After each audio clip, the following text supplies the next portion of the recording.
What about on the broadcast?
Hello and welcome to a very warm welcome to Donington Park, to what is a very cold Donington Park, slightly miserable, but that is about to change with our opening race of the day with the Caterham Motorsport Championship.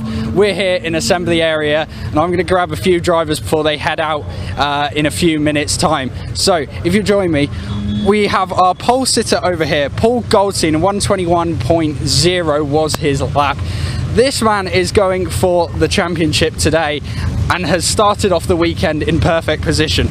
Paul, 2 championships, you're the one man who's going for both. How are we feeling this morning? I'm actually really nervous, I'm not going to lie. I don't feel that well sat here, to be honest with you. Is anything causing that? Maybe the weather, obviously wet again today, looking like it might dry up later. The changeable conditions good for you, or something that you're concerned about? I'm happy with the weather, I'm confident in the wet. I've done enough practice in the wet, so it's not the weather, it's just the pre-quali, pre-race nerves. They get me, so yeah.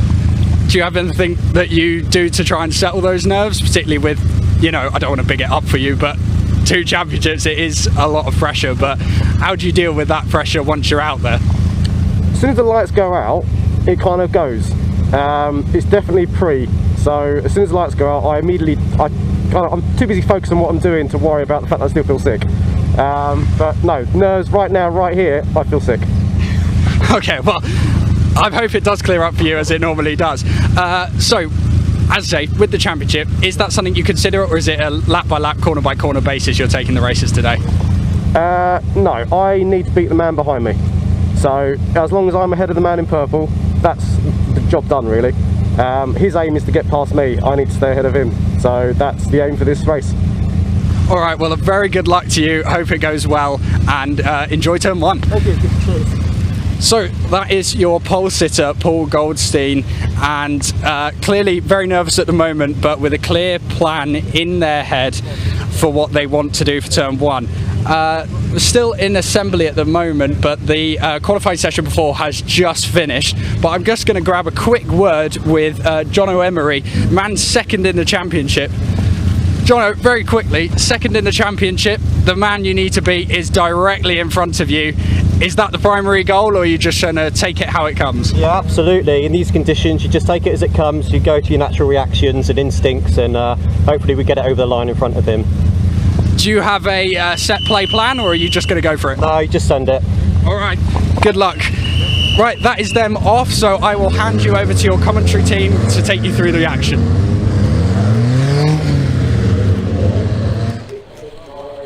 Thank you, Mitch. And well, ladies and gentlemen, we arrived then for the second day of racing here at the Donington Park National Circuit, the wonderful circuit located just off of East Midlands Airport. You may every so often hear the rumble of a plane flyover, but more importantly, you're going to hear the rumble of engines. And with 12 races on your schedule today, all of the racing action is going to be brought to you live from circuit side. And in the commentary booth, you have myself, Paul Walsh, and also you have joining me the man who lives and breathes Caterhams. He's none other than Chris Hutchinson. Good morning to you, Chris. How are you feeling for today on our action-packed schedule? Absolutely. Look at the schedule up here on screen already. Yeah, Chris Hutchinson here in the commentary box as well. Looking forward to bringing all the final action of the Caterham Motorsport ladders for 2024. Before then, we do it all again next year. But Bill Steen's Caterham Road Sport are the drivers out on track at the moment. And it looks like we're running slightly ahead of schedule, so keep that in mind as you're sitting at home watching all of this action. But we've got all of the cars that we saw yesterday, plus the road sports, plus a whole lot more, including the Academy Trophy race, which is a little bit later, which is exciting. We'll talk about that a little bit later on. But yep, we are ready to go then with the road sport race, and here is the start grid.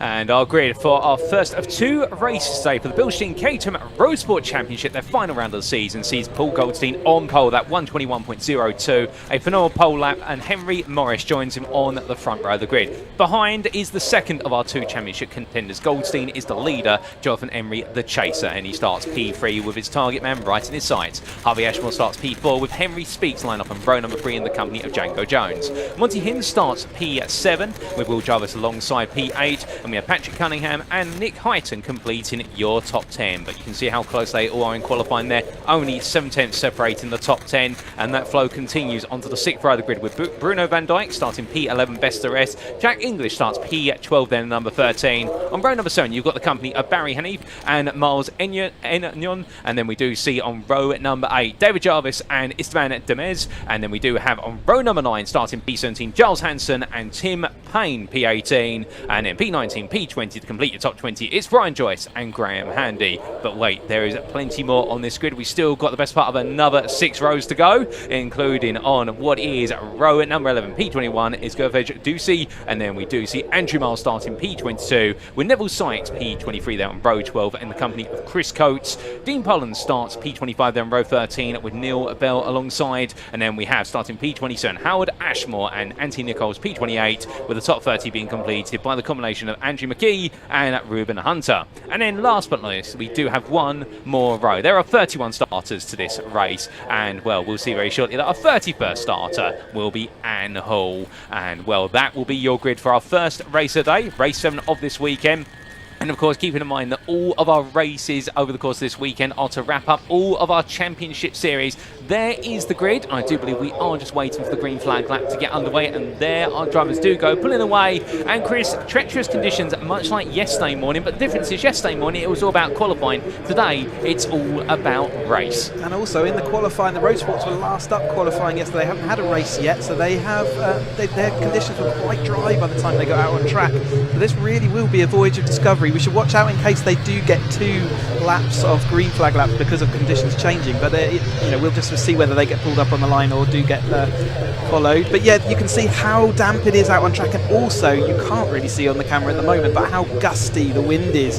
You've got the storm coming through at the moment, and it's due to clear up a little bit later on in the afternoon, but we've got this weather stuck with us for the next few hours at least. The road sports are going to have to use all their knowledge about where the grip is, and in the qualifying that we had some real slidey moments around this corner in particular, around Swanson up to Moores McLean's. It really is icy around there. The outside line should give more grip, but it's up to the drivers whether they can find it. You can see even there the driver weaving around as he's trying to figure out where the grip is. But these are the second season of their motorsport careers. They're at the end of that season now, so they've got a lot of experience under their belt and still learning each time they go out.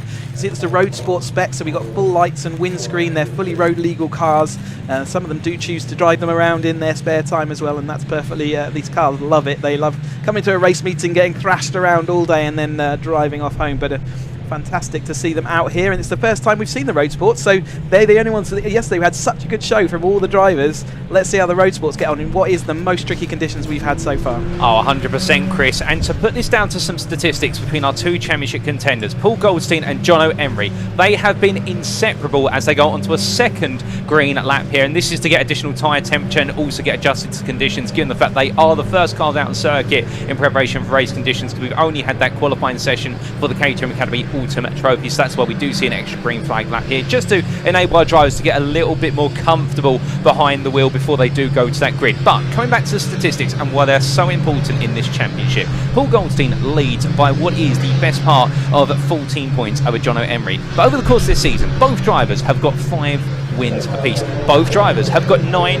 podiums apiece, and I do believe it's an equal split of first and second places between them. They've also both had 10 top 5s. The only difference has come down to fastest lap, so it's been 4 in the case of Jono Emery versus the 1 of Paul Goldstein, and in terms of top 10s, it's been 12 top 10s for Paul Goldstein versus 10 for Jono Emery, and that is what has led to the points difference when you factor in the drop scores. I mean, Chris, we have got very close championships across the board going into this weekend, but this arguably is the closest when it comes down to driver statistics. These two have been inseparable, and Paul Goldstein, of course, going for a first in the history of the Caterham Motorsport ladder in trying to seal both the Road Sport Championship and also the Graduate Sigma 135s later today on the same day. It's never been done before. Yeah, like you say, Goldstein's got that very slight advantage heading into the weekend, and actually that's going to see him in good stead. In fact, if he gets 2 second places over the course of this weekend, he does do enough to seal that. He can't do anything, he can't seal it in this first race though, so it is going to go to the final round, and as Goldstein alluded to there, he really just needs to finish ahead of Emery to guarantee it, and Emery desperately needs to get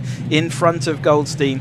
So it's it's about seeing what happens later on, and a little bit further back then we got Monty Hind and Morris and various other drivers all in the scope for having that top 3 position, and they'll be fighting it out just as hard for those positions. But yeah, Goldstein comes in here with the advantage, and actually the race tally is slightly different because of fastest laps. It sometimes makes the results look slightly different, but actually Goldstein comes in with 6 wins to his name to date, whereas Emery only has 4. So that's where that advantage comes from as they head into this final round. But Emery is certainly capable, and with these conditions so changeable and gusty especially, and they don't know what all the lines are going to give them as far as grip yet. So there really is we just don't know how this is going to land. However, Goldstein's been pounding the laps through, as he mentioned before the race, and but Jonathan Emery's no slouch. So let's see how this all plays out. The drivers are just about finding all their grid spots again, and then we'll get the first of their 2 20-minute races. So that's one of the differences between the road sports and the upper echelons of the Caterham Motorsport. They get 3 races. Road Sport are on 2.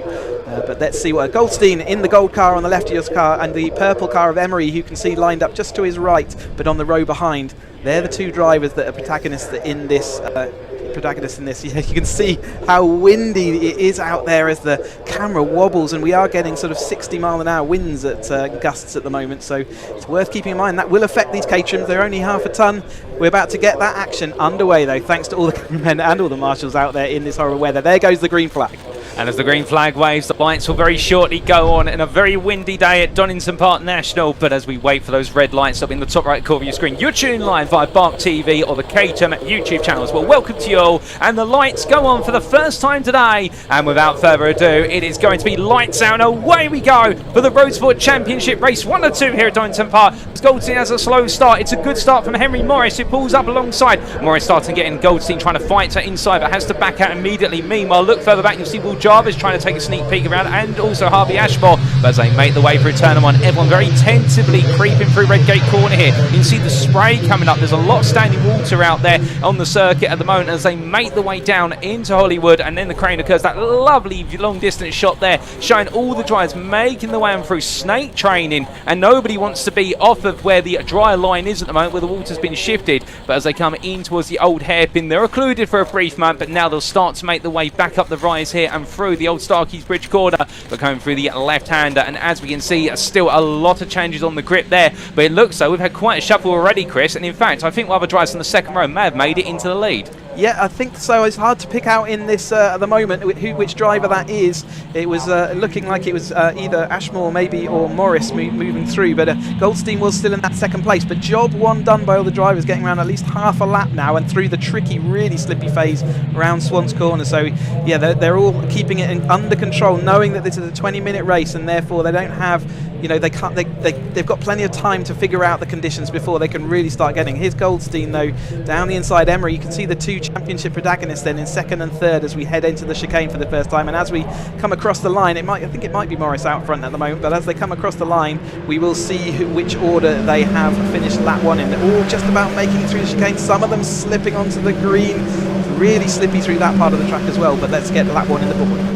Well, indeed, and after one lap of racing, it is Morris who now leads, but Goldstein immediately attacking back into turn 1 as they see in the foreground of your camera. Goldstein looking around the outside. Behind him, Emery, then Jones, followed by Ashmore, then Van Dijk, then Hyton, then Hinds, then Cunningham and Speaks. That's your top 10, with Esther SP11 currently being Payne as they make the way onto lap number 2. It's going to be an evolving adventure each and every lap here. As you can see, a noticeable dry line starting to form, albeit it's still a wet line, but it's drier than the rest of the circuit. And on with top of that, with the wind that's blowing right now, if it's a headwind, one drives Maypot and coming out the toes, actually going to be a boon to their efforts rather than a boost. But as they come out of turn number 4 and in towards 5, 6 they go, it does look as though Goldstein's about to pull back ahead. Oh goodness me, now that is a slide there from what is Morris as they make the way on through the double left. Up they go, further slides further on down the running order, and meanwhile a battle aplenty here as that is going to be Morris in the number 5 being made to go a little bit deep there, coming through McLean's. Looking up the inside, Emery and Jones both trying to take a sneak peek there, but particularly Emery, who's now getting very racy. He seems to have settled. He's needed an extra lap compared to Goldstein, but now he's getting that momentum. And Chris, of course,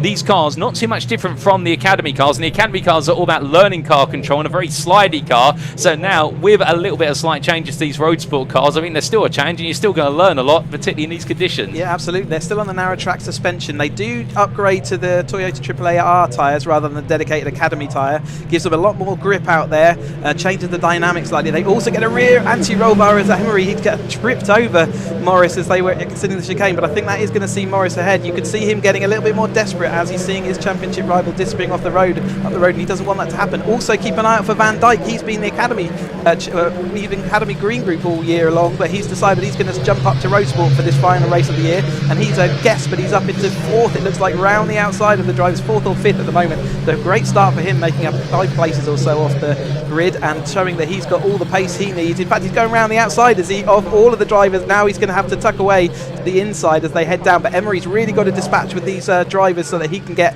on with his job of moving up the road towards Goldstein.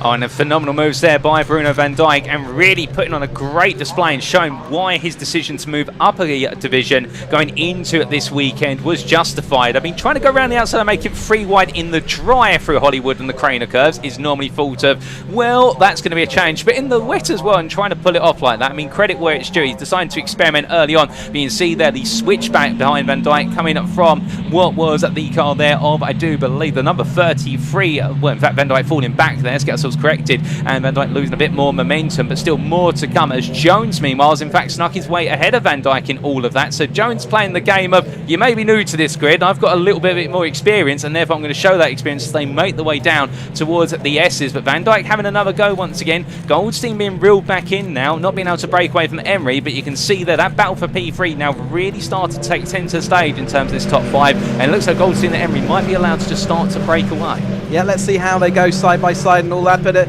one thing to watch out for through the course of the whole morning until it does start drying out, you will find that we have what we call the wet racing line, and drivers will be using the outer edge of the track. You can see how much of the track Goldstein's using there on the way around Redgate, and that is because anywhere where you drive in the dry is super slippery, and it's really hard to explain to drivers how slippy it is if you've never experienced it before. But all the white lines, the curbs, and the racing line are like ice in a race car when it's wet. So you will see drivers going around strange and unusual lines, and actually as we go up through the championships you'll see that more and more as they search out the grip and their car lands where it wants to be. And yeah, it's you'll see some strange lines that actually do allow them to carry more speed. But Goldstein currently heads Emery, so our 2 championship contenders up in 1 and 2 as we might expect, but Jones, Van Dijk, Heighton and Morris are still firmly involved in that battle. This is probably the slippiest part of that track. You can see every single car that comes through this apex is losing the rear. We got a car sideways off into the gravel up the top into McLean's there. Who's that? I can't see the number at the moment, but yeah, it's got cars sort of buried in the gravel. I think that will be Speaks. Yeah, it's Henry Speaks out there into the gravel then, and unfortunately it looks like he's buried, which unless the marshals can push him out, there is at least the risk of a safety car at this point. Indeed, and that'd be unfortunate because that'd be the first safety car that we'll have seen all weekend. We have had a red flag as of yesterday, but no safety cars so far, but we'll have to wait and see. Until then, the racing rumbles on and it continues. Oh goodness me, a major twitch there at the front from what was our driver in the number, I think that was the number 47 unless I'm mistaken there, Chris, but really twitchy under braking and well dealt. Yeah, I think that was Hanif back in maybe in 10th. Maybe let's keep an eye out who that was a little bit further back down the order, but you can see how tricky the conditions are. So there are drivers using the curbs at the moment, so they're finding some grip out on the curbs, but that will vary per corner as the rest of these things. Emery's flipped down to 3rd place, hasn't he, as Van Dijk, I think, has moved into that 2nd place. So our academy driver there taking an outing into the road sport for this weekend, and I believe he's going to go on up into 270R next year. So he's really sort of stepping himself up. He's looking to the outside of Goldstein, not going to make it stick there at the moment, but he's currently in that 2nd place then over the top of Emery, who's lost another place to Goldstein, which he really can't afford to do. Yeah, Goldstein looking, if he gets 2 second places out of these 2 races, he is good for the championship regardless of what Emery does. So currently he is satisfying that requirement, isn't he? But then it's Heighton. Jones getting very close. In fact, contact with the nose cone. Another to Jones off onto the outside. So that was Emery clipping the front of the car there. And then 78, and there was a sideways moment. There's some desperation there. But Emery's got so much to lose, hasn't he? So number 78 looks like he's pulling off. So that's Heighton. Just didn't have anywhere to use that extra pace than clip the rear of Emery's car. And I get the feeling with the call for the safety car, perhaps that's caught out some of the drivers there as they now group up and race their way on down. I'm just looking to see whether we got safety car, because there's boards and wet yellow flags at multiple locations, so I think that might well be a safety car then. We haven't seen it on the timing screen. In fact, I can see it on my local timing screen. It is a safety car, so they will all get bunched up behind the safety car, and they will have to wait and to see how many minutes they're going to get. I guess they couldn't get Henry Speaks' car out of the gravel in time. No, indeed. And I think the call of the safety car there, which some of our drivers will have seen on the billboards around the circuit coming out of the McLean's corner, that may have just caught out some of the runners in the pack, and that's what's led to the contact for Heighton tapping on the rear of what appeared to be Emery. I think they definitely, when you get a word to the stewards room afterwards, of course the stewards making sure that everything flows in a natural running order and as safely as possible, much alongside our marshals, and the racing as fair as possible. But I wouldn't be surprised if Heighton is perhaps given a call to ask what exactly happened there, but they'll discuss, and of course they have access to a lot more on-board footage with regards to these cars than we do here with regards to the commentary booth. But with our first safety car for the weekend, and what could have been an image, you can see the split in the field whereby the leaders really running away in the early stages, and in fact we've got such a gap between the running order at the moment. I do believe our top 11 are all together, and then the rest of the field has still got to make their way on around. But as the clock continues to tick down, And what is a very wet and windy Donington Park so far. We do have a replay coming up here of some of the incidents, and that was the incident for Speaks there, and it looks like just losing control coming out of Schwann's curve before the braking zone for McLean's. Yeah, we said how slippy it is out there, and if you clip the line or if you touch the grass there, just even a bit of curve, there's that wobble down into the chicane that time through. It was a really good save on the brakes. I think that is Hanif. He's a very spectacular driver. And here's that issue where I think, yeah, you're right. They all checked up, seeing that there was a safety car, and then Jones and Heighton just were unsighted as to the boards, and being Heighton sort of again thinking, oh, this is easy overtaking all these drivers, but they've actually off the throttle at that point. All the drivers will, and the responsibility of the drivers is now to bunch up behind that safety car. It gives the marshals maximum access on track to tidy up. You can see Henry Speaks' car being dragged away to the right-hand side of your screen, and once that is cleared away to a point of safety, they'll get this back up and running. We may well have another lap to go, although it depends if the marshals call in as, yeah, we're going to be clear by the time they come around. So keep an eye out for the safety car lights in case they're off this time. We may be up and running, either that or we'll have one more to go. The lights are still on currently, so it looks like we might have one more lap, but we'll keep an eye out for that. And Chris, from the perspective of our drivers, now that we're behind the safety car, I mean, of course, in these conditions, it's relatively cold, it's a wet track surface, some water has been displaced, but there's still rain falling. What do our drivers have to do with regards to imagine tyre temperatures? Does it become a noticeable thing whereby, because you're not running at full pace, you're not braking as hard anymore, you're losing a drastic amount of temperature, and therefore you've got to try and get it back as soon as possible when you go racing? Or are these tyres quite good at perhaps maintaining temperature, or that it's not as noticeable perhaps? I think you're more in a situation if you never really get temperature into the tyres, they stay a bit cold in these kind of weather conditions, so it doesn't make too much difference from the tyres perspective, but the brakes is where it really, you do lose a lot of temperature in the brakes, and you may well see drivers snatching a wheel because of that and causing a lock-up, and in the wet conditions that can often mean the car just plows on straight. So keep an eye out for that on this restart. So you'll find that the more experienced drivers, the ones that are a bit more clued up, will be accelerating and then using their brakes, maybe riding their brakes just a touch to make sure they're nice, clean and kept warm for the restart. But it is a snatch brake more than the temperature in the tyres that you have to watch out for.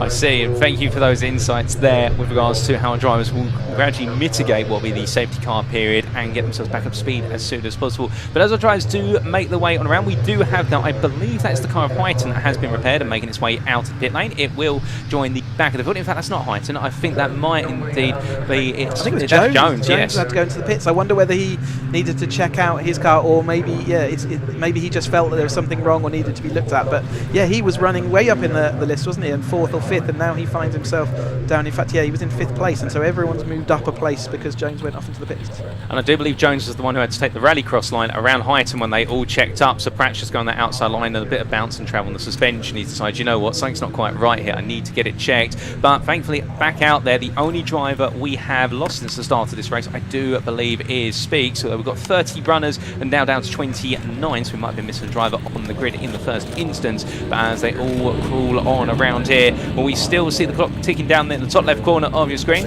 and the safety car is starting to speed up. So it looks like we're going to be going green flag racing once again. A bit of reduction in race time, albeit to be fair for our drivers, they're not going to be focused too much on that. The only time they'll stop the racing is when they do see the checkered flag in the end, or they do see a safety car, albeit hopefully we won't see another one. And the lights are out on the safety car. Paul Goldstein already started the bunch to fill up, and you can see behind how eager it is for Van Dijk and also Emery. I mean, for Jono Emery, he wants to get past Van Dijk. Meanwhile, Van Dijk's just there having a good time by the looks of things and wanting to get stuck in and take a feather out the cap of his rivals here. It's an interesting dynamic. Meanwhile, Paul Goldstein, all he's got to do is get them to fight and run away. Yeah, no points for Van Dijk though, so he's not stealing points away from Emery, but he is going to steal a trophy, and obviously he acts as a blocker for him getting to where he wants to do. Goldstein holding them all back low. It's up to him to make that pace, and no one can overlap until they get past the control line, which is the first line. They're going to come up here next to the flags. Goldstein holding them slow. Now he puts his foot down and does get a little bit of a break, so it kind of worked for him. He's got a tiny bit of a gap over the top of Van Dijk as they get up to racing speed once more. Emery following along nicely. Heighton was a little bit slower off the line that time, and he's going to have to look out for Ashmore, who's looking to see whether he can go around the outside. Morris has slipped all the way down to 6 at this stage. He's going to see whether he can do some recovery. And as they make their way through Red Gate Corner now, everybody back up to full attacking pace once again with 6 minutes left on the clock, and that does mean approximately what will be about another 4 laps after this one, was they tumble their way down through Hollywood and into the Craner Curves via the old hairpin. Well, you can see that Goldstein under pressure from Van Dijk, and as they wrap their way around for the old hairpin and head up towards what will be at Starkeys and Schwann's very shortly, well, we do have to wait a bit of a period of time, but here they come, and as they roar their way on for a left-hander, we can see there Van Dijk putting the pressure on Emery, falling back a little bit. In fact, Bruno Van Dijk absolutely going in the attack here. I don't know what he's had for breakfast this morning, but it's definitely giving him some energy, and well, they make the way on through McLean's corner for Goldstein here, who wants to try and keep Van Dijk as a bit of a buffer between himself and Emery, but I do wonder as well whether he finds himself getting entangled in bigger and bigger battle with Van Dijk, whether he decides to let Van Dijk go and instead just focus on running away. But scratch that thought for a moment, because it looks so now Emery's coming on the attack, and Van Dijk in fact slipping away a little bit as they make the way out of Coppice Bend. And on the back of all this is Highton, and his slightly weight reduced car there, you can see, breaking away from his Ashmore and Morris behind, but not quite able to catch up as they head down towards the next braking zone. Emery out in front then of Van Dijk, so made it past. He had a lot of speed through Coppice there compared to Van Dijk, so he's looks good in these conditions, getting it all under control. One driver out wide there going across the gravel, but he's going to be able to rejoin into the loop again. So back in, but Goldstein and Emery are where they, well, Emery certainly now where he wants to be, with Goldstein just in front, and Goldstein struggled on that lap compared to Emery, so is Emery getting these conditions understood? In fact, Goldstein even looked like he was backing up Van Dijk into Emery to see whether he could do anything to interfere, but it might just be that he hasn't quite got the setup. I mean, tyre pressure changes at this stage, and also gusts of wind can really affect these cars.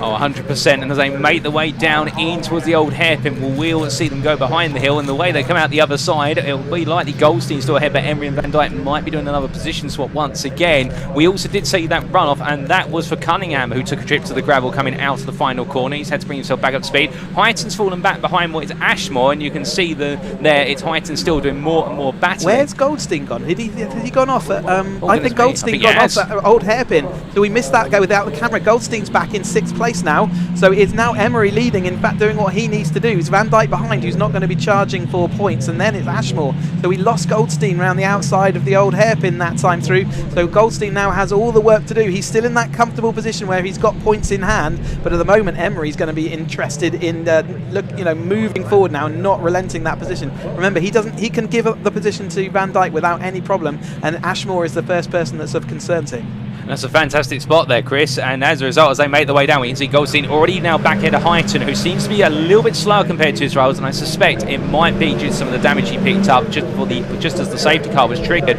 He's not quite on the pace he was earlier on, but meanwhile the top three are starting to break away, with Goldstein still having to give the chase with 3 minutes left on this race, and now he's got work to do. It'll be this lap plus potentially 2 more, depending on how quickly they get around, but meanwhile Highton just trying to keep everybody else behind, including the number 5 of Morris and also the number 76 of Hind, as they make the way down the hill once again. But as they do, you can see Goldstein already tearing off at a pace, trying to run away, and meanwhile this battle for what is P5 through to P9, absolutely brilliant as they weave and wind. And well, we now do have our old hairpin camera up, ladies and gentlemen. A number of you were asking about it in the YouTube chat, but it's finally made its way together. Of course, bear with us, we do have the little technical gremlins that do sneak their way in, but also sneaking their way in there is going to be Morris, looking for a potential move once again, swings from one side to the other, but he can't find it on Highton. Oh, and that is the number 40 there, parked up, and that's a difficult end to the day for our driver there. Where is that? Dean Pollen, and a moment. That's coming out of old hairpin, is it? Onto, are we going up to McLean's? Yep, out of old hairpin. So, in fact, oh no, it's out of McLean's corner, yeah, at the top of the hill. So again, very slippy up there, and if you grab a wheel, then it does plough you on. It is Emery, though, out front. He's got 2 cars in between him, but only 1 car of those is counting for points. So it's looking close. The lead has been produced by Goldstein, but he's still probably the favourite going into the last round. If it stays like it's going to, if it is now, but with 2 laps to go, I don't think that's going to happen. I mean, they do say miracles can happen, but Goldstein's going to have to pull off an absolute lion's drive in order to try and sneak the win back in this one as they make the way on to what will be the penultimate. It will be very close to see if we get an extra lap in this one. Whether it gets called with 3 or 4 seconds to go, we'll have to wait and see. But let's just roll with the laps as they come. You can see Goldstein absolutely flying on the attack. Meanwhile, Highton losing out there, is up the inside of him in the battle for P5. Goes Hind, and as they make the way on through what is turn number 1, well, now it is going to be the number 76 that makes the to progress. Albeit Highton looking around the outside, so Highton not giving up. I hope he hasn't punctured his radiator. In these conditions you wouldn't know. Normally you'd see because it would be leaking fluid, but in these conditions you wouldn't get that. I can see some damage to the radiator, the lower right hand corner of it. So I really hope he's not reducing his pace because his engine's about to fail. Let's hope that. But the lead battle with 54 seconds to go, like you say, it's going to be close as they go across the line, doing 1:34-second lap. So really is going to be tight and depends how they're going. But Van Dijk is now in the lead over the top of Emery, and it looks like Goldstein's going to see whether he can do anything about Ashmore in front of him. Certainly he's looking to recover that position and get that extra point that it will pay him. At the moment, the fastest lap is by Goldstein, so that gives him another extra point. So he's clawing it all back after what was a disaster around that old hairpin. Oh, 100%. And Goldstein right now knowing that if he can't win this race or he can't finish ahead of his rivals, he'll get as many points as possible in order to keep one step ahead. But as they roar their way down, 20 seconds left on the clock as they head into the S's. Is this for the final time? Well, Goldstein up the inside there of Ashmore, making a quick dive to the inside. Ashmore doesn't want any part in this. He wants to steer clear of it. As we've got 10 seconds left on the clock, we will get another lap in by looks as they make the way to the line. And now Van Dijk is going to lead this race, but importantly, Emery leading in the championship race. But Emery looking to the inside as they make the way towards Redgate corner. Emery 9 now. He's got to put the buffer back between himself and Goldstein because Goldstein is hot on his heels. They roar the way through. Goes very deep, however, at Redgate corner. That's going to open that door for Van Dijk. Meanwhile, Goldstein now getting the traction, getting them to look on the outside here as they make the way towards Hollywood corner. And as they make the way down, snaking every which way. And Goldstein absolutely giving it everything here. Even though he's got one more race, he wants to try and step ahead. And Emery in response, sliding about here. They're slithering left, right, and centre. And behind Ashmore right now, well, I'm a bit jealous of him, Chris, because I can tell you one thing, he's in the popcorn seat. You're getting to watch the drama. He's also watching a championship trophy disappearing off up the road, isn't he? So he'll be wanting to get that third place. He'll certainly be looking to pick up the pieces if anything does happen. Van Dijk doing what he needs to do out front as jumping up from Academy into Road Sport and looking like he might well take this. Emery and Goldstein going hammer and tong, and in fact they're tucked up the inside with that extra fastest lap from Goldstein. That is going to put him again losing out only no, in fact he's not losing any points to Emery this time out, so that's really going to be good and strong for his championship. We'll work out the points as we get to the end of this race, but Emery currently in the lead. Van Dijk out in front as far as the trophies go, but Emery in the lead as far as points go, over the top of Goldstein. Goldstein looking to see if there's anything he can do. Doesn't look like it at this stage. It'd have to be a really late lunge, and I don't think that's going to happen into the chicane, but we are going to have a look for Ashmore down the inside. Doesn't make it stick, but he gave it his all. Goldstein all over the curve trying to get the move and the run on Emery, but the line's going to come too soon, so Goldstein will take that third place, but with fastest lap that gives him equal points to Emery, and that's going to be good for his championship. So as the checkered flag waves, Bruno Van Dijk takes victory ahead of Jonathan Emery with Paul Goldstein P3. It'll then be Ashwell P4 ahead of Highton, then Hind, followed by Morris, Hanif, and then it will be Payne and Anon, I should say, completing your top 10. Best of the rest will be Cunningham in what has been a mixed drive for the 89 driver, but recovering well to P11. Hanson will take P12 ahead of Deems, and then we do have Handy and Bell complete your top 15. We've still got more drives coming through. Sykes taking P16. We then shortly got this battle for P17 where Miles is going to take it. It'll then be Howard Ashmore who takes what will be P20, dropping right at the end there as they cross line with Ducey getting ahead, and the same for Jarvis. And then as the last side drivers make the way to the line, we also do have P20 on Coates ahead of the second member of the Jarvis family in the 96, and then it's going to be Nichols and Joyce, and finally Hunter will take P25 with McKee and Hall and Jones wrapping up the finishers on the lead lap. But here are your provisional race results, ladies and gentlemen, in the first of the two races this weekend of the Bilstein Caterham Road Sport Championship for 2024. Bruno Van Dijk taking victory overall on the circuit, but in the championship, Jonathan Emery taking the victory with P2 overall there, and as we can see, Paul Goldstein at P3, Harvey Ashwell P4 ahead of Nick Highton, completing the top 5, Monty Hind P6 ahead of Henry Morris, and then we see Barry Henny, Tim Payne and Miles Anon completing at the top 10. Patrick Cunningham, best of the rest P11 ahead of Giles Hanson, with Stan Demers and Graham Handy completing your top 14. Fastest lap of the race, set on lap 10 at 1:32.93 by Paul Goldstein. And that means in the battle between Jonathan Emery and Paul Goldstein, it goes to a final race of the season for later on today, and well, neither driver will gain or lose on the other. Paul Goldstein takes the advantage into that race, but he knows it's not just as simple as getting to the checker flag if this race is any evidence of it. What a race, Chris. I mean, it's just incredible, and what way to set the tempo. I'm just looking at the points, and it does look like Goldstein would have to get at least a 4th place at the moment to still guarantee it if Emery'd got the win in the fastest lap. So it really is going to go down to the final points. They are very, very tight but it's still the slight advantage to Goldstein then, with Emery recovering back 1 point there in that battle. But yeah, great opening round. You can see how tricky the conditions were out there, all the tricky conditions, and hopefully the drivers will be getting to Parc Fermé and we'll be able to catch up with them in a second. But yep, great opening round, and I'm thirsty for more. We've got the 7 Championship UK coming up next as well.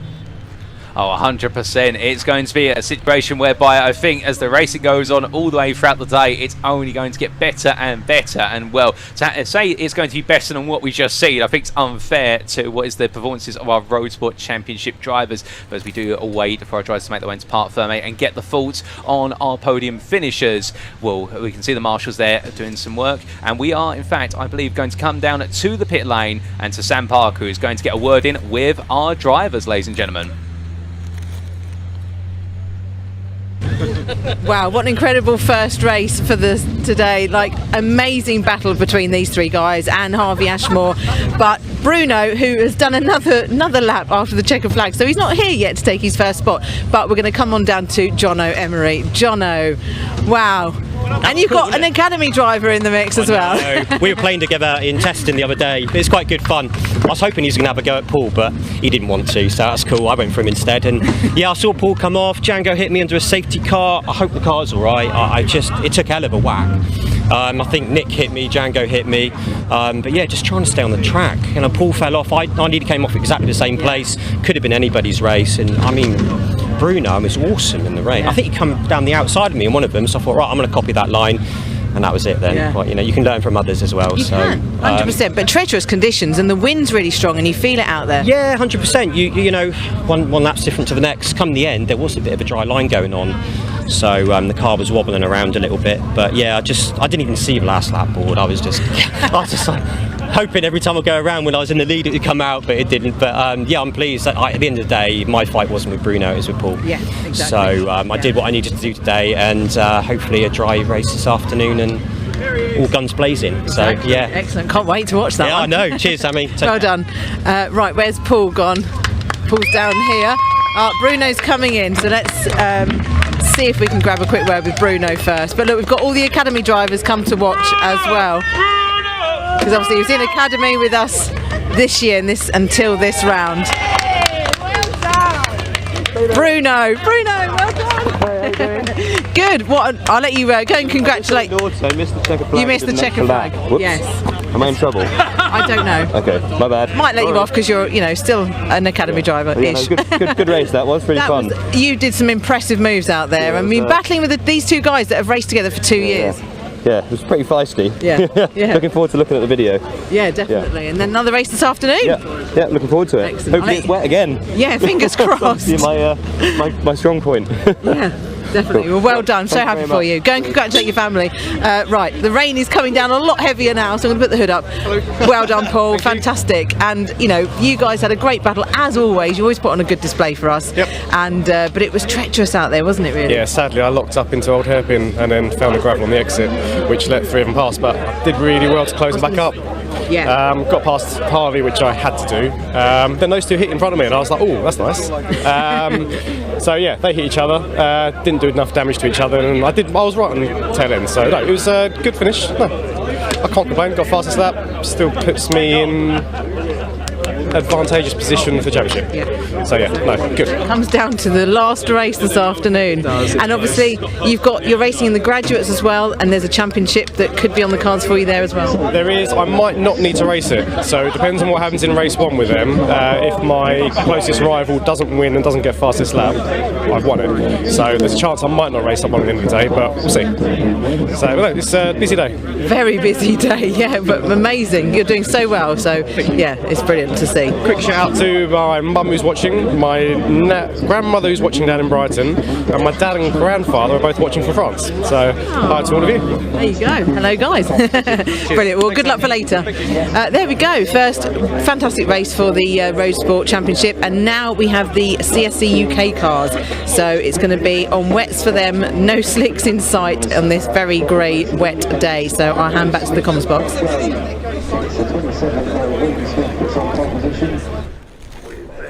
Thank you, Sam. And as we can see there, ladies and gentlemen, the rain is now starting to come down even more. But with that, we're coming down with some more racing. And Chris, we're now jumping from the second tier of the Caterham Motorsport ladder to the top tier, the best of the best in the United Kingdom, because we're heading into the Vertex Caterham 7 UK Championship. And, well, as our grid lines up, this is how they are going to line up. It is going to be William Smith who takes pole position after their race one yesterday. Plenty more to come, and joined on the front row by Samuel Smith in that titanic battle of the two Smith family members, and Lewis Thompson, championship leader, coming into this weekend of racing. P3 was what he could do yesterday after that hard-fought battle between the two Smiths and himself, and Paul Donkin, one of his main rivals, lines up alongside in P4. On row number 3, you'll have your pole sitter, Craig Story, in the 56th after his superb performance in race number 1. He takes that 5th place spot ahead of Jake Swan, who lines up P6. Harry Senior P7 ahead of Wesley Payne,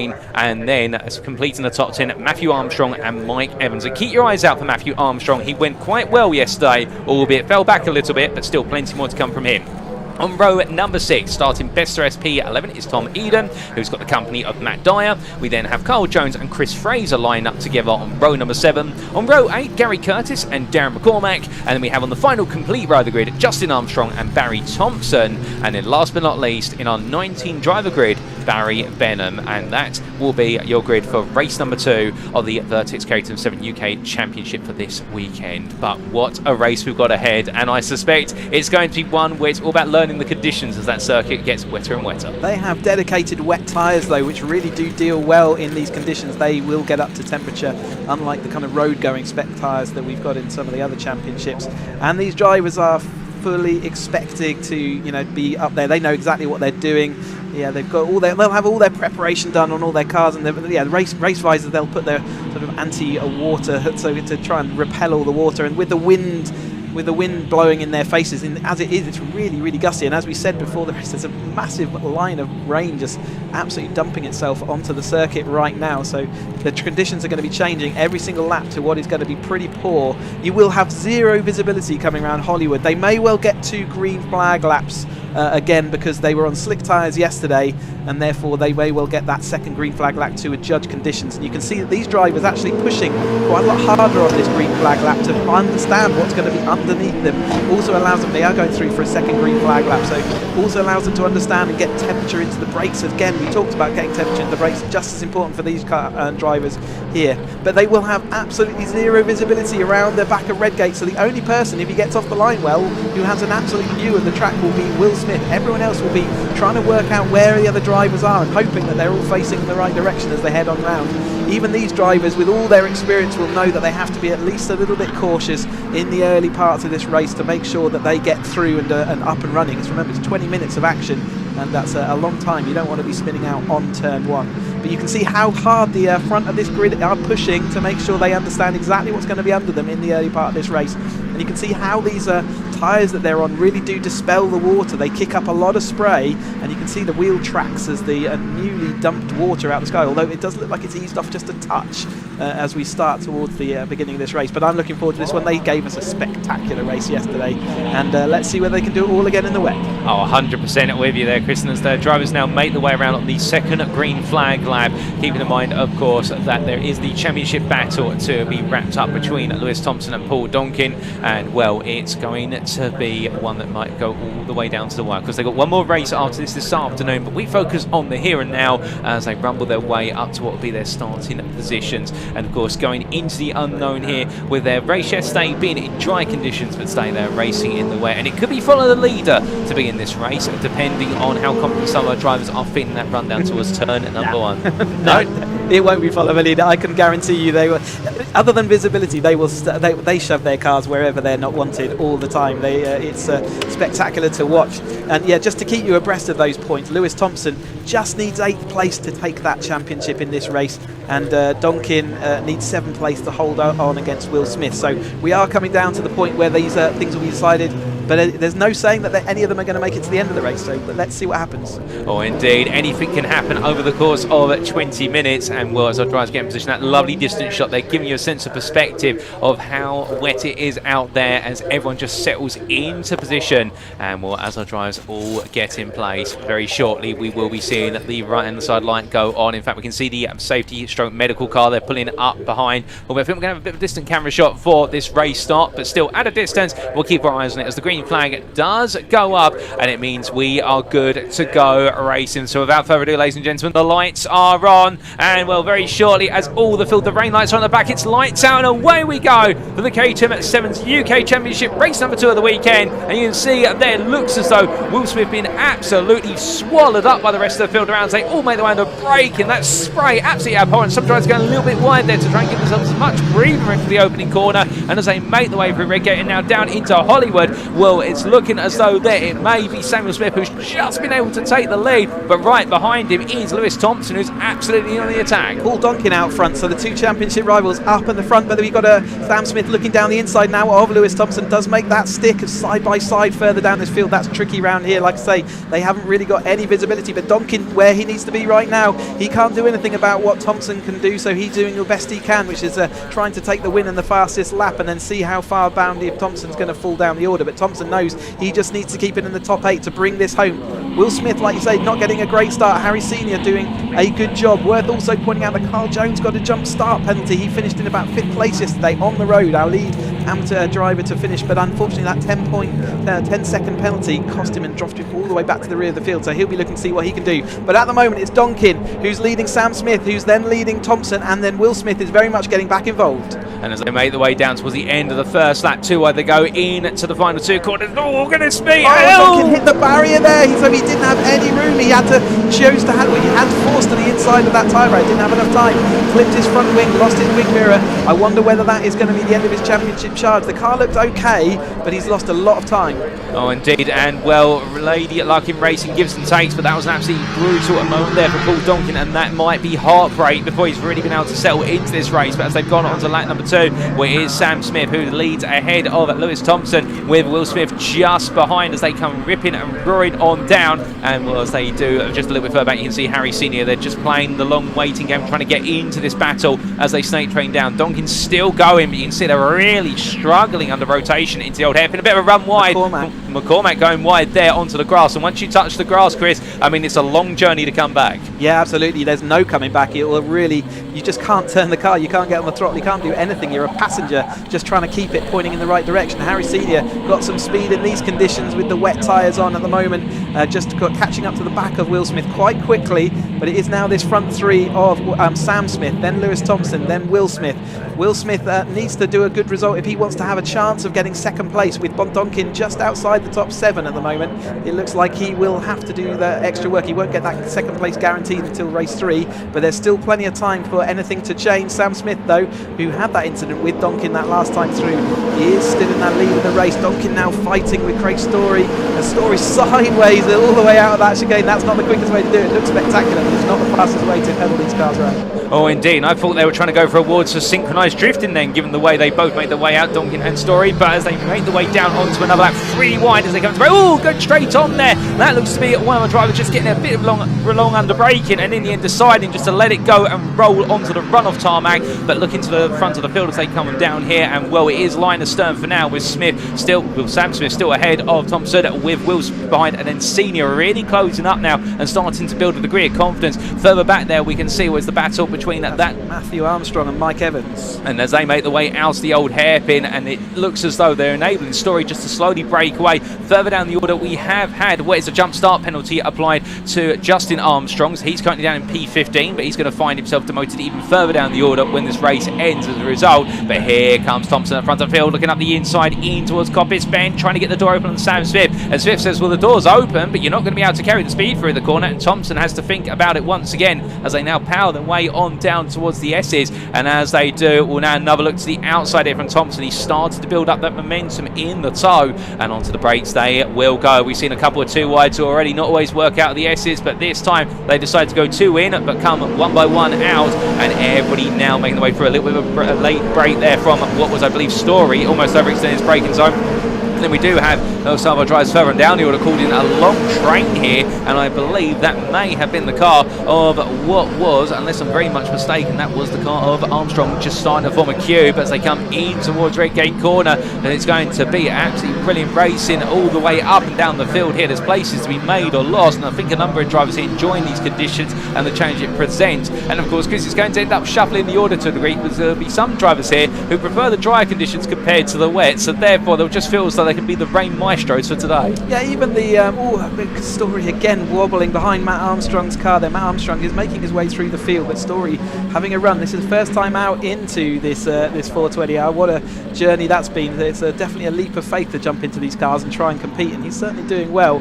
Sam Smith up in the lead, but yes, it's some of the drivers do prefer wet and dry, but by the time they have the experience of these drivers, most of these drivers have anyway, they will have laid bare to their demons if they didn't like the wet when they first started. And certainly with these tyres, and they can adjust the setup of these cars to cater for this wet weather, they'll certainly know exactly what they're doing. But it is this front four that broken away. Donkin has forced his way through back to 5th place, so he is recovering the situation, certainly protecting 2nd place in his champion. That's Jake Swan just behind him. Here's that Story and Matt Armstrong. I think Story's gone straight on.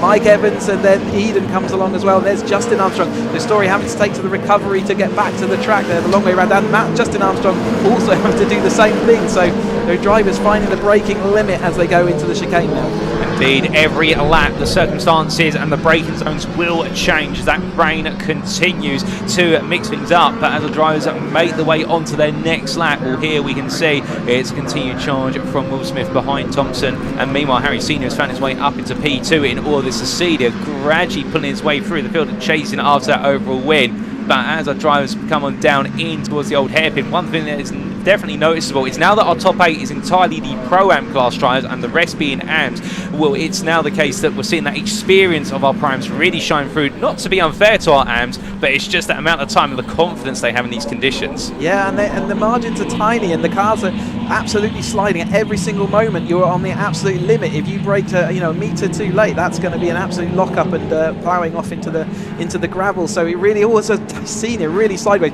Cop is one of the most difficult corners to get in the wet, because probably in UK Motorsport, because there's so many different dry lines that most of the track is just slippy. You're desperately wanting to get on the power, but you just can't do it, and the car just wants to go sideways at all opportunities. Having to defend now Will Smith, trying to get past Thompson, and that's allowing Donkin now to fully catch up. There's Mike Evans and Matt Armstrong with their Story now demoted a little bit further back down. You can see Tom Eden here coming through, and Carl Jones making his way back through ahead of Justin Armstrong. So Carl Jones doing a good job to fight his way back up through the field, up into 3rd place in that amateur class. He's looking like he's going to win that amateur championship, but as we watch the rain still coming down here, so the conditions still changing lap by lap.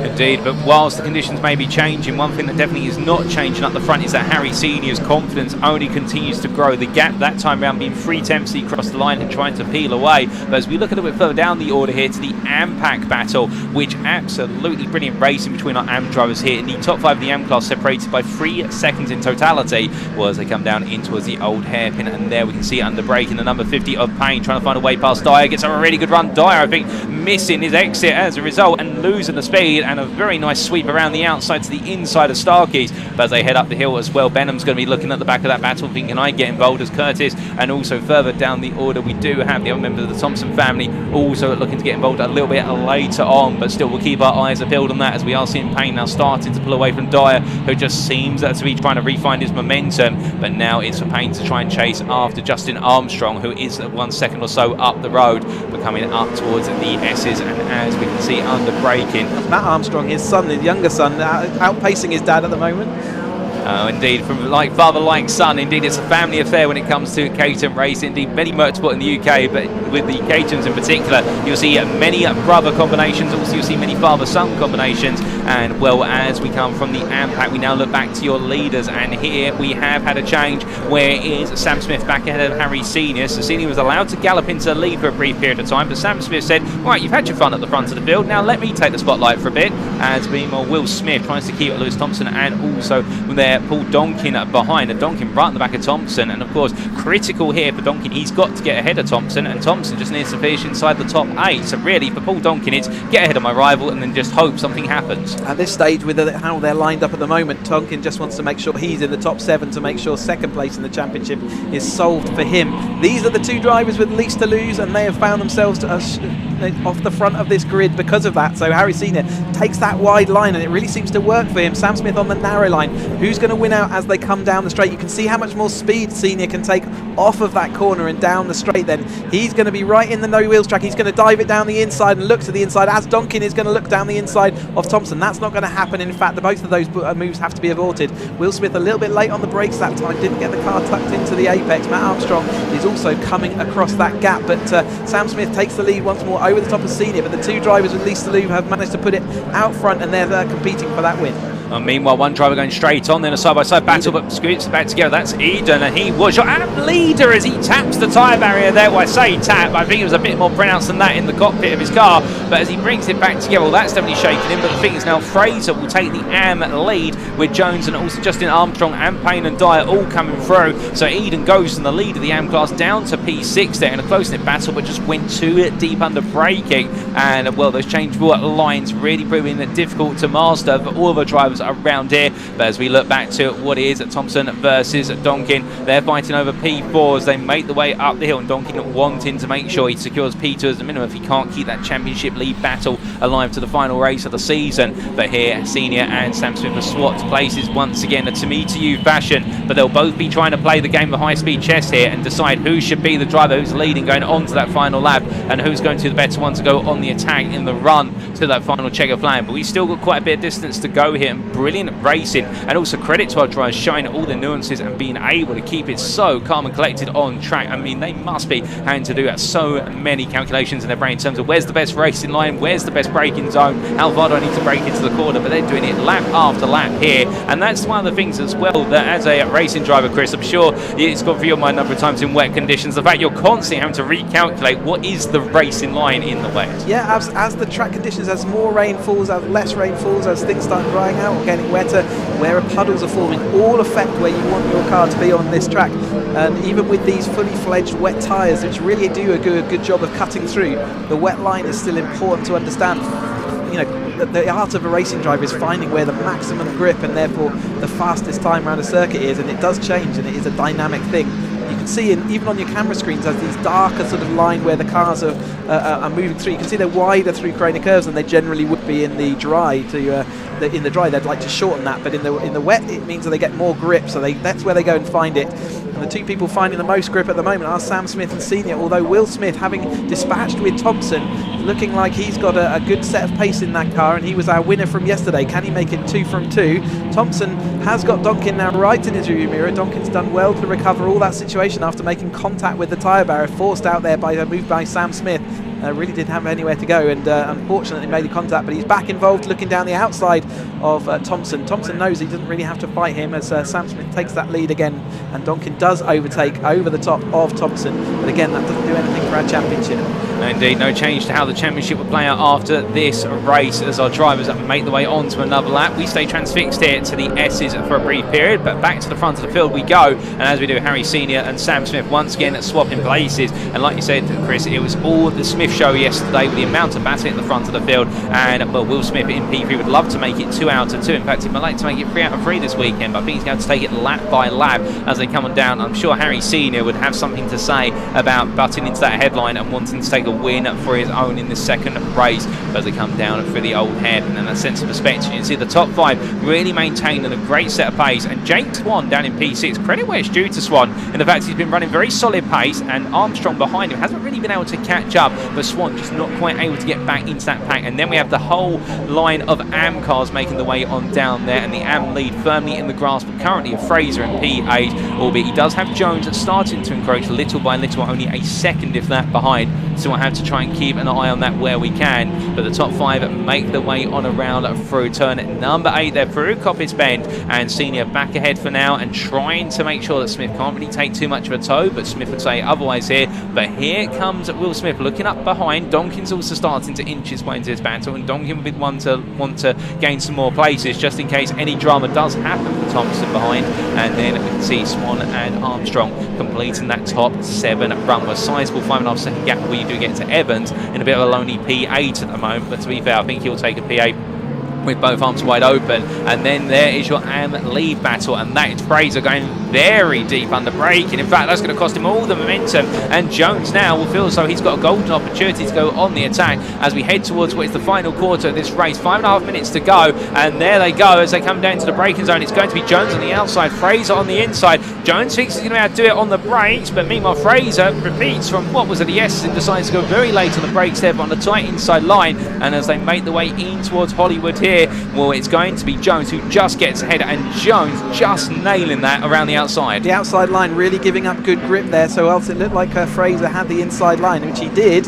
He couldn't really use it, so Jones using all the wet bits of the track, you can see that, which looks a bit counterintuitive, but it seems to be generating him some additional grip and speed over the top of Fraser. For Fraser, we think whether he can do anything about recovering that, but Jones absolutely bit between his teeth after that penalty, after the judge jump start to yesterday's race, to move it back into this amateur lead. He's come right the way through that field, and again you can see him using that slightly wider line where it looks like there's more water and puddles, but actually it's really doing him well, and we'll see it again up here. Jones looking around the outside of the coppice, whereas Fraser looking down the inside and can't do anything about that.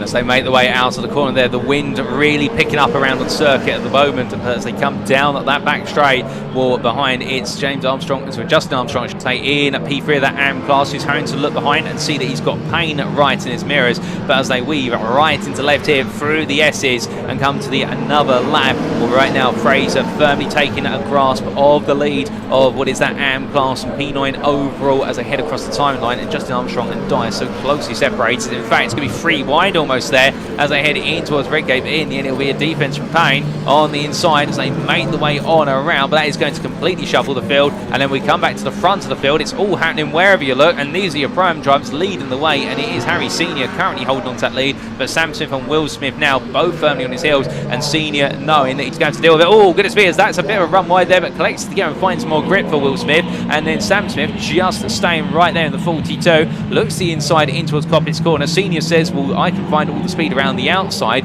and right now they've got pretty about 2-3 more laps to go, and we could be building up to a bit of a Titanic end here, Chris, with the 2 Smiths right now, I think, waiting and timing it right. Same protagonist from yesterday, isn't it? They haven't got the chasing pack quite so close to them. They've got a bit of distance between that chasing pack, so they've got a bit of comfort, but Thompson drifting away there. He kind of knows he doesn't have to do anything. It might be that it's not quite set up to his liking, and he's pinging the car around and flinging it. You can see with that clear visor on as well, quite a lot of them will run a tinted visor in the sun, but in this wet weather you want as clear a view as possible, maximise your chances of being able to see, and he's watching this front 4 go ahead, and they're really probably quite calmly doing so. He knows exactly what he's got to do, but Matt Armstrong has overtaken Jake Swan then, so Matt Armstrong with that speed in the pack, and in fact it's Donkin with the fastest lap of the race in his recovery back to this front group, so he's helping himself, but at the moment Thompson's doing enough and Donkin's doing enough to hold first and second, so I think by the end of this race, unless anything really does change around, we're going to see the front 3 of this the championship decided today. Oh, indeed, and unless we have some sort of is that Glock style moment here in the wet conditions, I think it will be the status quo for the championship. But still, that was Matt Dyer, I think, and maybe he was breaking with Story. Was that his car? Anyway, the 2 cars off at the top of Hollywood. That is going to be. In fact, we got a red flag. So the 2 cars up there at Hollywood looks like that's caused a red flag immediately. And with only 2 minutes to go, that will be a full point result called. So that does mean that I think. That will be all our championship positions sorted. They'll go back a couple of laps, and I think it was Harry Senior who was in the lead when a couple of laps back. So we will have to check back. We'll be a little bit of a delay before we get the official results come through. But I think from a championship standing position, that means Lewis Thompson is our 7 championship UK champion. It means Paul Donkin is a runner-up, and in 3rd place will be Will Smith. You can see the medical cars going out there to check on all the cars as they did clatter the barriers at the top of Hollywood. As we'll get all those results ordered, but at the moment that's how it looks like it will be. But it'll be maybe a lap before, or a little bit of time before we get an official provisional result. Well, indeed, and we talked about drama just before the race ended, and as soon as we say that, it does happen. But first and foremost, hopefully our drivers are all okay, and we'll give you an update when we can on that, ladies and gentlemen. But if the results do finish as they currently stand, it does mean provisionally, like you say, Chris, that Lewis Thompson does become champion for the 2024 Vertex Caterham 7 Championship UK, and he becomes a 2 two-time champion, back-to-back titles from 2023, and it means he joins a limited Hall of Fame with other two-time champions of John Byrne from 2020 and 2019 and Danny Winstanley from 2018 and 2017. And the only driver who has gone even higher than that, I do believe, is Aaron Head with 3 titles, one in 2022, one in 2016 and one in 2014. So therefore Lewis Thompson does become an increasingly established household name to add to all the drivers who have become one-time champions as well in this series. It's not an easy thing to do, and he's done a spectacular job throughout the course of last year and then into this year. Here, Donkin was the man who took the run and actually was early championship leader going through the first sort of 2/3 of this season, but Thompson has been carefully clawing his way back until the last a real dominant run of race victories and real solid performances have moved him into the lead and allowed him to take the championship with 1 race to go. All provisional at the moment, but that's how it looks like it's going to land. Which means for race number 3 of the day later on, with no championship on the line, at least in the Prime class, I would imagine that it becomes a bit of a race which is more of an end of season bash, if you will. Obviously our drivers will keep it all fair on circuit, with nothing to lose. They may just feel a little bit more motivation in general. You know what, let's have one last crack of it and have a laugh at the end of the season. It could go 2 ways, either that or Lewis Thompson and Paul Donkin and maybe even Will Smith will decide they don't want to take part, because actually all they're doing is risking their championship, because if they get penalties then we can go down to Sam, who's got the cars down in the pit lane.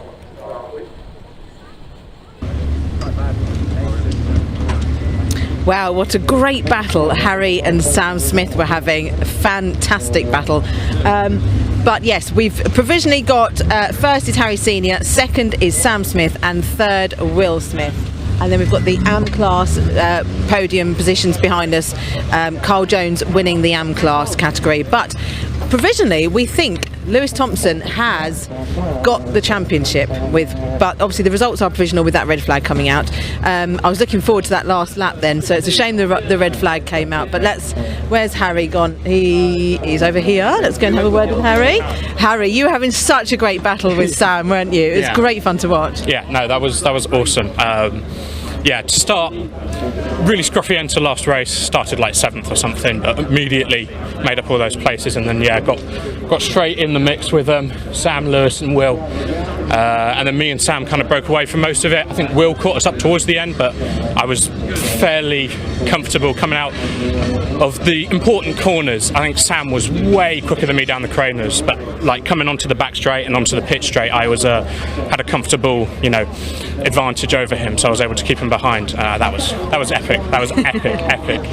What a great! It's great to have these fun races, isn't it? Because it just makes you realise why we're here and why we're doing this. Yeah, no, that was brilliant. That was one of the best races I've had all year, if not the best. Brilliant. Nothing more to say than that. I'm so happy. And you get to do it all again later. Yeah, might be dry later. We'll see. It might get a bit scruffy again, but whatever. We'll see. You'll be in the mix, no doubt. Well done, Harry. And right, we'll come and have a word with Sam quickly.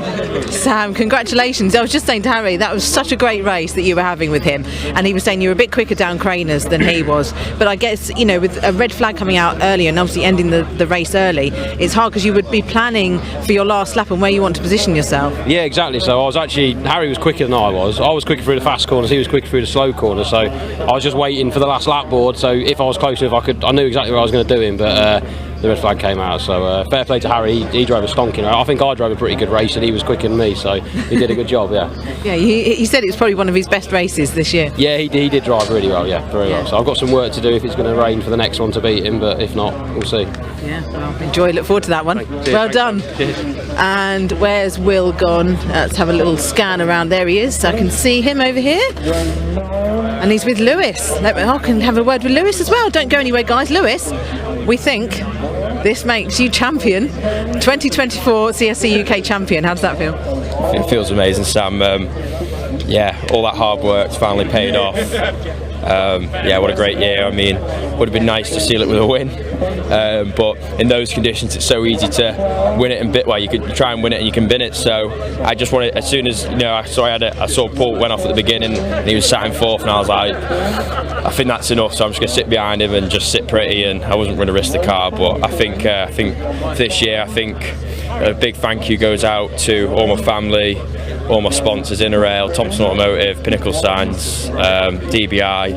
There's so many more people to thank as well. The team, DW, they've given me best car all year. And and now we can reap the rewards and celebrate. But yeah, it was a hard race. That it was. I gave it a good go at the beginning. I thought I had the pace at the beginning to maybe try and drive away, but Will and Harry came, the cavalry, and yeah, I just didn't fancy getting too involved in that one. I think I did the maths last night and I knew where I needed to finish, but to go out there and get it done, I'm just over the moon. So yeah, well deserved, but wise, to just play it safe and be steady on this race. Yeah, I mean, those conditions out there are terrible. I mean, the spray kicking off the back of these tyres, it's just unbelievable. So yeah, I sort of knew that my game plan was to sort of just try and keep it on the road and see what happens, and obviously try and get done in this race. But it's but yeah, no, it was so much easier to win it in that race than to win it. So I just kept it on the road. That was my plan. So, but yeah, no, it's been great. It's been a great year, and looking forward to the next one. Yeah, I can't wait to watch it. Excellent. Well done, Lewis. Thanks, Sam. Right, here, Will, thank you for bearing with me there. Third place, absolutely, brilliant. You had a great battle with Paul and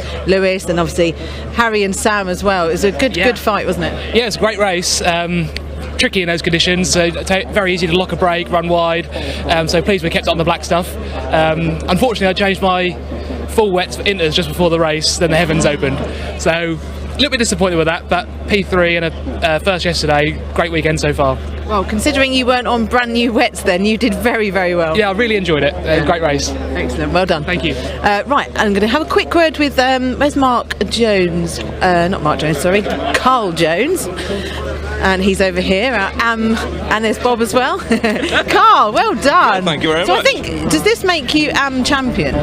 Do we know yet? Do we know? Do we know? We're not sure. Okay, we're not sure. Because if it is, I'm going to send it in the last one. Watch out, everyone. I don't know. God, that was dicey, that was. Yeah. Did you see the first two laps? Yeah. You couldn't see, well, I couldn't see anything actually, so yeah, it was, but it sort of like started coming to us, and the track was so greasy. So greasy. It was like riding on marbles, but good race. Yeah, good race. I wanted a Porsche, and I thought, and I could see sort of Wes behind me, and I'm thinking, no, I'm going to just hold station here, because like if I do spin off, then because like my points got chopped a little bit yesterday for one particular reason, but I won't go into that.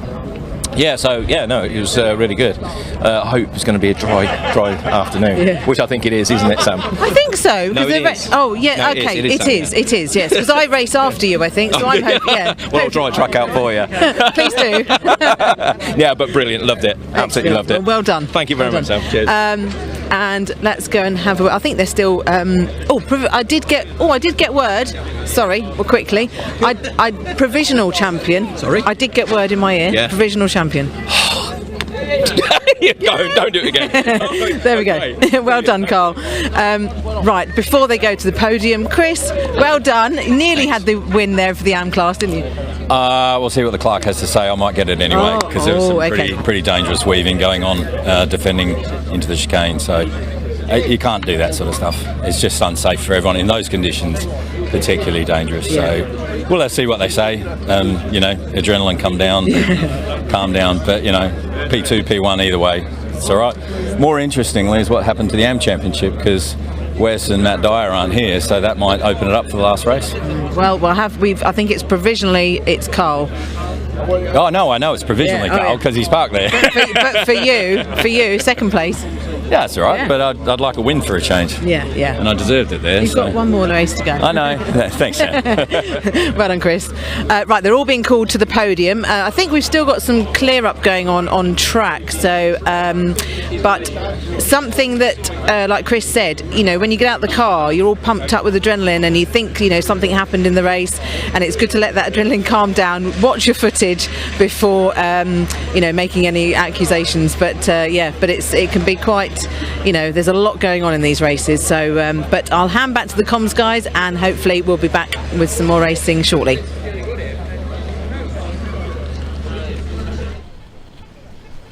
Thank you, Sam. And well, with that race complete, ladies and gentlemen, we do have a little bit of time whilst the clean-up operation is ongoing after the Vertex 7's UK Championship race. So what we're going to do is we're going to make our way down into the paddock, and we're going to be catching up with Mitch, who's had the opportunity to catch up with some of our drivers in preparation for our next race on the schedule today, and I mean the first of the two Sim Motorsport Caterham Graduates Championship Sigma 135 races. We'll brief you on what that's all about, but first let's hear from Mitch down in the paddock.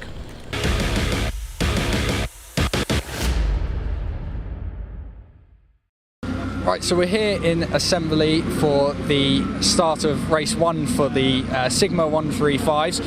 I'm going to have a word with Tom Power. Now, he's had a great run of form this season, only finishing outside the top 10 once. So I'm going to grab him for a quick chat about that now.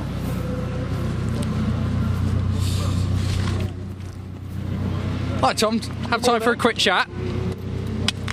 So, great run of form this season. You've only finished outside of the top 10, I think, once, is it, this year? Yeah. What's your secret to the consistency and the great success? I've got to drive it home, so therefore you can't crash. I guess that helps, yeah. If your transport is in a wall, I guess that's not ideal. Plans for today, changeable conditions. Do you like the rain? Is that something you're excited about? I actually quite like the slippery conditions. What I don't like is spray. So if you're up the front, hopefully there shouldn't be too much spray. So yeah, I'm looking forward to it. Well, you're not too far back on the grid, so hopefully you will get the visibility you want. Donington Park in the wet, what's your advice to anyone at home watching for what it's like to drive around here in a Caterham in the wet? You just got to be really gentle on the throttle, really. Feed in the power gently. It's easy to lock up under the brakes, so if you lock up, there's no ABS, you'll slide into someone, so you've got to be just gentle all round, really. And I can do it. Well, very good luck for you today. Hope you can keep up that run of top 10s, and I will leave it to it. So keep an eye out for the number 70 car in this next one, and I'll hand over to the commentary team now to take you through the action.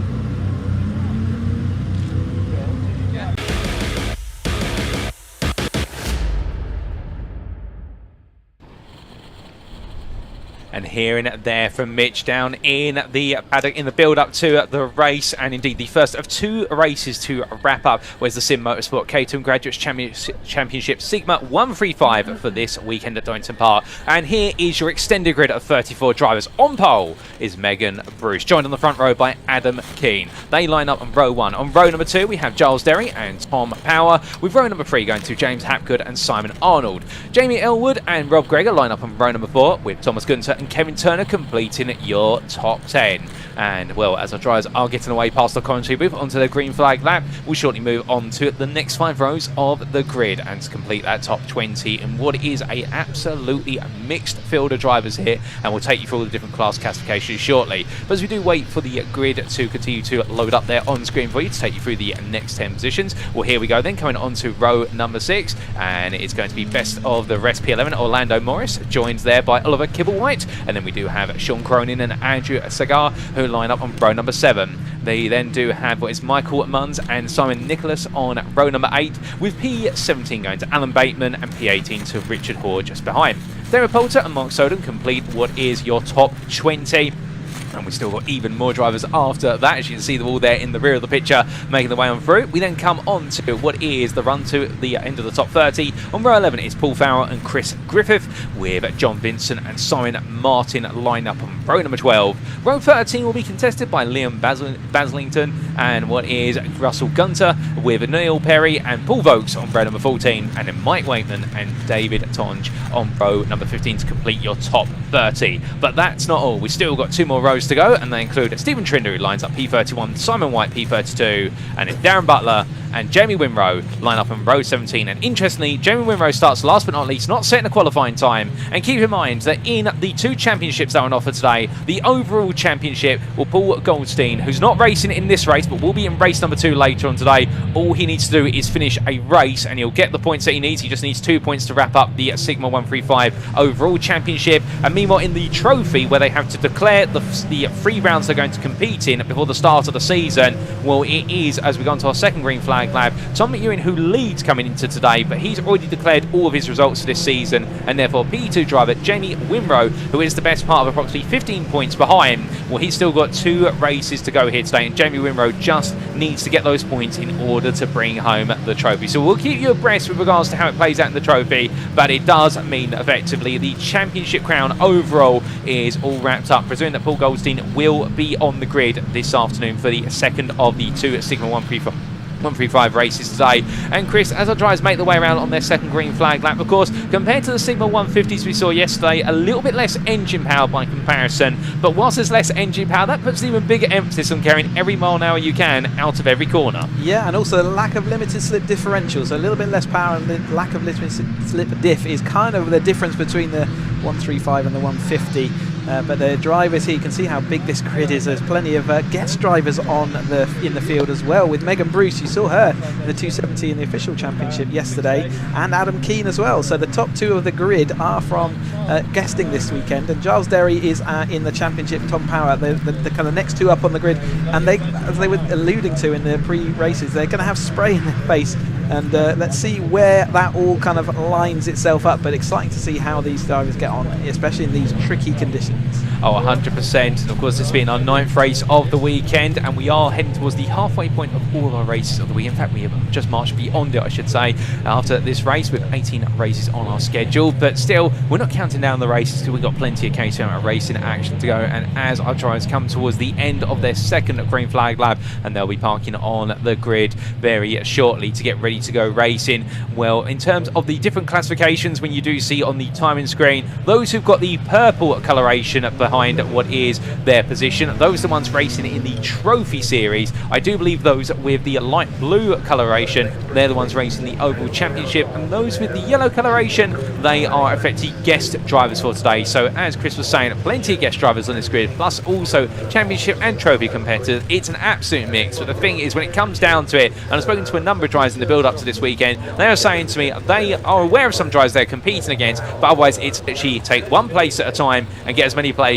and see where you finish come the checkered flag. Because it's too many drivers to try and keep account of, bar perhaps one or two, if you know you're in a key championship battle with them as we come towards the tail end of the season. That long line of cars finally comes to its conclusion with a 34 car win row, and as they all get themselves into position on the grid, you can see up there at the distant view, everyone just gradually crawling to a stop. The grid almost coming to what is the exit, what the S is there, given its scale, and well, as all the drivers get themselves in position. The Marshal's doing a fantastic job in clearing up after the incident in our previous race, and credit to the Orange Army where it's due in the rapid response there. But there we can see all the grid in position, the medical car pulls up behind, and our Marshal with the green flag begins to wave, which means for the Sim Motorsport Caterham Graduates Championship Sigma 135, it is about time to get ready. The lights go on, and without further ado, it's going to be 2 red lights. And it's lights out, away we go for their first race of the weekend as all the drivers get underway. Some drivers slowly off the line, others having a much faster start, and Winrow in particular absolutely roaring off from the back there, seeming to get any places. But as they come in towards Redgate Corner, our leader managed to hold on with Megan Bruce going a little bit deep into the corner, but everyone are tiptoeing the way in here in the concertina effect that brings them all together. But it looks so all the drivers safely on through as they come down into Hollywood, and as they do, we can see further back there, Derry and Power starting to fight over P3, but it's bringing the rest of the field in. Meanwhile, Bruce and Keane able to start running away, but look at that spray, Chris. Goodness me, I would not want to be in that mid-pack coming down the hill to the old hairpin. No, we heard from the 7th Championship UK cars, zero visibility, and there's more cars out there picking up even more spray, so absolutely zero visibility. All the drivers doing a fantastic job with enough caution there to allow them to deal with any situations. And it's a tricky round here as well. It's a very slippy part of the track, and again they're all managing that very well. But it is Megan Bruce then out front, and I think that is still Keane in second. So our front 2 rows as they were. Then we might have a swap there. Derry ahead of Power as they went through McLean's there, and the rest of the field following on. And as they make the way up towards what will be the Coppice Corner for the first time of asking in this race, of course, 20 minutes of racing action, and this being in the parallel series to the official Caterham Motorsport ladder. So keeping in mind that this is the more club orientated series, whereby you have a whole mixture of drivers from the official Caterham Motorsport ladder who also take part in this, and therefore perhaps it's a little bit more budget friendly, but also there's all the competition to be loved around here. And while the drivers make the way down, you see plenty of 2 wide moments under braking as we continue to watch 4 drivers making the way on through the S's towards the end of the first lap. And all the drivers here, I think, very sensitive on this first lap. They want to try and gain positions, but nobody wants to see their race curtailed before they've even been able to get to the end of lap number 1. But after 1 lap, we see it is Megan Bruce who leads, our lead driver overall and guest driver ahead of Keane, followed by Elwood. We then do have what is our leading championship driver, P4 overall of Arnold, ahead of Power. Then it's Gunter. Then we have our leading trophy driver of Hapgood in at P7, ahead of Derry, followed by Turner. And then it is Cronin who completes what is your top 10 overall. overall. Best of the rest, P11 is Cigar, and well, as our drivers make the way on through lap number 2, Megan Bruce right now just trying to break away from Keane, and Elwood gradually being dropped little by little. And I have to ask Chris, obviously wet conditions out here, it does make the track slippery, but also those curves, those painted red and white curves, normally you're encouraged in wet conditions to avoid driving on them for the simple reason they're going to be even slipperier by comparison. But how do the Caterhams deal with those curbs? Yeah, it's the same as anyone else, any other driver. They really do need to avoid that. The curbs. They really are like ice. But there are some corners where you can just use momentum as long as you're not on the power and not having to steer the car too much. It means that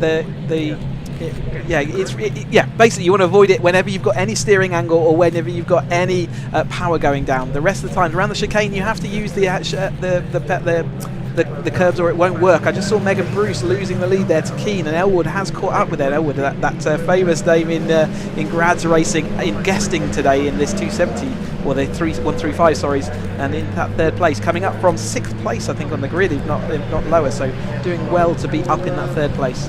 100% a good spot there, Elwood making all that progress, having started in what was P7, Jamie Elwood, and roaring his way up the order. But as our field makes its way on through, we look back to the front of the field, and this is Bruce versus Keane, and Keane here trying to go inside to outside as they roar their way on down. Keane behind the grip, and Bruce really sliding and having to bring the car back under control before drifting onto the path of Keane. But Keane's commitment sees Keane take the lead of the race, albeit perhaps it's temporary. We'll have to wait and see. Hapgood a little bit further back there now, up into P6, getting ahead of Power, with Power having a poor run on that previous lap, which we caught the coattails of coming out of Coppice Corner. We look there to what is the number 6. It makes its way up the road, and well, as they continue to roar on through, where we can see the field just gradually making the way in towards McLean's. Plenty of fighting further down the order, and I do believe that's the number 77 of Derry right now under a lot of pressure as the 62 of Turner goes around the outside, and Derry struggling for pace at this point in the race. In fact, that's number 70. I'll correct myself there. Power slipping back down the order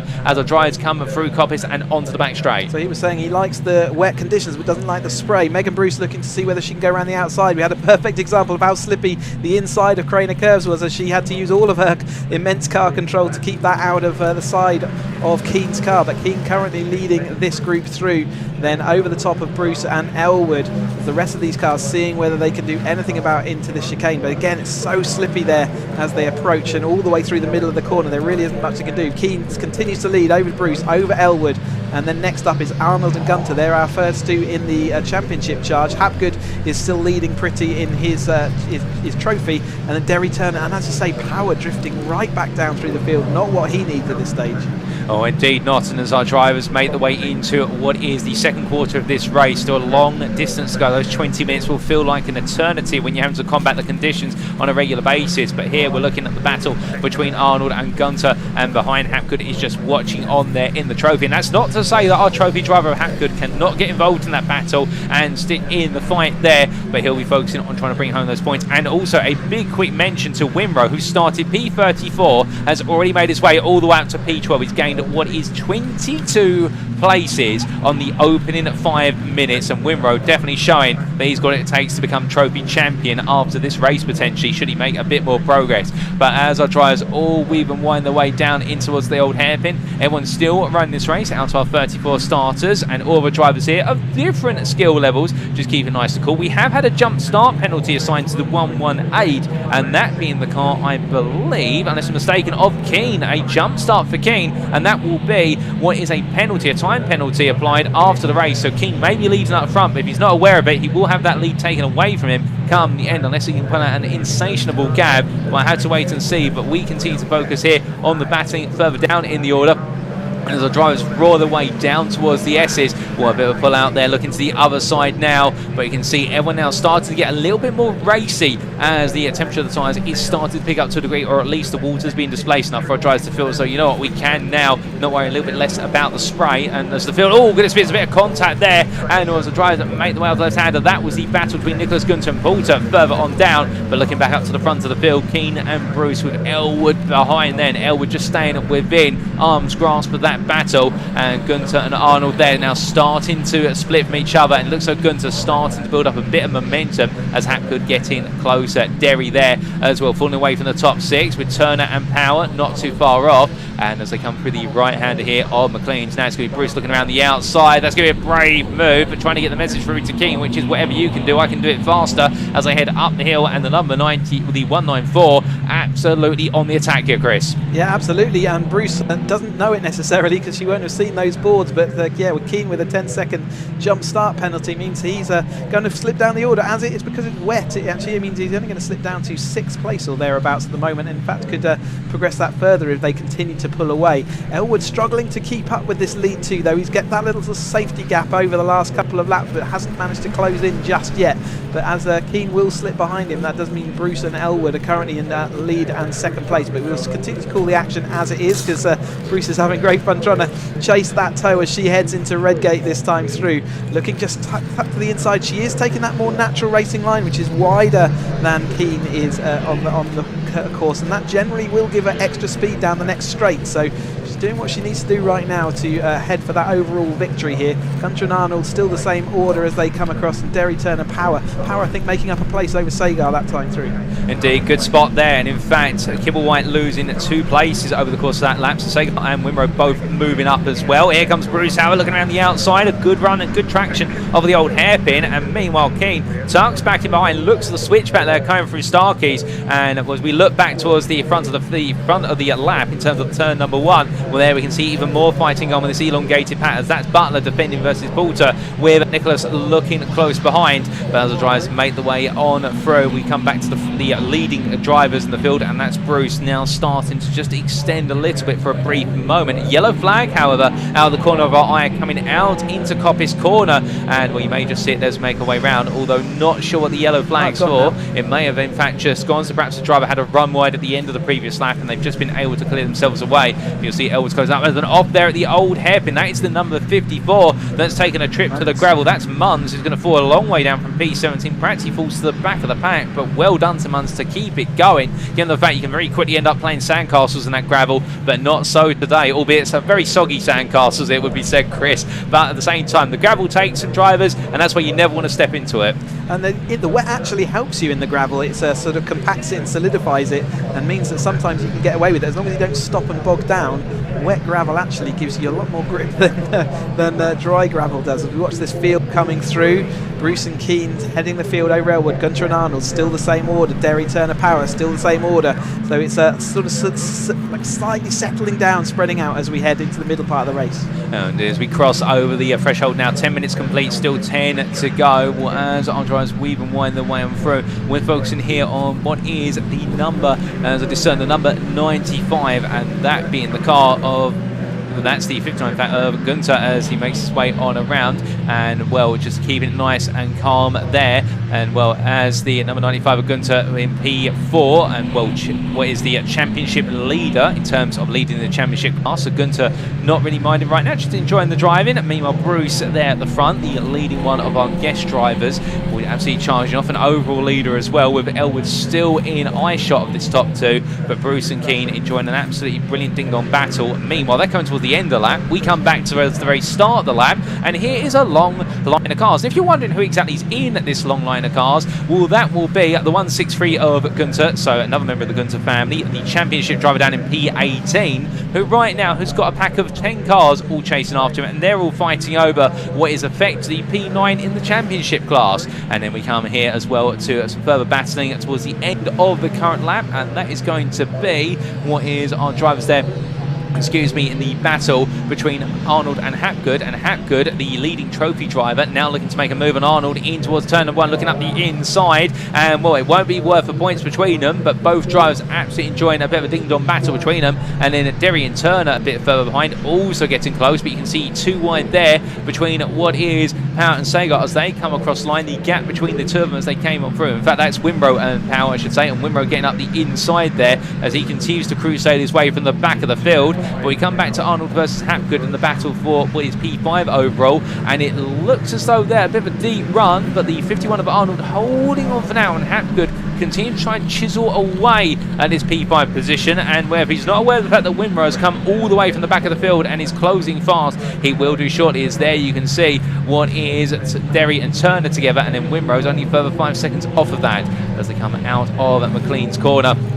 It's close between the two of them as they head in towards Coppice Bend, and both drivers here just pacing out this race at the moment. But I suspect Hapgood is going to be looking for a move shortly as they head on through it, and then we come all the way towards the back of the field and towards the starter lap as they've got onto it, and we continue to see an exchange of places there, and that being what is Cronin making a move on Nicholas, I do believe, as they made the way on down through Hollywood and into the crane occurs. And well, they may be going a bit slower, Chris, but to be fair, they're enjoying themselves out there and having a great little bit of battling. Yeah, you can see there's battles all the way up and down this field.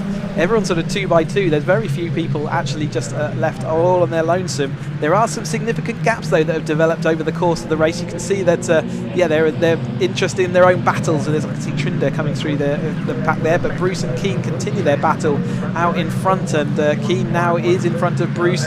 Bruce still looking to see what she can do, but again, she's using the good momentum out of the old hairpin last time's crew. Can she do anything about it this time? You can have a look to the inside of Schwantz, but that is really slippy down there, and actually Keane denies that move by just chopping slightly across. Unfortunately, we lost our camera up into McLean, so we'll have to wait for them to come out and see how that battle developed, as the rest of this field, like you say, the opposite side of the the wind is so gusty out there at the moment that it blew camera off the mountain, so we will get that sorted as soon as we can. But it really is a gusting, an absolute gale out there, and it's changeable each time we go through a lap. So we watch this pack coming down then towards us. Oh, indeed, and as the racing continues to march its way towards the final 5 minutes, well, as our drivers roar their way on down in towards the old hairpin. Keep in mind, of course, that in the Sigma 135 category of the Sim Motorsport Caterham Graduates Championship, whilst all these cars are running at the same power, they're cars that have come from a number of different specifications in the what is the Caterham Motorsport ladder, ranging from what is the array of the Academy Road Sport and 270R cars from 2008 onwards, and also the 310R, well, in fact not the 310R cars, it's just purely the 3 I've just mentioned, as I do almost jump ahead to talk about the Sigma 150s, but we're here for the Sigma 135s currently. But as our leaders make their way past the camera shot there and through Redgate, we come back to the Keane-Bruce battle. It is still Keane ahead of Bruce at the moment, and it looks as though neither driver is aware of the fact that Keane does have a penalty that's going to be applied after this race, but to be fair, we love to see them batting hard. Oh, goodness me, that is the 119 there, just creeping along, and that's Sagar, who has had a bit of an instant, and I think it's going to pull off. Front right is a bit damaged there, so he's definitely made contact with the barrier. Is that out of the chicane maybe? But yeah, tucking behind, so not going to have an effect on the race, but in a position of safety. But he was doing quite nicely, and now will drift away from 6th place in championship class. Oh, indeed, and I think that might have been coming just out of the old hairpin all in all, but still unfortunate for Sagar. But the misfortune of one driver does promote a few other drivers up a place. But meanwhile, as we look to the S's there and roaring their way on to the next lap, well, a lovely move being made there, too wide on the X in that brief camera shot. But as we do see what is there, and I believe that is the car of what it is, Arnold, making a way on through in the number 51. And Arnold right now, well, he's in a bit of a lonely place with Gunter, his main rival in terms of battling for the championship class lead, being 10 seconds up the road. Well, Gunter's just disappeared off up the distance. He said, right, I'm taking this lead and I'm running away with it. And Arnold being left lonely, and Hapgood, in fact, has disappeared. Hapgood was at the start of this lap, Hapgood was right on the rear of Arnold, and come the end of it, he's disappeared out into the ether. Yeah, they were having a nice little battle, weren't they? And like something's happened, whether he's taken to the gravel. Let's look out for yellow flags around the circuit. I can see that the green flag is being shown on our timing screen, which means there may well have been a yellow flag at one point as we watch these battles coming through here to the chicane. Oh, this is a busy and back markers. Megan Bruce making a better deal of that back marker traffic. In fact, Winrow's now Elwood's managed to get through over the top of Keane as well, hasn't he? So Keane losing out to all those back markers. He would have been the first to cross them, and that's cost him. And that's often the ways where the back markers aren't necessarily aware that the leaders are coming through. Elwood using all his experience there to see what he can do. Got a car off on the gravel. Who is that? It's not Keane, is it? I think that's Hapgood, is it? No, it's not. That's Keane. It's Keane. So our race leader had absolutely shuffled down the order, not only by the jump start penalty, but now because he got out by these back markers and wasn't able to deal with them as well as the other drivers. Indeed, unfortunate there for Keane. Back markers and then a spin coming out of the old hairpin. May have been given a bit of a nudge as part of that, but we can't quite tell you the full story, but he'll know that one, or at least his side of it. But what we can tell you is that with that, Bruce now taking the lead of this overall, and Elwood will be given the chase. And here they are on the foreground of your camera as they make their way down towards the S's. 3 minutes to go, and as they head on through, we've had a few localised yellow flags and a couple more drivers heading off onto the gravel from what we're hearing in our ears, so therefore we'll try and keep you updated where we can. But Megan Bruce right now absolutely running rampant in this race, it must be said. Yellow flag there going into turn 1, so it looks like we might have someone go straight on. In fact, I can see tram lines there on the bottom right corner of the picture, which seems to suggest that somebody may have gone straight on into the gravel there under brake and the car's seizing. So it is ending up to be a little bit of a dramatic race at the end, and the rain does seem to have calmed down a little bit, but still this circuit, it may not be being pelted by the clouds as much as previously as they make their way through. And in fact, was that in the foreground there making his way through the camera shot? That was Hapgood, who was leading the trophy class and has fallen almost a lap down, likely from a mistake earlier on. Yeah, maybe did just go into that gravel, like you say, and then nowhere to go. But Bruce now, Elwood's come alive, hasn't he, in the tail end of this race? He got a bit of a taste of it with the back markers going through, and he was absolutely fighting for this this guest lead, as it were. Gunter still taking that lead in the championship battle. Keane finds himself in 4th place on the road. Still got work to do. We've got drivers sort of having their own mini battles all the way through, and that's a tricky situation for the leaders to come across. But it's Arnold and Derry. Winrow now does find himself over the top of Power, so Power's not had the greatest race for him, has he? Oh, indeed not. And here we're focusing on the battle between Butler and Cronin. They're fighting over what is P6 in the championship, in fact in the guest class I should say, and having a great little scrap of it too as they battle over P15 as they head up towards turn number 1. Of course, that battle is going to have to be paused because of the yellow flag that's being waved there, and that's always a bit frustrating in the drive when you want to have a battle and suddenly just about to get alongside, you can't overtake because there's a yellow flag. Otherwise you'd have a stern word being given to you by the stewards of the course after the race. But as they continue to make their way on down the hill, they can go racing once again because they're back under green flag conditions. We're in the way on through, but coming down into the braking zone there of the old hairpin, it looks as though it's a degree of trepidation as they all come onto the anchors, and nobody wanting to run too deep at the moment because the water there. But coming back to the front of the field in terms of the overall leader, Bruce making their way onto the braking zone now, I do believe, and everyone just stacking the way in front. In fact, that's not Megan Bruce there, so where is Megan Bruce? The big question. Have we had another off? We'll have to wait and see, as that was, I think, a bit of a pack further on down, and as our drivers come on through, there is definitely Arnold making his way on round. But as they all head in towards the old hairpin here, everywhere you look, battles are plenty, and that's 2 by 2 they go. And in the end, a change of places there, and there's Megan Bruce. And as you were saying earlier, Chris, it's almost as if Elwood has woken up since Keane had that off, and well, he was just watching, and then he's rolled up his metaphorical sleeves and said, you know what, right, time to put in maximum effort. And as they make their way in towards Coppice Bend, that's not to demonise what effort he has been putting in so far, but Bruce under major pressure, as this will be our last lap all the way to the checker flag. And here comes Elwood looking up the inside, and will Elwood leaving it very late in the day if he's going to go for the move. But to be fair, it's all about getting to the checker flag as leader to finish first. First you must finish, but Elwood's going to be on the inside here. Bruce on the outside, they're going to tap wheels, and as they come through, Elwood does take the place, and goodness me, Elwood take a bow because the checker flag will wave, and it will go the way of the number 11 of Elwood, who takes victory over one in the guest class ahead of Megan Bruce in the 194, who finishes P2 in the end.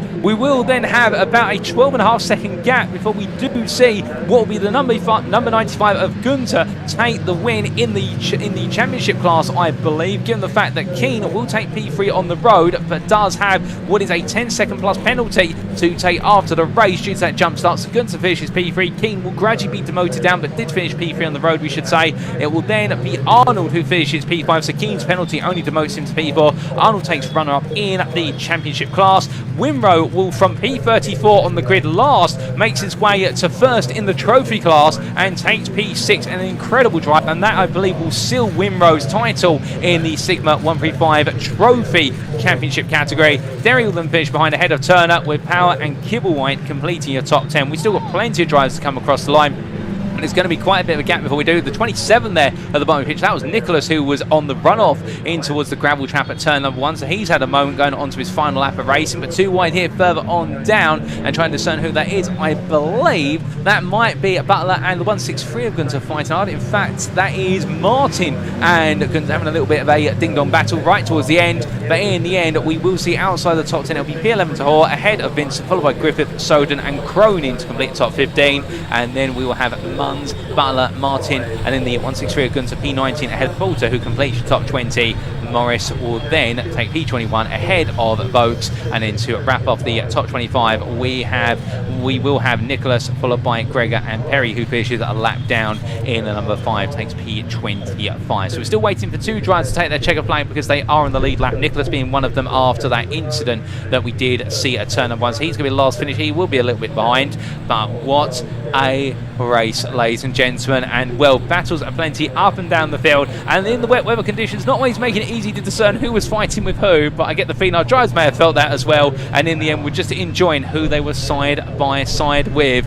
But as we also do see there, a couple of the course cars making the way out. I think a couple of drivers have ended up in the gravel on what has been the run to the end of the line. We do see some drivers making their way into the pit lane, but that lovely scenic view there, and well, what a challenging race. But as we do then bring up the provisional race results subject to any Stewards inquiries, Jamie Elwood, your winner with that last lap charge versus Megan Bruce, and what a brilliant drive there from Jamie Elwood, showing that sometimes patience is all that it matters about in order to take the win. And Megan Bruce, who was leading for so long in the battle with Adam Keane, in the end being put to P2 by Jamie Elwood's efforts. Thomas Gunter, meanwhile, behind the 2 guest drivers, taking the championship class win in P3 overall. Adam Keane, P4 at the finish, ahead of Simon Arnold. And then we do see Jamie Winrow taking the trophy class win at P6, having started from P34. A brilliant effort there from the 46 driver. Giles Derry, Kevin Turner, Tom Power and Oliver Kibblewhite completing your top 10. Richard Orr, P11 ahead of John Vincent, and then Chris Griffith and Mark Soden completing your top 14 finishes. Fastest lap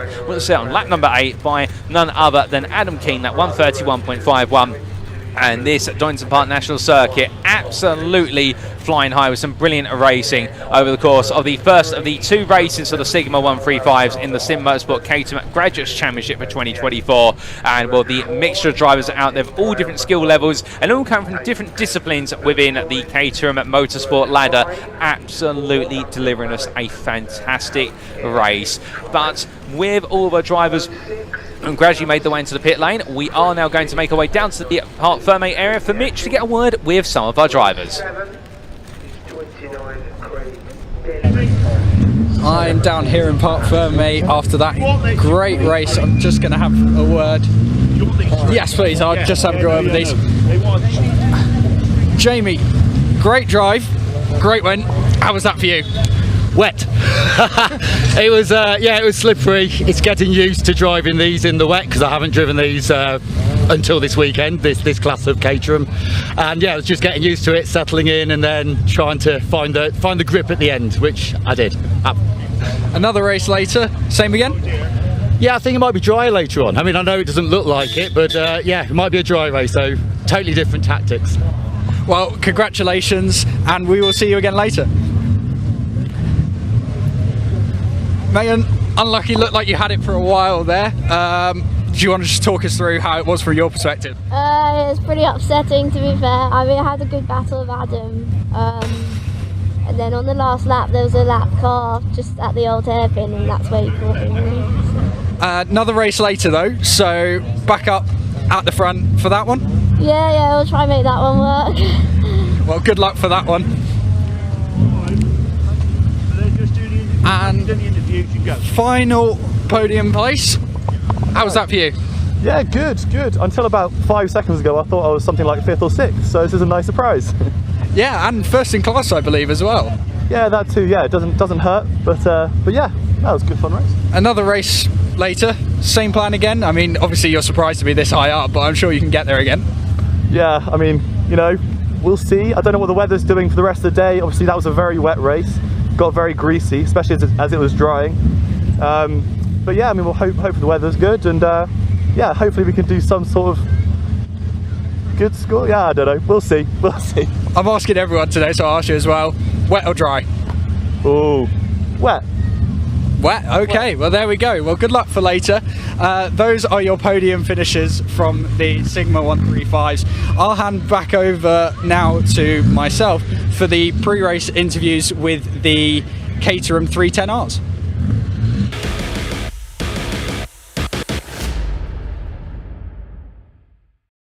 Hi, we're in assembly area for the Caterham 310R race that is about to get going. I'm going to grab a word with David Yates. Now, David yesterday had a great race, went from 12th on the grid to finishing 6th. Starts 6th today. David. Hello. If you have from under the brolly. It is still raining, isn't it? So horrible. Good job to have that brolly. Great race for you yesterday. How was it? Did you enjoy it? Yeah, it was a great race. It had a pretty disappointing qualifying and wasn't really where I felt I should be. Managed to stick with the front guys for most of it. We got separated halfway through, but sort of got back there, and we could just about see the front four, but couldn't quite catch up with them by the end. But no, it was a great race, and racing with Graham, and it's always a bit of a laugh. Obviously, the plan will obviously be move forward again. Will the weather help or hinder you in that, do you think? They say it's a great leveller when the rain comes down. So I will be doing my utmost, but it's always that little bit more scary. So we'll see how we fare. And how comfortable are you with your car with the wet setup in the what is not massively wet but still greasy conditions? Yeah, these conditions aren't so bad. It's worse when it starts to improve and you've got the changing conditions, and what you could do the lap before is not necessarily what you can do on the one that you're on. So it's you basically just got to go out there, do your best, and see how you go. Well, good luck for the race, and thank you for talking to us. So there you go. Wet conditions not so bad, greasy conditions later may be an issue. Good luck to David Yates, look out for him in this next one. I'll hand over to the commentators to take you through it.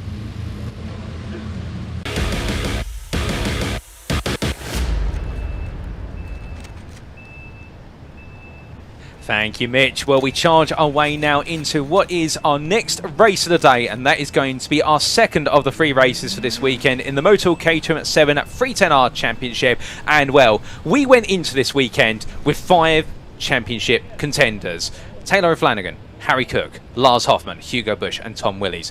Race number 1 yesterday saw them all displaced at the start, given that qualifying was mixed conditions. But in the race, they found each other out on the circuit. They battled hard. But now, going into race number 2, we can provisionally confirm that Tom Willies will be out of that championship hunt. He has not scored enough points. We're now down to 4. And on pole position is one of the leading contenders, Harry Cook, for this race, joined on the front row by his main rival, Taylor O'Flanagan. Hugo Busch is still in it. He's your third contender, and he starts P3. The man who has theoretically been eliminated, but he'll give it his all, Tom Willies, starts P4. And then Lars Hoffman, still in with a chance, starts P5. Watch out for that top 5. It's going to be incredible line. But let's not count out the likes of David Yates, starting P6 on the grid, and he would love an opportunity to take a swipe at some of the drivers up front. The same for Graham McDonald. That P16 start in race 1 converted it to a P7 finish in the end of the race, and therefore that's where he starts a race number 2 with Andrew Murgatroyd alongside. Duncan Mallet and also Harry Iyer complete your top 10, and they'll all be salivated at the prospect of that P6 through to P10 championship fight. We then come to the 6th row of the grid, and best of the rest will be Freddie Shillings, who went forward a lot in race 1 but also fell backwards to a degree, and the same story for Philip Bianchi, who joins him on that 6th row. Craig Demon begins the race at P13 on row 7 with Alex Vincent alongside, and then we have Gareth Lucas and Jeff Price on row number 8. Starting P17, Stephen Lancaster had a brilliant set of battles with Ronald Mounsey in race number 1 yesterday, and he continues there with him on the 9th row of the grid, and your top 20 is completed by the combination of Christopher Welch and Stephen Metcalf. We then have behind them, I do believe, if we have a further grid to go on through, what will be a couple more drivers, but that's going to be your top 20, and then we do have on the final row of the grid, starting P21, William Wood and Robert Bullen, who completes your 22 starters. Well, as a plane comes to land on the left there, you can see how strong the winds are, the plane being blown sideways. Well, our drivers here will be feeling the wind in their Caterhams, there's no doubt about it, as we're going to be blown away by some plentiful racing action, because that's how you guys and girls felt when you were tuning in yesterday we felt it in the commentary booth. We were speechless after race number 1. And Chris, race number 2, it's going to be plenty more of that. But the added modifier now, which is we've got a greasy circuit, 2 green flag laps for drivers to get themselves acquainted. You could not set the scene any better. No, it's amazing that we've come into this final 2 races of the season with we're so close from between the whole of the top 5, and like I say, Tom Willis is theoretically out of that championship, but who knows, when penalties come in you just don't know. But they've all been sharing out all of the podium positions. You know, Tolly Flanagan have got 4 wins so far. Harry Cook's had 5 wins, Lars Hoffman 3, Hugo Busch 4, and Tom Willis 3 over the course of this. And it's the same story all the way through the podiums.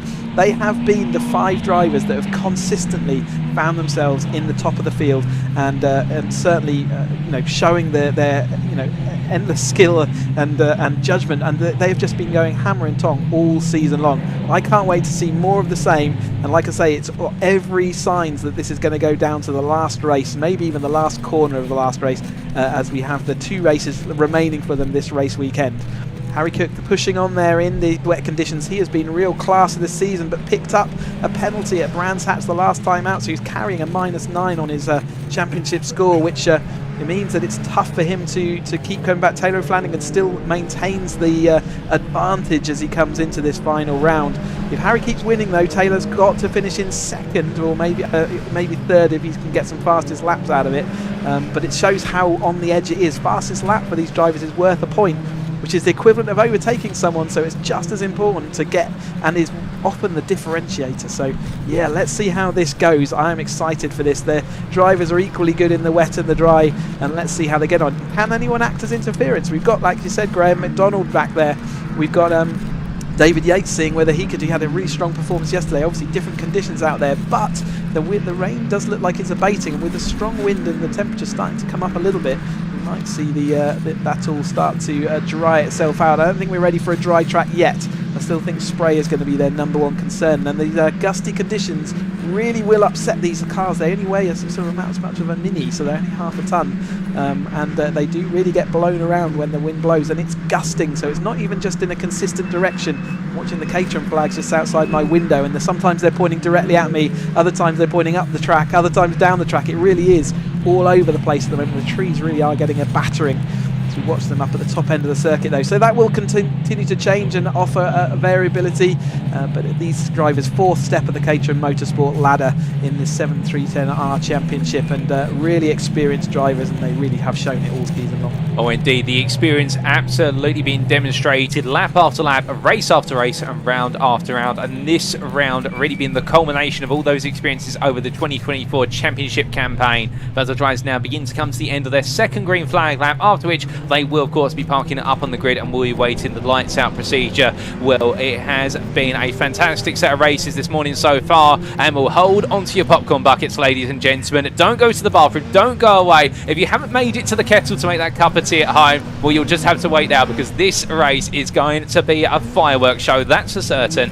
and everyone just makes their way now into their positions. And indeed, as they start to park up in front of us in the outside our commentary booth window, we're getting ready for the roar of those wonderful engines. These 310R machines, of course, being absolutely potent and flying high with an incredible power to weight ratio, and hence the 310 number in the championship name. But with all the drivers now finally settling down, just a couple more to take their spots on the grid. You can see where the circuit is drying up because the rain has stopped falling for a period of time. Forecast is expecting there to be a huge wave of rain to come back within approximately the next hour and a half, but we may have a circuit that is going to keep on drying here, and it's all going to be about trying to find the right time to be on that right line as all the drivers get into position. The medical cars parked up behind. Our marshal with the green flag begins to move across there and wave it. We look towards the back of the grid. The lights are going on. Our driver's eyes will be looked upwards to see those red lights go on, and now we're only moments away from going racing.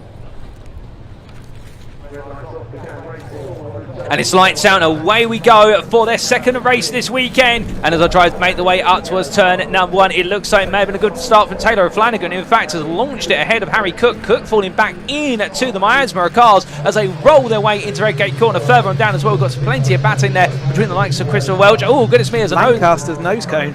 Well, that's been displaced, and I think he'll want that back at some point, but not right now. But as they make the way down on through Hollywood, it is going to be O'Flanagan who does take the lead this race as the spray does come up there, and that really obscures the second half of the field. But they all now tentatively concentrate in the old hairpin, and Willis takes the lead by looks of things. Yeah, looks down the inside there. Cook did recover a bad start to make it fourth. David Yates looked like he had the best start of everybody, but unfortunately the inside line at Redgate didn't work for him. Cook round the outside then of Willis, making the second start, and Murgatroyd also a great start from about 7th on the grid there to make it up. You can see Lancaster with his lack of nose cone, so maybe he just tapped someone on the way up towards Redgate, and that's dislodged it. So Harry Cook into that second place, Willis in third, Murgatroyd all the way to the fourth. Then we've got Hoffman, and then it's where we come Bush. So Bush making a bad start. There is that Lancaster car, sans nose cone. Well, indeed, without that nose cone, and Lancaster there will be wondering, okay, where's that gone? But he'll think about that later. Meanwhile, at the front of the field, as they all now bob and weave for the first time down the back straight, and O'Flanagan will want to try and put a little bit of space between, and you can imagine the lead pack of cars now will all want to try and break the toe from the field behind. They'll want to try and make it a bit more of a confined battle of their own, but as they go right into left to complete the opening lap of the race. It is going to be line by line formation here as O'Flanagan and Cook now cross that timing line, but we're looking a bit further back. You can see how close it is wherever you look, but they roar the way down towards turn at number 1. O'Flanagan holds off Cook then with Willis, Murgatroyd, Hoffman, McDonald, Chiddick, Bush, Yates, and then Bianchi completing your top 10. Aya falling back to P11, Mallet down to P12, and therefore we have had a big shuffle at the start of this race already. Not an easy start for many a driver, and O'Flanagan wide, a bit of a tap there, and it looks as though they bounce, survive it, but going a bit deep, it's going to be Willis in turn, and Cook also getting stuck back into this, and Murgatroyd right now, because he's just looking at this and thinking, okay, when can I seize one of these places? He's certainly looking to pick up those pieces. Bush is the person who's lost out most in that from our championship battle, slipping all the way from 3rd down to 8th. He got caught up with David Yates, and that's what I think they both slid back down the field. But Mallet's in the contention to try and see what he can do about coming back through, but Cook managing that situation and using the very wide line through Craner curves, back in front then of Willis, then Toad O'Flanagan having to use his rearview mirror against Murgatroyd. Then Hoffman is still there ready in the place he needs to be.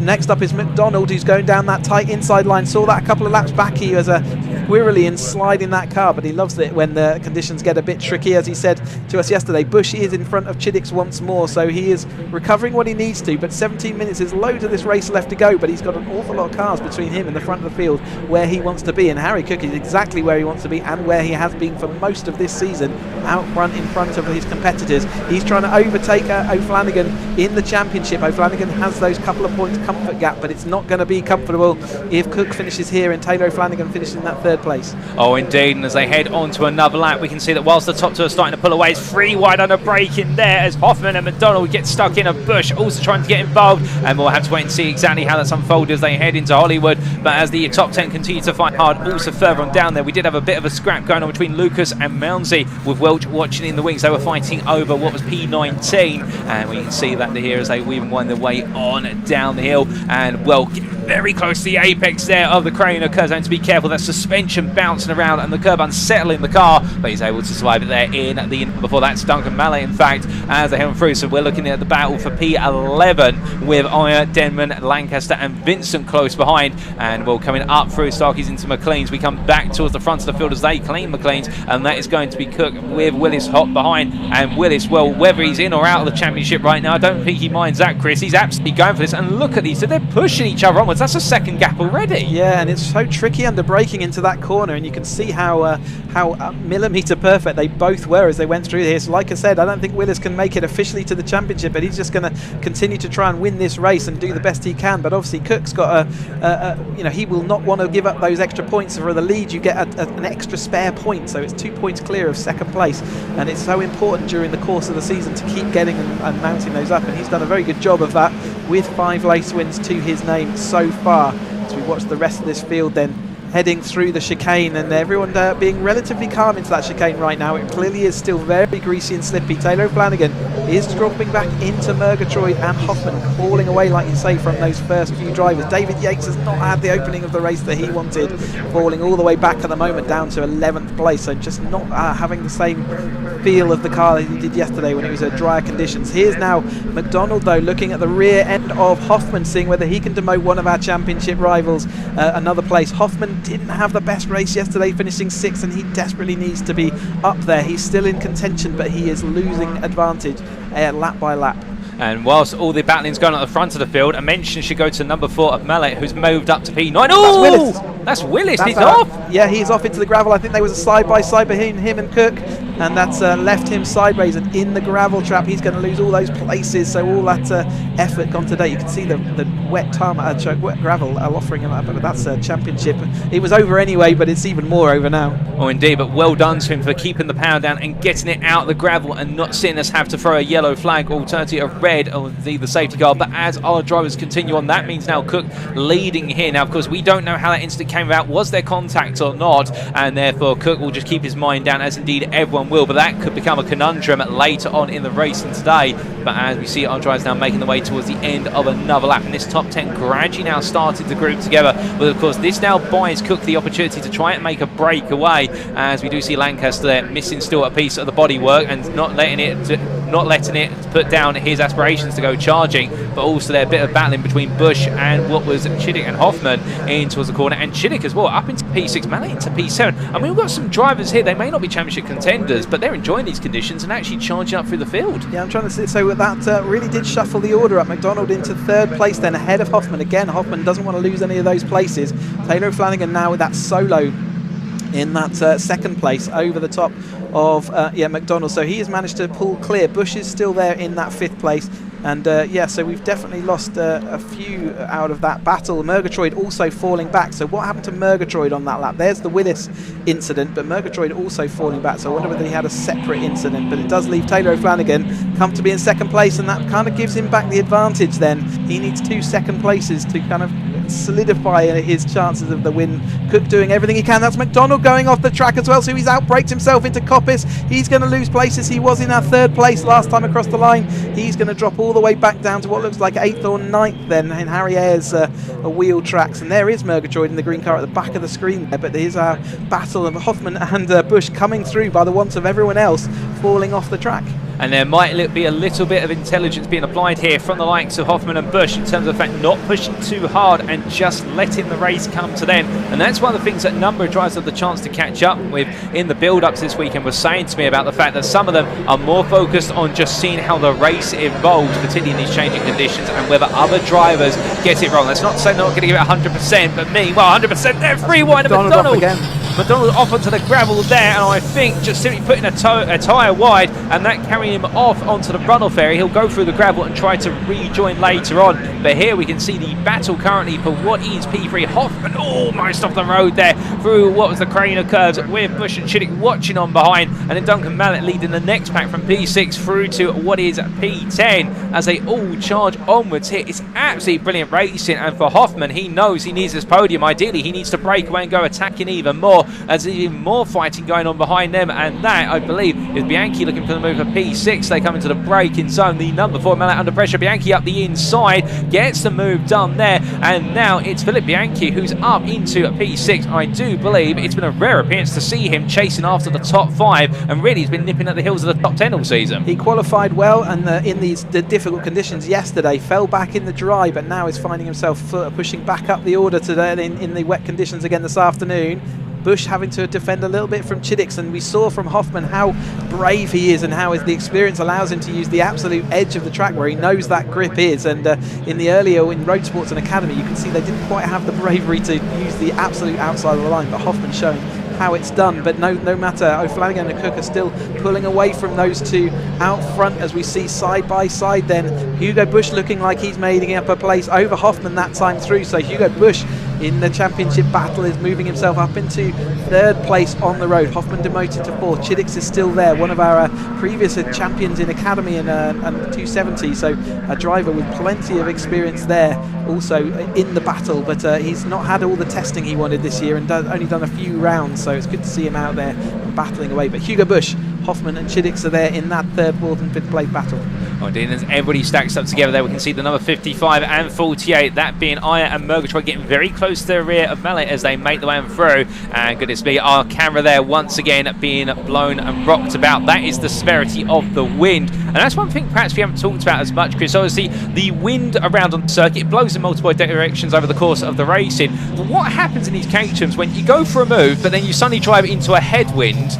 do you lose all the momentum you've gained? Yeah, absolutely. You can absolutely feel it because the Caterham generates all its speed because it's lightweight and it's not particularly aerodynamic, and it means as soon as the headwind blows, you can really feel it in the car. You may well be in a situation where you can sometimes use fifth if it's got a tailwind. You'll be absolutely using fourth gear in the headwind. You get Bush absolutely on the limit. There's dust and dirt on the outside of that where people have clipped the corner as well. Another thing to watch out for in the changing dynamics of this track. But not only that, if you get a gust of wind halfway through a corner, it can move your car half a metre offline, and that can be the difference between making a corner and not making it. So really is a tricky situation for them, as I see all the trees being buffeted around. And Harry Cook, though, seems to be managing this situation incredibly well. Out front by 3.5 seconds last time across, and he's got a comfortable back. Taylor Flanagan, who's second up, has got a comfortable gap down to Bush. So at the moment he is dealing with this situation, but it only takes one lack of bit of concentration, one little bit of mistake, and it can drop you back. But we watch him going on his way up through Schwantz Curve. It looks like it is drying out as this race goes on. The wind and the conditions, we see the wind again having a real big effect on our cameras out there. It's really a good indication of just how windy it is as they head up here towards the camera.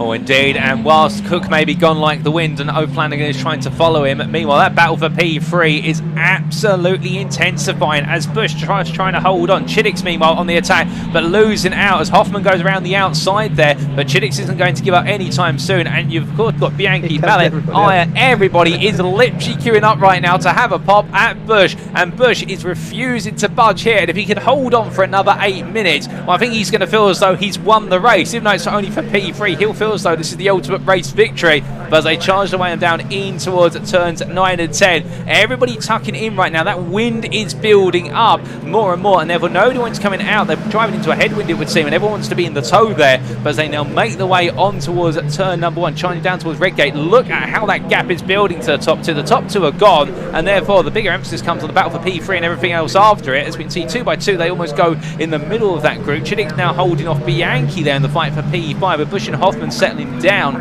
and well, this is going to take centre stage all the way to the end. As we can see, 2 wide there still for Chiddix and Bianchi, coming on through Hollywood in towards Craner they go, and in the end it looks like Mallet just squeezing ahead there. Brilliant manoeuvring, and now here comes a return move from what is Murgatroyd further back, but he decides to back out a bit, knowing he doesn't want to lose the rest of the pack. Yeah, it really is. Everyone knows how important every single point is here in the lead 2 here. So Hugo Bush and Hoffman absolutely know that they need every single point. And out front, our leader Harry Cook has also set fastest lap, and we know how important that's going to be. He's doing everything he can to claw the points back over Taylor O'Flanagan. Taylor O'Flanagan's in second place, only 4/10 slower on that lap. So as this race develops, that fastest lap is going to be crucial in this championship. But I think it is coming down to between those two.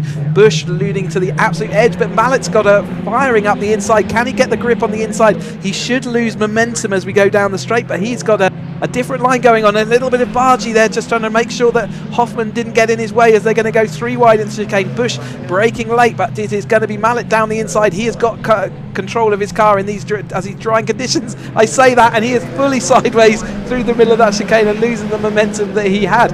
But nevertheless, maybe his car is set up more for the dry, and as these conditions are drying out, it's coming to him. Oh, indeed. And if he's gone that way and just waiting for things to come his way in terms of those conditions, then it could be a gamble that pays off in the end. And as they come into Redgate Corner once again, well, right now, we'd like to say that the camera's shaking is due to the ferocity of the race in here, but that is the wind. And as our drivers roar their way on down through Hollywood once again, well, right now, it's anybody's guess who'll be leading this battle for P3 come the end of lap, although noticeably, Bush has started to open up a bit of a gap over Hoffman. I think he's been able to settle down a little bit, but you can see there on the back of this battle, Aya and Murgatroyd fighting, and Willie's close on behind, and Denman getting involved. And then we do have a 7-second gap to Yates, who you saw briefly in the rear of the camera shot, but we do have 8 cars competing over the final spot on the podium here. Everybody absolutely itching for it, and given the fact that podiums have practically been dominated by the top 5 in the championship all season, a lot of these drivers right now will be salivating at the prospect of wanting to be on that podium. Of course, one of whom, he's picked up 1 podium this season, I do believe, is none other than Philip Bianchi, who would like to make it another podium if he can and really butt the trend, because he's had many a top 10 finish, but top 5s and podiums have been quite rare. But as they come out of what is their the Coppice Bend. 5 minutes to go, and less than that by the time they get to the start-finish line. But it seems though this time around, at least, everyone's settling in. Although as soon as I say that, we see Willis pulling it into the inside there, makes the move on what looks to be Aya to go up into P9, and Murgatroyd just watching from behind in the 48, slipping backwards a little bit as Willis just trying to hold on to that position as they make their way down towards turn number 1, and as they roar their way in towards turn number 1. Well, this time another exchange of places up towards the front of it, as it's going to be Mallet and Chiddix who fight over the P5, but Bush and Hoffman being allowed a bit of a breather here, and that may just potentially give Hoffman the opportunity to start to build up a bit more of an attack as they make the way on down. But still, as we get towards the closing stages, we can see in the slide down to the Craner curves, the drivers there missing that apex curve, still letting the car run out wide to a degree, finding there's more grip on the outside run rather than keeping it too tight, and also just not enough grip to hold that tight line. We have also got some battles a little bit further down the order outside of the top 10, but we're staying with this leader battle for now. Brilliant fighting as they roar their way up the hill. And I mean, Chris, at this point, 4 minutes to go. The drivers now have got to be thinking about the proverbial 100-mile-an-hour chess game, which is setting themselves up for that final lap. Yeah, in this gaggle, it's really impossible, especially with Duncan Mallet seeing what he could do down the inside. He's not shy of being late on the brakes. Willis firmly involved in this battle again, fighting his way back through, fought his way all the way to this lead group, and now is scything through it. He's come through 5 of them, I think, in a very short order. Now into the 4th place in the group that we can see, but this is not the winner, the lead of the race. We've still got our 2, Harry Cook and Taylor Flanagan, out front, and Harry Cook doing everything he needs and everything he can do to try and defend. And if everything stays as it is now, which it doesn't look like it will actually, Cook's going to have a 2-point disadvantage over Taylor O'Flanagan. But that does mean, excitingly, if Cook wins and gets the fastest lap, Taylor Flanagan can't win in the next race. So it's doing everything he can to overhaul that advantage that Taylor Flanagan had. Bush still leads this gaggle of cars. Harry Air looking down the inside that time through on Murgatroyd. Didn't have a chance to do anything. So Bush leads Hoffman. These are our 2 champion contenders, but I think they're now going to be fighting for that 3rd place championship trophy. Sideways there, Mallet putting it, Willis pulling his car where he's not wanted. Mallet's actually lost out in that middle phase. He's gone backwards through the order, but it is Bush leading, Hoffman leading Willis. So again, our championship rivals moving to the front of this group. But remember, our 2 championship leaders, Cook and Flanagan, are up the road. Well, as the drivers continue to roar on here, and we did see some tentative moves there and a little bit of a rub potentially, and now we are heading towards the very end of this race. The checkered flag will be only a couple of laps away. They all go deep there, all of them trying to outbrake each other. This is becoming a game of who's the last of the late breakers and who can find the grip. As Bush continues to make himself wide, but looking up the inside there, that's Willis trying to go for the move here in towards Coppice Bend, and Willis has had enough of being at the back of this group. He now wants to lead the charge, or at least put his contribution as they make the way down the back straight. Bush still holding on for now in P3, but Hoffman under major pressure. Willis now absolutely on fire here with Chiddix, Bianchi and Murgatroyd all watching on behind, and then you've got Iron Mallet. Oh, goodness me, straight on, that's Hoffman gone, and meanwhile Bush goes wide, and that's going to cost him all the momentum. He'll come back on, but Willis now will absolutely attack, and Hoffman, that could be huge, Hoffman's championship aspirations. They make the way onto the penultimate lap here, and where it only takes a spark to ignite, Chris, as they make the way down towards Redgate Corner, and Murgatroyd now coming in on the inside. No idea how Bush carried the momentum. Oh, got contact there. Harry Air and Bianchi made contact. Wings go flying, but the cars carry on. A little bit of a bollard there, sat in the middle of the road as well. But yeah, drama there late on. Willis now is in front of Bush, so he did manage to minimise that by going across the gravel, but somehow managed to do it. Both of them absolutely on the raggedy edge. Here comes Duncan Mallet again, seeing what he can do. 1 minute 11 of this race to go, and the 1 minute 29 laps that they're doing. Have they got enough time to get around to the lap? Obviously, the 2 leaders are significantly up the road, so I think we're on our penultimate lap of this 3-10R, the second race of them. The championship is in absolute balance. Hoffman now behind Bush where he needs to be, so he's losing out in that 3rd place battle. Willis is off again. Is that Willis on, or is that Bianchi? I can't work out. I think it is Tom Willis. It's Willis. It's the 2nd time he's been in that gravel trap, and that's going to cost all that time he made up. Oh, indeed, and as he brings it back together, very well held there to get it to the grass, which offers just a little bit more fluidity in terms of bringing it on. Of course, getting it off the grass onto the gravel is going to be a bit of a challenge in its own, but he'll recover. But he falls out of this battle now as the drivers make the way down towards what will be the S's. But goodness me, over the course of the lap, and that's not even the final lap, and we have had a Bianchi in 3rd. I think it's Bianchi in 3rd now. Goodness me, I mean, I'd say he's in 3rd, and we've got bits of the car hanging off there, I think, of a Chiddix as well.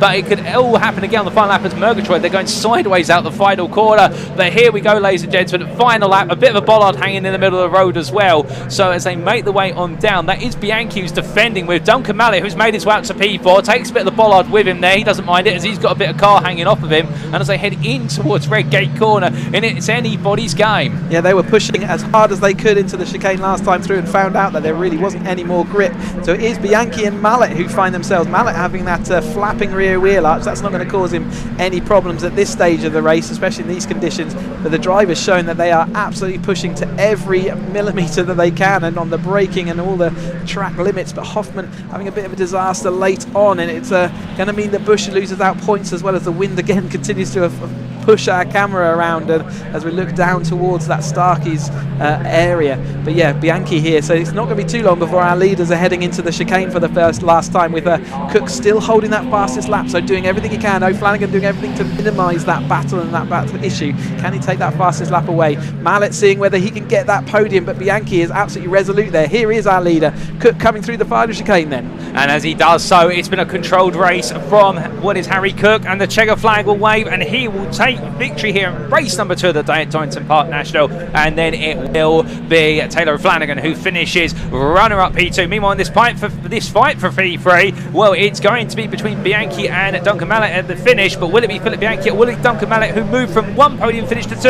It will be Philip Bianchi who just swipes it away and adds a second podium to his charge. Then Duncan Mallet P4 ahead of Bush, who finishes P5, Murgatroyd P6, Chiddix P7, Denman P8, Hoffman in the end with a consolatory P9, Yates P10, and Tom Willis recovers well to finish best of rest P11, despite it all, those 2 offs at McLean's corner. But goodness me, what a race. But unfortunately for McDonald, P12 in the end after chasing the podium in the first half of the race. Lancaster P13 in a great result, upgrading from where he finished yesterday. Vincent P14. We've still got more drives to finish this race, however, so don't count it all over yet. We could still have some battles. Bullen's just come past as P15, but on camera here we've got the last minute scrap for the bottom end of the top 20, and this is going to be between the 12 of Mounsey and Wood in the number 3. In the end, it will be Price P16, Lucas P17, Metcalf P18, Mounsey P19, and Wood completes your top 20 with Christopher Welch P21. And we've had one retirement from this race, and that was Aya on the early stages with 2 laps to go. But goodness me, what a race. We've had drama, we had championship battles aplenty, and battles even outside our championship contenders, but the main point being here, carrying on from where they left off yesterday, it was not a race without excitement, and that was race number 2 of the Motorsport Caterham 7 310R Championship season finale here at Donington Park. We've got one more race to go, but in this second race, provisionally, Harry Cook, your winner in the number line on 14 laps by 4 seconds over Taylor O'Flanagan. Philip Bianchi at P3 there, making it his second podium of the season, ahead of Duncan Mallet, who would have liked to have made it a second podium of the season, but just missed out by what was 500ths at the finish line. Hugo Bush, P5 then, that could be a huge dent in his championship campaign in number 22. Andrew Murgatroyd in a valiant P6, ahead of Freddie Chiddix, then Craig Denman, Lars Hoffman, and David Yates completing your top 10. Best of rest P11 was Tom Willis, who will be frustrated they all went wrong. Even though he's out of the championship hunt going into this race provisionally, he still would have liked to have finished inside that top 5. Graham McDonald P12 there in a frustrating midpoint of his race as well, being so close to a podium finish, what would have been his first of the season. And then Stephen Lancaster and Alex Vincent completing your overall top 14. Fastest lap went to Harry Cook, and that was a 1:28.82 set on lap number 8, and just leading the way there, Harry Cook, and not looking back. Well, what a race. All the drama there, Chris, no doubt about it. And I mean, they still got one more race to go. Yeah, and that championship lead is down to 2 points going into the final round, and it's absolutely head and head between Hoffman and Bush for that 3rd place. But we know the cars are going into Parc Ferme. Sam is ready to talk to them, and let's go and hear from them. I can't wait. So it's coming down to the last race for the 310s for that championship, but Harry is doing everything he can to get extra points ahead on Taylor. But what a fantastic race, and these guys just had their own little battle out front after the once they pulled away from the pack. But yeah, fantastic racing. Harry, congratulations, another win, just getting a few extra points each time, but mega race. And you and Taylor obviously managed to get a bit of break from the rest of the pack. Yeah, we did. I was hoping it wouldn't be Taylor behind me, but yeah, it was a good race. After I don't know what happened with Tom. I don't know if he understood into me or what happened. I'll have to have a look back. But yeah, after I had a bit of a gap, it was relatively relaxing. But I just knew I couldn't. I need to stay focused and go off. But yeah, I'm really happy with that. And then we'll have to see what happens later. What were the conditions like out there? Was there any drier patches, or is it still quite wet? No, it's still all damp. But it was, I saw on the Delta, it's slowly getting a bit quicker and quicker, and you could quite easily not, take advantage of that. Like one lap, I suddenly went 8/10 quicker, and I was like, oh god, I'm going to make sure I'm going for it still. Yes. So yeah, no, it's all good. Yeah, brilliant. Well, well done. Thank you. Where's Taylor gone? Where's he gone? Where's? Oh, I couldn't. He's leaning over into Tom's car. Sorry, guys, to interrupt. Taylor, fantastic battle for you, but Harry's just got that extra point now ahead, hasn't he? But in today's race, but Pan Championship's going to come down to the next Certainly race. is. Winner takes all. Yeah. Well, it makes it interesting, right? For you guys. Yeah. More stress. Yeah. Well done. And where's Phil Bianchi gone? That's here he is. Podium finish for Phil. Well done. Finally, feels good. Yeah. Feels good. Yeah. I've always liked the wet. I had a good quali in the wet yesterday, and then fell back in the dry. So I wasn't expecting podium, but I was expecting a good race. So very happy. And a good starting place for later on. Hopefully it'll be wet again. I think if it's probably gonna, even if it stops raining, remain a bit damp probably. So good place for later. So, fantastic. Well done. Thank you. Right. So Mitch caught up with some of the 270R drivers earlier. So we'll hand over to some interviews.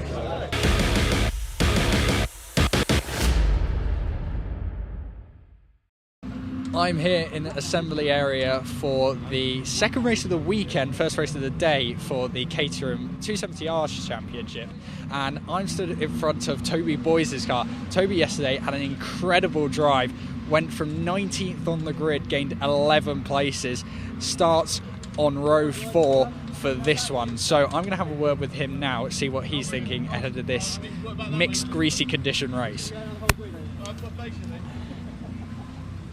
Time for a quick chat. How you doing? All good, mate. How are you? Yeah, brilliant. So, fantastic race yesterday. Oh, these guys were amazing to race with. It was so close. Steve and I were literally millimetres apart for half the race. It was fantastic. And an impressive number of spots gained for you. Yeah, I didn't quali well. 19 was disappointing, but you can race from there. So don't get points for qualifying. Well, not many. Yeah, no, it was fantastic. Yeah, I was very happy with 8th considering where I started. So, plan for today. It has stopped raining, I'm going to say, fingers crossed. Don't do that. You know it's going to rain now. Yeah, okay, I have written that. But do you like the wet? I have done well in the wet in the past, but not recently. Right, so a bit of a relearning curve for you. Yeah. What's your approach to turn 1 then in these conditions? Don't get in an accident. I mean, it's one big accident waiting to happen, isn't it? Just get round it and then get on with it. Yeah, we have seen a few of those today. Well, very good luck and enjoy the race, and we will see you a little bit later on. So that is what Toby had to say about his race coming up. Now I will hand over to the commentators to take you through the action in what looks like it's going to be a very interesting race.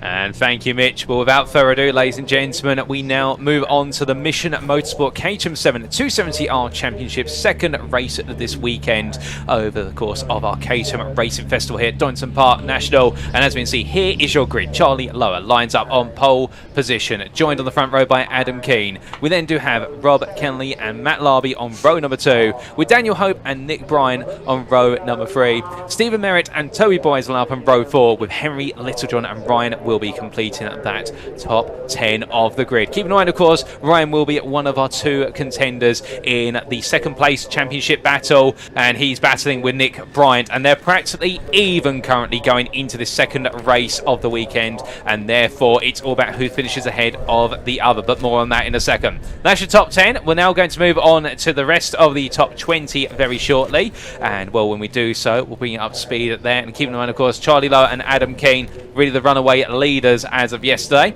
But as we come to the second half of the grid, Bester SP11 is Luke Waitman ahead of Ben Wheatley, with James Empson and Adam Waitman on row number 7. Solomon Rogers and Craig Boyle, they're looking to make some progress in this race. They start in the 8th row of the grid, with Neil Warnock starting at P17 ahead of Zach Lower, and then Gary Cross and Andrew Bailey make up row number 10 and complete your top 20. But wait, there's more, and we've got more drivers on this grid, plenty of drivers, and as we can see, line up on row number 11, we've got Guy Crossman and Graham Finlayson, with Robert Lowe starting P23 ahead of Rob Gregor. We then do have on what is the next row of the grid, Oliver Kibblewhite and Mark Soden, with James McCullough and Megan Bruce on row 14, and then your top 30 completed by Lionel Tolomash and James Moon. And then we do have just 2 more rows to go through. We've got 33 starters on this grid, ladies and gentlemen, and Richard Coob and Andy Palmer will make up the final complete row, row 16, and P33 Lewis Deason, who starts there. But join us in the commentary booth once again. He joined us yesterday. He is your champion for this season, and he's decided to, instead of being out there in the wet, but instead decide to join us in the commentary booth, and we're glad to have him. It's none other than Ben Timmons. Welcome again, Ben. And well, I mean, firstly, how are you feeling given the fact it's wet out there today, and I believe you haven't competed in a wet weather race in a long time, if not at all, this season? No, that's great. Good morning, and thank you for allowing me back again today. It's a stark contrast from yesterday. We had a beautiful day here in the afternoon, particularly for the 270 race. Obviously now it's been, you know, a very, very opposite end of that spectrum. As you said, I've done 3 years of racing, and incredibly we've never had a fully wet race. It's been damp a couple of times, so the FOMO I have today, you know, the envy I have is amplified even more. I think some people don't love the wet, but it's such a thrill. So I'm really looking forward to seeing how these guys get on as well. I think there's lots of people out there who've been waiting for this day, and some people are going to be very, very nervous about these conditions. So it's going to be an exciting one to watch.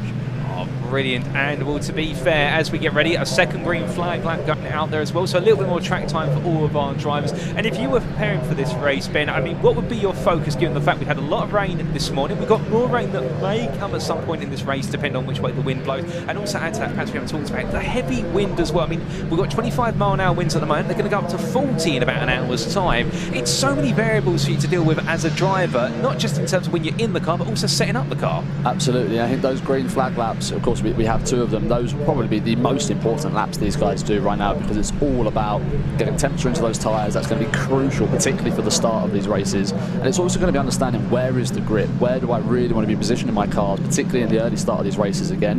You know, we've just seen in the 310 race and also the grads race earlier, lots of cars, you can see the track beginning to dry, but the lap time's still a long way away from where they need to be. So it's all going to be about gaining knowledge. You can see cars here taking different lines as well, really trying to see where do I have grip, where do I have opportunities to pass. So these laps are going to be absolutely crucial. Do your research before you go racing, and that may just benefit you over the race distance as they come towards what is the midpoint of their second green flag lap. Chris, from your perspective, of course, the championship itself may be complete. The battle for second, however, is still as intense as ever, and there's still plenty up for grabs further on down the order. Yeah, Nick Bryant and Ryan Wilby are the 2 drivers we want to really keep an eye on. They're fighting for that second and third in the championship, and they're going to want to outdo each other in this race. Nick Bryant is in the shiny blue car, Ryan Wilby in the grey with the orange roll cage. So Nick's got quite a few places on Ryan, a couple of cars between the 2 of them. They're just coming through the chicane now. So here comes Nick in the blue car, and then Ryan in this grey with the orange roll cage just coming through now. So keep an eye on those 2 cars. It's going to be whoever finishes above the other is going to be taking the advantage towards them. It's ever so close. It's going to go down to, could even go down to sort of tiebreakers, but as long as neither of them have a disaster, just watch out for who's going to outdo who.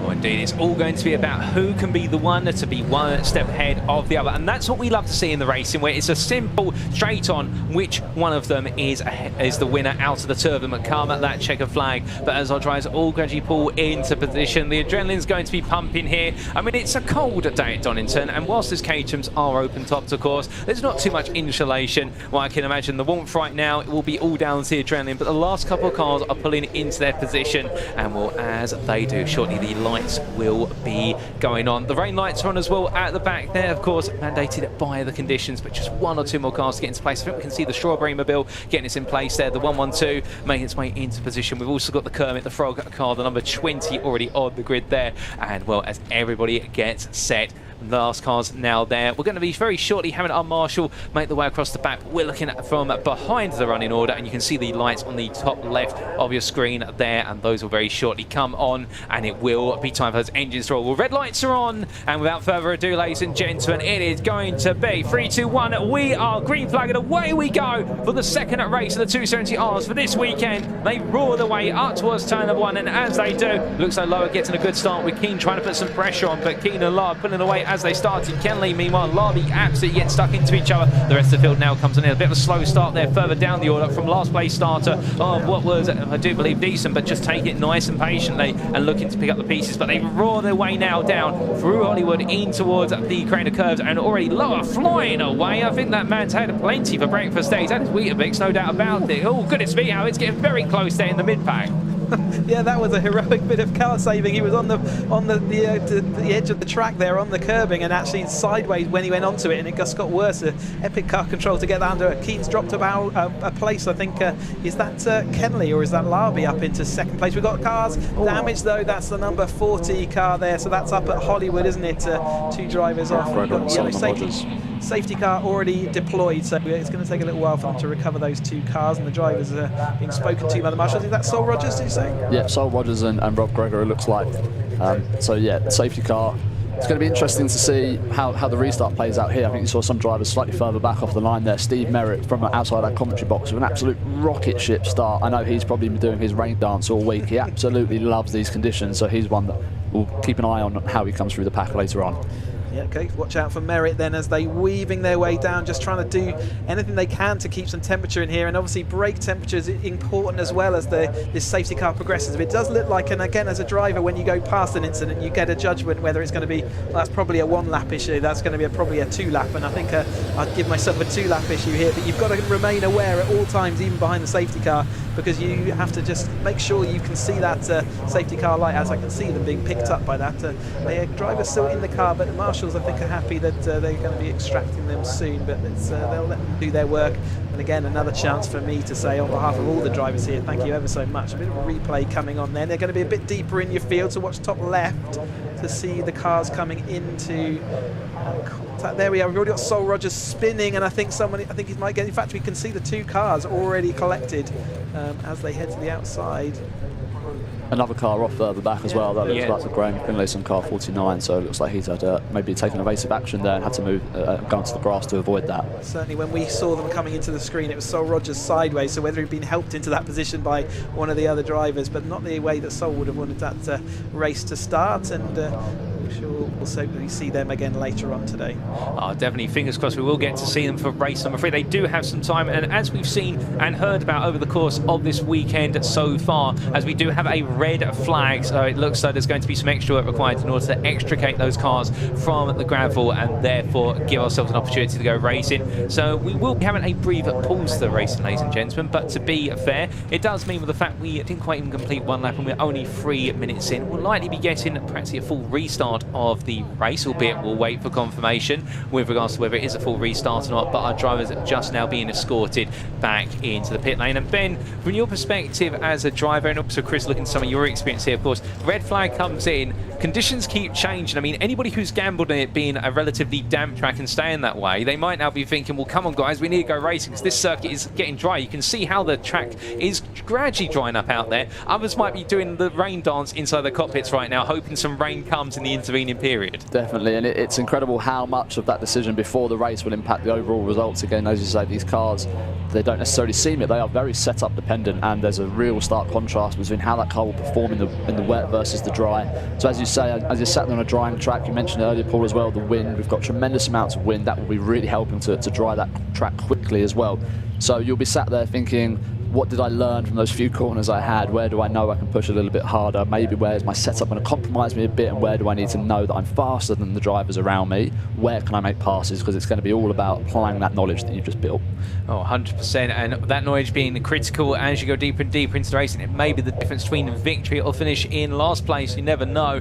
But as they come on down here, well, it will be a bit of a suspension of the racing in the meantime. And that gives us an opportunity to talk a little bit about the 270Rs and where they sit in the Caterham Motorsport Championship ladder. Of course, this being the third rung, so it's an actual evolution coming out of what is Road Sport, and a step up as well. I do believe not too much of a change from the Road Sport car, Chris, but just in terms of some slight refinements in order to make the cars even racier, if you will. So we removed the headlights, we removed the windscreen. They are much more race focused, and whilst you can drive them on the road, you do have to sort of make some amends before you can do that. So they're not officially road legal in their racing form.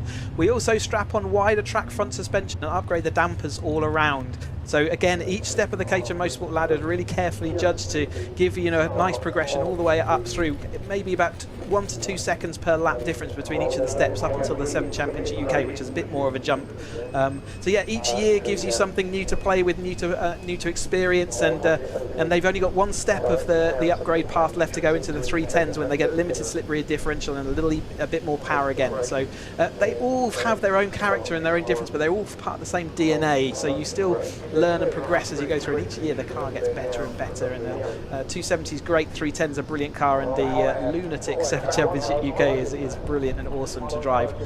Just going to load up this. Just a weather update. It looks like we're going to have another big band of rain flowing on through imminently. So if anyone is doing the rain dance, they might get their wishes, but it depends in the next sort of 20 minutes or so whether that will happen. And also just to say that if they'd completed 2 laps, it would have been a safety car restart as the procedure, but because they only completed 1 lap before the red flag was thrown, it will be a complete restart, a full 20-minute restart on the grid. Oh, thank you for the clarification there, Chris. And then coming to yourself, Ben, talking a little bit more about the ladder, going from, say, the Academy car to then Road Sport, then to 270s. I mean, for you as a driver coming up through the ranks, how have you felt the transition? I mean, is it noticeable in terms of, okay, I've gone from Road Sport to 270s and suddenly, whoa, this is a big leap? Or is it sort of a subtle, oh, right, I can do that now, or I've just got to be wary of this? Yeah, absolutely. I think it really varies because, you know, you're learning a new car, you're going to different tracks, particularly in the early stages of your racing career, and then, of course, you're racing with new people. So you have all those variables come together, and I think Academy is a fantastic environment to really earn your stripes. And, you know, learning. I myself, I'd never done a track day before Academy, so it was a great opportunity to come in and really learn the ropes, understand the basics of things like car control and racing lines and the rest of the foundational knowledge. As you've evolved, as Chris mentioned, the DNA of the car becomes way more purposeful. You'll see these cars, they have a lot more presence on track than, say, the Academy or Road Sport counterparts. And then, of course, you have new people to race with. Some of the people here in 270 may have done this for a few years. They're hardened veteran racers, a lot of these people. And some people will be jumping up a little bit earlier. Adam Keane, for example, who's out there doing a fantastic job, has jumped up from Road Sport. So it's all about then trying to learn not only how do I go fast in this car, how do I race these people around me that I'm brand new to? So it's a really interesting environment.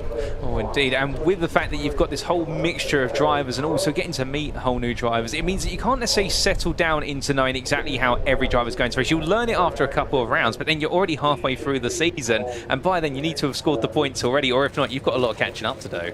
Precisely that, exactly. And I think it's a long season. You know, each race, we talked about it yesterday, it's 20 minutes. That can feel like a long time, but we have 21 races over a season. You know, this season alone in 270 is the same number of races that you would do in the Academy and Road Sport combined. So the experience and the ramp-up curve that you have is massive. And you can't, as you said, you can't wait till halfway in the season to start really thinking, okay, now how do I look in this championship? You have to be on it right from the start, and it is daunting. You know, you have to be committed. You have to be working as hard as you can in things like the off season as well, things like coaching, team support. These are all the variables that really begin to play a factor here as well. And to get the ladder as well, the number of mistakes you can make without it costing you and being race fatal is really low.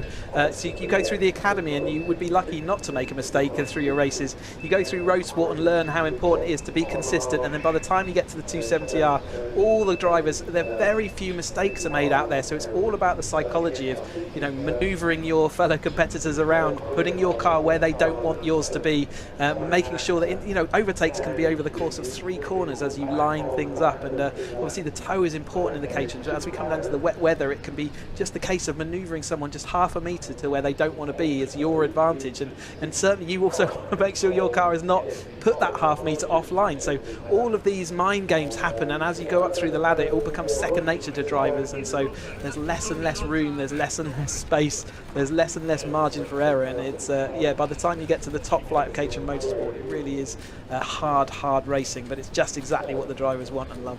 Oh, indeed. And well, our grid is now being reset to, and see the marshals have cleared most, if not all, of the incident coming out of Redgate Corner. We briefly did see the recovery truck making its way on through. So as our drivers all get themselves set, and now they'll all be waiting in order to get themselves in position. It does look as though it's going to be a restart that's coming up imminently. And in fact, we do get the camera angle there at the bottom of the old hairpin, and you can see that it's mostly clear now. I think the marshal's just doing some last-minute inspections to make sure there's nothing there. But the grid is set. Now they'll all be waiting. And, well, Chris, just double check. Do they get another green flag lap, or is it just reset and go? Absolute full reset, as if the race had never happened before. So they get the full green flag lap, and you can see the MSV flags and the Caterham flags there absolutely being driven across. So that's crosswind across this straight, but it's a headwind and a tailwind down the various parts of the track as well. So that becomes into play as they head off around this Donington National Circuit. 2 miles here around this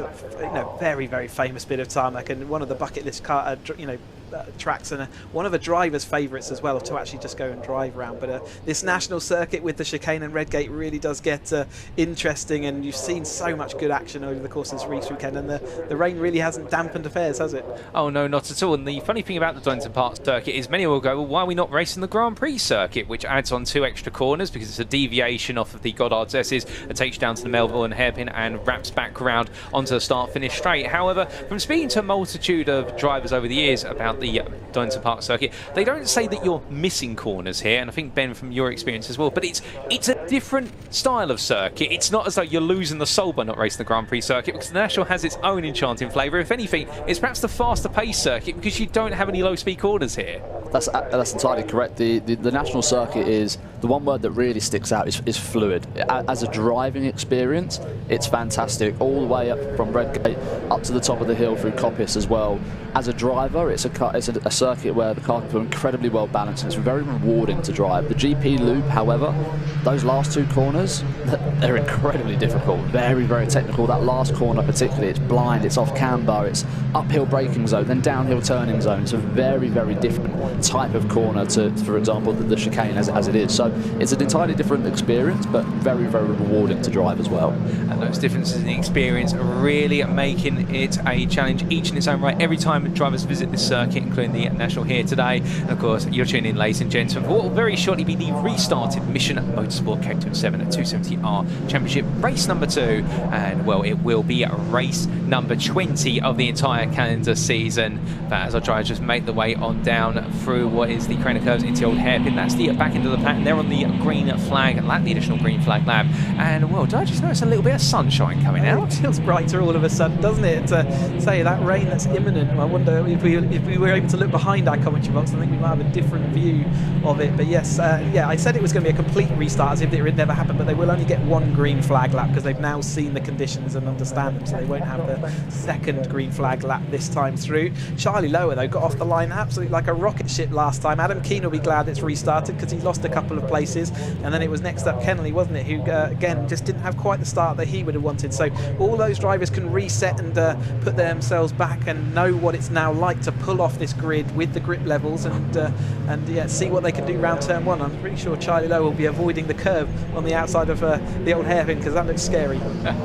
I mean, unless he feels as though he wants to give us even more entertainment at this time around, you never know. But that was, in a way, you could say it was a bit of a rehearsal for what is to come when we get this race restarted. Drivers now pitch into their last places on the grid. In fact, we just got the front row line up, and then it'll be at the middle portion, but we're not too far away from the restart. It does mean running a little bit behind schedule now, approximately 10 minutes behind our schedule for the day, but given the efficiency that we've seen from our marshals all the way through this morning, I'm sure we'll gain that time back over the course of the racing weekend, and indeed we'll get all of our races in this fine Sunday afternoon. But as the wind blows and the last couple of cars just now peel into position, we are not more than about 30 seconds away from lights out, and away we go once again as the last car does take position, that being the car, of course, of Louise Deason. And well, now, ladies and gentlemen, we are just awaiting at those lights. You can see on the left hand side of your camera shot behind the Caterham flag, albeit as our drivers get themselves set, they'll be ready to go once again for the 2nd time for this race. The red lights go on, and without further ado, it is going to be Lights out and away we go here for the 270Rs. They roar off the line, and this time it looks so Charlie Lowe perhaps not getting as much of a start of the light as Adam Keenan, essentially keeping him honest into turn 1. But also look at that, Rob Kenley and Matt Larby all going in on the battling. I think Larby having the best start of everybody in the front 2 rows as they roar their way on through turn 1 and down towards turns 2 and 3 they go. And as they do, we'll come roaring on down now through Hollywood. It looks so in fact Lowe has got back ahead, and this time he's going to keep it a bit more settled. Hope got a great start off the line and was looking to 4th place, but that's disappeared. And Brian there out wide. Does that mean that Wilby's already passed Brian then? Brian's drifted 2 places and Wilby's made up a couple of places. They were having a little bit of a set to as they went down through Hollywood that time and through the Craner curves. But yeah, Wilby and Brian are now side by side and they're quite deep in the field. Zach Lowe looking to see whether he can do anything about them as they head up towards McLean's for the first time. Charlie Lowe hasn't got a gap quite as much. Keane's got off the line this time, as has Kenley.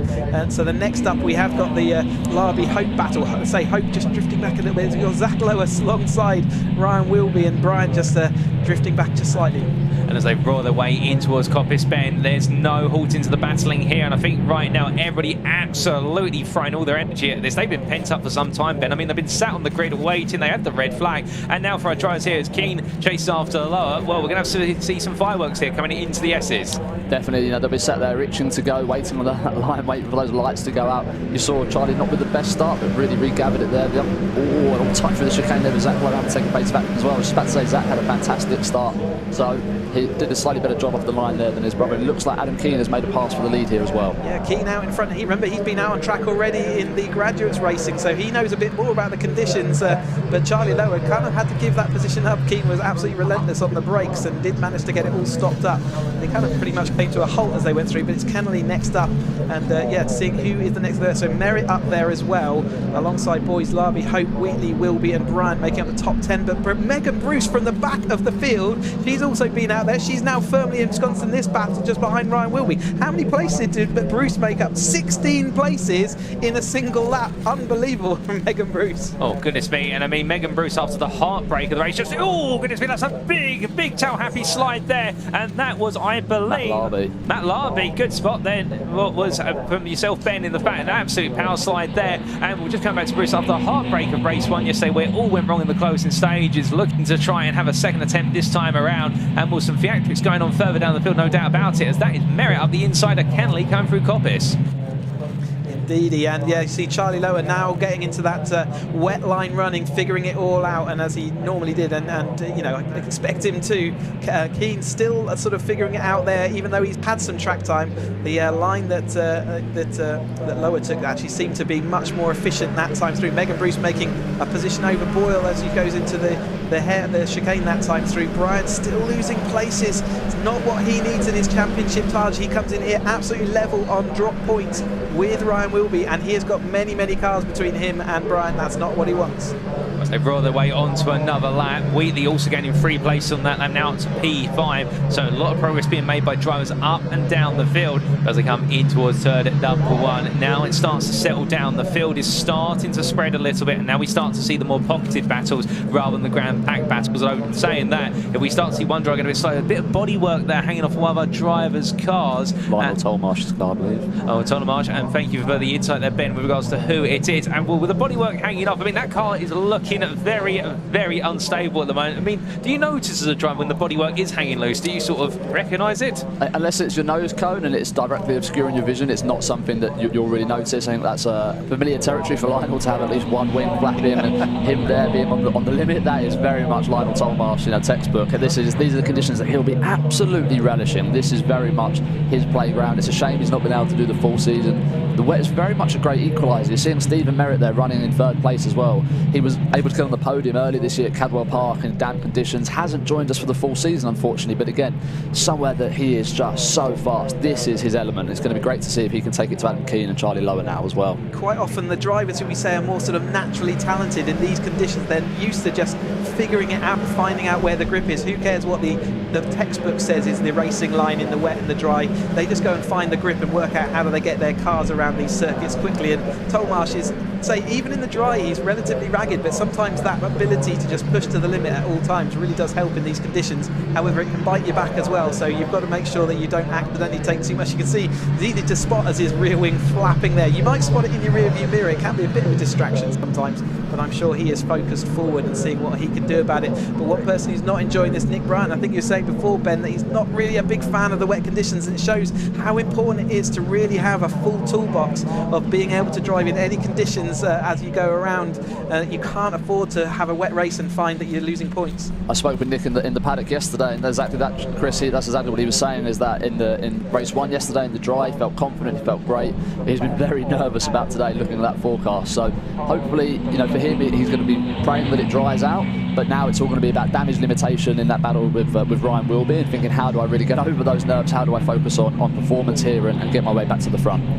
As we look to our drivers making their way through Coppice, this is the battle for P4 between Merritt and Kenley, and Merritt has just got ahead for a move around the outside, and Kenley starting to run out a little bit of steam initially, but then again might be playing the game of, you know what, I've got to work with Merritt in order to chase down Wheatley and the top three as our drivers roar their way towards the end of this lap. But as we can see, the long line of cars, and Tollemache meanwhile with both Bryan and also Waitman right behind as the bodywork finally falls off the car from the rear left-hand side from the driver's perspective, and as they come on through too wide, they're further back. A bit of a squeeze there, but just about making it on through to our drivers, and everyone testing right now the patience of each other under braking as they all come on to what is lap number 5. And there we can see the battle for P4 makes its way past our camera, but further on back we've got 2 wide there, and that is going to be the engrossing fight between Waitman and Bryan, as meanwhile we've got some nose cone damage a little bit further down there as well, but all the drivers still side by side, but roaring the way on through here, and this is absolutely brilliant to see coming through Hollywood. 2 wide they come, but in the end that nose cone damage, goodness me. That is Nick Bryan as well, our championship rival, so in second place. So he has had an incident. He's dropped back down to meet Zach Lowe, who went across the line. He can't really see where he's going. That really will be distracting. Oh, God, that's Larby spun in the middle of the exit of Old Hairpin. That was incredibly close. It was almost like the car sweeped out his way. Remember, he's not going to be able to see much with that nose cone up in the air. They avoided that. Well done, everyone. Just wanted also to mention that Wheatley's made his way all the way from 12th up to 3rd place. Bruce now makes her way up into 6th place from the rear of the field. Bryan is still fighting that nose cone. He might be better to get in the slipstream of someone, see whether the slipstream will knock that nose back down. But at the moment, he has lost places. He is down, where is he last time? 14th across the line, and that's Louis Deason sideways. I think that might be, is that Old Hairpin? But unfortunately, Louis Deason in the gravel, she's going to extract herself and move on. Now so the Old Hairpin, a decent going into the gravel, but getting it moving once again, so thankfully just a localised yellow. But as our drivers make the way on down and into the braking zone, I mean, from your perspective, Ben, limited vision, and something like this happens, I mean, what do you do at that point? It's almost as if you have to use muscle memory to know the circuit. That's exactly that. I think that these guys won't have the spray out there right now. You can see the track has dried sufficiently to not have that, but a nose cone, that's a little bit more of a static object than the spray. So Nick right now is just going to be praying that something dislodges that in a safe way, of course, not on the racing line, but that will definitely be obscuring him. I think fortunately Donington is a track with so many fluid corners that you'll be able to use your vision looking into the apexes a little bit earlier and trying to keep that in your periphery. But again, it's going to be difficult for him to look past that. One person this does really benefit though right now is Rob Kennelly. He is very much a bit of a dark horse in this championship battle, has an opportunity really to get into the top 3. All of the people ahead of him aren't championship protagonists. He's got three of those 4 guest drivers, so he needs to really just think about how do I stay here, maximise the points and let Nick and Bryan behind continue to battle away. So in my analysis before, and I said Kennelly can still get to that championship position, but it requires Bryan and Nick going outside of the top 10, and I didn't think that was going to be possible coming into this race, but certainly right now it does look absolutely possible. So yeah, absolutely good shout out there. Here comes Wheatley though from 12th on the grid, looking to see whether he can take the lead. There is Kennelly though, fighting away with and you see Bruce in the background there. So yeah, all of this is coming together. Can Megan Bruce make it up further from 6th place in a stellar race? But there is Kennelly with just following along behind Merritt, isn't it, in the red car there in front of him. As they make the way towards the end of this lap and they get towards the halfway point of this race, we look back to the front and it's too wide here as they come in towards turn number 1. It's going to be on your left there, Lower. Well, in fact, that's going to be Wheatley versus Lower on the outside, but it cuts back to the inside. Brilliant race in between them, and Lower really showing there the smarts to just simply think about, okay, I'll let him take the inside and I'll just cut it back. But Wheatley getting it stopped in time, and now Lower starting to tuck back in. Keen's not too far out of this either. Keep your eyes out for that P3 car at the rear of your camera shot. He's watching the distance and perhaps he's just saving up towards the very end of the race. We see Wheatley going very deep down to the old hairpin. One thing you don't necessarily want to do. Behind, we've also got the battle for P4 between Merritt and Kenley. Kenley just waiting behind Merritt and letting himself being pulled along here. But the leaders once again going too wide through Schwann's and in towards what will be McLean's. And you can see Lower has got back ahead after that brief understeer moment, coming in towards the old hairpin for Wheatley. But Wheatley is not going to give up here as he switches from one side to the other. He looks the outside, looks the inside, and well, in the end he decides to stay behind, but trying to keep Lower guessing every which way as possible. And with still plenty of distance to go, and King will just gradually close up onto this as they roar their way on down. And in towards that next braking zone, well, keeping in mind we can also see there that Merritt and Kenley just mutually working together for now, but they've got Bruce catching, and in fact Megan Bruce, one of the fastest drivers out there. Wheatley may hold the fastest lap, but Bruce is absolutely flying out there, Ben. Absolutely, fantastic recovery driver, Ben Wheatley. I know he'll be out there with the bit between his teeth today. Disappointed with his performance yesterday when I caught up with him in Park Burmay. Oh, and Adam Keener spun as well. Yeah, that's from our third place driver, so there's another place lost. Merritt and Kenley do move up another place. Bruce also, I think, will make that position up. When Ben Wheatley, really hard charger, gets it earlier on in the season, and you'll know firsthand, Ben, how hard he was charging. He didn't let you have your own way down at Cadwell Park. Very much so. He's a fantastic driver, very, very clean, very fair, gave each other the right amount of racing room, but he was absolutely rapid right out the gates. And I think he had been in the car for something like 4 or 5 months, came into a championship that he's never raced with these people before, and really, really did a fantastic job. So great to see him out there doing well, back at the front as well, where he deserves to be. Well, as I try to make the way down, you can see Merritt, they're going extremely defensive into the old hairpin, and that's caused him to go overly deep. Kenley now is going to make the move, but the speed this is costing both of them, and Kenley will sweep around the outside. Bruce now practically halving the delta between those two and herself as they make the way up the rise. And you can see once again Merritt now trying to look for a move, but gets very adventurous on the outside line. Kenley, I don't think has as much confidence perhaps in these conditions, but the thing is Kenley just being smart and safe, and it is Merritt who's really making the errors or just pushing himself to the absolute limit. I mean, from your perspective, Ben, of course, you want to keep pushing it to the limit, but there's a point where you go from being confident to perhaps being overconfident in the car. Absolutely. In these cars, it's all about keeping it on a knife edge the entire time. Very difficult to drive them on the limit consistently for the full 20 minutes. Again, no aids, no assists, so it's just driver inputs. What you'll see there as well is Steve Merritt ran a little bit wide, got onto the red and white curb as well. Now, whilst the track may be looking like it's beginning to dry, that red and white curb will not be drying, and it will cause massive issues with traction. That's why you'll see a lot of drivers spinning that. Oh, as we see Toby Boys, it looks like they're running wide into the gravel as well. Is that low? So 3 of them trying to get through 2 and not working. Oh, indeed, and well, we normally say that 3 does not go into 2 and 2 does not go into 1, but they proved you could get 2 cars side by side through there, albeit a bit of a shake-up, and I think the drivers might be able to word with one another after the races to that one, but still was a roar on through. That was the battle for what was P9 through to P11 between Boyle, Tomash and Lower, and well, looking all the way back to P4 here. Well, in fact, the battle for P3, I should say, it's been escalated upwards, and in the rear of the picture now, Bruce firmly there. This is going to lead to a very tasty battle between the trio, but Kenley still just keeping his head down, taking it corner by corner and not pushing it too hard. And meanwhile, Merritt behind, where he's trying to cut as much as he can of Stark. He's there, pushing it to the limit. You can see just a bit further back also will be Keen, Hope and Boyle now starting to come together. Some more battles on the cards here. We've still got plenty of time in this race as they come up towards what will be Coppice Bend in the battle for P3. And keep in mind that Lower and Wheatley have already torn off into the distance, albeit, is that some more spots of rain I'm seeing on the camera there? Might well be. We said we was due some rain.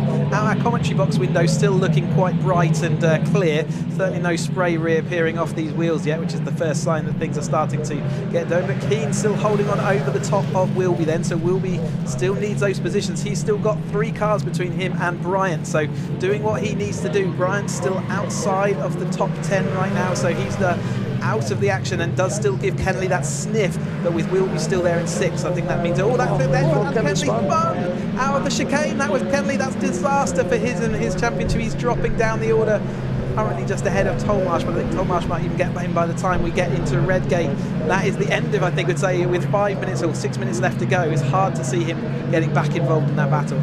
Well, indeed, but anything can happen. We've seen plenty of spin. We've seen many in the gravel, so don't count it over yet, as they say. But Megan Bruce, meanwhile, now up into P3, past what is Merritt there, making the move into Redgate through into the Craner curves. But Merritt's not going to give it up here as Bruce in the end decides to take that outside line, carries the momentum, risks going onto the curves, but finds the grip and the speed to do so. And another lovely move they made there by the number 94 driver up into P3, but with a 10.5-second gap to these leaders, who we're now seeing, well, it's going to be the Low and Wheatley show all the way to the finish line. And well, they've torn off into the distance. They've got the best part of this lap, plus probably another 4 to go. So Ben, now we've got a cracker of a showdown between these two drivers. And keeping in mind, of course, that they're relatively raw in the 270 series as well. I mean, they've got nothing to lose out there. They might as well put on a show. That's entirely correct. I think they'll be looking at, again, their time as they have. They'll know they'll have 5 minutes left. They can see in the mirrors that there is absolutely no one nearby challenging them. Their thoughts now will be, how do we bring this home, guarantee these top 2 positions, maybe let the time run down a little bit, and then have that final lap showdown. But of course,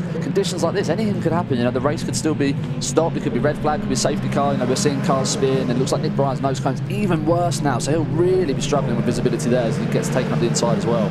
Well, they say about raising the roof, but he's raised the nose cone, there's no doubt about it, and that's not going to help whatsoever. You can see it's been blown up there with the wind, and every so often it drops back down going into the toe. I mean, Chris, going to the point earlier about perhaps in the slipstream, it will bring it down. So he's going to have mixed vision, but he's not giving up. He's absolutely digging in. You almost want to just dive out of the slipstream and down the straight to be fully in the toe. Dive out and see whether that will rip the nose cone clear in the middle, or have all the issues removed. Ryan will be fighting with hope there, and Boyle just behind as well, so still firmly in that battle. This time though, he has moved up to 6th place, so made up a couple of places after Kenley's spinned out of the chicane, so that's helped him out quite a lot. And it does look like that it does look like that he's getting back together. Bryant is starting to get things back under control, trying to look round and see whether he can make any positions up sideways there by Tolmarsh. I don't think we ever see him going in a straight line. It's either sideways or backwards off into the gravel, one of the two. Amazingly entertaining to watch him race, and being on track with him as well. That's very much a view that you see. His car is at all sorts of angles. Incredible car control from him to be able to drive it on the edge like that at all times. Oh, indeed, a 100 or nothing driver, and that is a mentality which many would love to chase, but Tolmarsh definitely demonstrating it. But as we look here to Bruce and Merritt still playing the game of cat and mouse with Bruce right now, just gradually sneak up into the distance in P3. The gap now moving up from what was half a second on the previous lap to approximately what looks to be now the best part there of about 7 tenths a second, if not a bit more, as they come on through. Meanwhile, looking at back to leaders, they've got a little bit of traffic in front of them, and that could play a conundrum, albeit the gap between Low and Wheatley going on to this lap was 9 tenths, but the driver who is a lap down stepping aside there and deciding not to play an intervening fact, and doing so in a very smart manner in order to neutralise any time lost or gain between the two rivals as they continue on their journey. But whether it be the lead battle or in terms of the battle for P3 or even further down the battle for P6 through to P10, still plenty to unfold here. We've got some battles even further down the order, but here we do look back to what is the battle between Wilby, Hope and Boyle, and it looks like Wilby holding on for now, but it's Hope who's not giving up, and indeed Boyle just watching once again, Chris. Yeah, Hope had a great race yesterday, fully in that battle for the lead. Kind of didn't make his way through the field, which is why we didn't get to call him out too much, but I know he was enjoying the racing yesterday, and looks like he's really enjoying the wet weather here as well. He's just absolutely nailed to the back of Wilby's car there. Ryan doing a bit of a defensive move. He's really squeezing Hope onto the inside, and we know the outside of Coppice works, so I think Wilby's going to hold on once more. That would have felt like a bit of an uncomfortable place for Hope, and he's now got the attentions of Boyle to deal with behind. You see Keane is still pulling away then. He's got extra speed over Ryan Wilby and is safe up there into that 5th place as it's supposed to. Again, a massively defensive move by Wilby coming into the chicane this time, but he's doing what he needs to hold on to that position, hold on to those points. But Brian is getting slowly back at him, so he's going to be watching in his rearview mirrors and hoping that Brian doesn't recover anymore. And interestingly, Boyle there, despite the fact that we did see Hope lose a bit of momentum, immediately pulling out of slipstream back onto the racing line, almost as if to send the message to Hope, which is, look, I don't want to race you into this corner. Stay on the racing line, take the optimum line, because we need to stay in this fight. I mean, Ben, it's almost as if you communicate to drivers both by simply how you position the car. Of course, you can throw dummies and whatnot, particularly if you're in a one-on-one battle like Low and Wheatley are here, but sometimes it's smarter to say to the driver in front, look, I'm not going to attack you, let's just keep chasing the guy in front of us. 100%. I think Dan and Craig, fantastic friends, they're part of a team together as well, so they're very used to being near each other on track. They know how each other likes to drive. very, very familiar in those circumstances. I think one thing, exactly as you said there, is it's all about using the body language of the car. You know, some people will sit and do hand signals, and you know, sometimes it's a little bit redundant because you're going at 120 miles an hour. You're not really looking to see what someone's doing with their hands. So it's all about showing intent with the car. Look, I'm coming for a pass, or no, take your line. Let's work together. Let's maintain the optimal speed that we can here. Well, optimum performances going on as we head towards the final lap, and Lowe and Wheatley continue to have their brilliant battle, but it is Lowe who's been able to put a bit more of a gap, but they have passed another driver who is heading towards a lap down. And well, as the rest of the field makes its way on through, still more fighting further on down here, including that raised nose cone that we did see earlier, but it looks as though that's not stopping our drivers, even though we're heading towards the checkered flag. We've got one more lap after this, however, and there we do see the ongoing fight between Wilby Hope and Boyle for P6. So multiple fights, but we come from the battle just outside the top 5 to the battle at the front of the field. I mean, Chris, at this point, Lowe does have a sizable gap, but he put the hammer down about a lap ago. His car was absolutely singing on the edge of adhesion, and Wheatley just dropped away those few car lengths. He absolutely knew the timing. He wanted to do that, and Charlie's one of those people that is willing to absolutely put it on the edge. He's used to that car absolutely on the raggedy edge of adhesion, and it's really worked out for him. He looks like he's got the protection distance back to Wheatley that he's going to need. Bruce is not able to do anything about them in front. You can see Wheatley trying everything he can to absolutely fling it to the outside, but I think that's probably cost him more than it's gained him, and that might be the final nail in that coffin. Charlie Lowe looks like he's going to take 2 out races away from 2.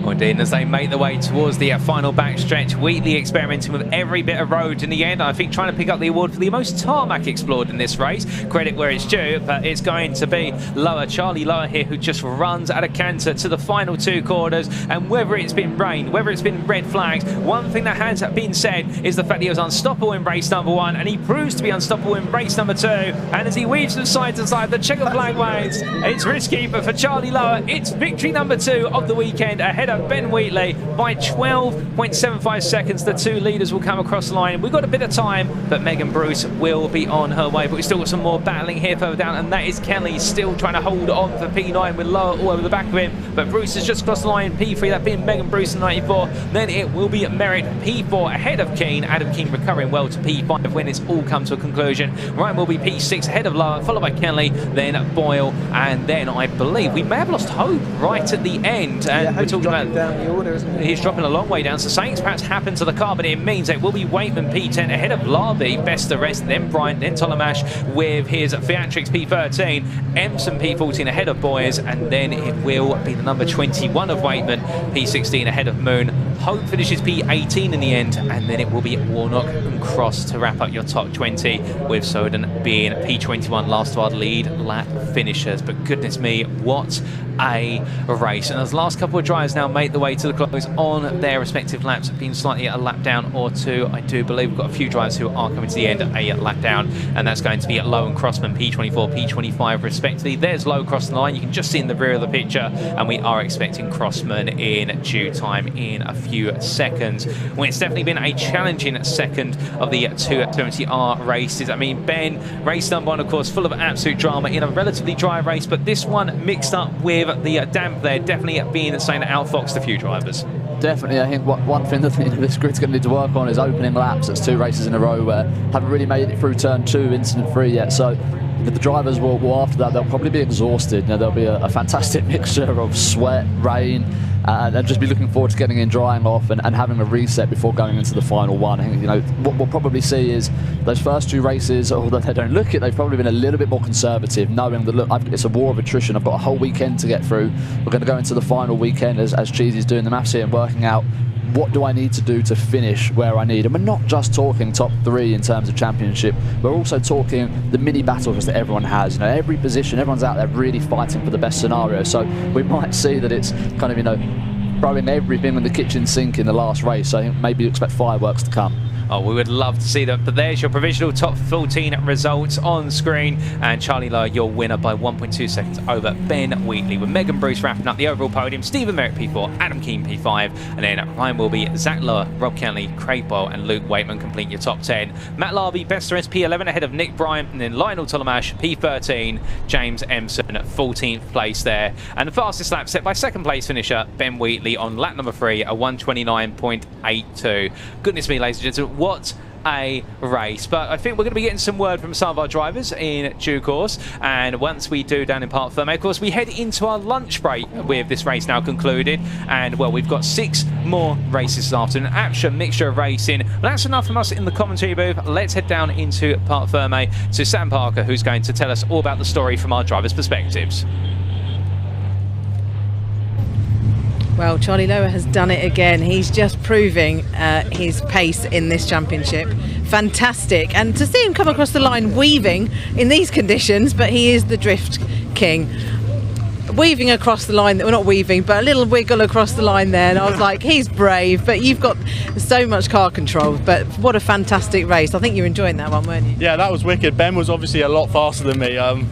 I managed just to literally hold on to it, and yeah, we did enough, and it paid off, so I'm really happy. Yeah, absolutely brilliant. It was great to watch, and yeah, Ben, you know, he dropped. It was down to 8th, I think, wasn't he? Yes. So it was, but he out made of nowhere, it was just right on my bumper, and I was like, right, I know this is going to be a difficult race from now to finish, but we managed to like place him in places where we wanted to put him. The curbs are really slippery, so if you could put people on the curbs, then exit speeds are down, you can run away. So that was basically my aim. He had the pace over me completely, but no, it's definitely a good race. Yeah, excellent, brilliant, well done. It's great to watch. And let's go and see Ben. Ben, let's have a quick word. Well done, fantastic. What a drive, yeah. But you know, it's just showing you've got the pace, haven't you? Look, I hold my hands up yesterday. It was all my fault. I was just over eager, trying to make up. You can't win a race on the first couple of laps, and unfortunately, I forgot to remind myself of that yesterday. So anyway, today's a bit of redemption. I was a bit annoyed after obviously the red flag came out, and I was like, got 5 places at the first start, and I was like, right, I'm gonna have to redo it all over again. But yeah, managed to get there. I think we had the pace today, to be honest. So I'm praying for a few rain clouds this afternoon because I want it to be really wet. But yeah, look, the team did a phenomenal job, and I just want to say thank you to the team. Apologies for yesterday, as they said it, let myself down, my family down, the team down. They were very considerate, obviously. That's very harsh, isn't it? Yeah, very harsh. But yeah, hopefully I've made up for it today. So yeah, glad to be back on the podium. Yeah, brilliant, fantastic. Good to see you up there. And let's go and have a word with Megan. What a drive from Megan. Fantastic. Megan, what a drive. Like, honestly, to come from the back of the grid to 3rd is incredible achievement. Yeah, I wasn't quite expecting that. I mean, I did not kill from 14th, but I was kind of hoping top 15, top 10 would be good, but yeah, I'll take it. And here you are on the podium. Yeah, fantastic. You had such good pace. Do you like the wet? Yeah, the wet's really fun. I mean, it's just moving around constantly, so yeah, it's good fun and it makes up for yesterday. Yeah, absolutely. Yeah, DNF was, with your good qualifying as well. Yeah, it's unfortunate, but yeah. These things happen, don't they? But yeah, it's, tests the car control, doesn't it, in these conditions? Yeah, I like the wet in this and like the GB4 car. I like the wet, so and the drive, it was good fun. Excellent. Well done. Good luck for later on. Right, so that's it for the racing. It is lunch break here, but Ian and I recorded something yesterday, so just keep watching and hope you enjoy it.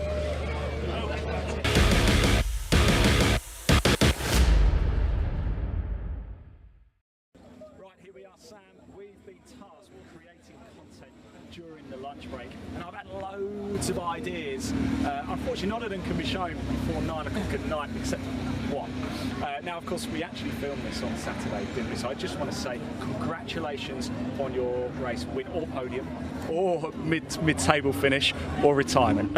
so well done. Anyway, right, we're going to do a 5-second challenge. Now, as we know, motorsport is all about time. It's all about judging distances and judging time and that type of thing. So I've got the iPad over there, and I'm going to task people with stopping the stopwatch at 5 seconds. Okay, now they're going to get 3 attempts at this. If you go over 5 seconds, you are out. They are not going to be able to see it either, so they're going to have to use their brain matter for this one. All right, now, I've arranged some prizes as well. Would you like to see them? Yes. Now, you thought Bullseye was generous. Can I just give you that? Yes, right. you can. This is for second place. Second place prize, okay. What has he been finding? Oh, yes. Courtesy of Harry Senior, it's his wheel guard, as you can see. So, and it even has, look at that, race effect on it too.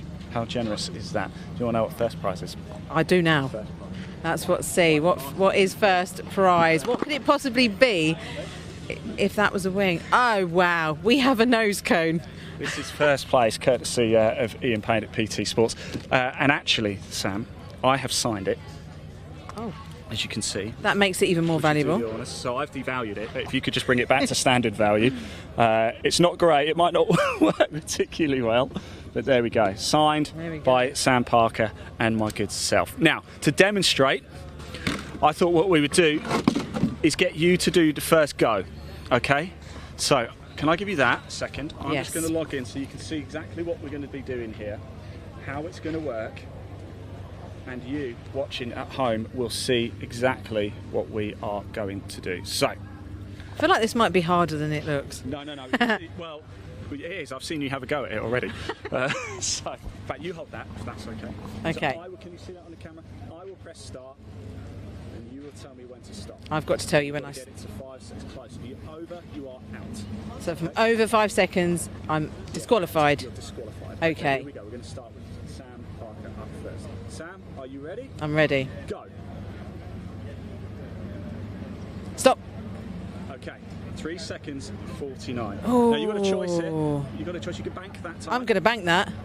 You really? Yes. Right, for the purpose of the game, let's go again. Sorry, I'm too excited. Just so people can see. We can do another one. So you can bank that time if you want. Remember that though, 3:49. But you do get totally 3 goes if you want it. So Okay. We're going to go again. We're going to go so again. You get closer. Yeah, Okay, let's Sam go Parker. again. Go. Stop. Okay. 3.63. Ooh, I'm getting better at this. Do you wanna have Yes. One more go? One more go then. Remember, if Okay. you're over, you're out. I know. Okay. But we'll keep banking. Okay. Okay, here we go. Sam Parker. Go. Stop. 3.82. Ooh. 3.82. There we go. That is the marker to beat. Right, we've got Okay. some people in here who promised me they would have a go. So here we go. Here is our first willing suspect. For the camera, would you please give us your name? Emma Foster. Emma Foster. Can I give you Can that? hand that to me? Yes. You know the rules, don't you? Here we go. Emma knows the rules. Okay. Right, so am I saying go or you're I will say go. You tell us when to stop. Okay. Emma Foster. Go. Stop. Oh, that's a very good. That's really good. I got 4:45 before. Right, so Emma Foster, would you like to bank that? Yeah. Or would you like to go again? Remember, if you go over 5 seconds, you are out, and that is the leading score. So, I mean, it's only Sam who had a go, but that's the leading score so far. I'll go again. She's going again. She's going again. Okay. Emma Foster. Go. Stop. I'm over. Oh my! No one is going to beat that. Emma, well done. Thank you so much. Would you like to bank that, or would you like to go again? I will bank that. Thank Okay, you. Emma Foster, 4 There we seconds, go. 4.59. What did you get? I got. Well, we're going to find out. Okay, let's. Because we've got our. Lucy. Lucy, you're going to have a go. Okay. Okay, Lucy. Okay. Full name for the camera. Lucy Toner. All the way from Seattle, minus. Yeah. Well, really, I'm from Macclesfield. But Macclesfield. Yeah, it doesn't Macclesfield. sound. Macclesfield. Yes. Macclesfield in America or Macclesfield like Manchester way? Okay, so here we go. Right, Lucy. You know the rules? Yes, I I will do. say go, you will say stop. Okay. Go. Stop. Okay. 2.7. So Lucy, it's okay. 2.7. Oh my You gosh. get Okay. 3 goes in total. Would you like to bank that time? No. Because you ain't going to win with that. No. Absolutely not. Okay, here we go. Go. Stop. Better. Ooh. Okay. 3.84. So would you like to bank? You can still come second. Okay. Go again. Yeah. Yeah. Okay. If you're Oh. over 5 seconds. Okay. Go. Stop. Oh, well done. 4.55. What was There Emma's? we What was go. Emma's? 4:59. Oh, so you are current leader. Well done, girls. Well done. Sam, who else are we going to tell? So we're going to go and see some academy drivers. Yes. By the way, before we go, Yes. you know what we always do? We always do hospitality Ooh, wars. let's see go and what's have a on the look. menu today, shall we? It smells good. I have had a I'm little really bit hungry. So. Last time I broke this. So today we've got steak, pie, mashed peas and red wine gravy. There is a vegetarian option, but we don't need to worry about that. And there's also a gluten-free option. And there is, and they've just taken it off for us as well. Oh, look at that. That looks delish. Save me one, please. Lovely boy. We get these handmade by a butcher in the Black Country, Scrivens and Thorntons. So they're proper butchers made pies. So 370 we've got today. Wow. Lots of people coming. After I'm done. And some nice desserts as well. Look, red velvet cake. I noticed the brownies have gone, guys. Double chocolate. They're not all for me, don't worry. That's before you go. Would either of you like to be on the live stream? I can be, yeah. Would you like to do a little pit stop challenge? Okay. Go for it. What you've got to do, you've got to try and stop this as close to 5 seconds as possible. You won't be able to see it. Right. I will say start. You will say stop. If you're over 5 seconds, there is prizes up for grabs as well. If you're over 5 seconds, don't get excited. Is it another brownie? It's not that good. More brownies. If it's over 5 seconds, you're out, and you do get 3 goes into it. So if the first one's really rubbish, like 2 seconds, you can go again. So it needs to be under 5 seconds. It needs to be under. What's your name? Danny. Danny. Okay, Danny. Here we go. Are you ready? Yeah. Go. Stop. 3.32. Now you can bank that time if you want, or you can go again. If I'll have you another go. I'll have another go. Okay, Danny. Go. Stop. Very good. I'll go with that. You want to bank I'll that? go with that. Do you want to have a go? Yeah, sure. Great. What's your name, buddy? Arthur. Arthur. Okay, Arthur. So I will say start, you will say stop. Okay. Go. Stop. Good Not first bad, time. not bad. Do you want to bank that or do you want to keep going? I'll go again. You better not beat me. Okay, Arthur. Go. Stop. Great effort though. That's actually, Thank you. despite being over, that's the closest we've had. Right, well done though, guys. Fantastic, well done. Thank you very much. You won't be winning any of our prizes. They're garbage. They are garbage. You're not going to say that. Right, let's move on over to... We've got some academy drivers down here who are going to have a go. Oh, they're having a bit of a chat, so I was going to speak to these guys, but we'll come to Scott. Hello. Scott, hello. Would you like to have a go at our challenge? You've got to... You don't have a choice now, Scott. So you kind of got to do it.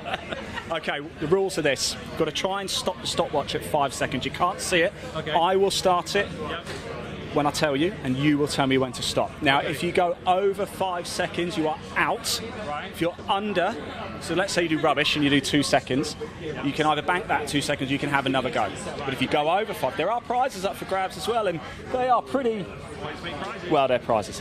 Anyway, okay, Scott. Right. Are you ready? Yep. Go. Now. 3.46. Whoa! Rubbish, that. That was, wasn't it? No, let's do it again. That's not good enough. See if you can beat me. Okay, Scott.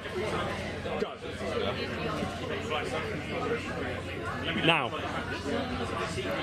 Oh! What do you reckon? No, I'm going again. Yeah. Go again? Okay, final go now. Okay. Final go. So if you're over, you're out. Right. 3.99 is your best one. So Right. Here we go. Stop. Go. Now.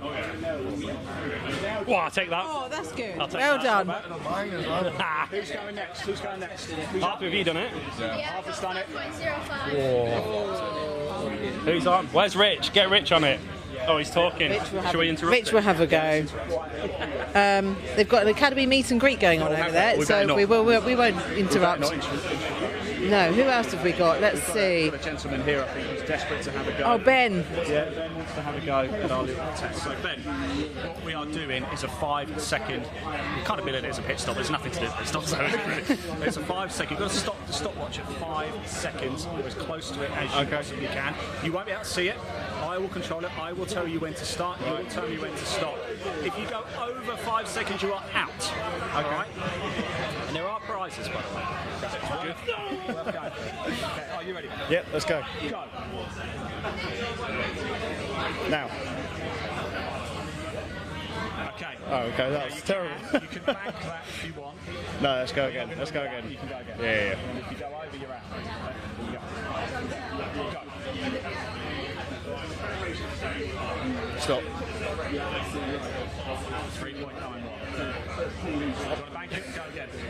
Let's go again. Oh, I'm terrible at this. So am I.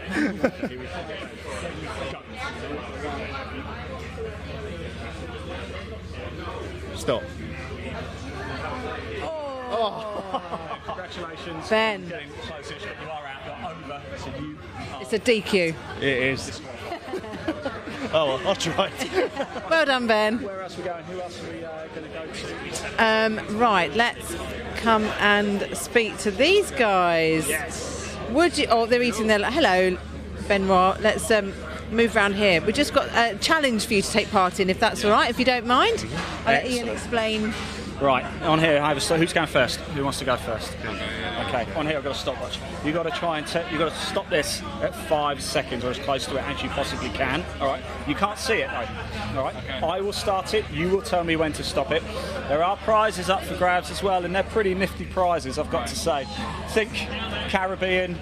Well, no, actually don't. I mean, come round. If you go over, you're out. So if you're over 5 seconds, you're out. So you're going to say and then I just say stop? Right, okay. Right, okay. Now, you get 3 chances in total. So if you do really rubbish to start off with and want to have another go, you can, just as long as you're under 5 seconds. Okay, yeah. Okay. Are you ready? Yeah. Go. Stop. 5 seconds, not 0.5. Right. 0.7. Okay. I will start. Yeah. Count to 5, stop. Are you ready? Yeah. Go. Stop. Wait, am I doing it wrong? You've got to count to 5. Oh, I missed that bit. I thought we might have got to do it within 5. Oh, no. That's too easy. Okay, right, yeah. No, I was going to say that's too easy. Okay, yeah. All right, I'll get it now. Stop. 2.5 seconds. Oh. So, do you want to bank that or do you want to go again? I'll go again. Go. Stop. 3.52, closer. Do you want to bank it? One more go? I'll go one more, yeah. One more go. Go. Stop. Not bad. 4.28. Oh, that's good. Okay, I'll back that. Take that. What should we go with the original 0.7? Is that 4th place or 3rd place now? I think it could be 4th place. 3rd place is a trip to the Caribbean. Oh, never mind. Next time. Yeah, next time. Okay, here we go. Name, please. Piers. Piers. Okay. So you understand the rules? Yeah, you have yeah, the yeah. rules. I also start. You also stop. Piers, go. Stop. 3.47. Do you want to bank it? Or do you want to go again? Go again. Piers, go. Stop. Get closer. 4.23. Do you want to bank it or do you want to go again? Go again.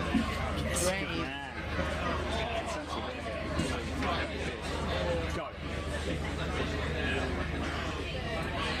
Stop.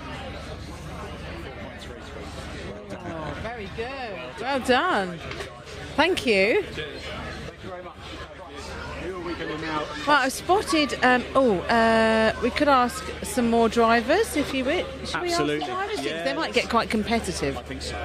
Yes.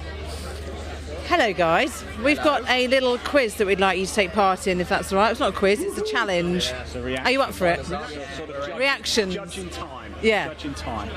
All right. So who's going first? Who's going first? You're all going at some point. So this is what we're going to do. You've got to try and stop the stopwatch at 5 seconds or as close to it as you possibly can. Okay. You can't see it though. I will tell you when to start. You will tell me when to stop. If you go over 5 seconds, you are out. 3 attempts in total. One at a time. Right. We're not doing like the group round. We can do a group round if you want. We go one at one and then we keep going. You're first. Okay. What's your name? Cal. Okay, are you ready? Go. Stop. First one is pretty good. That is first place overall so far. Okay, so well done. Do you want to bank that or do you want to go again? No, I'll bank it. Yeah. Wise move. Okay. Let's come round. The table. Go on then. Easy. Right. Are we ready? Yep. Go. Stop. Good one, Mark. Watch it all go downhill now. It's better than me racing. No, I'll go again. I'm going again. We've got 4.88 to beat. So.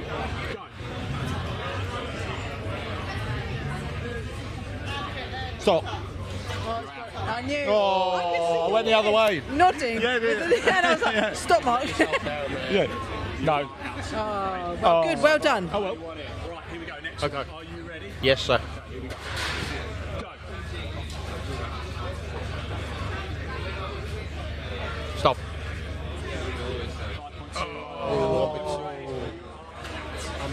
Sorry about that. Hey. Okay, are you ready? Yes. Go. Go. Stop. Oh, very good. 4.72. Pressure's on. I've got to beat that, haven't I? I'll go again. I'll go again. Are you ready? Ready. Go. Stop. 4.06. Oh, wait. You were too soon there, we could tell. Yeah, we could tell. Oh, go on then. Are you ready? Yep. Go. Stop.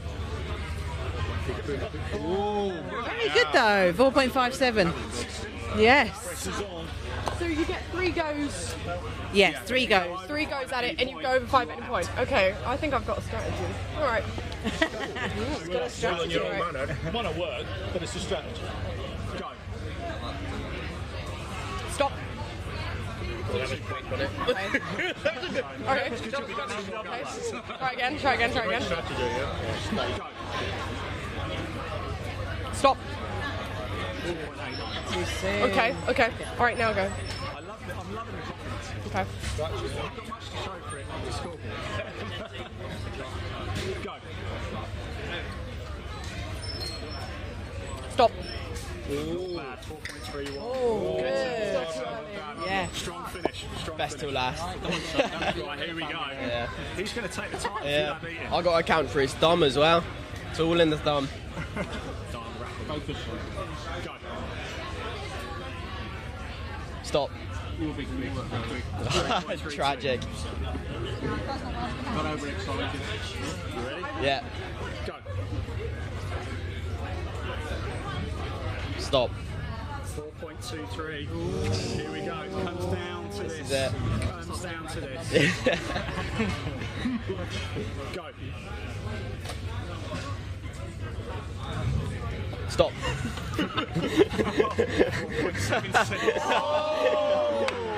Cal is our winner on this table, and our winner overall, actually, so far.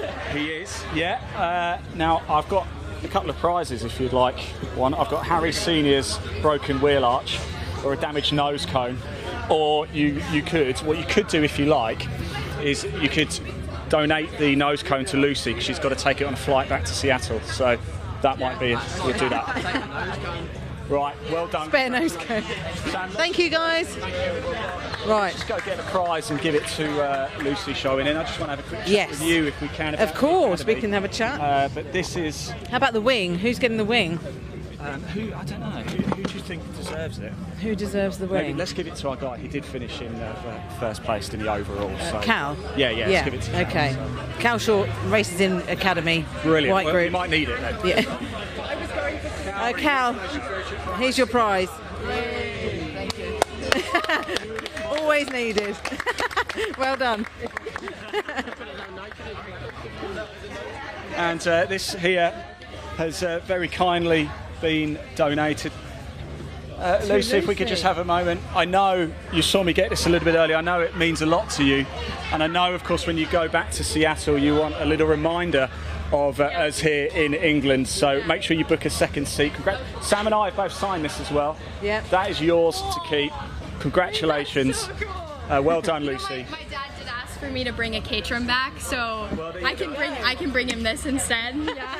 This is beautiful, thank you. You're almost there with it. Anyway, Sam, shall we go for a little walk if that's right? Thank you, congratulations. Just a little bit of fun there to fill the lunch break, but that's what we like, isn't it, about Caterham? Everybody's up for it. Everybody likes to have a giggle. Now, of course, this is the final race week. In fact, it's the final day of the season. Let's talk about you. Of course, you've been making your debut. How has it been? Yeah. Oh, do you know what? This year racing has been absolutely fantastic. The best thing I've ever done. Like, I'm so pleased I said yes to doing it. It's just, you know, the atmosphere here is fantastic.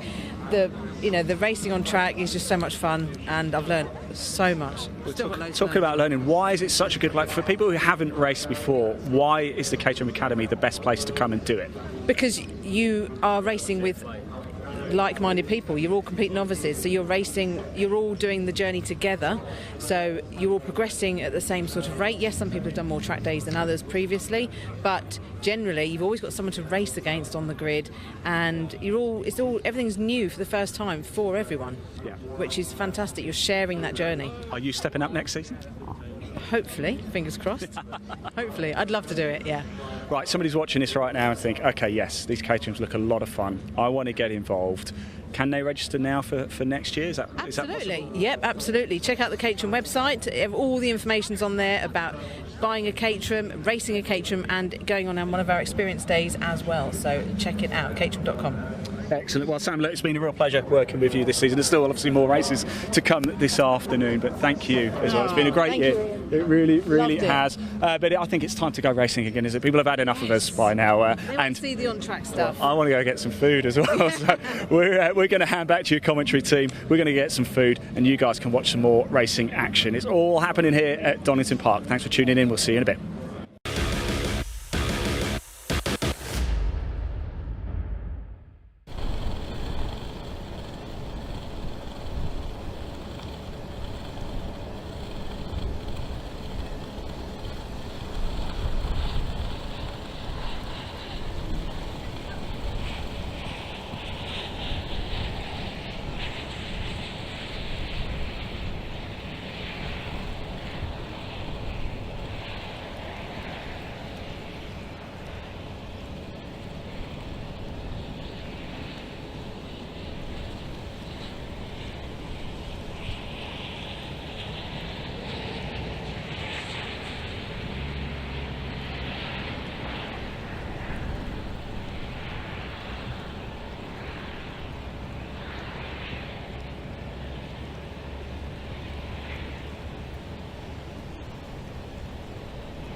Well, welcome back after the lunch break. The cars, the CSC UK cars, are just heading out onto the grid now, but we had the most torrential downpour just now.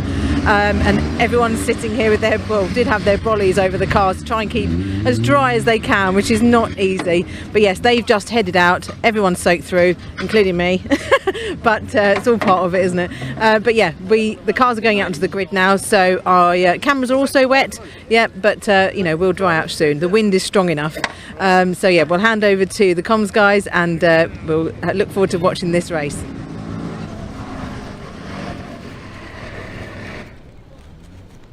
And without further ado, ladies and gentlemen, we return then from our lunch break to a much wetter Donington Park circuit. I mean, we left it mostly dry or drying, but we've come back and there's been a huge downpour of rain in the space of the best part of the last 30 minutes, and how the weather can change. And like they say in the United Kingdom, when it rains, it pours. But here is your grid for the final race of the season for the Vertex Caterham 7 Championship UK 2024. Harry Senior, I should say, lines up on pole position with Samuel Smith alongside. William Smith starts P3 in the company of Paul Donkin P4. P5, it'll then be Jake Swan with the company of Matthew Armstrong P6. Mike Evans lines up P7 ahead of Chris Fraser, your AM pole sitter and winner from the previous race in the AM class, who starts P8. And then to complete your top 10, it's Carl Jones and Wesley Payne. That is your top 10. Let's move then further on down to the second half of the grid, and as we can see, Barry Thompson lines up P11 ahead of Barry Benham. They complete your 6th row. Row number 7 goes to Justin Armstrong and Gary Curtis, and then on our final row of the grid, it's Craig Story and Darren McCormack. A shorter grid compared to our previous grid earlier on this morning. There's been quite the shuffle. There's been plenty of battles today, and well, Chris, it's all going to come down to one last race by looks of things for the championship title.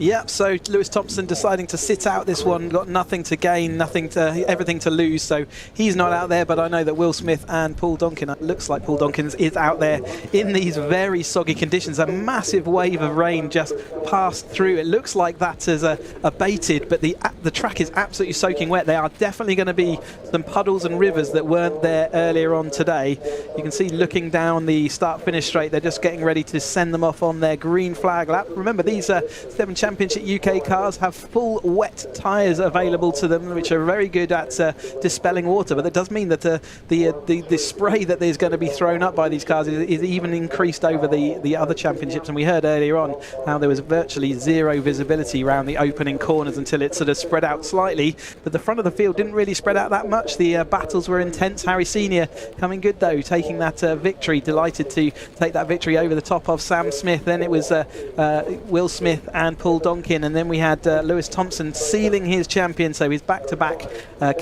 British Caterham champion is his title, and he will carry that through into next year. Plenty of other drivers involved in the championship. Will Smith absolutely delighted to be getting out there in the wet and really looking to see whether he can take home that lap to win as they pull away then onto their green flag lap. Brave souls out there in these conditions, and I'd say I don't want to be out there, but I really do. Goodness me, indeed, that fear of missing out always flows. Once you've been on the grid once, you're never going to forget about it, and you want to be back out there again. And while I can't say I have any experience as a racing driver myself, but just being out on circuit and track days, I get that vibe, so I can only imagine what the racer's spirit is like for you, Chris. But as our drivers make the way on what is likely to be at least the first of perhaps 2 green flag laps, we'll have to wait and see as they make the way on around. We can see there that run of water down the hill towards the old hairpin, and well, 1 green flag lap. Yeah, because they've already experienced the conditions now. It was wet this morning. It's only when there's a change of conditions between the previous session or one that they haven't had throughout the course of the race weekend, so it will be a single green flag lap. Oh, a single green flag lap there, so no time to be able to get clocked back into what is perhaps an even wetter circuit compared to what they experienced this morning. That's going to add to even more of the drama and the excitement as our drivers do get set and ready to go, and well, making the way on through. And if you are looking at the schedule for this afternoon, well, you may notice that we are just running exactly on time. We've recovered the time that we lost with the red flags earlier on today, and things being made to move absolutely smoothly. And there you can see an actual exhibit of how wet it is and how the rain has come down on our camera going in towards McLean's corner. I'm sure some of that rain or that standing water on the camera might be wiped away in due course. Of course, credit to our cameramen and women out there doing the hard work and in those absolutely horrific conditions for them, and indeed doing everything much alongside our marshals. There you can see many of the marshals in the post coming down into the S's, but we are only 2 corners and a grid away now from getting the final race, the 21st out of 21 race of the season for the Caterham 7 Championship UK, title sponsored by Vertex, underway. 20 minutes to decide not the championship crown. Of course, that has fallen to Lewis Thompson after that brilliant performance in race number 2. So he's not going out there to gamble. He doesn't want any potential penalties, or pesky penalties, we say. And indeed, it seems to be a running theme with the UK, particularly with football. Then comes down to penalties, and you don't want that in motorsport. But the one thing right now is, whilst we might be missing some of the big names on the field, those who are here are going to give it everything. And the one to perhaps watch out for is the man starting on pole, Harry Senior, who looks to try and charge away to the finish. Of course, taking the win earlier on, and the results carrying over from race 2 into race number 3. But the last couple of cars now pulling into their positions on the grid, and well, as they do so, it is going to be a nail-biter, no doubt about it, ladies and gentlemen. And we're grateful to have you tuning in wherever you are in the world. Of course, this broadcast being brought live to you from circuit side, whether it be on the British Automobile Racing Club, the BARC TV channel on YouTube, alternatively the Caterham, the official Caterham YouTube channel. You can be tuning on either of them, and as you tune in, set your eyes forward, because there we can see the green flag is being waved off in the distance,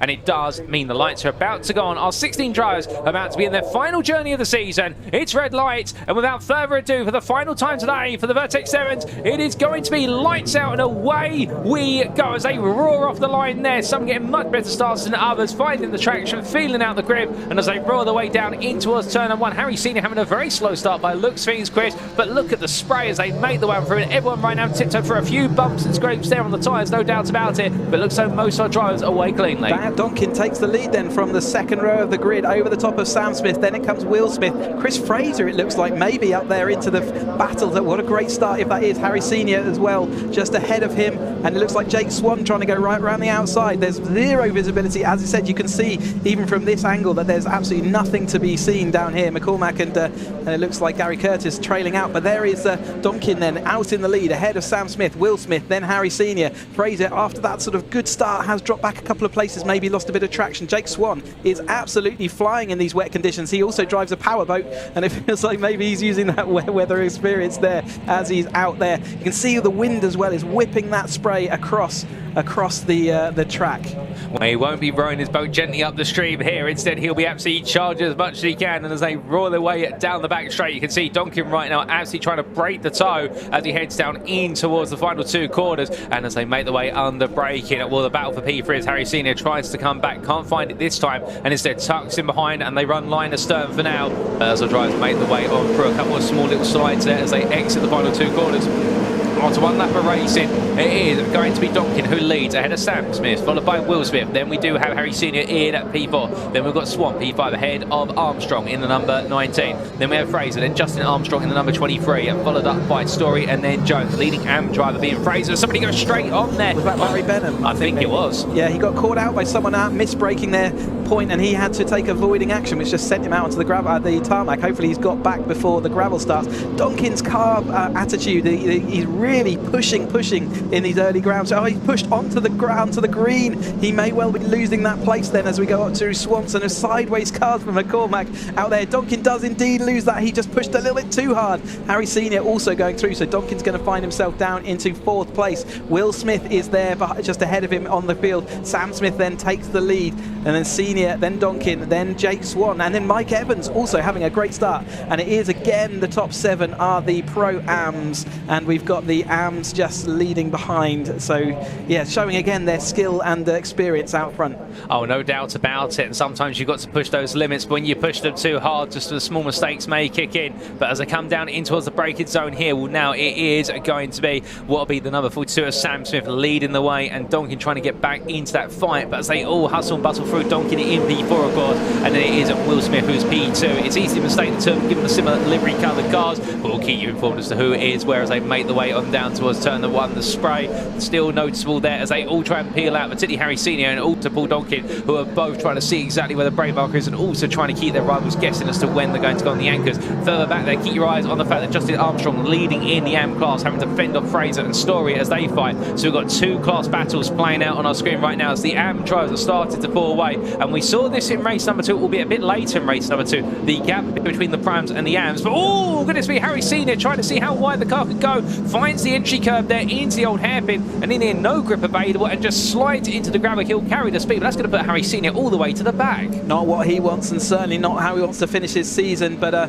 he was pushing to the absolute limit, wasn't he? And it just found that there wasn't any more grip out there. The Am battle actually, yeah, there he goes, joining back then behind that Am group battle. Here's Chris Fraser, Craig Story, first time out in this car. Amazing to be out here in these conditions trying to deal with everything that's being thrown at them today. But yeah, battles Chris Fraser using that wide line and finding that he's got grip as he tucks it then back to the inside to accelerate in straight line as they head on through. Sam Smith, Will Smith, Paul Donkin got a little bit of a gap where Harry Senior used to be, but moves Donkin up one place. When it's Matt Armstrong and Evans as well, and Justin Armstrong just behind it, leading that Am class. Well, and as we saw there going into the S, is also a battle grind between it was Senior and Swan. In fact, as I try to make the way on through, we've had quite the shuffle there, as it looks so. Where's Swan gone? Yeah. I was going to say, we've had quite a few drivers disappear. Is that a car off towards the barrier in the distance? No, my eyes do deceive me, in fact, there. That's just a bit of the tyre barrier.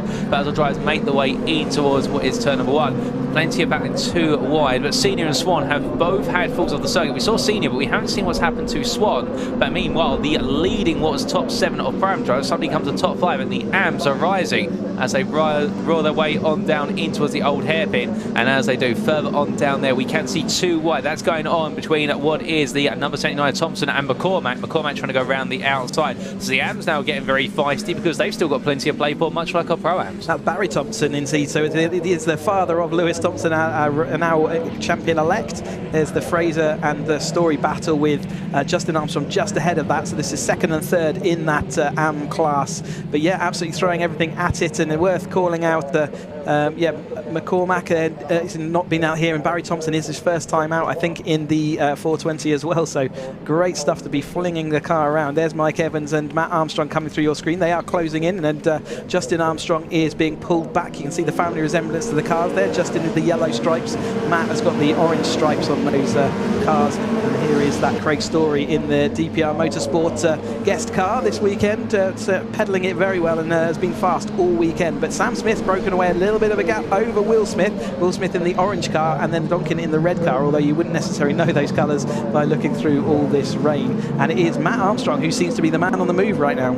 Oh, indeed, and meanwhile all the way towards the back of the field and making progress after that off, of course, the old hairpin is Harry Senior, fastest lap of 124.29, and absolutely trying to roar and run his way around the circuit. But like you say, Chris, it's Sam Smith who's running away at the front, and he really pushes the limits there where the adhesion is, and we're running out onto that green tarmac. Not the best place to go. There's no grip there, but he manages to keep it pointed in the right direction just about. But as they roar their way up through the double left there and head in toward McLean's, and for what will be the 5th time of asking, well, now we can start to see further on down how the fact that as the Prams calm down, the battle for the lead of the Am class is not going anywhere. Justin Armstrong holding off Fraser by 2 attempts going on to this lap, but the gap's staying at exactly that distance, and they make the way through Coppice Corner. And then we do have Story, what is the best part of half a second behind as they come through the right-hander and now down the back straight. But meanwhile, coming back up towards the battle for P2, well, this is going to be Smith versus Donkin. That's Will Smith who's on the left of your picture, Donkin on the right of your picture. They go onto the brakes. Keep your eyes out for Armstrong just behind in the number 19, and as they exit the corner, well, Will Smith has to go more and more defensive each and every time now, because Donkin seems to have the pace, but the problem is, as much as he'd like to huff and puff, it's not going to be good enough if he can't find his way through. But it's going to be 3 wide here, as Will Smith is going to be sandwiched by the 2 cars, always Armstrong and Donkin. It's going to be reverse Moses manoeuvre into turn 1 as the proverbial seas part with the water, and in the end it is going to be Will Smith who's swallowed up there in that battle, albeit as they make the way on around now, it looks as though it's going to be Armstrong who makes a 2-for-1 special through Redgate. What a move, Chris. He was definitely the man on the move that time, wasn't he? He put it to the inside, was brave and trusted it, and he's using all the wet lines nicely out there, and showing the progress he made in the other races where it kept getting abated by hitting the gravel every now and again. He's got that under control this time, and looking like he's brave out there in these really soggy conditions. This sheer amount of water being piled off the bottom, these tyres can cope with an awful lot, and luckily they're coping okay, but I imagine aquaplaning is really a thing, and you can tell by the way the Donkin's car is sort of weaving and bobbing on the circuit that I think it is picking up in traction and losing it occasionally, and there's only so much water these tyres can do. But it looks like from the fact that the rain has stopped now, and in fact the wind's abated as well, it's changed conditions completely. This will dry out as we're going towards the end of this race. This is as bad as the weather's going to be for the rest of this race. Oh, indeed. And well, from sideways planes landing earlier on to sideways Caterham to the circuit right now as the wind gradually starts to settle down. The one thing is right now is that our drivers are flying high here as they head towards the second half of this race, and as they roar their way in towards turn number 1, we can see that Sam Smith continue to break away with a gap now of almost 2 seconds. But meanwhile, it's Armstrong just behind there in P2, keeping Donkin and Will Smith at bay, with Evans also trying to stay onto the back of that battle. Further back, we also saw there was Fraser having to try and keep Story behind in the battle for P2 in the AM class. Fraser doing a good job at the moment, but Story really started to settle himself into that car right now, and Justin Armstrong meanwhile just been allowed to run away there in the blue and yellow machine. Well, he's just been allowed to run away the AM lead, but he's away with the back of Evans, it would seem, and Evans in fact having a very scrappy start to this lap, and that's going to make him vulnerable here as they come through Starkeys and out towards Schwann's curve. Albeit I don't think he's going to be too vulnerable here into McLean's, but the problem of course will be that if Justin Armstrong thinks so he's being held up, he'll need to make the pass, because otherwise he may be pushed back towards Fraser and Story, and with them having their brilliant ding-dong battle, it may just end up being the case we suddenly have a three-way fight for the AM win. Yeah, he'll be certainly looking in, well, not one exact gap to reduce. He's just worked hard to make it extend. I'm not sure whether that was a scrappy first part of the lap by Mike Evans or just a really good first part of the lap by Justin Armstrong. He's caught up a lot of gap, and in fact I think he was the fastest man on the track other than Senior, who's obviously on his fight back through. Mike Evans and Justin Armstrong have been fighting together for many years. They've been on track a lot of times together before, but they know each other and know how each other's ticks and operates. Sideways as they go out of the chicane, they're just avoiding that chicane, the curb on the exit of that chicane there. You can see earlier on in the day they're all running out onto that, but now they're avoiding it with all they can, so tucking it to the inside, otherwise they are losing traction too much there. And it is Mike Evans slipping into the clutches of Justin Armstrong, and Fraser and Story not too far behind. Here comes the recovering Senior as well, but he's still got some work to do before he can get to the front of this grid, and it's going to be tough. They're not leaving a lot of time out there on the track. Oh, most definitely. But speaking of time, one thing to note, 1.5 tenths gained on the previous lap by what was Matt Armstrong in the chase of Sam Smith. Could we potentially see Armstrong get closer to Smith in the closing stages to try and fight for the overall win? And if so, that means we would have a father-son combination in terms of wins in both classes, which I don't think ever has happened statistically in what is this series. You can correct me if I'm wrong, Chris, but that would be something special for the final race of the season as the rain starts to fall a little bit more again. Yeah, so I was saying that's as bad as it's going to get, and then suddenly I am called a liar by the weather outside of our window. And again, you can see just how wet and soggy it is. I don't recall in my decade or so having seen a father and son take 2 class wins, so there we go. I think you might be right statistically there, but it's Donkin trying to deny Matt Armstrong of that opportunity. But Matt really late on the brakes there. Can he get it all stopped up? Yes, he can. He had to clobber the inside very close to that tyre barrier that time. You don't want to take those risks too many times, otherwise you will be rolling the dice and potentially losing your front left tyre. But it's Sam Smith who looks really comfortable out front at the moment. I say really comfortable, 1.5 seconds isn't really a great margin, but in Caterham terms it's quite a lifetime.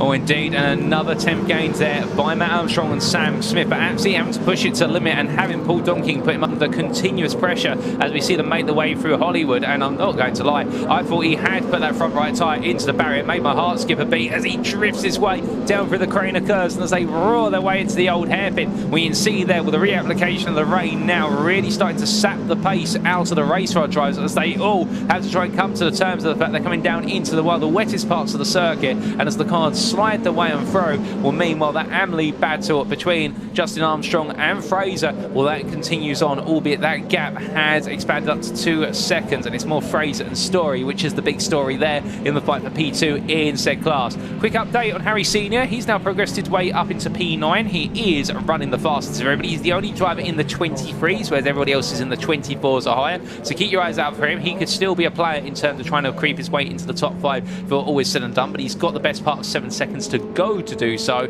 But we'll keep you updated on him when we can. But as we focus back down to the lead battle here, well, you can see now how it's going to be Will Smith chasing after Donkin. And in fact, it looks like Donkin now having to play the game of looking a bit more in his rear view mirrors rather than forward. Yeah, I know just how keen Will Smith was to finish off this season with a win, and he's going to have to start making his move now, isn't he? 7 minutes to go and several cars in front of him to get that happening.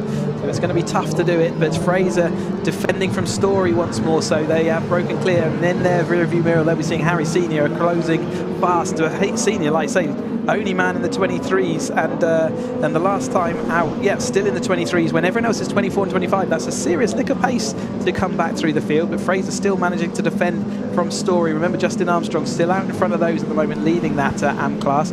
But the battle here, Fraser versus Story, I think Carl Jones has already got that battle. We heard from Chris Fraser after the race, he wasn't too happy with how Carl Jones had defended into the chicane, but I think that's all stuck. I haven't seen an amended race result just yet, so it does look like Carl Jones has taken that amateur championship. But these two putting on a great fight, and Story really getting to grips with this 420R amazingly well.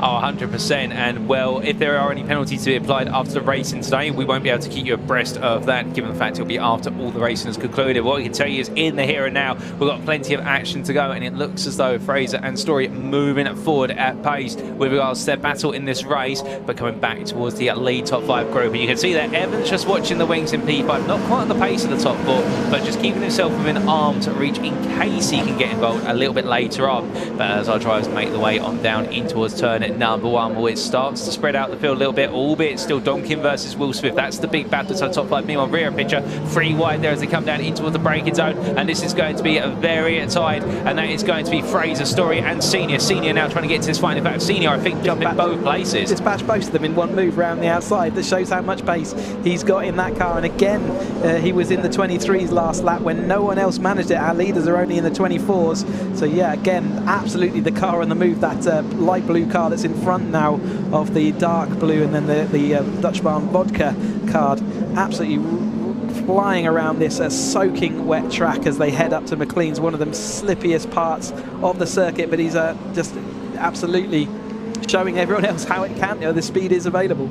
Oh, indeed. And as our drivers make the way on through, I get the feeling that Harry Senior might be channeling a little bit of his inner Ayrton Senna. If you may remember the infamous Donington Grand Prix, the European Grand Prix in 1993. I was here. Oh, goodness me. Well, you're showing your age and I'm showing mine. That was the year I was born, so I would have remembered it. But I definitely saw the old VHS tapes. But seeing Senna fly his way around in the wet, and Harry Senior doing exactly that, albeit that mistake perhaps just reeling him in by 1 or 2% as the drivers roar their way on through the last corners. And as they make the way onwards, we're now into the final 5 minutes of this race, and well, at the moment it does seem to be the big waiting game here, or at least our top 2, although noticeably Matt Armstrong has closed up on Sam Smith. Yeah, he was at least half a second quicker on the last line, and then has been on the last couple of laps, so the battle between Fraser and Story, now Harry Senior has been dispatched, continues unabated. It is a Will Smith to Paul Donkin sort of third place battle, and it's for our lead. It's between Sam Smith and Matt Armstrong with 4 minutes left to go. Maybe that's going to be how it's going to end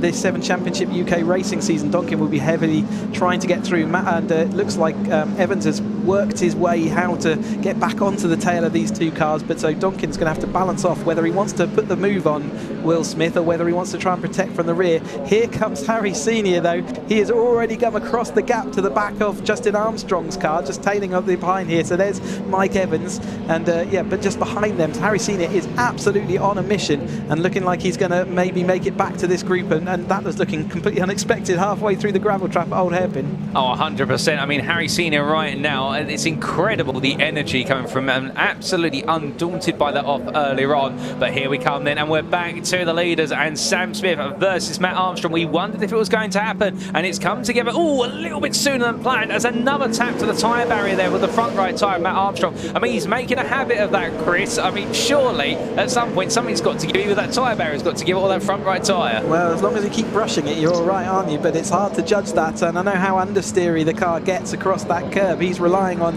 it washing out. Will Smith, Paul Donkin going side by side. Will Smith on the quicker line, but Paul Donkin looking to the inside to see whether he can make that position up late in this race and get back on that championship on the podium for the race. But Sam Smith, Matt Armstrong is the race for the lead with 2.5 minutes to go. Matt Armstrong carrying that little bit extra speed. You can see them dipping their outside wheel into the wetter stuff.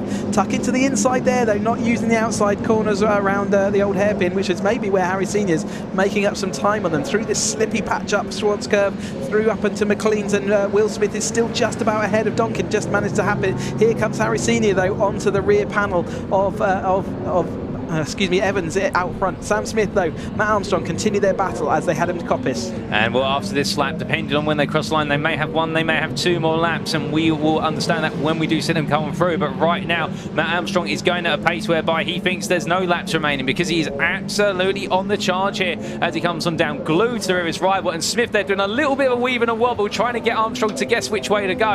And in the end, Armstrong's going to look round the outside. There's a lot on the line here as they head right into left. And there's a mistake from Smith, just gets a little bit too tight, slides out. And Armstrong plays the game of weight to pounce on the final corner. And as they make the way on through, well, we will get two more laps given they cross the line with 1 minute 30 to go. Their average pace is 1 minute 24. And as they head in towards turn at number 1, the wind picks up, and that is going to be Armstrong, who looks up the inside of Smith into turn 1. And meanwhile, behind that's going to be Will Smith and Donkin. They've all decided, you know what, we've got 2 laps to go. Let's absolutely go hammer and tongs here. And well, in the end, Armstrong does lose out as they come out of Redgate Corner, and Sam Smith is not going to have an easy cruise to the finish. They were still side by side for the battle behind as well, but Matt Armstrong having to pull back into that, so Sam Smith getting his elbows out nice and wide again. I think it maybe will still Will Smith ahead, so the defence in front is easier in this wet weather than it is in the dry. It's hard for the driver following. In fact, it is Donkin ahead of Will Smith, so he has made that position up, and here comes Harry Senior onto the back of Mike Evans then late in this race.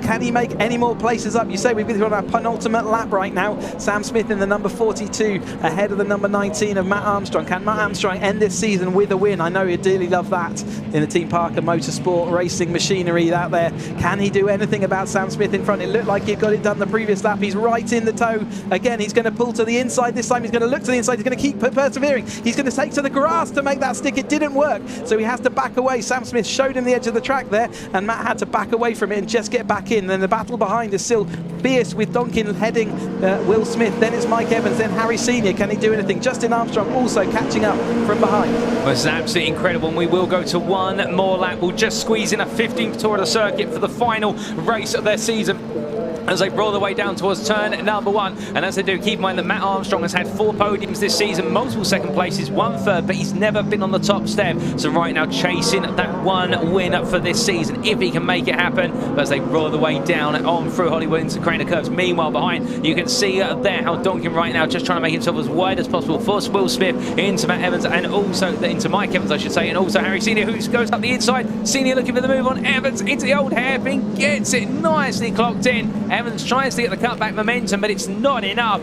And as they come up the rise now, well, that is going to be a swap for P5, and Harry Senior makes his way back into that battle. Here comes meanwhile Matt Armstrong, looks up the inside versus Smith, takes a quick sneak peek. It's not enough, gets a little bit squirrely on exit, and as a result, Sam Smith holds on, but there's still 1 more run. There's still 2 more corners to go out of Coppice Corner, and Matt Armstrong is not going to give this up. He's going to throw everything at this right now. Wouldn't be surprised if he's ducking down slightly in that cockpit, worried about wind resistance. But as they make the way down towards the final 2 corners, you see Sam Smith defends, puts it right on the inside centre of the road, and as they head onto the brakes, Armstrong thinks about it, but decides not to. I think in the end, Sam Smith just making himself a little bit less predictable on the braking, and as the checker flag waves, Sam Smith will take victory for the final race of the season, just ahead of Matt Armstrong, who takes another P2. It'll be then Paul Donkin P3 ahead of Will Smith. Harry Senior will recover to P5, and then it will be Mike Evans P6 in the AM class, P7 overall, but winner in class will be Justin Armstrong ahead of Story and Fraser, and it will be Jones who in the end will complete your top 10 after a 15-second gap. But goodness me, in the end, our top 7 finishing within 5 seconds of each other. An incredible race to wrap up the season. It started off with a little bit of anti-drama perhaps, but in the end it built up to a climax, and it showed as there is Jones crossing the line. We've still got more fighting going on there, as that is going to be the number 79 of Thompson crossing the line just ahead of, in fact, just being passed by Swan at the line. So Swan will be taking P11 and Thompson P12. It'll then be Payne and Curtis, and then we do have McCormack and Benham still to come. I believe they're both out there. Yep, you can see McCormack in the rear of the picture. He may be a bit of a pixel, but there he arrives to his final destination of P15, and then we will have Benham come on through shortly. I mean, Chris may not have had the championship on the line, at least in the Pro-Am class and perhaps in the AM class as well. But to be fair, for our drivers, they gave it everything out there. And Matt Armstrong unfortunately denied the win, but Sam Smith having to work every inch for that. Yeah, you couldn't win one of these races unless your surname began with an S this weekend. 2 Smiths and a Senior. So, yeah, absolutely out there doing what they love. And actually, with taking the pressure off, sometimes it just means that they're free to just fling the car around a bit. But here's the provisional results then as they in that soggy race. Oh, indeed, and those provisional results are as follows. For race 21 of the Vertex Caterham 7 Championship UK for 2024, the top rung of the Caterham Motorsport ladder, Samuel Smith making it 2 wins this weekend, 15 laps completed, and he wins by 2 tenths over Matthew Armstrong. Paul Donkin taking P3 there, and a solid effort from what is likely the runner-up in the championship. William Smith takes P4 ahead of Harry Senior, who recovered from the back of the running order after a couple of laps with that error at the old hairpin to finish P5 and get right in the thick of it. Mike Evans P6 there, and then your AM winner P7 overall, but in class winner of the AM class, Justin Armstrong. Craig Story and Chris Fraser had a brilliant battle, which in the end went the way of Story. Chris Fraser just behind him, and then Carl Jones completed what was your top 10. Jake Swan, Bester P11, Barry Thompson P12, and then Wesley Payne and Gary Curtis completing a top 14. But as we can see, also fastest lap set, an incredible fastest lap on lap job, a 23.05 from Harry Senior. I mean, he wasn't just rushing to get back in the fight, he was absolutely charging despite the inclement conditions, and the only driver throughout the entirety of that race to set 23s where everyone else was in the 24s and 25s. I'm not sure if Mitch or Sam are going to be able to get a word with Harry Senior to ask how has he done it, or what did he have for lunch. But as we can see the rain there, well, the rain continues to fall, and the circuit continues to be in a very damp condition, and well, that camera shot there really giving you a sense of the water that's gradually pulling up in certain areas, but also the fact the absolutely challenging conditions that our drivers are having to deal with lap after lap and corner after corner. But still, that is the master and the craft of the racing driver, and the fact that you can't just be fast in the drive, but you've also got to be quick and smart in the wet. Yeah, absolutely. You've got to have all the tools, especially at this level. You just can't leave anything out there. But yeah, confirmation then of the top 3 in the championship. Lewis Thompson headed, Paul Donkin and William Smith came home third. We knew that ahead of the race, and it was Sam Smith who took that race ahead of Matt Armstrong in that for a brilliant recovery drive, and looking threatening all weekend, but somehow managed to put him second. Just couldn't quite make that win, and then Paul Donkin taking the final podium spot of the weekend then. But you can see this rain continues to fall here at Donington Park, so it does look like we're going to have a soggy end to the day, even if it does start drying up now. They're not going to get a completely wet dry track, are they? But yeah, looking forward to the rest of the action. It doesn't abate at all, because we've got the graduates up next, and then into the Academy Autumn Trophy, which is a fantastic opportunity to see the academies for one last time this season. Oh, 100% with you there, Chris, and coming up is none other than what will be the Caterham Sigma 150. So we saw them yesterday for their first race of the weekend, and we're going to be seeing their second race of the weekend upcoming. And well, that is going to be the sister series, if you will, with the graduates based off of graduating from what was back in the older days known as the Caterham Scholarship, now known as the Caterham Academy. So it's a little bit less of a formal championship with regards to the Caterham Motorsport ladder. It's not on the official ladder per se. But that doesn't make the racing officially any more intense between all of our drivers, and the 150 horsepower Caterham drivers will be absolutely going all for it. And with the fact that the championship overall, plus also what is the trophy, have practically been wrapped up based on results from race number 1 yesterday, as we're to understand it, it means there's no pressure on our drivers other than to go all for it. And the only pressure out there is, of course, keeping it on the black stuff, keep it on the tarmac, given the fact that certain parts of the circuit, particularly that run down to the old hairpin, may feel as though it's a little bit of a river at this point. But as all of our drivers have made their way into Parc Fermé for the 7s, we are going to make our way down to Sam Parker, who's in Parc Fermé, to hear a word or two from our racers. Well, the last Vertex 7 UK race did not disappoint, did it? Great battles in awful conditions. So I'm just going to go and grab a word with Sam. Sam, let's have a word. That was a fantastic race and fantastic battle with teammate Matt. yeah, great race. I felt pretty in control when I was in the lead. Felt really comfortable, and then I saw someone catch him, and I thought, but you know, when you've driven a Porsche at the level he's driven, you know, I wanted the part late. But no, it was good. Really happy. Parker won too as well, and I think won the AM class as well. So yeah, yes, must be Andy's secret wet setup, I think. Yeah, you've all gone well in the wet today. Yeah, but no, happy with that. End on a win. So I didn't think I was going to, but yeah, happy with that. Great way to end the season, isn't it? Really. Yeah, dead chuff. Yeah, so hopefully give us a step forward to next year. That's it. Hope to see you back next year. Brilliant. Thank you. Well done. Cheers. And let's have a word with Matt quickly. Matt, well done. Like I said, we were just saying, great battle with teammates. Always tricky though, it's in your mind, isn't it, because you're teammates? Yeah, I mean offline as well. It was a lot of standing water as well. So to risk an overtake with the last couple of laps was a little bit too risky. But I tried in the places I could, just couldn't get through. So, but it was a good race. Excellent. Yeah, it did look very, very treacherous out there. What is it? There was just a good line to be on, and then offline it's not pleasant. Yeah, there's one line, especially in the first sector. And as soon as you go off it, you aquaplane quite badly. So. Good if you're on your own, but as soon as you're behind someone, you have to overtake them. It's a bit more challenging, but we were fast, so good 1-2 for the team. Excellent, yeah, brilliant. And your dad as well, he's done well. Yeah, P1, one better than me, so he knows how to get it done, not me. Well done, Matt. And I'll have a quick word with Paul. Paul, yeah, good lads. Got my microphone now. All right, fantastic. Third place and second in the championship. Fantastic season. What a year. I mean, obviously Lewis, all credit to him, big congrats. He deserved it. I think, I mean, that's two champs for him. We gave it our best this year. We really took it to him, took it to the last round. Couldn't do any better, really, so I'm quite happy with P2. It is painful, but you still got to look at the positives, of which there's many, so, yeah. Well, well done, well deserved. Thank you. Right, because the next race they've gone out into their green flag lap, so I'll hand back to the guys in the comms box. It is the graduates next.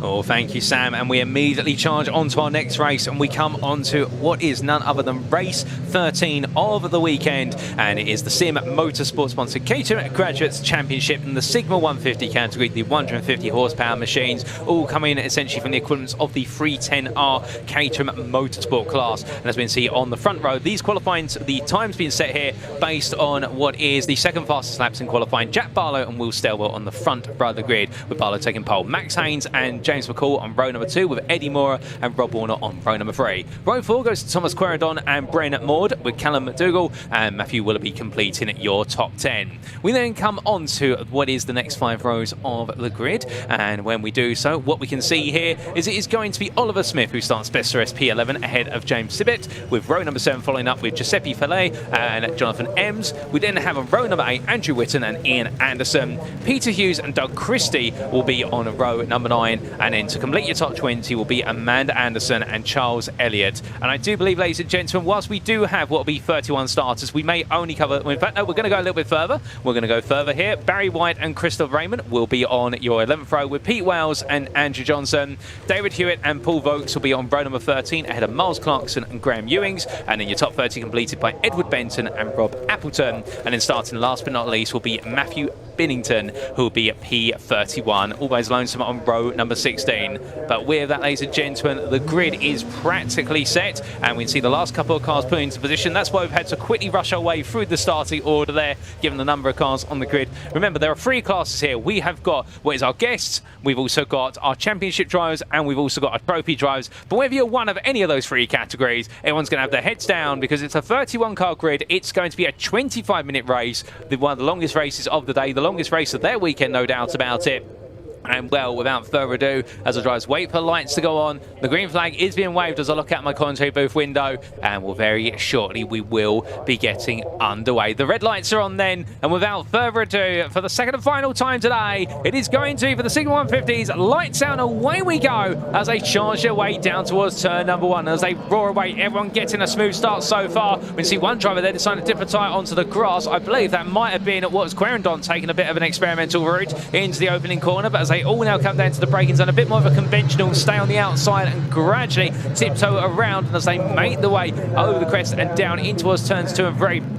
It's going to be Barlow and Stilwell who've definitely had the better starts of the many, and as they make the way down, or they lead the way in towards the crane of curves and now down towards the old hairpin. But notice there, all the drivers right now sliding their way and going wide there at the crane of curves. We've got somebody doing a very near miss slide there coming to the old hairpin, and we're not quite sure who that was. I think it might have been McDougall, in fact. Getting it wrong, we've got a yellow flag coming for the old hairpin, so perhaps the driver has had an off there into the gravel, and we can't quite see on our cameras, but we'll keep you abreast that when we can. But there was a localised yellow, but as the drivers all make the way up towards what will be turn number 7 at McLean's, well, now people start to settle down, or at least we think they would, but in fact, battling starts to ensue further down the order, particularly outside the top 5, and that is going to segregate the field very quickly as the car that went off at turn number 4 has finally recovered, making its way on through. But as our drivers make the way onto the back straight, while our top 4 are running away now, and well, the battle will now start to ensue between them as the top 3 really run off at a canter here, albeit one driver going a bit slowly there on the outside line and deciding, I think, to back out of the battling, given the fact this is a long race. We've got 3 abreast, meanwhile, further behind there. So some drivers taking it patiently, others are not,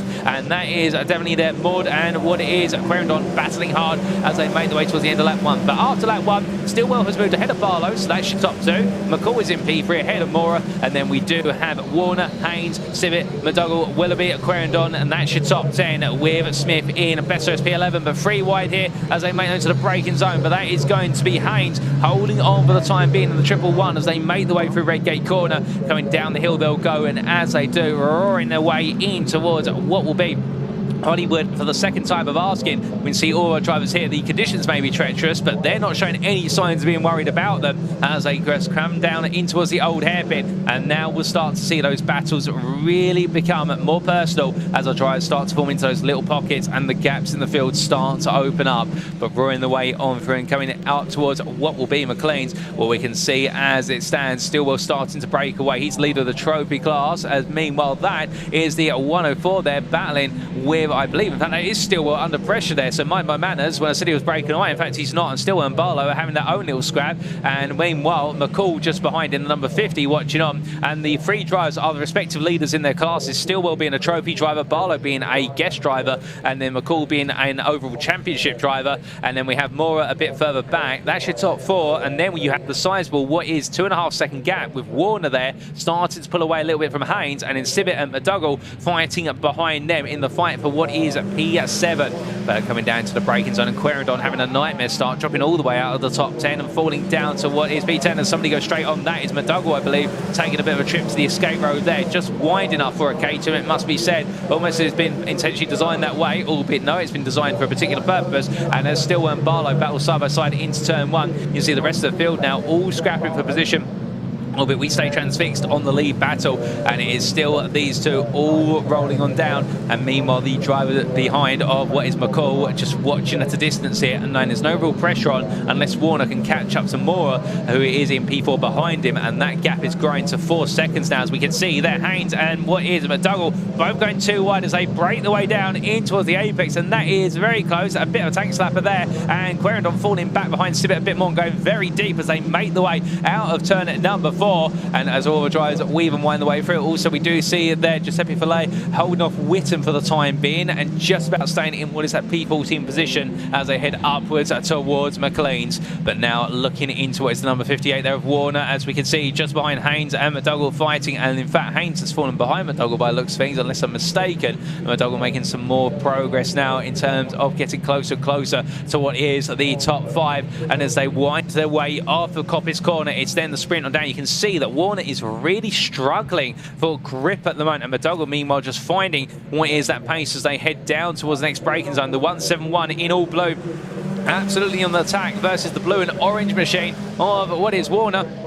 Another place gained there from McDougall as he makes his way through the final 2 corners and now up another position and moving his way in towards what is P5. 2 places gained there. The leaders meanwhile still scrapping, Barlow and Stillwell. They can't seem to decide who wants to lead that battle after each and every lap is complete. But to be fair, we're not complaining. Multiple cars coming into the pits noticeably there. So we have had, it looks as though, at least 1 retirement going into the garage. We'll see if it's coming back out a bit later, but I suspect that may be a premature retirement. And as we see there, Barlow taking a bit too much apex curve at what was the crane of curves, and the car being escorted wide. He's really struggling to wrestle it back under control. Gets it stopped in the end, literally on the edge of the circuit. And well, goodness me, what an opening couple of laps so far. And Chris, it's been absolutely exciting, and there's still plenty of distance in this one. Yeah, Barlow kind of ran away with it a bit yesterday, didn't he? But he's not got it all his own way. Stillwell does lose that place out to him, but it does look like Stillwell has still got the pace to keep up. Only 2/10 last time across the line, and they were closer than that as they went down. McCall, Moore and McDougall Madougall up there and fighting. Oh, we got a car 111. Ooh. That's a 111. That's Haynes, Max Haynes, who we saw having that battle yesterday, and he's not going to make it back to the podium, is he? As he's deep in that gravel, he looks like you're going to be able to keep your foot in and get it back to the tarmac, but he's going to have lost an awful lot of places in between. Oh, indeed, an unfortunate error there, and just signalling his way back onto the circuit now. And well, as he does so, very tentatively rejoining on what is the exit curve in there, and well, makes his way back up to speed. That's going to reset him all the way down the order. In fact, might even put him outside the top 15. So now he's got his work cut out for him, given the fact he was P2 in trophy going off the circuit, but he's going to rejoin, I suspect, down in P4 in class behind Filet, and also what is Anderson. But meanwhile, as Ian Anderson will continue to chase after Giuseppe Filet, we look to what is just further up the road here, the ongoing battle and endeavour, if you will, between the likes of what is Willoughby and Maud, with Sibit not too far behind in that fight. And all the drivers here still pressing on, and well, as they head in towards the Redgate corner, this time we look further up the road, and as we can see, the top four continuing to fight as they're a little bit of a slide coming on through for Mora as he chases after McCall, getting a bit closer to McCall. In fact, it looks like McCall, who was breaking away earlier, now seems to have got out of his rhythm, and well, Mora meanwhile is now finding a rhythm. And Chris, with regards to these Caterhams, of course, in the dry, in their own, you probably have to find a sense of rhythm within them, and that helps. But in the wet as well, find a sense of rhythm. It is quite pivotal, and it helps you settle down as a driver. It really is. You can see them all losing that grip at the apex here again once more. It's turned into an absolute ice rink. We're just at that weird in-between phase where the grip hasn't quite come back. But yeah, a rhythm in the wet is absolutely essential. You don't want to do anything too suddenly. If you do, you will lock up or you will understeer away. So yeah, everything has to happen quite smoothly, otherwise you will lose control of that car pretty quickly as they head up here into Coppice. And yeah, there's a yellow flag up into Coppice. I'm not sure what that's for. Maybe one car off in the gravel. We're seeing a green flag on the exit there. So keeping an eye out there. I think that's all cleared itself nicely. So someone was in the gravel. Let's hope it wasn't one of our lead group as this squabble of cars comes down the back straight. And again, you can start seeing that slightly darker line of the tarmac where some of the spray is being lifted away and removed from the circuit and getting blown by this still quite blustery, although it has calmed down quite a lot as they head into the chicane this time. And we'll just update on that yellow flag. We have had a change for position for P3 overall, and we have had Mora move ahead of McCall, and I suspect McCall might have had a brief trip to the gravel coming on through Coppice, and that's why it was a temporary yellow being thrown. But still a change for P3, and still more change further down the running order. And we do see all the drivers here now starting to run behind the leader or chase the leader in terms of the pack, and nobody wanting to experiment when looking up the inside. But there we see Querendon still nipping at the heels of Warner as they come on down. Maud not too far behind either as they weave and wind their way out of Hollywood into the Craner curves, and those curves proving ever so challenging every time. But Querendon, to be fair, one thing that has to be said about Querendon this weekend, Chris, he's been getting absolutely stuck into the fight. It doesn't matter who he's racing around, and the same for Sibit, who also in that hunt. They've been enjoying the race, and I think they're less concerned about the places and just enjoying the fighting. Yeah, their cars have been absolutely on the edge, haven't they, all the time, and like I say, fully having a nice battle as they head on through into this race. And fourth in class currently for Corendor, so he's doing nicely, thank you very much. Barlow continues to hold, in fact increasing his gap at the front there over Stillwell, but they're not in the same class. Moyer is the next person in his class, 2.5 seconds back from Stillwell, so nice little 3.5 second gap for him out front, and maybe looking to make it 2 from 2. Oh, indeed, and if he can, that'd be a great achievement as the drivers roar along. And as we can see here, this is at Madougall, making his way in towards turns at 9 and 10. As he does so, he still does have what's the pressure of Warner, but more important, it's the 142 of Querendon that he'll be worried about, because they are both competing in what will be that guest class. And as they head onwards towards another lap, and while they continue to charge towards the halfway point of this race, we've still got some distance to go. And well, the extra 5 minutes could make the difference, particularly if we've got some tired arms and legs from our drivers. Albeit it's the only one race for them today, so therefore they shouldn't feel too tired after this race. But then again, driving these conditions can take a lot more energy compared to the dry, for some at least. And as the drivers make the way on down, we do see here what is that growing battle in the mid-pack. And indeed right now, oh goodness me, as the 112 there, that's the front bumper of, and unfortunately the Strawberry Mobile has lost some body parts. They're trying to get it rear-fixed, albeit a bit of a frustrating moment. Yeah, as a driver you just want to get on going again, and the Marshal trying to do his best to trying to push him out of the, it doesn't look like he's necessarily made contact. Well, maybe the nose cone did make contact with the barrier, so his front tyre's in alignment. That's the next question. Still not an easy job, but Andy Witten joins back up again, and he takes his Strawberry up and at full speed. I think it looks like he is tracking a bit strange, maybe the front wheel. He might have to pull into the pits. Oh, indeed. Looks like he's having to go there rather gradually. So he's got a 90 degree to the left steering angle there to keep him so he will be pulling back to the pits for sure. And one unfortunate place to rejoin, have all the lead pack coming on through a lap up as well, but doing very well there just to keep his cool and stay on the inside and try not to impede anybody as best as possible, and everyone making the way around what is a very difficult and heavily stricken driver there with regards to that steering damage and whatnot. It's a shame for Whittam because it's been great to see him out there all weekend, but his journey may have just come to an end for the Donington Park National Circuit. But meanwhile, very close there, and well, I wouldn't be surprised if it was got a tiny little bit of a rub between the two of them as they make their way across that timing line, and that was absolutely brilliant driving. Warner and Maud, and also just behind there we got to see what was Querendon all over the back of Maud in particular, and well, it's going to be Querendon and taking a look for a potential move, but can he find it or not? That will be the question, as Willoughby on the Civet also enjoying the fight with Smith also on the back, and there you can see the green and purple car of Civet holding off with Smith just about at the moment, as Willoughby is being allowed to run away a little bit more, but Maud and Querendon just in front while they swap places in the battle for P7. Oh goodness me, and that's Querendon losing the rear of the car, and that is going to send him very far out into the gravel, but he's going to plant the throttle to try and get it pointed in the right direction. Does he keep it? No, it stops, and goodness me, has he got any of the beans to be able to get going? Yes, he does, and he does start to get it rolling once again, and brilliant to see, and the compactness of the gravel with the wet conditions as well assist in that regard. But what a roller coaster moment there for Querendon. Takes a spin, gets into the gravel, and now he goes racing once again, but he'll find himself in other company as he gives the thumbs up there to say he's back racing. Yes, off I go again, and what an adventure that was. I think the car might have stalled, which is why he had to stop in the gravel there, but not what you'd ideally want to do, but he did go backwards at an incredible rate of knots, and that would generally mean the stall does occur. So he did well to get that all back up and running and back into the action, and off he goes once more, just a little bit lower down the order. Oh, indeed. And as we head into the second half of the race, well, this first half of the race has definitely been thrilling and had some fantastic moments so far. But we looked at the 58 there of what is Warner, who is continuing to make progress. Second place in what is the championship class. And as the drivers come on down into the braking zone here for the old hairpin, we can see there some change in position. And in particular, that's Barlow and Stillwell.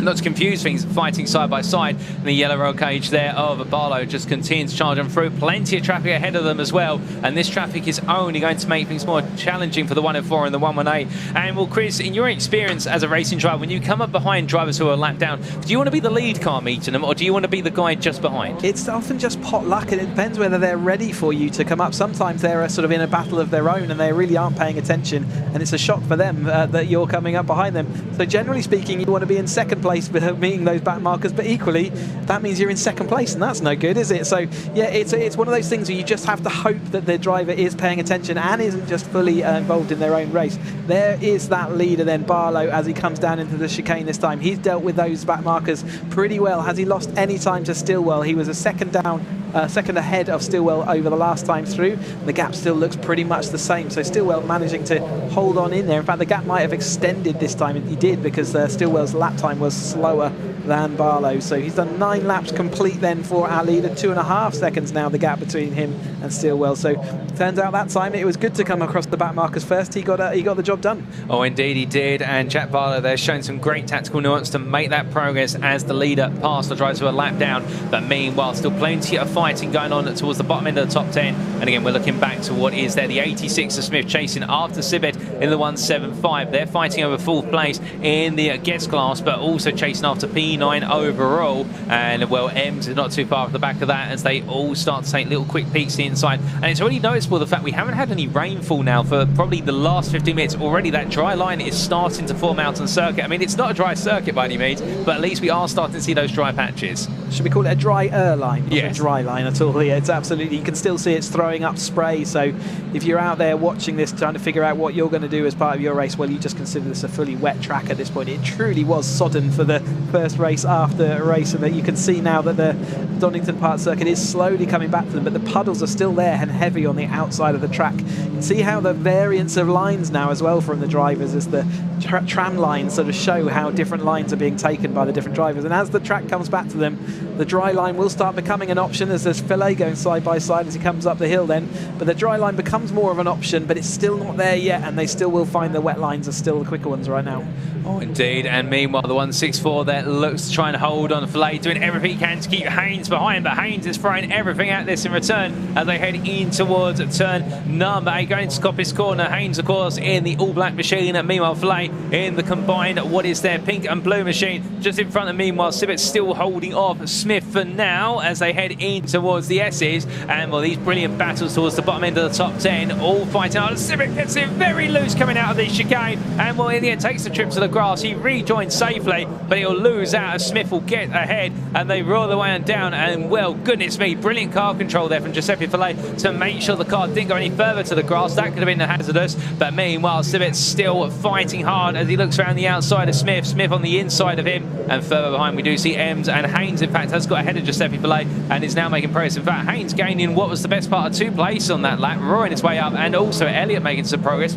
Meanwhile, Filet and Anderson have dropped down there, so I think there might have been a bit more to that pass than meets the eye. Perhaps a couple of off-tracks from our drivers there, but as we continue to see, where's the fight inside the top 10 or bottom end of the top 10? Well, now it's going to be Sibbett chasing after Smith once more, but now Sibbett is the chaser rather than the one being chased. And well, perhaps he'll prefer to be the hunter rather than the hunted at this point. Yeah, sometimes it's easier to judge your pace against other people and seeing how they're managing the situation. And yeah, it gives you a confidence to see another car can make it around a corner at that angle and that speed. Well, it means that you can as well. Whereas if you're out in front or in front of a pack, you're the one trying to work out how does it all under, how much can you push before you run out of grip. And we've seen what happens when you do push it a little bit too far.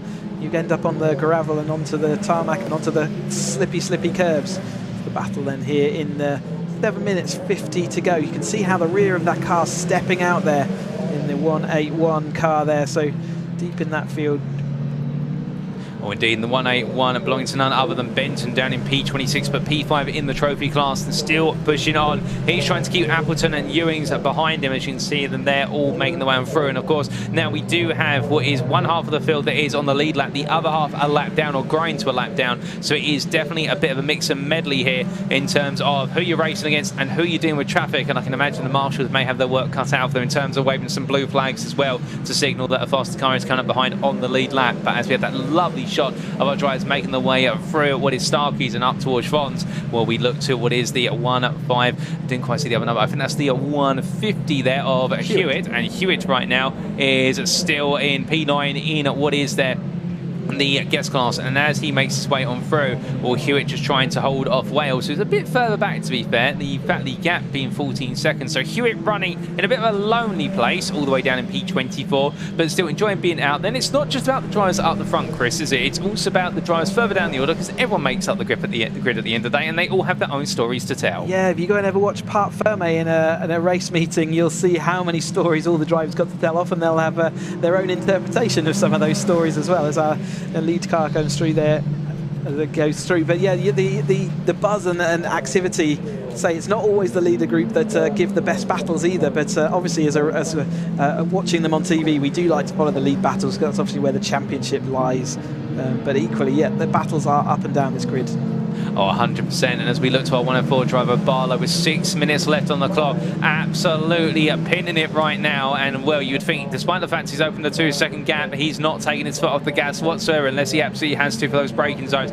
As we also see Stillwell there almost going sideways on through Starkey. Such is how much he's pushing to try and chase Barlow back down. And meanwhile, it's in a 12-second gap to Mora. And, well, that just goes to show you the respective pace of the different drivers. Meanwhile, coming back here to some battling as it makes its way on down through what is Hollywood into the Craner curve. This is the bottom end of the, well, in fact, the second half of the top 10. It's not the bottom end, because this is McDougall versus Maud Warner, and then it will be coming through. It gets very tasty as they come on down there, and everybody right now with the traffic as well having to negotiate. It is absolute pandemonium coming on through the old hairpin, but we love to see it as Sibbett there still battling with Smith as well, and in fact Smith putting a bit further on forward at this point, and Ems losing out in that rundown with Haynes at the best part of 8 seconds back. So Ems hasn't got any pressure on him in the 83, but he knows that right now he wants to try and close back up there in the fight as they make the way on through McLean's. But you can see that 3 wide diagonal, there'll be 3 wide horizontal for a brief moment, and that is going to be Civic looking up the inside, and the 181 there, a lap down, decides to back out as the 86 of what is Smith losing out to Civic, and Civic and Smith keep going back and forth in their battle. Still got 5 minutes to go and they're fine,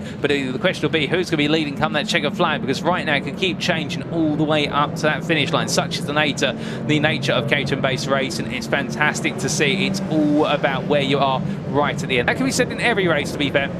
But with regards to these guys, it really is. You can never count yourself out unless the toe's been fully broken. And speaking of fully broken there, well, I think it'll be the case that the 171 driver of none other than what is, I do believe, McDougall will be a little bit broken. The fact he couldn't have carried as much momentum as he would have liked out that corner versus Ems, because right on the back of him as they head in towards Redgate corner, and we're coming on for the right hander. What's also noticeable, Chris, is the more and more that we start to see the water shift, you notice how the drivers are now really trying to open up the entrance to Redgate. I mean, as a driver, I can imagine you want to go as close as possible to those white lines, but you never want to quite touch them because they're quite slippery. They really are. It's just like ice. As soon as you put your wheel onto one of them, it spins up, and as soon as it spins up, you've lost traction and lost control that you had. Yeah, it's good to see Jonathan Ems in his clockwork orange car. It's inspired by that film from many years ago, so you'll see the livery and graphics.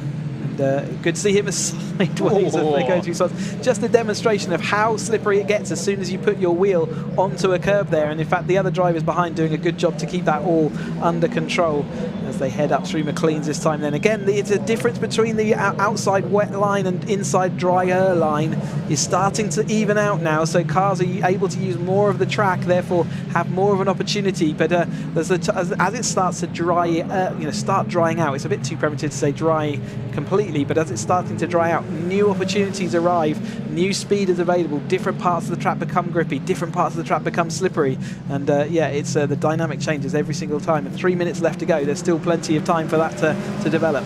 Oh, indeed, and Willoughby right now still right in the thick of that battle with Civic hot on his heels. Of course, they're in two different racing classes, if you will, but they're enjoying the battle, so I don't think they care about class at this point. All they care about is who is leading in that battle the way to the end. As meanwhile at the front, we do see there the two-wide battle between what is Maud and Warner as they come through into the braking zone, and then we have the next pack, and I believe that was a change of place. Warner getting ahead of Maud for a brief moment as they roll the way through. Meanwhile, behind McDougall and still fighting with Ems as they roll on through and coming on down the hill in towards what is the Craner curves this time around. Well, after this lap, we'll likely have 2 more laps to go, so our leaders are a long way up the road at this point, so therefore they'll extend this race out a little bit longer. And speaking of our leaders, perfect timing there as we do come to Barlow as he makes his way on through the right into the left, and with 2 minutes and 10 seconds left on the clock, it will be the case that we'll get 2 more laps in before this is all said and done. But the lap times are evolving upwards here, and we're now into the 29 to our race leaders. Rest of the field running 31s or lower here, so we are seeing our 2 leaders running 2 seconds a lap faster. They're absolutely hammering it out then. Stillwell is still trying to come back. Yeah, absolutely. So he's brought down a 2.5 second gap to a 1.9 second gap, and in fact he was slightly wider on that time, so he is slightly on the move now. Can he do anything about it in these last couple of laps that these drivers have got around this 2-mile circuit here at Donington Park National? Certainly Barwell will be looking in his rearview mirrors, and you can see from the attitude of that car that it's really again skittering on the edge of adhesion as one wheel grabs and then the other one grips, and as they go up through. Will Stillwell's been sideways through this corner a couple of times, but he keeps it all in a row this time. Great to see my car still out there from my 2018 championship out there, still showing how these Caterhams have so much life in them that we can really get racing, and plenty of racing heading up through Coppice then for this chase group. And as the drivers make the way on down, plenty of spirit being shown at left, right and centre, up and down this running order, no doubt about it. More fighting still to come as we do see there what is the number 95 trying to fend off its row. In fact, that's the number 99. Let me get my numbers corrected there, and will that be in a battle much further down the order? But meanwhile, coming down for the Craner curves, now this is going to get very tasty. That is Civic trying to keep what is Ems behind him as they head into the braking zone. The Civic gets in ahead, but gets way too close to the back of Willoughby, and therefore losing some momentum. But as they make the way on for a double left-hander, now you can see how it is getting so close between all 4 of the drivers then, all itching to scrap all the way to the finish. But meanwhile, our leaders go on to the final lap, then they'll go on to a 17th and final tour of the circuit, and it will be at the final lap of the Sigma 150 Championship for this year. And Will Barlow right now still leading, and Stillwell in fact losing closing out a bit now. The gap back up to 3 seconds. I suspect Chris Stillwell might have decided, you know, it's time for me to back off. Or he pushed too hard at one corner and dropped his wheel on. Don't look now, but the blue sky is coming unbelievably. I think we're going to have sun at some point in the next half an hour or so. But here is Barwell on his merry way. He's going to make it 2 from 2 this weekend unless anything happens to him on the way up through here. But he's got it all comfortable gap to Stillwell as he does go sideways as he goes up through. McLean this time through, and the rest of the group nowhere to be seen. 16 seconds back to the chase behind Stillwell. These two have been the absolute class. Oh, indeed they have, and well, we will look to Barlow as he brings it on home. He's still got 3 corners to go and also a stretch of road, so therefore let's not get too confident. He's still got some distance to go, and we don't want to put the commentator's curse on him just yet. But as he makes his way on down towards the S's, it's a run now, and well, Barlow has been in control since the start after being put under early pressure from Stillwell. Stillwell kept him honest, but he has not quite been perturbed from that position, and in the end, as he makes his way through the final 2 corners, it is going to be none other than the 104 of Jack Barlow that sees the checker flag and takes victory for what is the Sigma 150 second race of the weekend. As he crosses the line, well, then will be Stillwell who takes second place, the run-up spot, but he also will be taking what will be, it will be for Will Stillwell, the win in the trophy class. We've then got very shortly what will be Mora coming across the line as our second place guest driver in P3 overall, and in the battle to be the winner of the championship class, it is going to be McCall in the number 50 who fends off the charge from all of his rivals and takes that position, albeit with his rivals now being the best part of 24 seconds behind. I don't think he's going to be too perturbed by the presence of others around him, as we've still got a long time before we do get to Maud, who'll be finishing in P5. And as we do see our drivers coming on down in towards the braking zone for turns 9 and 10, we'll still more a chase to go here, but it looks so airily right now. Unless anyone's going to go for a very late lunge, it's going to be no change in position, and it will be Maud who takes in the end. Well, in fact, Maud losing out to Warner right at the close there, so there was a change in position, and that's happened off camera, but Warner takes P5, Maud P6, Smith P7, then it'll be McDougall, followed by Sibbett, and then Willoughby who completes your top 10. Bester SP11 is Ems ahead of Haynes, and then we do have what is 20 seconds back to what will be the 144 of Elliott, as you see them all charging down towards the final couple of corners here. We've also had quite a few drivers already finish a lap down, so that is coming from Anderson in the 64. Oh, goodness me, in the 142 there of what is none other than Querendon going around. He has definitely had a dramatic race. He's been everywhere on the circuit today and even explored a few of the gravel traps, but to be fair to Querendon, absolutely giving it everything, and in the end, well, that will be your finishing order all the way through, albeit Querendon will be your last lead lap finisher as he gets the car righted, points in the right direction, and then he will be under his way. Take P21, unfortunately, after enjoying plenty of battle inside the top 10, being in just finishing outside of the top 20 is where he will finish. But goodness me, ladies and gentlemen, what a race. 25 minutes of racing did not disappoint in what was the Sim Motorsport Caterham Graduates Championship Sigma 150, their second race of the day. And as we can see, Jack Barlow taking victory overall and also in what was the guest class, and in the end taking that victory by 4.2 seconds over Will Stillwell, who was your trophy winner. And with that result, Will Stillwell was already champion-elect in the trophy class coming into this second race, and well, that will only cement things even more. Eddie Mora in P3 there ahead of James McCall, your winner in the champion class, and then it'll be Rob Warner and Bren Moore to complete that champion podium, and then Oliver Smith taking up P7 just ahead of Callum McDougall, and then James Sibbett only a further 3 tenths behind. In an absolutely rollercoaster ride of a race of James Sibbett as well, batting back and forth, but P9 overall is where he will finish. Matthew Willoughby at P10 there, just ahead of Jonathan Ems, and again, a shout out to both of them for the fantastic fight they put on, just behind Sibbett, and Max Haynes in P12 ahead of Charles Elliott, and then Ian Anderson, your P14 finisher. But a fastest lap race going to Jack Barlow, set on lap 17 on the final lap. He delivered it right at the end, and it was a 1:28.85 to wrap up his race and wrap up what has been a fantastic guest class appearance from Jack Barlow over the course of the weekend. Chris, an incredible race, a huge grid, 25 minutes of race. It goes to show whether it's 20 minutes or 25 minutes, the racing never stops and the intensity never lessens. Didn't matter what class they're in either, did it? They're just absolutely happy to be fighting each other out there on track, and yeah, different classes, and there was one massive clump of cars which actually made me just properly grin as we were coming into the last lap and thinking, God, they've still got all that to go. They're probably closer better than they were when they left the grid. Great to see the graduates in fine form out here this weekend, and still got another race from the 135 class coming up a little bit later on as we dry out our Parc Fermé camera and dry things, although blue skies are on the way in the distance, and I think we're going to have sun in a very short time when this really topsy-turvy bit. And yeah, the wind is certainly died out a lot since its peak a little bit back, and the conditions are changing all the time. The track, as we saw in that, is developing all the time as well.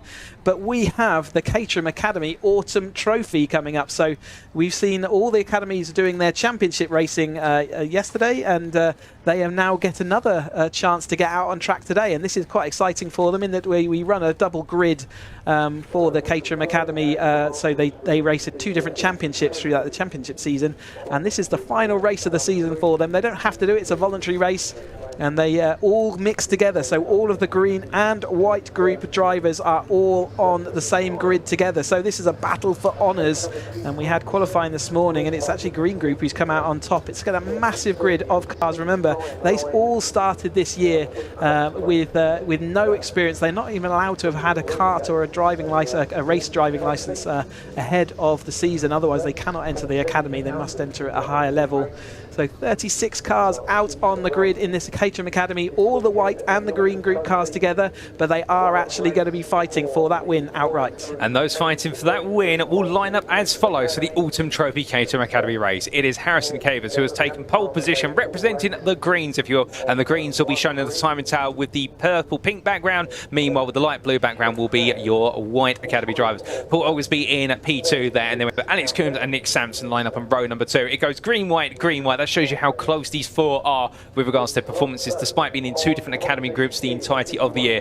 Brian Thornton and Dean Burden lined up on row number 3, ahead of Scott Helm and Sam Parker. And of course, keep your eyes out for Sam in the number 7. And she's been doing multiple tasks over the course of this weekend, jumping from being what is Parc Fermé interviewer and also presenter into the car and back and forth. James Hall and Charlie Noon will complete your top 10 on row number 5. Well, as we then move on to what is the next 10 spots in the grid, starting at P11, best of rest is Luciano Caruso ahead of William Harris, and then Craig Evans and Lewis Starling complete your 7th row. Charles Harris and Alistair Morton complete row number 8, and then David Hall and Oliver White line up P17, P18 on row number 9. It's then Jimmy Y and William Coop who complete your top 20, and keep your eyes out for the number 38 driver of Jimmy Y, in the fact that he's had some great performances, not quite able to perhaps finish as high as he would like to over the course of what is this weekend so far, but he'll be looking to go all in at the end. Then starting P21 is James Platt ahead of Eduardo Pontes, ahead of Steve Lorryman and Greg Van der Gast, who line up on row number 12, P23, P24. Ivan Searle and Alistair Kinnear are on row 13, just ahead of Ben Arcon and what is Andrew Davison, and then Chris Morning and Gary Fry complete your top 30 on row number 15. And we still got more of a grid to go as we look out our commentary booth window, and the green flag lap is getting underway, and I can tell you that for our final 3 rows of the grid, row 16 will go to Stephen Harris, P31, and Mark Stancer, P32. Charles Chapman starts P33, just ahead of Oliver Plunkett, and on the final row of the grid, Zena Al-Jalili and Scott Darling complete our 36 car grid. And I'll catch a point there you mentioned only moments ago, Chris, with regards to the fact that the grin hasn't left your face with regards to the graduates race. And I can tell you one thing, when I was down in the canteen, I had one of what was the ladies there behind the counter ask, why am I sulking? I said, I've got to sulk because I've been grinning non-stop for the last 2 days and my cheeks are hurting for enjoying the Caterham racing. So if you guys and girls do see me around at all sulking, it's not because I'm upset, I'm just trying to rest my cheek muscles here, because the racing has been absolutely top-notch, and we could have an even bigger and even more top-notch race now. And the fact that there's nothing to play for other than pride in this Caterham Academy race, albeit I suspect our drivers will want to keep it clean, because at the end of the day they want to leave here with their race licences in good check. Well, they want to refill with their car so they can take it on into road sport next year. You've seen how epic the road sport racing has been already this weekend, and we've got the next race up is them. So the Caterham finishes for this season will turn into the road sport drivers for next season. No one else can join them unless they're also without any particular race experience. So it's a one-time affair again when you get into road sports, and this is the first time they're going to get to fight against some of their competitors that they haven't thought about through the rest of the year. They were all on one grid at Silverstone, but they were fighting for completely independent championships at that point. This is the first time they've gone wheel to wheel for position with every single driver, and it just unlocks that feel of what it's going to be like next year in road sport. Not all the drivers will go go up, but we have a significant proportion who do, and it's fun. I personally love the road sports season even more, I think, than the academy season, just because of that whole bringing everyone together into one paddock. But as we see these drivers then heading up, still very low experience in a motorsport world, but we saw from their first 2 races they are not shy or unconfident in their cars, are they? It's brilliant to see. And now they've got some more tricky conditions, so that's going to favour some other people along the way. And I know, speaking to Sam Parker a little bit before, she was really looking forward to these kind of weird in-between inclement and wet conditions. So let's see how she gets on from, I think it's 7th place, isn't it, on the grid. So great qualifying for that, given that it was 36 cars, I think it was, in qualifying. So it's a massive number of cars, and 7th place is nothing to be ashamed of at all, is it? Oh, not at all. And sometimes it's those changeable conditions that can bring out the best in a driver. And well, ladies and gentlemen, do let us know in the respective chat whether you're cheering on what is the White Academy drivers or the Green Academy drivers, or if you're focusing on a particular driver who you're cheering on. Indeed, it is all going to be a back and forth battle. Remember, this is a one-off race. There's no championship points on the line. It's all about wanting to win the Autumn Trophy, which is its own little trophy, which will be presented after this race to the top 3 finishers overall. And whilst you will see classes in the Tyrant Tower, remember, that is just to show whether they're a Green or a White Academy driver, but they are all fighting for position. But as the last few drivers pull their way into position, and we've got about 20 cars in position already, and now we've got the last couple of drivers to make the way into position. And well, as the last couple of cars pull into position here, it is our biggest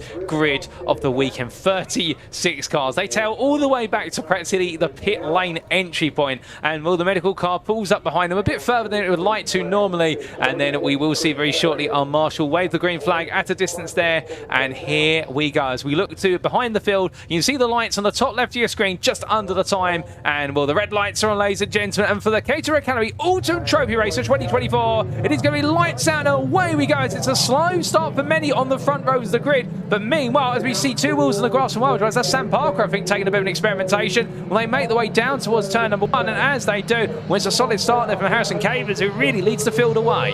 Sam Parker on the outside there, so it was another turquoise car. There's quite a few of those this year. This colourful grid of cars is going to be hard to pick. We've got one driver out into the gravel. In fact, several drivers out into the gravel as the rest of them head round Hollywood this time. They have to be careful rejoining with this big group of cars. They're going to experience zero visibility probably for the first time in their racing career. How are they going to cope with that? Some people coping with that better. One touch of the grass is not going to help as they head down. Caver's got the best of everyone though, and he's flown off into this, as Sam Parker has, but dropped quite a long way deep into the field there. The rest of them are rejoining, and job 1 done is that most of them got another couple of cars off, up onto the grass, then out of the old hairpin. Very easy to get onto the slippery part. Must be really careful rejoining down here. It's not easy, and you can see his car may not actually make it. We may have an issue with the car up the inside, but as the Cavers is absolutely flown off. He's the man on the form at the tail end of this season, got that 3rd place in the championship, and now looking to see what he can do about moving up into this Autumn Trophy. In the moment, showing them a clean pair of heels.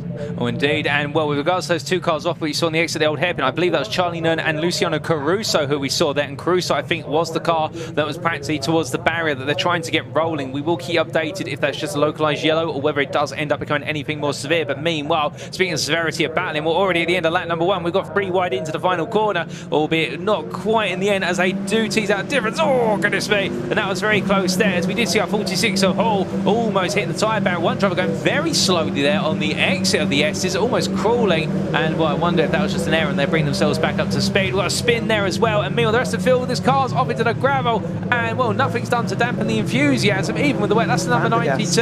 Vandergas now embedded in the gravel. He's trying to reverse it out, but unfortunately, I don't think he wants to go into the front of Simpson. But they make the way on towards lap number 2. Well, we are 2 minutes in. We've got a long way to go, and there's battles that still to play out over the distance. Saw the safety car manoeuvring itself a little bit there, getting ready to be called. Certainly is Cavers ahead of Helm, out front then Hall, Coombs, Bird and Darling. White is next up, so one of the groups there dominating. I think that's the green group, isn't it? Dominating the front of this grid right now as they head down then into Old Hairpin. Are they going to manage to clear those cars without a safety car? The sun is starting to shine through. You can see the sun reflecting off of the watery surface as Sam Parker comes up in the middle of your screen there. She's down in quite a little bit down. I think that's about 16th place or so on the field there as they're going up through the field there. But it's hard to pick out everyone in these conditions, but they're certainly not holding back, are they?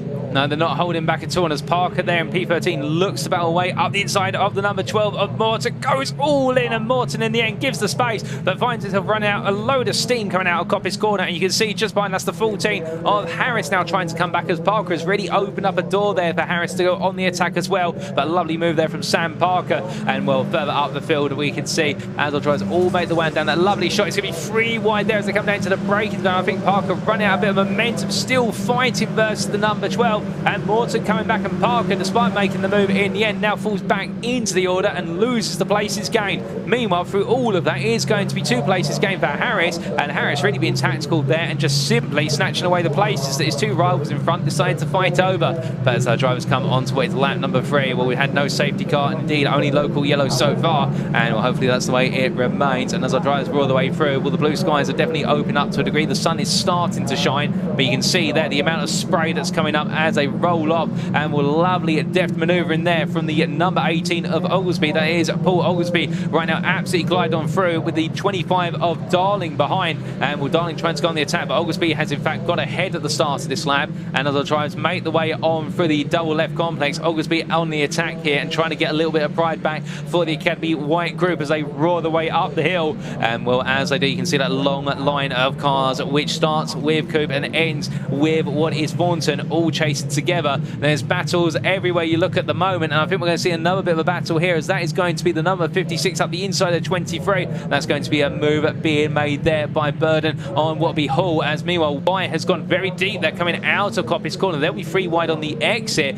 but we're looking a bit further up the road here, and this is the encroaching battle. Who's that? Yeah, it's a Helm versus Coombs versus Hall. They've seen that throughout the course of this season. Oglesby is our White champion, and he's just behind this group of cars. So as you say, he's trying to make his way through.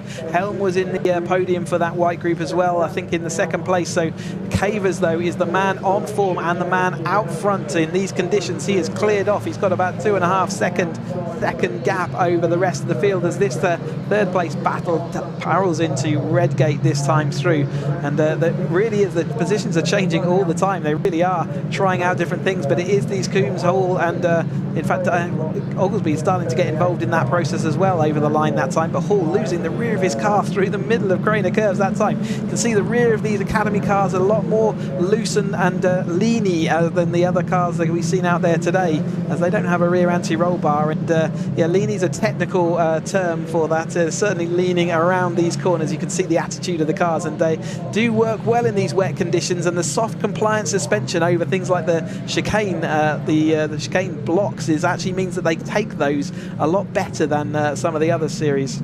Well, as our drivers continue to race on, I appreciate the technical insights there, Chris, as our drivers roar on. And Coombs and Hall right now, they may be in very similar colour cars, but they've got very different intentions about who's going to lead this battle. Oglesby, meanwhile, right behind them and just watching and waiting the wings right now as they roar their way down towards what will be the S's once again. Meanwhile, Cavers has run off into the distance. Helm's not going to be given any breathing room here as Helm defends to the inside, and you can see that Coombs looking around the outside now. Will Helm fight it hard, or will he go? He's going to fight it, albeit he doesn't. In fact, Hall, yes.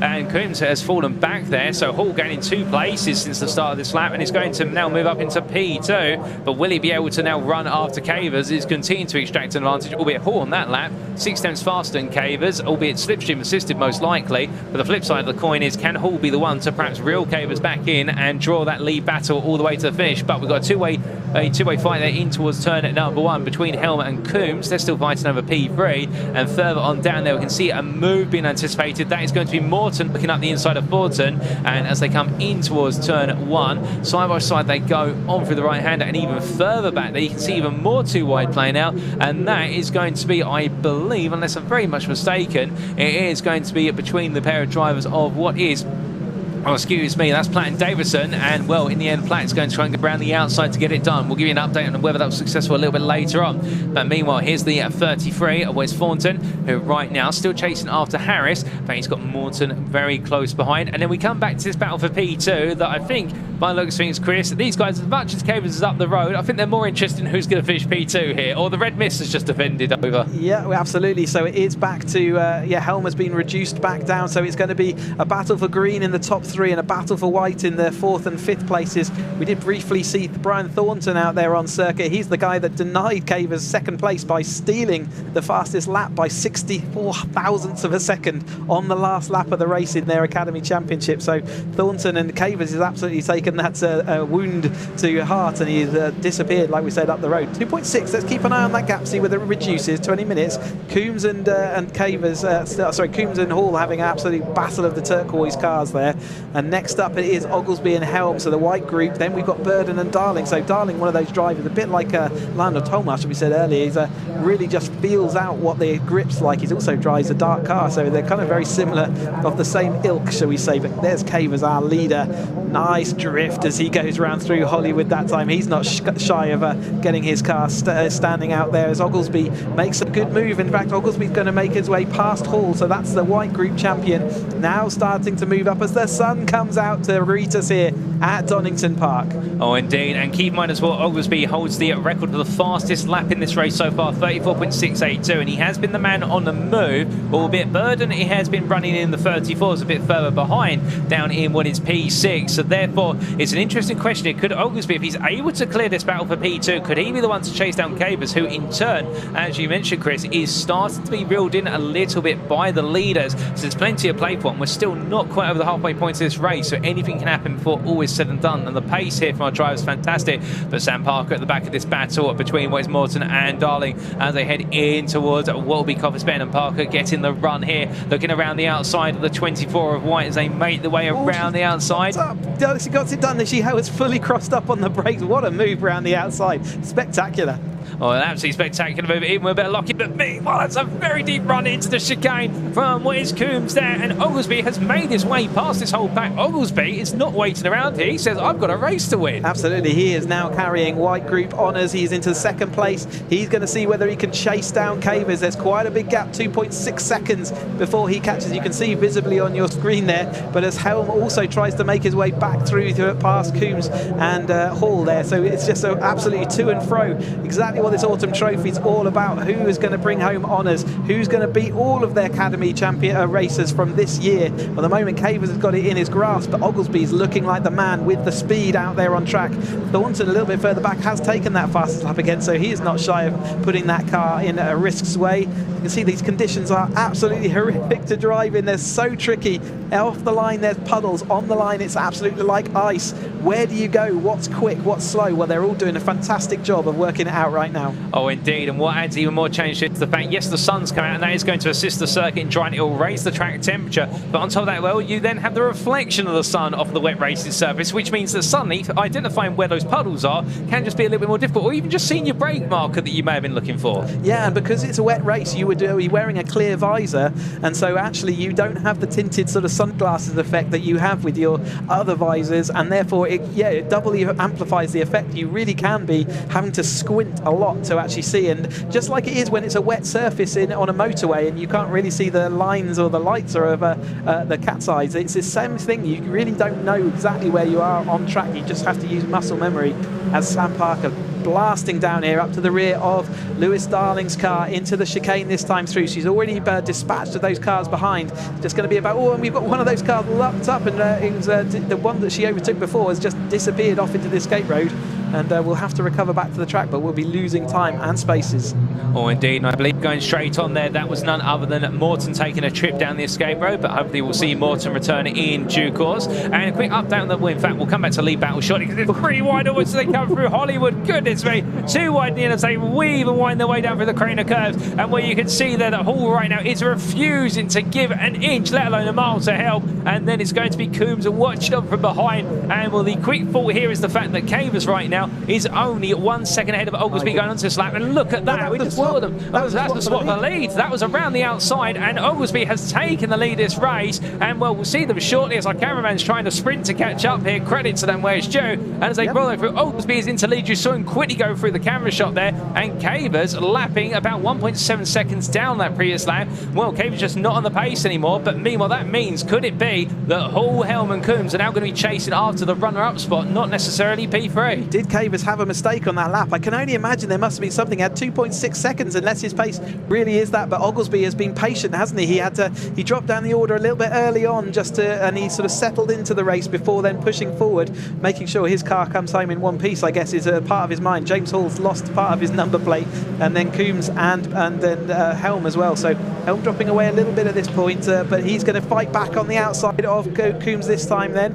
They come across the line, but it is still the lead now then for Oglesby. The white group has taken over honours. Cavers is still losing a little bit of time and space, isn't he? And it does look like James Hall may well catch him up, and then he's bringing Helm and Burden and Coombs with him. Oh, indeed. And then if they continue to fight as much as they are, Burden is closing up on this in P6 at the moment. He is outside of Oglesby's pace. He is the second fastest driver outside at the moment, but here is your race leader. And Oglesby right now with White Academy Honours leading the way and flying the flag for the team as he makes his way down. You can see in that close up there, absolutely steely confidence and determination from the driver, and nothing is going to stop him right now as he makes his way on around here with 6.5 minutes to go. But meanwhile, we can see that adrift, and I believe, has Cavers been passed there by Hull? No, he's still struggling big time. He's not able to get his car turned, or whether there is some sort of issue with his car at the moment. He was certainly flying a bit more. You can see Brian Thornton sideways there, and Cavers is still ahead of that battle, but they are closing in on him fast. They've also got a back marker in between, which is maybe where the confusion arrives. But Burden also, Helm ahead now of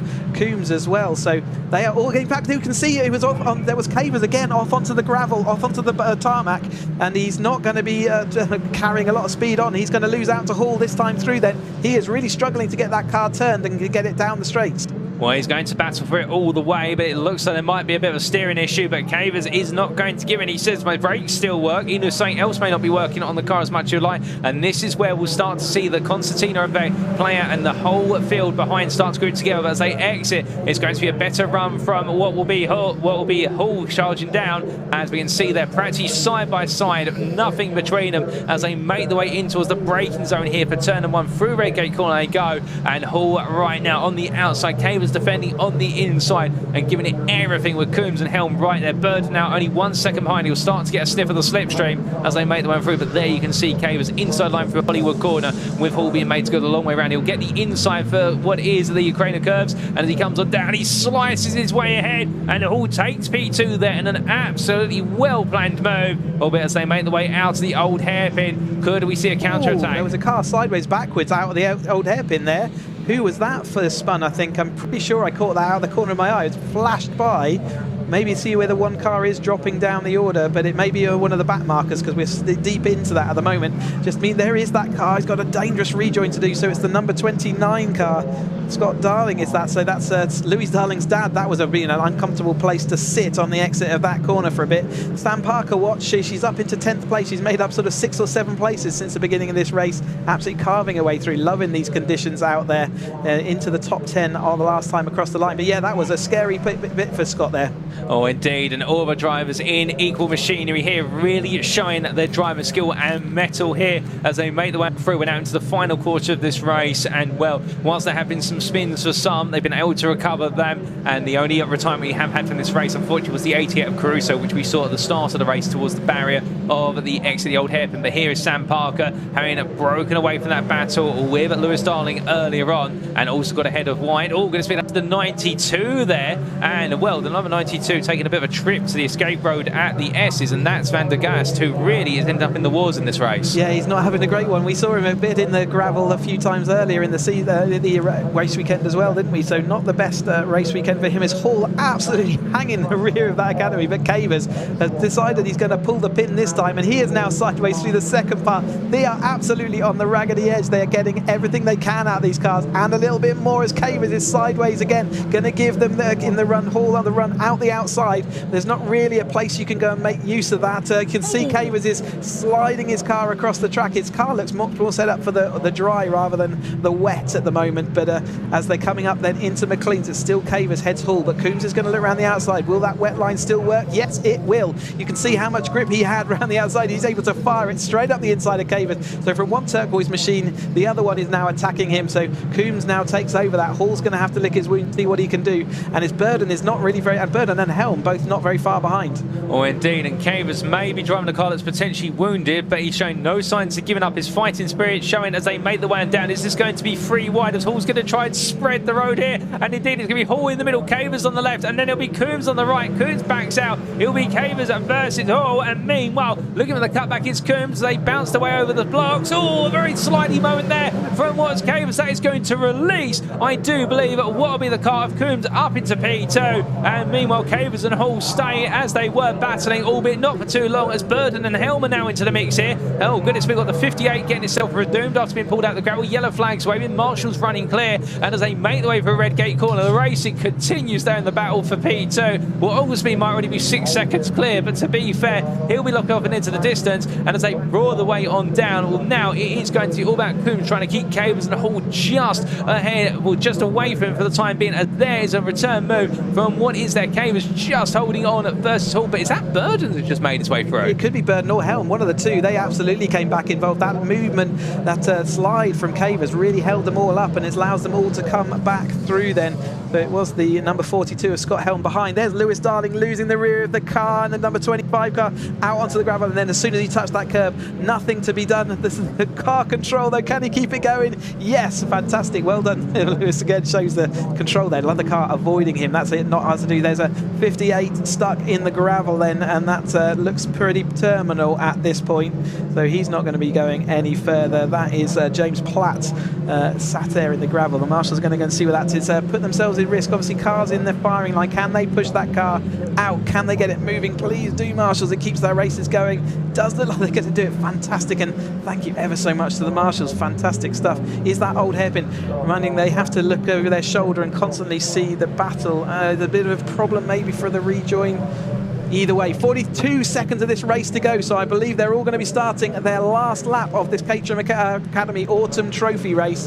Last lap as they go into Oglesby, still leading now by 5.5 seconds. Coombs, Burden, Hall, Cavers is the order behind them the last time across the line. Oh, indeed, and with 1 lap left to go now, well, that battle for P2 really will take centre stage in terms of all the fighting out there, but Oglesby has run away. Meanwhile, that being at the number 4 there, a bit further on down the running order, and the number 4 being of Kinnear, getting stuck in fighting with Plunkett for P27. But the drivers roar the way on through. We'll start to see the leaders coming on through the camera shot in due course, albeit they roar the way up towards what will be the end of the lap, and there's Oglesby there just negotiating some traffic, as meanwhile Coombs at Birding, Hall, Cavers, Helm. Oh, he catches it just in time by looks of things, but that was right on the edge. And well, Coombs fighting hard with Burden, but we're going to stay here with Oglesby all the way to the end now. A man who may have started much further down the order than he would have liked, potentially out of qualifying in those very challenging conditions. In fact, started P2. He would have liked to start a pole. Who wouldn't? He lost that in the early stage of the race, fell down to the bottom end of the top 5, and as he makes his way down the back straight, well, how the tables are turned. All he needed was to get himself settled down for the circuit to dry up a little bit, and well, he was absolutely flying. And as he comes into the last 2 corners, he was a champion in his Academy group, and he's going to come home with full honours for the White Academy group to take victory here at what will be the Donington Park National Circuit in the Autumn Trophy. And meanwhile, as he crosses the line, your victor, we then do have Coombs, who comes home at P2, the leader of the Greens. I think it's Burden. It's Burden, my apologies. It's Burden. Burden takes P2 in the end, and Coombs right at the close there. And then it will be Hall, P4 ahead of Helm, and then we will have Cavers then? Well, not quite sure what's happened to Cavers, as we do try to find out, but that was Harris who came home in the end in P6 ahead of Thornton, and then it'll be Parker, Hall, and well, Cavers still falling down the order. I thought I saw him strangely behind Oglesby at one point. I wonder whether he's lost all those positions and has spun off into the gravel at some point. We just missed it. He's still dropping down the order, so yeah, it does look like he is out of contention, and yeah, maybe didn't make it round the end of that race. As the rest of the field, this jumbo 36 car field continues on as the blazing sunshine now greets the academies for the tail end of their race. In Sam Parker, she came through in 8th place, another 2 places up. 8th place out of 36 cars. What an achievement, and what an achievement for all of these drivers out there in their academy year, finding out how can they become racing drivers. Well, I think they found out because they put on a fantastic show. Oh, 100% agree with you there, Chris. And as the last 2 drivers make the way to the finish line, we've still got more fighting going on here. Yes, this is still on the lead lap Would you believe it? And we still need a finish from what is Searle, who's running down in P22. We've also got Sampson and also the likes there of what is Morning and Fry. As they all come down into that braking zone here, everybody knows the town. Nobody really able to look for a move right in the closing stages, including the 99er Plunkett there. The Blue Machine holding on to the very end. And, well, it will be Sampson who takes P29. In fact, I think we've lost Sampson in the running order. Last I checked, we'll know P29 in the end for Sampson and can't finish the race P30. But there, all the drivers have come to the line. What an absolutely incredible Autumn Trophy race for the Caterham Academy. And, well, without further ado, ladies and gentlemen, here we are with the provisional results after the one and only race for this year to wrap up what has been a fantastic year for the 2024 Caterham Academy drivers across both the green and white class groups. And Paul Oglesby representing a white class honours, taking overall victory there for 13 laps of racing by 6.4 seconds over Dean Burden. Dean Burden sneaking his way through, as well spotted by Chris at the very finish there, ahead of Alex Coombs to take was green class honours. Of course, all identical cars, but this time around it's white beats green, and Alex Coombs in the end wrapping up the podium there in P3. James Hall, P4 ahead of Scott Helm, completing the top 5. William Harris, P6 ahead of Brian Thornton. Sam Parker taking P7 at the close. Well done to her, ahead of David Hall, Oliver White, and that was your top 10, I do believe. And, well, coming from them all the way down then to what was Alistair Morton, P11, Lewis Darling, P12, William Coop, P13, and Charles Harris, P14 there. And the fastest lap being set by our winner, Paul Oglesby, on lap number 7 with an absolutely scorching 1 minute 34.12, really the fastest man of the group. And that was an absolutely brilliant race. And, well, with all the racing we've had here, I've got to say, Chris, the fact they had some brilliant Academy races yesterday, and they showed today that they haven't lost the spirit, even though that is technically the last time they can ever be Academy drivers. And even though some of them did throw off into the gravel, it was not without panache that they rejoined and took back to the circuit. And fantastic to watch them all the experience they've gained over the course of this year. The sunshine even came out to greet them at the end, and well deserved that was too. They can go and have a dry pack-up session now rather than a soaking wet one. And yeah, it's just a delight to see every year watch what are just, you know, your regular everyday people who are sitting on there. Maybe they're watching from the sofa like some of you are out there today, thinking, oh, I could do with this being a racing driver. Well, the Academy is the place to go and do that. It's an environment specifically designed to bring people on from their sofas. What should we call it? Couch to racing driver. Let's do that. But yeah, absolutely. And the Academy race series is, you know, it's the best one in Europe for bringing on drivers into motorsport and introducing you in a calm and safe, calm, safe, and actually even and fair way. So instead of jumping into a field of drivers who have got plenty of experience over the top of you, you are racing against people who have never driven a race car in anger before, and it's a fantastic experience for myself being a part of it. I still get a kick from watching how they develop through the course of the year.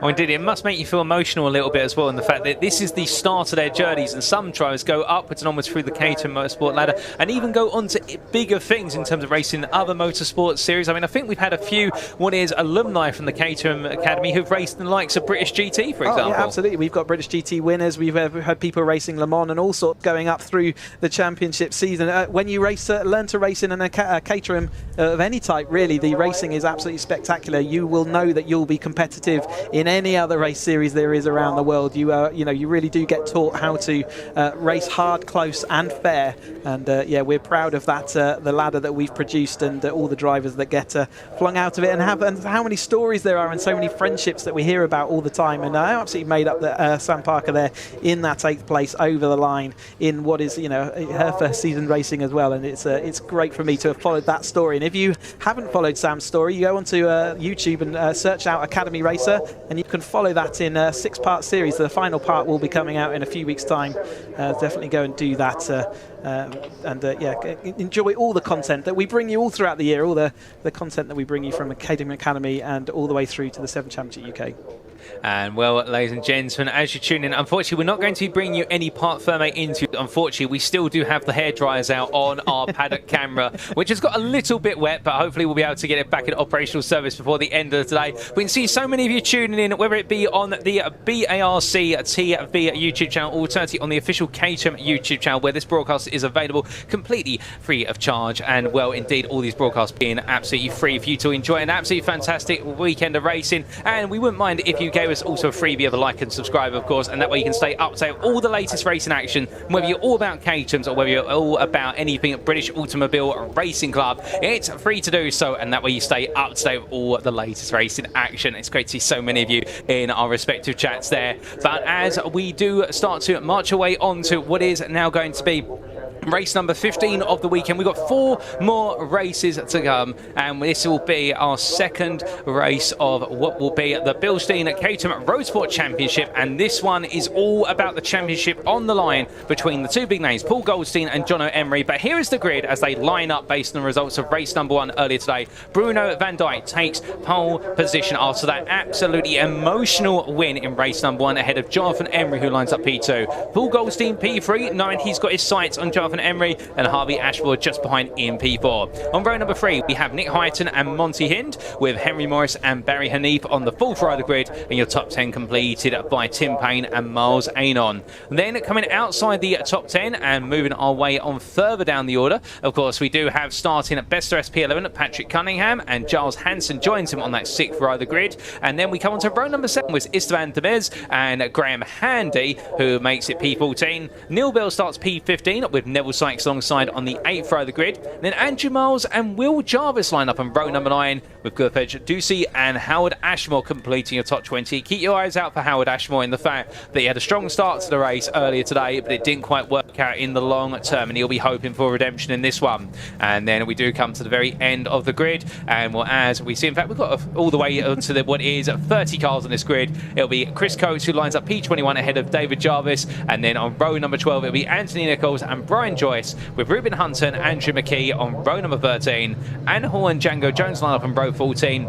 And then last but not least, on row 15 of 15, and for our 30 drivers, it's Dean Pollan and Henry Speaks. And Speaks having a nightmare race number 1 and hoping for it all in race number 2.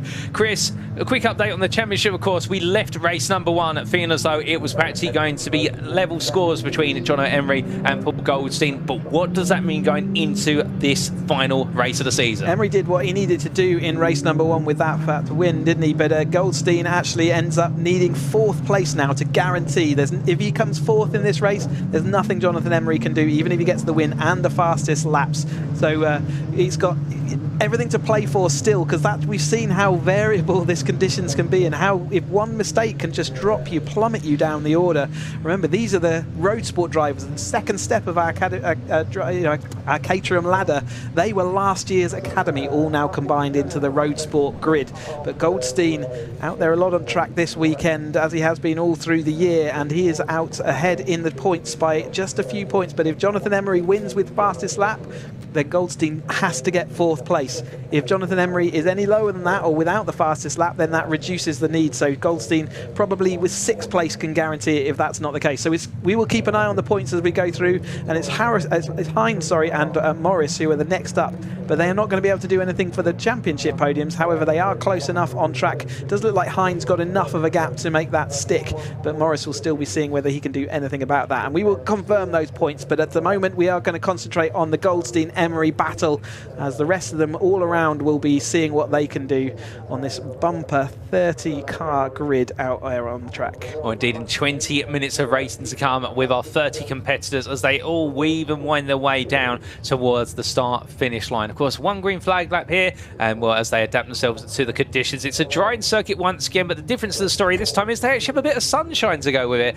And well, as we talked about only moments ago in our previous race, the sun, whilst it will help the circuit dry up quite rapidly, it also does have its downsides, particularly when it comes to reflection of the wet track surface, as we can see quite a bit of standing water there on the inside curbing going into the S's. But as our drivers now gradually settle themselves down, of course, Bruno van Dijk starting on pole. He'll be on the left of your picture, and well, he'll be feeling as though it's going to be a fantastic opportunity for him to make it 2 wins out. So the wind has died down as well for the most part, and that means you won't be seeing the cameras shake as much as they have previously. And indeed, we'd like to put it down to the frosted intensity of the racing, but the winds earlier on were hitting the best part of 30 to 40 miles an hour, but those winds seem to have gone away. And of course, with Donington Park being near an airfield in pretty open terrain, you would imagine the winds are pretty high here, but we did see some rather exaggerated winds this morning, no doubt about it. But the last couple of cars pulling their way into their grid positions. The medical car there made its way in behind, as it normally does, and well, that's always the sign that very shortly we're going to get our green flag marshal behind the grid,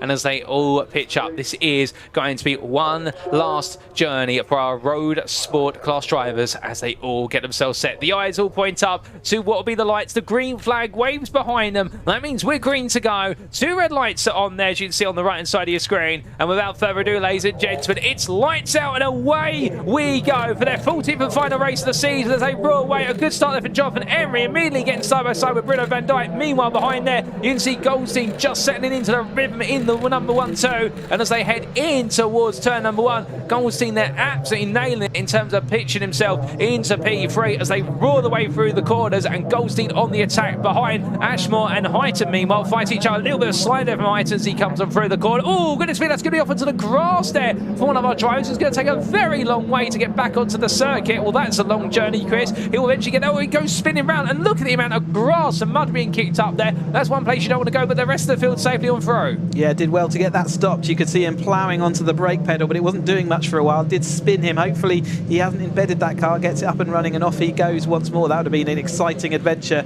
down that. Well done for not hitting any of the barriers. Remember, Van Dijk is our academy driver who jumped up into road sport for this race, won the opening round. Can he do it again? He certainly looks like it. He's got a gap back to Emery and Goldstein. So purple car of Jonathan Emery, the gold car of Paul Goldstein are our championship contenders. They're in 2nd and 3rd as we watch the rest of this field flowing on through. Little bits of gaps appearing here, so you can see that they're all just taking it relatively cautiously in this early part of this race. Nick Hyton firmly ensconced in that battle as well, but it is Van Dijk who is pulling clear of Emery and Goldstein. They've got their own battle to be dealing with, though. Emery currently ahead of Goldstein, but he needs more cars between him and Goldstein, or at least fastest laps and the win, to make sure that he puts all the pressure on he can. Absolutely tiptoeing. One car having to go around the other side of the barrier there as they work out where the grip is. It's almost more difficult in these conditions because you're carrying more speed because the spray and the water's reducing, but the grip at certain parts of the track is still low. So working out how to hang on the brakes and hang your car into a corner can be really tricky in these conditions. Oh, 100%. And after one lap of racing, it's Bruno Van Dijk who leads by 1 second over John Emery. Then we have Paul Goldstein in P3, then Hein in P4, then we have Ashmore in P5 ahead of Hyton, then Morris, and then Hanif, Hansen and Payne, your top 10. But meanwhile, more fighting here becomes the focus of our attention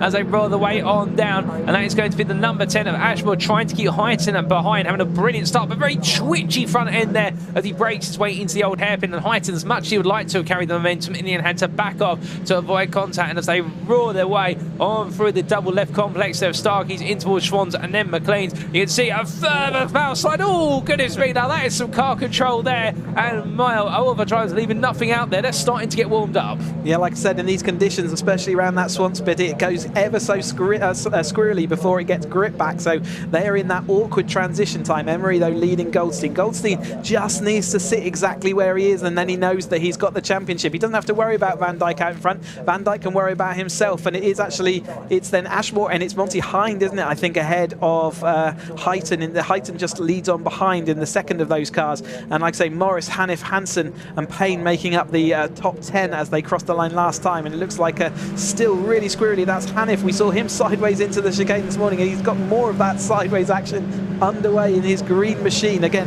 his car's another one that's rarely pointing all in the same direction as everybody else as he uses his flair and exuberance as Van Dijk shows his car control from the academy, jumping up into road sport, and it's still Emery, Goldstein. Then we've got Ashmore, Hind, Hyton, Morris, Hanif, Payne, Ainan as the top of this 10 grid of this road sport.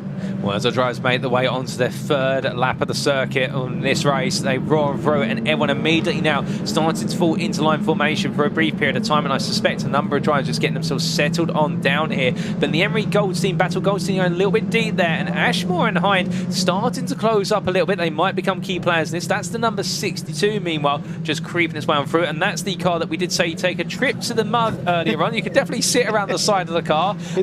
It's the Iron Man car, then. Unfortunately, it looks pretty muddy now. It's going to have to do a fair bit of cleaning, isn't he, to get that back shining again. Oh, indeed. And I don't remember an Iron Man ever getting rust in his suit, but that might be a bit of a difference here for our driver, although absolute credit, to be fair, as much as we do laugh, the fact that Handy was able to keep it together and get it rolling again is testament to Handy's calmness under what was a very challenging situation. And as our drivers make their way on towards the back straight, well, here we can see that lead battle still pushing onwards. Remember, this championship lead battle, Bruno Van Dijk just a little bit further up the road and creeping off, but now we do have Harvey Ashmore and also Hines started to close up. Huyton in the back of the picture and Morris with him, and Hanif meanwhile in the car, never quite point straight. Well, he's definitely on the straight and narrow now. It's a very close moment there in our battle between Jones and what was Hansen. Jones just holding on for now there to what is the best of the rest spot in P11, but Hansen trying to put the pressure on as soon as possible. And as our drivers come roaring down in towards Redgate corner for another time, well, meanwhile you can see there the battle that's going on behind.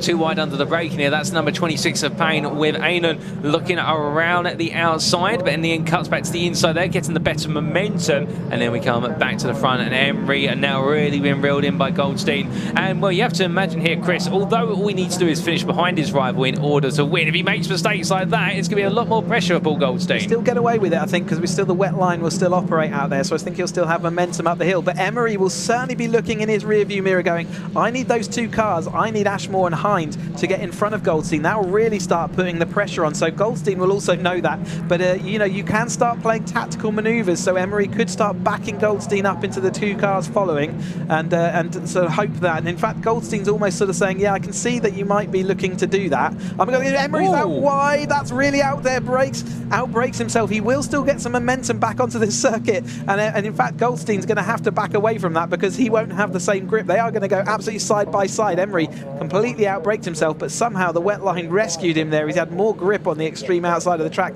Can he be late on the brakes into the chicane? He knows he needs to keep Goldstein back.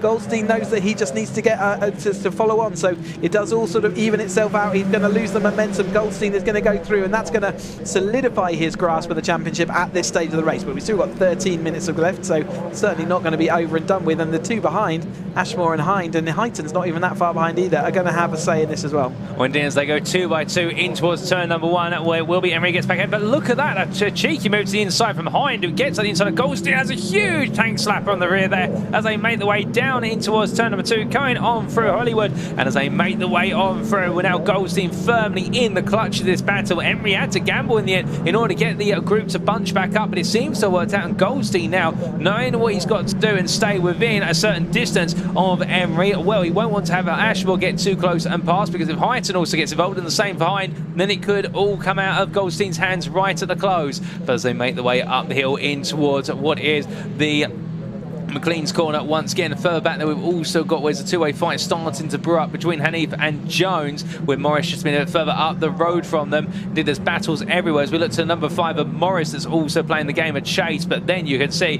running a little bit out there the number 11 of Hanif, who's right now just experimenting with where exactly he can get the best traction from, indeed using all the circuit. And the number 8 of Jones closest. Hanif goes deep, Jones cuts the inside, the bollard gets wobbled a little bit, and well, I think there Jones right now feels like that title line's the better one for him, and it seems to be working out. Change of place up front, however. Well, I think we're going for a change of place between Emery and Hind there, but I thought Goldstein was going to lose out, and that was going to make things interesting for the championship, but actually Goldstein held on and Emery didn't, so they're back to the nose to tail. And in fact, I think Emery might have missed a gear there as Goldstein pulls alongside. A little bit of a jink from the Emery's car as a signal that maybe he missed that gear change, and certainly with the momentum that Goldstein then was able to get, I think that is maybe what happened, as now Hind then is into that second place. Goldstein hanging the rear of that car out. Emery's even more sideways as he heads down. This is a drift race. He's still got a tank slapper on as he goes into 100. That's going to put a little bit of a kibosh on his championship charge then. He was absolutely sideways, wouldn't let go of that throttle.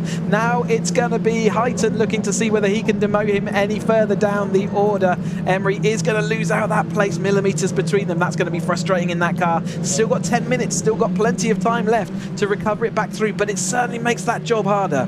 Oh, indeed. If you're John Emery right now, what you've got to be doing, you've got to take a breath and just simply calm down, regroup and go on the attacks. The race is not over, like you say, Chris. We've still got just over half the race to go, and we know that John Emery's got a lot of pace, but I'd imagine here as we continue to transition from wet to dry, whether perhaps there's been a bit of a setup on the car, perhaps they decide to set it up for slightly wetter conditions than this, because John Emery just does not look comfortable at this point, and knowing it's all slipping out of his grasp. Meanwhile, further back, that's number 26 taking a look to the inside. That's Payne on the inside side of Hanif, but goes in very tight. And Hanif says, well, I've got the cutback run. I can swing the momentum back in my favour as they continue their little scrap. But looking back towards the front, it does look as though Emery now has got to really rebuild himself up here and start building that momentum as Hyton and Ashmore started to run away. And I do wonder whether Emery's potentially at risk here of being caught up by the likes of Morris and Jones behind. Yeah, like I say, just take that deep breath.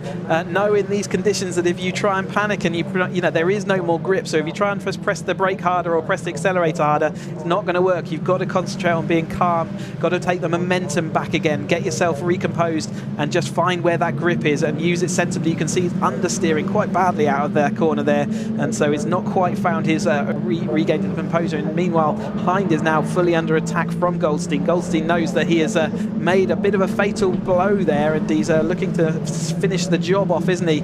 But it is unfortunate that Emery is now drifting into the clutches of Morris and Jones. Jones is absolutely on a tear after, I think he was out late in one of the races before, wasn't he? So he was competing, a little bit of bodywork flapping then as well, a little bit further back through the order. I think that's Mickey maybe with the bodywork flapping in the wind as they head round Hollywood on their merry journey and in their own battle, as their coats you can see there following on behind Miles.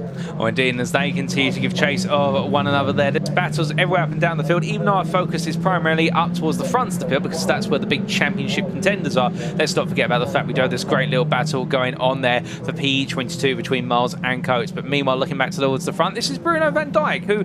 Oh, he's still in the race. Yeah, he's still here in the race. He decided to disappear up into the distance, running away with it, but credit where it's due. He took an absolutely emotional race 1 win, and this race 2 victory, which looks to be coming more and more towards his way, albeit we won't put the contact skirts on him, it seems to be at a very comfortable run right now. And indeed, he is lapping sensationally quickly, and an advantage that is expanded out all the way to the best part of almost 6 seconds. But meanwhile, coming back now to the reality of the championship, and as we can see, the 76 there of Hind gets it back ahead of Goldstein in the number 12. And well, Goldstein won't feel too much pressure here, but I think he would like to perhaps take the win out of all the championship drivers if he could off of Hind, and that would be the best way to cement off his championship ground if it does fall his way. But Hind's got other ideas here. You've got to work it out, haven't you? What do you want more? Do you want the championship or do you want that place? And Hind will certainly be playing those mind games as well, positioning his car. And certainly towards the end of the season, it's really up to Goldstein to protect his championship, I would say, and not make any silly moves. But then again,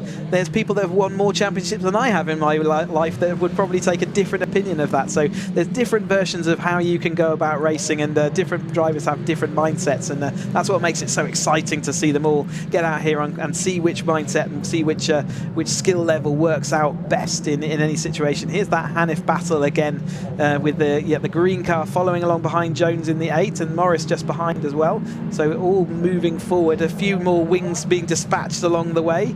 That is the 89 car of Cunningham, isn't it? So so he's lost his rear left wheel arch. Has Hanif dropped a couple of places on this lap, maybe in that time? But here's Emery then. He's having to defend, looking in his rear view mirror. I don't think that car is handling as he wants it. He's outbraked himself once more. That's going to let Morris go through and into the distance. So Emery's car is not set up. Remember, they cannot have team support. It's all up to them to decide what setup, what changes they want to make, what tyre pressures they want to run. There's not that many setup changes you can do, but certainly running which roll bar settings do you want to run front and rear can have a big effect, especially as the track's drying out. But Jonathan Emery, you can see, I think his car's set up a little bit too stiff for the conditions. He's unable to get the car turned. You can see the understeer there, and we saw him when he got oversteer, it also stepped out. So he's really struggling with the setup choice of that car. But there is the number 10 car there flying through. What, the sun shining and glistening on the bottom, on the bonnet there. So Ashman still progressing through. Hind up this road, Goldstein in that middle. Goldstein's shiny livery, I've noticed, the sort of almost blinding in a couple of places where the sun now is glinting off it. Oh, indeed, and well, it is a gold-class effort from Goldstein so far, and well, I think he knows that the writing's on the wall for this championship for himself to take it, albeit still 6 minutes to go, and well, it's not over until they cross the checkered flag line, and well, as you can see here, the car sparkling in the sunshine, and that absolutely lovely livery, and well, he could be onto that gold star performance before all is said and done, but still chasing after Hind, and well, as they make the way on down the back straight here, we're starting to see a little bit of a pause in this lead battle, if you will, with Van Dijk 6 seconds up the road or so, and then the battle for P2 through to P4 overall. Now starting to just run out a little bit of steam at the moment, but you never know, it could come back together. So I've just noticed that Hind has his license plate on the front of the car, Ka-chow, in reference to Lightning McQueen from Cars, but coming up from the Cars up front, so Cars up further on down, and well, there you can see it still. One is Emery trying to make some progress, but Morris ahead of him. But now we're looking here to what is the number, excuse me, of the number 20, and this is Will Jarvis fighting hard with Demes in the hunt for what is then none other than P13, as they enjoy a little bit of a back and forth battle between each other, and Demes still holding on before we come back then to what is the fight for P2 through to P4. But as our drivers wave and wind the way through, well, again, it's all about these little battles each and everywhere you look, and into Redgate Corner, Demes still keeping what is Will Jarvis behind, and in front of him is Hansen, who is trying to run away from this battle, albeit I think he does feel as though he's been reeled in more and more here, and that's the annoying thing, of course, with these cases, is the fact only time you can really break off is if you get to a second or further away when the toe breaks, but until then, you're really at the victim of the mistakes of the drivers behind you. Yeah, absolutely. Esteban Demes had a bit of a topsy-turvy year this year, absolutely been up there involved in the lead battle, fighting for wins on occasion, but then at other times falling back. He has taken good podium victories, podium positions this season. So he has certainly been up there and there or thereabouts on the grid. But he's this time out at Donington in these wet conditions just not found his sweet spot. So he's got a bit of learning to do to recover some of that. But Goldstein now heading over the top. Ashmore looking like he's going to be trying to get involved in that battle, but it's currently at the moment Goldstein trailing Monty Hind, and Monty Hind got a little bit of a comfort gap now, so it's certainly Goldstein looking in his mirror, but he still knows that his championship contender Emery is now down in 8th place, so he continues that drifting down and just doesn't have the speed in that car. So John Goldstein can just let that car go. In fact, I think he might have done that. He did. He just pulled out of the way, said, nothing to do with me, I'm happy here. And that's a kind of sensible head there, just saying, yeah, I don't need to fight you. Off you go. Oh, indeed. I think for Goldstein right now, it's all about just getting to that checker flag and making sure that nothing breaks on the car and he doesn't break anything himself. Meanwhile, John Emery hits pace 1 second a lap slower compared to what is the top 4 by comparison. So like you were saying, as he makes his way through the camera shot there, Emery just coming into this race. Perhaps not the right setup, or perhaps something's gone wrong over the race distance, but either way, all that momentum has just fallen out of his grasp as we look back here to Hind in the 76, and right now Hind just charging off with the wipers going every so often just to clear a little bit of the spray off of the windshield. But to be fair, he's also probably trying to see whether he can see Van Dijk in the distance or not. Yeah, he's disappeared off 7.5 seconds out to the good, so he nearly will be going into the chicane, won't he? In fact, he probably is in the chicane by the time they get to here. So Monty Hind doing the best of everyone else. Goldstein still there looking, but not wanting to do anything, just ducking out to say, I'm not really here, just ignore me, I'm happy doing my own thing. You heard from him earlier in the race how he feels a bit ill as he's approaching the race, and he said, normally when I'm in the race I don't think about it. I'm exactly the same as him in that situation. However, I wonder whether he is now getting a little bit nervous as he comes towards the end of this. The driver's problem of, am I hearing a problem? Is my car going all right? Am I doing all right? Do I concentrate on just being slow, but then do I lose concentration by doing that? So it really does depend on where you are, but I'm sure he's feeling those. But Van Dijk is absolutely gone and disappeared. Bruno doing a fantastic race all the way through this Road Sport Championship. He's jumped up from the academy and just done this Road Sport for this final 2 races of the season, and he will go into 270 next year. Can't wait to see what he can do there. Oh, indeed, it'll be very impressive to see him leap his way all the way up to the 3rd tier of the Caterham Motorsport ladder. And well, you come into that point there about the fact, is my car okay and whatnot. Paul Goldstein having that anxiety. I get enough of that alone when I hear a new noise in my car when I take it for a drive somewhere. So you can only imagine what the perspective of the drivers is here when they're with a championship on the line, something they've worked for all year, and it could all be taken away if something should happen in what is now less than 1 minute and 40 seconds. I mean, at this point, you're not even looking at the clock. You just want to see that checker flag. But still, we don't want to see that checker flag because we've still got plenty of battles out there that are being enjoyed by our drivers. And well, speaking of that, as we see a very deep run there from what is Hanif, and Hanif exploring every part of the circuit in the number 11, and well, that's going to give a little bit of motivation to the 26 of Payne, but these two enjoying an absolutely brilliant battle, and in fact they swapped to P9 going on to the start of this lap, and now well, Hanif is going to try and hold on here as he sees how far exactly he can stretch the car. Behind him is Cunningham, who would love an opportunity to get involved in this battle, to be inside the top 10 before all is said and done. And for Cunningham, which has had a good season, Paddy Cunningham, who P14 in the championship coming into this round. And in terms of his finishing positions over the course of this season, I do believe only picking up 2 top 10s, otherwise beyond that, no top 10s over the course of this year. So he'd like to add a third to his grass report, all is said and done. Will he be able to do so? Well, we'll have to wait and find out. As meanwhile, Bruno van Dijk here, leader at the moment. Gap now 8.5 seconds and only what is 30 seconds left in this race. So this will be his final lap. We will get 13 laps in, but all is said and done. And meanwhile, on the rear of the pitch there, we can see a very close battle between Jones and Highton as they made their way into the old hairpin. And we'll find out how they emerged a bit later. But here, Bruno van Dijk having to do a little bit of exploring to find his way past number 75, who was going a bit slowly there, albeit a lap down. That's Hunter in number 75, who just steering clear of our leader. And well, as our leader makes his way now onto the back stretch, not too far away. His journey is almost complete. And well, after a race one, we absolutely had to dig in and give it everything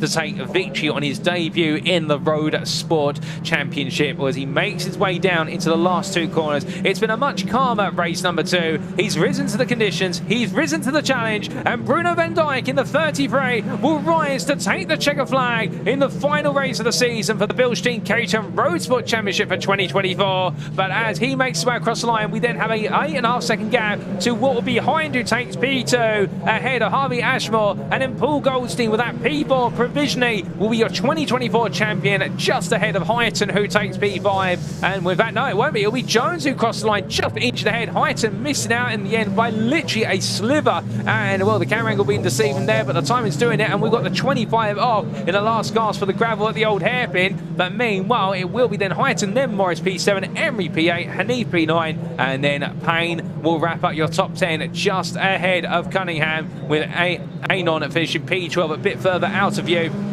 And well, then we've got more battling to come here. Speaks, meanwhile, having started from the back of the grid, will come through to take what will be P13, I do believe. And well, we'll then see what is the number 6 here of Nichols trying to keep Ducey behind, and as they charged away across the timing line, where is going to be a finish there, and it will be Nichols just ahead of Ducey at P19 at P20 for them, and well, that will complete the top 20 with Joyce P21. And after that, we've still got some more drivers to come on through. Give them all a round of applause as they make the way to the line, ladies and gents, and they all deserve it for a great championship season, as we do see the handy P22. And then we will have probably about 3 or 4 seconds before we do see Coates coming home with, will it be Coates or will it be Miles? In fact, I think Coates had a bit of an error. In fact, that Coates is Miles. was the guy we saw in the gravel. Yes, so with Coates in the gravel there, that'll promote Miles, and then we will see Coates P24 and then McKee P25. What a race, ladies and gentlemen, and goodness me, in the end, all our starters also finishing the race, making it to the close. Even what was number 63 of Hall that took the trip to the mud right at the start, but the Ironman Mobile making it all the way to the end and really wrapping up what's been a fantastic championship campaign for the Caterham Road Sport Championship. So Goldstein then confirmed as provisional champion-elect for the Road Sports 2024 season. Jono Emery takes the 2nd place in the championship. A disappointing end to the season for him, but I'm sure he'll go and lick his wounds and see what he can do about next year. Monty Hind ends up 3rd place in that with a great race at the end there. They're taking effectively full points after Van Dijk doesn't get the championship win, although he will take the trophy home with him. Here are the provisional results then from the Bilstein Caterham Road Sport race.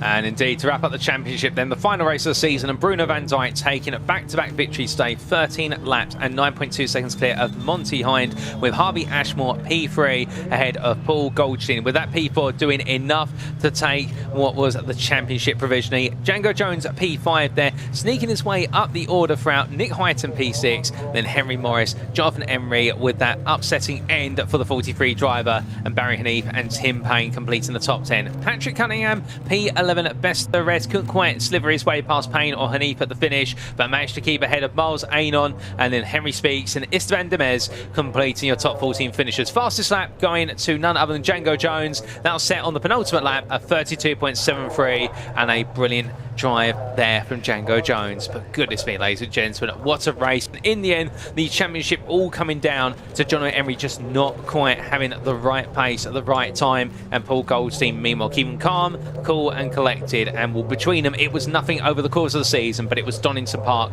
which did make the decider. And well, what a race. Now, We are in the process of what is still working at whether we can get our Parc Fermé camera back together. But in the meantime, we are going to get ourselves set for the next race that's coming up, because we still do have 3 more races to come over the course of this racing weekend. Goodness me, these races are absolutely flying by, it must be said, but we still got 3 more to come. And next up, of course, we go from the road sports to the next rung in the Caterham Motorsport ladder, and it will be to make our way to the Mission Motorsport Caterham 7 270R Championship, and that'll be their final race of the season and their final race of the weekend. So absolutely brilliant racing still to come, and in that one I do believe, Chris, as well, there's still plenty to play for some of our drivers out there. Yeah, we're still concentrating on the battle between Ryan Wilby and Nick Bryant, so they're looking to see how many points they can get through between them. So Ryan Wilby comes in now with a little bit of a comfort gap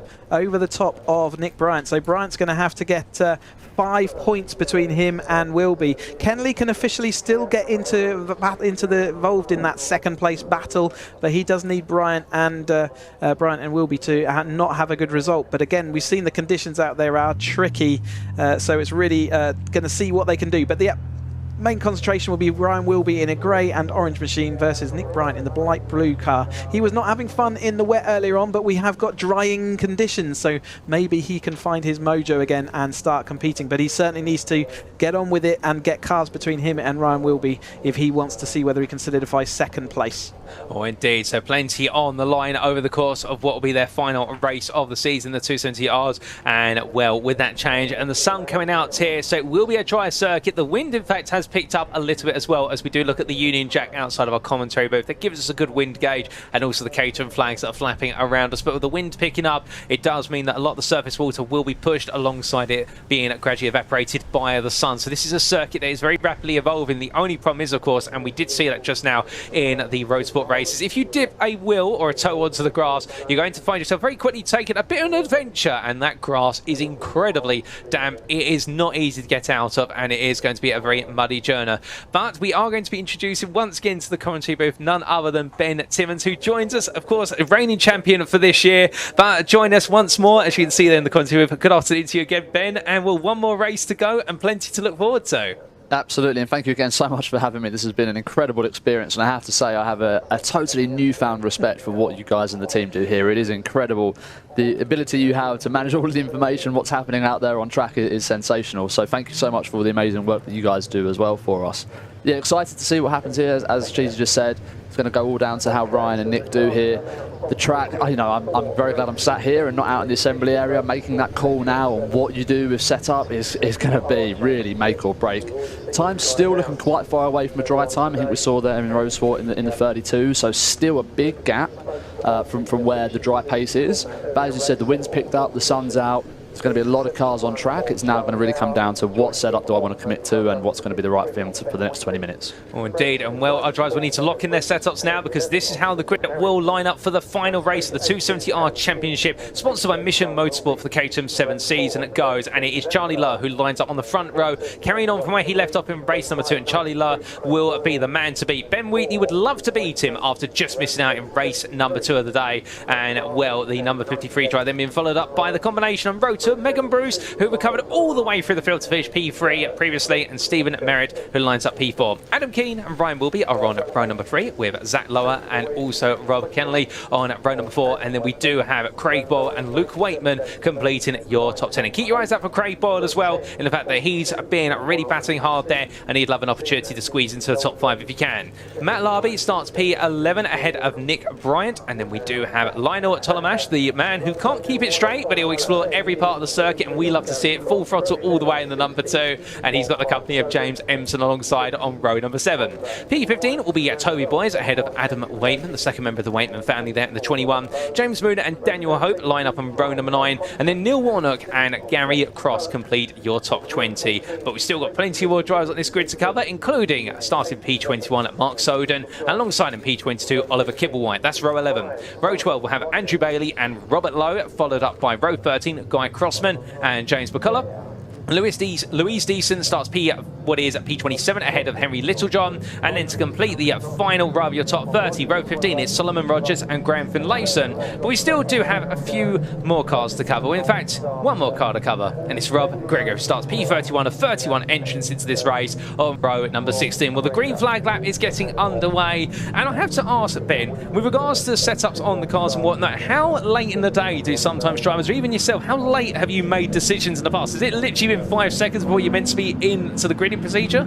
Absolutely. It's normally just before you get the siren in assembly area that you will make that very, very final call. Particularly these cars are very, very quick to adjust those setups. I think the main things you're going to be looking at here now are tyre pressures, what do I want to run here, and also roll bars. You know, particularly do I want to change the roll bar on the front, settings on the rear. Those are changes that can be done very quickly, and you'll often see a state of real nervousness and chaos when the mechanics are running around the assembly area, you know, their tools in one hand, roll bars in another, whilst drivers frantically make that call. So those are the main things that they'll be making decisions on, but of course now those decisions are made and it's all down to the driver's ability now. Not always mechanics as well, sometimes family members. I used to shove my dad left, right and centre, screaming at him in assembly about what I wanted with my little driver tantrums. But yeah, in these 270R you are allowed team support, so there are the teams out there doing what they do in the allowing drivers to make their decisions late in assembly area. But as we watch them come around, still plenty of spray coming up off these Toyo tyres as they headed around the circuit. So whilst the sun is out now and the wind is drying things as well,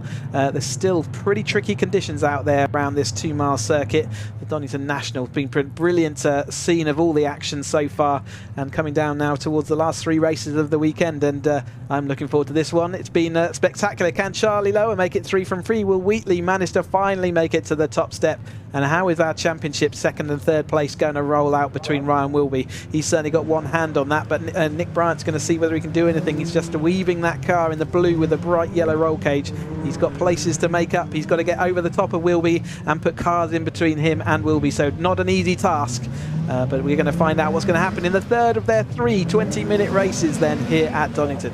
Oh, indeed, and as the wind picks up then we could see that briefly from our camera looking down the start-finish straight, and well, I first thought it was just the cameraman nodding to all of your observations there, to be fair, Chris, but indeed that wind really coming up, and that's going to be something our drivers will need to be aware of, as we talked about in race number 2. But last couple of cars now just settling into their positions, all getting themselves positioned, and indeed this grid all itching to go. There's been 20 races so far this season. They've got 21 on the calendar, and this is 21 of 21 here in the 3rd rung of the Caterham Motorsport ladder. And as the lights come on there, as you can see in the bottom right hand corner of your screen, fantastic there to see that, and also the front of the grid, where it is going to be a story to wrap up the season. Will it be Charlie Lower, or will it be Ben Wheatley who takes victory overall in this race, or will it be another one of our drivers as the green flag waves and it's the P2 Championship battle that's going to be the big story? But the lights are on, and without further ado, it's go, go, go for the final time of the season for the 270Rs as they roar away, and already some drivers exploring those track limits on the outside there, but bringing it back to get a safe start from all the drivers up towards turn 1 they go. But it's Charlie Lower who absolutely leads the way, and Ben Wheatley immediately under pressure from Megan Bruce. Those top 3, of course, all trying to run off into distance as quickly as possible, but as the field all tiptoes their way on through Redgate Corner. I say tiptoes, it looks so. In fact, they're all absolutely going for it, and everyone's safely through turn 1 this time.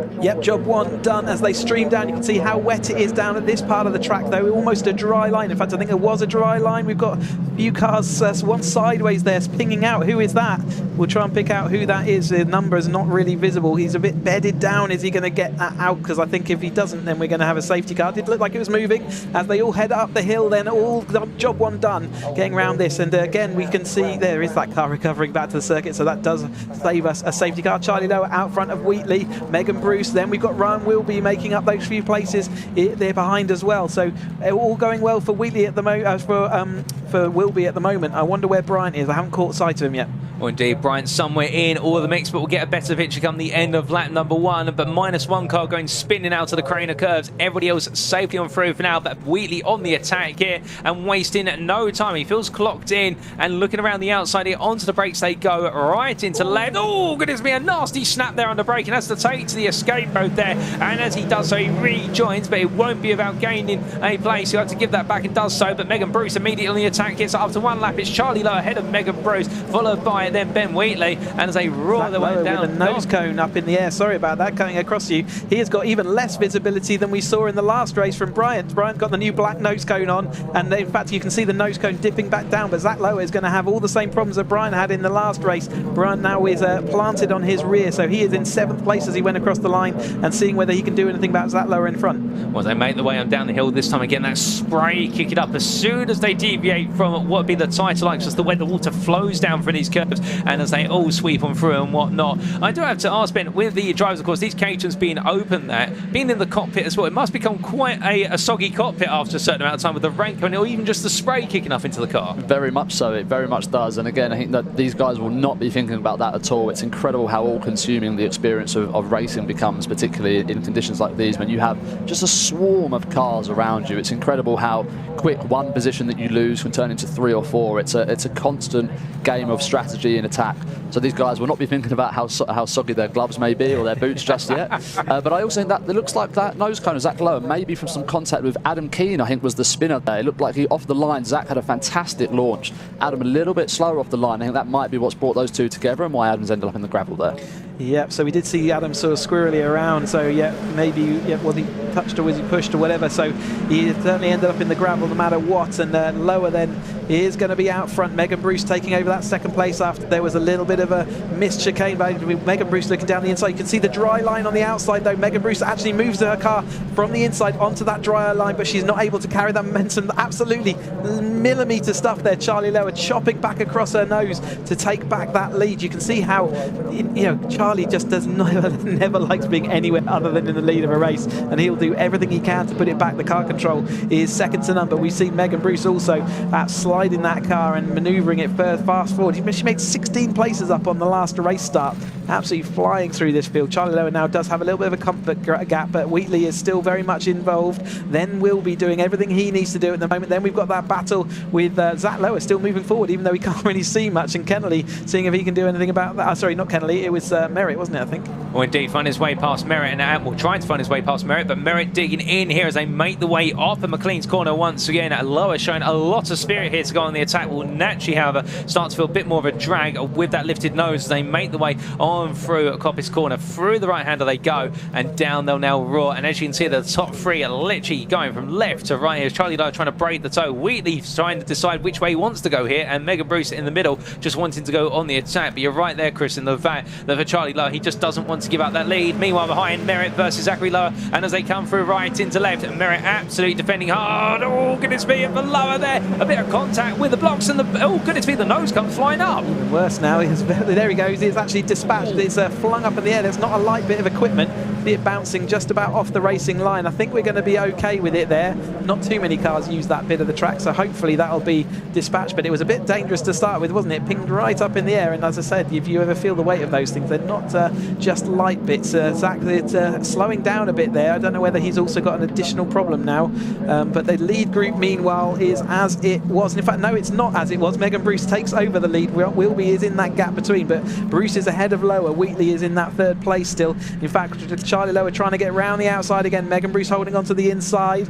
Are they going to make it up into McLean's this time? Ryan will be just comfortable where he is at the moment. In fact, Charlie Lower does make it through. The outside line still being quick up here at McLean's. Megan Bruce therefore can hold on against Wheatley. Wheatley's going to have to sink back into that third place just for now. Was we do see Wheatley sinking on back here. Of course, we now move into the second quarter of this race. And to bring your thoughts in here, Ben, with this top three now running away, I mean, we're hearing only moments ago that the only place Charlie Lower wants to be is your leader, much like yourself over the course of the season, really dominating up front. I mean, is it in the end that it's a bit of pride, or is it the fact that you're the one who's carving the path up front and making everyone else work harder by being the leader? I think there's a few bits. Definitely there is certainly pride and ego, as Megan Bruce, a great move there into the chicane. Fantastic overtake there. I think there's definitely a bit of pride and ego. You know, you very much want to be the pace setter, the person out front, but there's a big aspect of being able to control the race. You're able to really pick the line that you want, defend the inside, and what you're able to do then is force cars into each other, and that really gives you the opportunity to spring that gap. That's one of the main things that you're looking for here. And the person whose eyes will probably be lit up at this point is Ryan Wilby. He is now in a nice air pocket. He can go out and drive his own race. He doesn't probably care about a podium. Yes, that would be great. But right now, this is exactly what he needs, a clean race just to be able to secure that position. So he's in the ideal spot here. Another factor to take into account is you never know when a safety car or a red flag or anything's going to be thrown and scupper your race plans. If you're out ahead of the pack, well, that means puts you in a nice, comfortable position, doesn't it? So, and the more you can cross the line in first place, the more chances are that you're going to take that win. But it's lots. Oh, that's Charlie Lower off onto the grass there. Maybe got squeezed out there by the battle that we were watching, but he's going to have a bit of trouble rejoining. It's a long way up that hill on a lot of slippery grass. Hopefully he can get back under control. Ryan Wilby, though, into that third place. Where is Charlie Lower? Is he tucked to the inside there? So he's not really made it all the way up the hill. I wonder whether he's even struggling with traction. But Megan Bruce then is the leader of this race. It is going to be Wheatley in second place, and now Ryan Wilby, our championship second place protagonist, into that third place.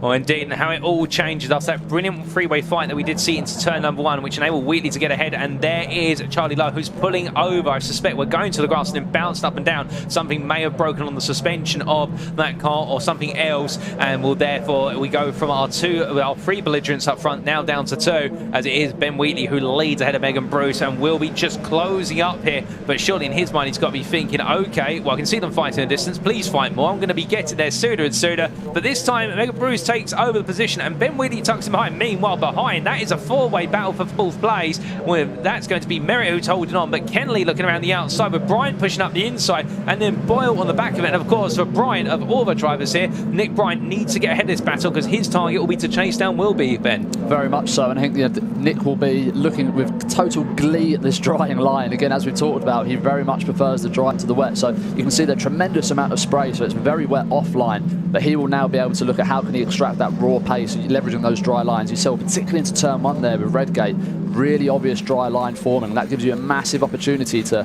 optimise the racing line, and the outside now may become the preferable line to the inside here. You can even see a dry line up there through Swans as well, but the problem with the dry line is it means you gather more speed, doesn't it? And then on the wetter parts of the track you've got to work out how to kill the speed, which is why we see so many incidents. But Bryant has done what he needs to do. He is ahead of this battle so far. Boyle going side by side as well with Kenley then, so Bryant is coming good as the track conditions come to him, but he's still got an awful lot of work to do and a lot of things to happen to help him as Megan Bruce and Wheatley go side by side once more. Megan Bruce has got that outside line swoop around working nicely, and they are dispatching. In fact, have we got a safety car out on track? So we'll capture that, and just at the right time for Megan Bruce. She's now in that lead, as we talked about. There is that safety car. We'll pick up the Hendy Bark safety car, and they will be all under safety car procedure. I wonder what's happened then around the rest of the track to warrant that. As we approached the chicane there as well, you saw Ben Wheatley raising his hand in the cockpit, so he'd obviously seen the flag. It'd be interesting to see whether that overtake by Megan Bruce for the lead there was under safety car conditions or not. That would be something they'll need to sort out. Sounded like there were quite a few cars off at one point of the track, so they've all had a little bit of a... Well, we have lost both Zach Lower and also Charlie Lower. Lower, of course, Charlie Lower, we did see making his way off circuit after that coming up through Starkeys in towards Schwann's. Meanwhile, not quite sure what's happened to Zach Lower by comparison, but he's disappeared out of the hunt. So perhaps it's a case that he's perhaps parked up somewhere that we can't see. But in terms of other drivers making the way on through it, we're just double checking here in the commentary booth. Can't see anybody else who hasn't made it, so perhaps a bit of a precaution being thrown here. And well, this will shorten the race to the degree, so the clock will continue to tick on down unless a red flag is thrown. But that does come full circle to our good question earlier, where do you want to be? Do you want to be the lead or not? And well, all good. But yet we can see them there parked up, and I think that might be the car of Zachary Lower. Yeah, so Zach, we saw him slowing up after the nose cone raised up, but it looked like it didn't look like it would damage his car, but maybe it did damage the radiator or something similar. Is that Zach Lower in the distance? And say again, I guess it's in a position of danger because it is. Yeah, you can see him he is out of the car, but his car is near a gap. I wonder whether the marshals can get it around the other side. They don't like leaving it anywhere where your car can make contact with another car. It's an incredibly dangerous situation. So the marshals will want to move that. But good to see Zach out of the car and to the other side. But I guess it looked like there might have been some pink fluid on the radiator, so maybe it did puncture that radiator, and that's why he had to stop. Certainly there was quite a lot of dynamic pressure on that part of the car as that nose cone dispatched itself. And he would have been looking at his gauges and making sure you do not want to run without any fluid, any radiator fluid. It is an immediate It's an immediate engine failure, so it's a very expensive thing to do. So all our drivers will stop as soon as they see any fluid. I can see the medical car driving around the circuit as well. So again, just checking that there's nothing else going on, overtaking the group of cars. And at the risk of cursing the commentator as well, Ryan will be with the person who is probably incensed by this. You know, obviously, most importantly, he'll be thinking that the fellow drivers out there are safe and well, but he was in the perfect spot with the perfect race. He's now going to look in his mirror and see that just 2 cars behind is Nick Bryant, his main championship rival here. So hopefully Ryan's going to be praying for a long safety car or a great restart from him, but it's going to be interesting to see. Again, at Caterham Racing, you can just never count anything out. And going back to your question earlier, Paul, this is why it's so important to lead across the line. If the race now finishes under safety car conditions, every pass that you've made, every time you've crossed the line first, it's just so important. Oh, indeed. And well, as our drivers made their way onto the start-finish straight and doing quite a bit of going from side to side, we do believe that it might be the case that with regards to Charlie Lowe, perhaps something's happened as a result of that escapade across the grass, because we have seen the medical car going on around as well, but we won't say any more until we have any firm updates. Of course, we did see that off coming on through Schwann's curve earlier, and well then Zachary Lowe coming off at the Craner curves. It can also be if they can't see the driver to make sure the driver's okay, that they actually have to put precaution out there and go and check that the driver, if they can't get a signal to say he is okay, then it might be that's just out of abundance of caution, which you must do in these situations, because he's just had a rough ride over grass and who knows what else, and if they can't get confirmation that driver's okay, they will go and seek that confirmation by putting out the safety car. So maybe that's what's happened. Let's keep an eye on that. We'll keep an eye on our ears to see whether we get any updates, but at the moment the safety car's out. We've got 7 minutes of this race to go. That time will keep ticking down, and let's see what's going to happen. Oh, indeed, and we might end up, depending on how long we're behind the safety car, we may end up with a sprint to the finish, only 1 or 2 laps, and then it will be a question of who's been able to keep their car switched on for as long as possible and then just go chasing down. I mean, a 1 to 2 lap sprint race at the end of the season, it's going to be an absolute nail biter, and if you're Ryan Wilby at this point, you must be thinking to yourself, come on, make your minds up, either let me go racing again or end the race. Don't make it an absolute last dash sprint. Definitely, it's one of those things where sometimes less can be more. You have less opportunities, but that's also less opportunities to recover. If you're overtaken with 1 lap to go, you make an error, it's really easy, and suddenly those 2 minutes, those 1 or 2 laps that you have, it's just not enough time to recover that margin that you've lost. So again, it's going to be interesting now, as you said, that who's been able to keep themselves focused. It's very easy to switch off under a safety car or red flag conditions. Who's been able to keep temperature in their tyres? I'm not seeing a tremendous amount of people out there weaving and working on that, so maybe anticipating a longer safety car. But again, it's going to be how quickly we can switch that back on. You'll also see different approaches to safety car restarts. It's going to be Megan Bruce who will lead us here in the safety car restart. We saw at Brands Hatch Charlie doing a phenomenal job here and caught people napping. That's going to be something that's going to be so important as well, is how quick are your reactions off the line to other people's movements here. So I'm hearing that Charlie is out of the car. He does look a bit in pain, so again he could have jolted his hand, it could have been anything, or bumped the knee over that really rough ride over the grass. But it does sound like he's out of the car now and walking around, so good news, and hopefully that does mean that we'll get some racing going. But wishes with Charlie at the moment, making sure he's okay.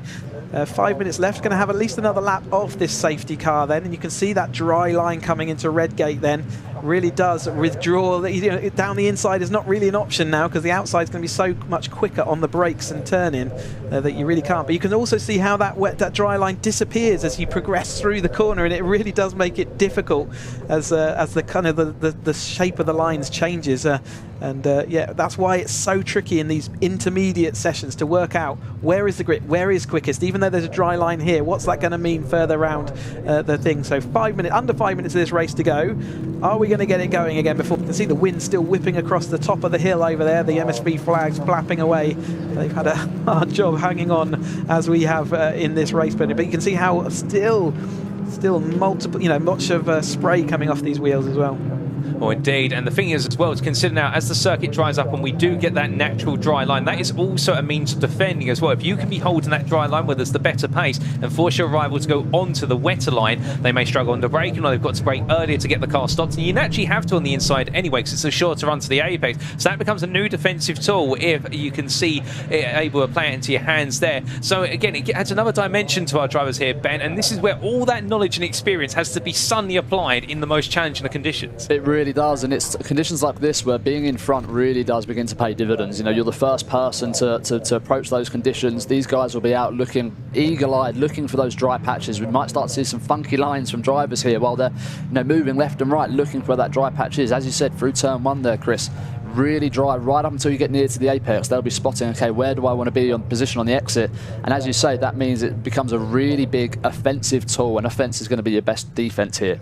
Oh, indeed. And well, there's the safety car lights. They are out, and that means we will be going racing for what will be 3 minutes and about 10 seconds remaining in this Caterham 270R race. Megan Bruce already back in the field up. We are all going to have in the regional be 2 to 3 laps of racing to go. It all comes down to when Megan Bruce decides to let us go racing again. Of course, having to let the safety car pull away for a certain distance, and then it's a race to the safety car line. They're not allowed to overtake until they do cross the start-finish line once again, but Megan Bruce really dragging this out. Not even allowed to overlap is the new rule as well, so they cannot be alongside at all. So Megan Bruce has got complete control of this. She's gone now. She has pulled the pin and actually gets a good restart over the top of Wheatley then. Ryan Wilby has now got to concentrate in his rear view mirror because Merritt and Ryan Bryant are next up along the way. He gets a good start as well though, and Merritt having to weave to try and get that toe again. Merritt, therefore Bruce is going to lead into a little bit of a jiggle as the brakes maybe snatch a little bit colder than they were the last time they went into here, as the rest of the field coming through and keeping to that dry line. Oh goodness me, and one thing to notice as well is up into P8, Tolomash, who's made a lot of progress over the course of this race distance, and we'll keep an eye on that as well. But meanwhile, is that a change for the lead? That's Wheatley getting ahead of Bruce down through was Hollywood into the Craner curves. A bold move there, but Ben Wheatley getting the car turned on much sooner than his rival. Oh goodness me, and that was a very near miss there,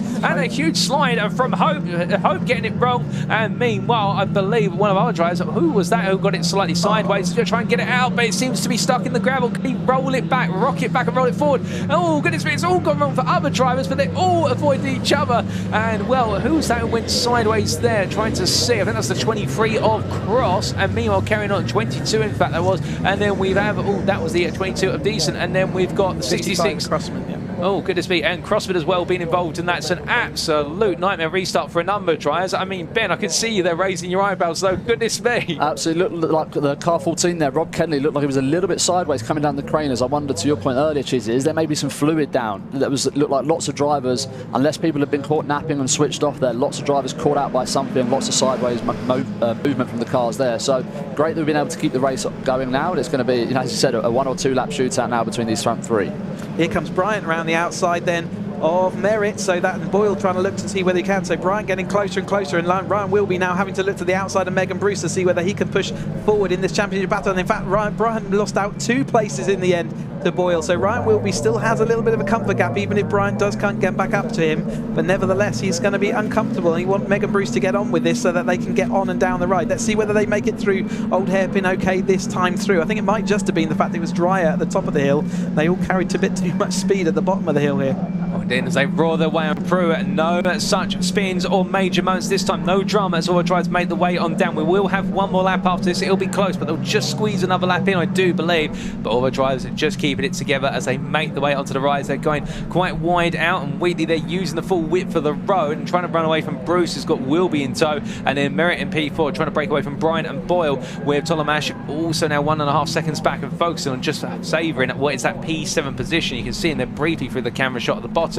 And well, as we do see Brian in the chase here, well, Brian knowing right now he's going to need everything in order to try and bring that P2 in the championship, but roaring on down here. Bruce defending to the inside, will be looking around the outside, and then Merritt just watching on behind as they go through. We will get one more lap of race there, ladies and gentlemen, as they tear their way on through. We've had a safety car, we've had spins, we've had drama, and as they roar through, Ben Wheatley leads onto the final lap of the championship. Bruce behind them will be doing enough right now to take P2 with regards to the championship, and up is inside already. Look at his Boyle, but as they come through there, Boyle trying to be adventurous and having to put one set of wheels on the wet line, and meanwhile the rest on the dry line, but they roar their way on down, and will right now no change as Boyle sets in the fast lap. I think we're watching on screen at the moment, screaming her way down, but yeah, the lead gap is just slightly behind Decent, but she's doing well to keep going here in this race after a bit of a gravelly moment.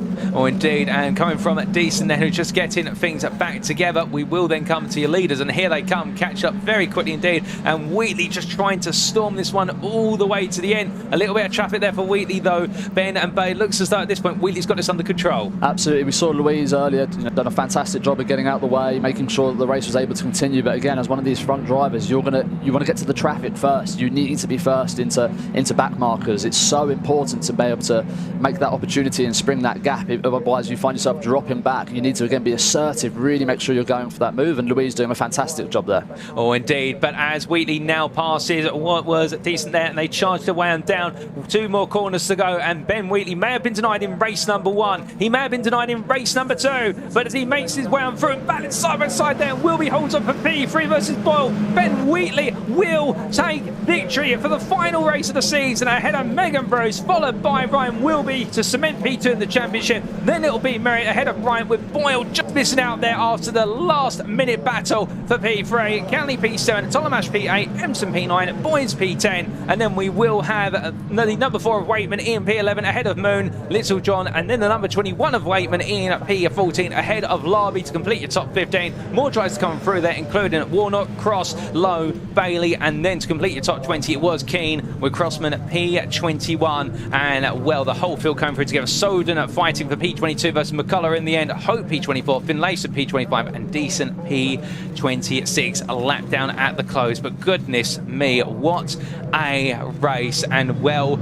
a championship definitely coming down to fine margins with regards to that battle for P2. But here are the results, subject to any stewards' inquiries. And for race 21 of the Mission Motorsport Caterham 270R Championship, wrapped up here at Donington Park today, Ben Wheatley, your winner there after the 2 wins of Charlie Lower earlier on. Megan Bruce P2, fighting hard but not quite able to take a win in any of the races today, but definitely on that podium after a great drive in race number 2. Ryan Wilby P3 then doing enough to cement P2 in the championship provisionally, and then Stephen Merritt just missing out on the podium but fending off Nick Bryant. And Nick Bryant will take what will be the 3rd place spot in the championship, all said and done, with Craig Boyle P6 there. Shame to miss out on the podium, but had to throw everything at it in the last couple of corners, and sometimes you risk it and it works, other times you risk it all and it doesn't work, and that was the story for the number 93 driver. Rob Canley P7 ahead of Lionel Tolamash, who did well from starting P13 to finish P8, James Empson P9, and Toby Boys completing your top 10, with Luke Waitman best the rest P11 ahead of James Moon, Henry Littlejohn, and Adam Waitman to complete your top 14. Fastest lap number 11, and it was set by Ben Wheatley at 126.1, a stellar lap to wrap up a stellar race there for the number 53 driver. But goodness me, as the season comes to a close, we have to look to yourself, Ben. I mean, it's been an absolute pleasure to have you join us in the commentary booth for the final 3 races of the season for the final round. I could see the fear of missing out all the way through today and the mixed conditions and whatnot. But I mean, giving you a different dimension of the race, and you've given us and all the spectators a different dimension of all the insights from a driver's perspective. I mean, how's it felt for you? It's been a fantastic experience. Thank you so much for having me here. I really enjoyed it. I feel like I can finally breathe out now. I think those 3 races, particularly that last one there, unbelievable. You know, massive well done to Nick and Ryan for finishing on the top 3 of the championship there. Also, Ryan Wilby, I think, you know, the amount of bottle he just had there going into that last corner, defending the position from Craig, it just shows how some of these drivers, just out and out racers, didn't need to do that. But, you know, tremendous talent to hold that line on the inside and come across the line P3 there. So it's been an absolutely fantastic experience. I've been fortunate to have a great year, and it's been a fantastic way to top it off. Oh, indeed. And I think it's only fair of us to congratulate you on becoming the provisional champion, subject to all the final steward and whatnot, but champion for the Mission Motorsport 270R Championship for this season. And I guess the big question is now, if we're allowed to ask it, Chris, what's next for yourself, Ben? Are you jumping into the 310Rs, or are you taking other steps? Oh, that's a fantastic question, and one I probably don't really know myself just yet. As some people know, I don't have a car anymore. My car was sadly destroyed at the start of the year, so I'll take a year out unless you know, something changes sponsorship-wise. But it's been a fantastic experience until now. Alrighty, and well, with that, we're going to go down to Parc Fermé to have a chat with Sam and our drivers as they completed the race. That is the last Mission Motorsport 270R Championship race of the season, but what a fantastic race that was, and in really tricky conditions out there. But wow, I'm so chuffed for these guys, and a win for Ben Wheatley. So let's go and speak to Ben. You got the win, fantastic. Congratulations. Really tricky conditions though, right? Really tricky conditions because it wasn't wet and it wasn't dry. Look, first thing I want to say is apologies to Charlie. I missed a gear. We're going from 3rd to 4th, and I tried to get off the racing line, and unfortunately I ended up pushing Charlie off wide, so I hold my hands up. Not how I want to win. I'd prefer a battle, but I'll take it nonetheless. But yeah, apologies to Charlie. It certainly wasn't intentional, but yeah, really tough race. The conditions going from dry from wet to dry we gambled with a more dry focus setup. I think that obviously paid dividends in the end because we were able to break Megan's toe. So yeah, great job by CTS. They've done a phenomenal job, and yeah, made up for the P12 yesterday. So yeah, first 270R win, which I'm pleased with. Yeah, absolutely. Can't take that away. I bet you'll be high for a few days now. Yeah, I'm going to be enjoy it on the way home, and probably stop in the pub on the way back for a pint. Well-deserved pint. Cheers, thank you very well much. done. Cheers. Right, that's going to work with Megan. Second place on this race, which is absolutely fantastic. Mega race, Megan. Well done. That was fantastic. Great battle with Ben as well. Yeah, Ben and Charlie were really feisty. I knew it would be very tight. They've been battling all the other races, and so kind of just wanted to latch onto them. Had a good safety car restart, and then he just caught me. So yeah, It's tricky, yeah, but you managed that pack really well. But Ben, I think he was ready, wasn't he, to go? Yeah, he was definitely ready. It was kind of tough as well because the dry lines was forming, but you couldn't really tell if there was enough to use them. So yeah, but P2 is fine. Yeah, it's fantastic. Well done. And then we have Ryan. Oh, Ryan's over here. Ryan, sorry to interrupt you there, but third place. Yep. And I'm waiting on confirmation about the championship in second place, so we'll let you know about that. Yeah. But mega race. I believe that should be second in the championship. So yeah, mega race. My only aim was to finish the race, keep it on the black stuff, and finish ahead of Nick. And so Podium's just a nice way to finish the season.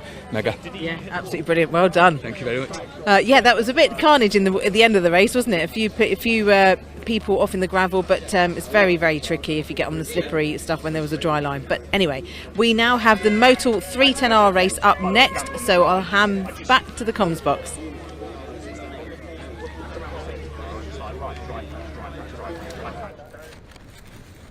Well, thank you, Sam. And we have still got more racing to come, ladies and gentlemen. 2 more races. And next up, as Sam just mentioned, is the Motul Caterham 7's 310R Championship. And here is going to be your grid. And we have gone into this race with now only 2 title contenders remaining. We have got batting. It is Harry Cook, who starts on pole. And, well, it will then be his main rival of what will be Taylor O'Flanagan, who joins him on the front row with the 2 contenders. They line up side by side. You couldn't ask for a better combination. Philip Bianchi starts P3 with Duncan Mallet just behind in P4. And then we have on row number 3, Hugo Bush and Andrew Murgatroyd, with then Freddie Chiddick starting at P7. Keep your eyes out for him making a lot of progress in race number 2. Can he perhaps sneak a top 5 in race number 3? But Craig Demon alongside him would love to do the same, as Lars Hoffman begins his race in P9 and David Yates completes the top 10. We're then going to look further down the order from the top 10 to wrap up the top 20 in terms of the gridding procedure. And here we can see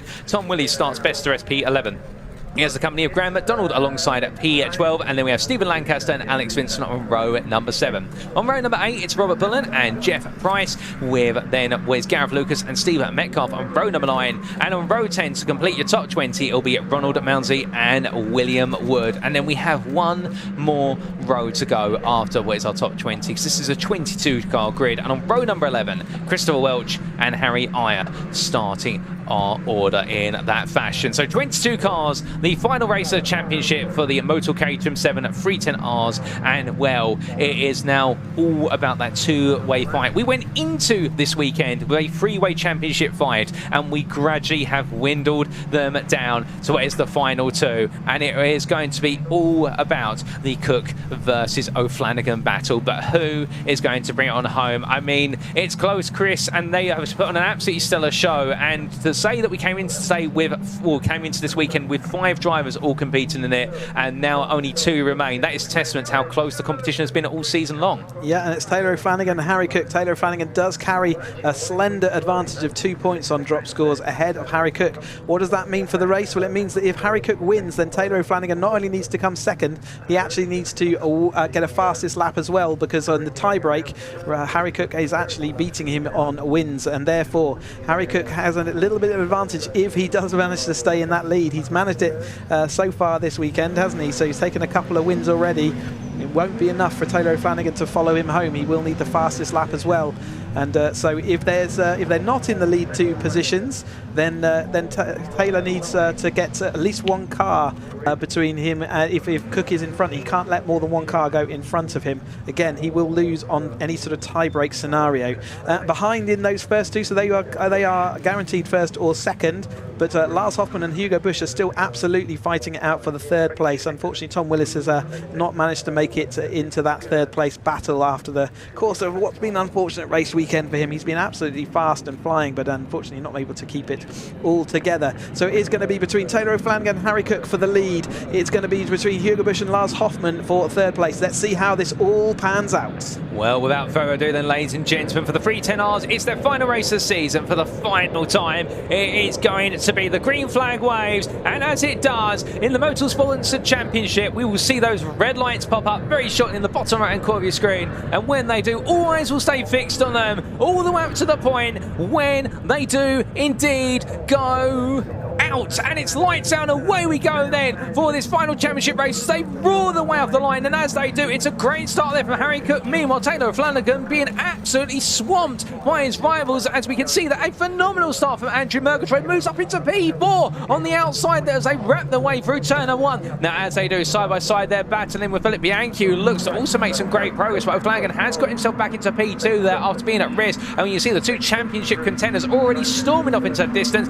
and they are not only anything back. Meanwhile, everyone else in the field seems to be struggling with the pace down for the opening curves, but not the top 2. They seem to have different ideas of where the pace lies. But as the drivers roar their way through the old hairpin, everyone's safely on through. 22 starters all safely onwards now towards McClinton. Up the rise they go, and as they do, well, right now, plenty of battling going down in amongst and outside the top 10.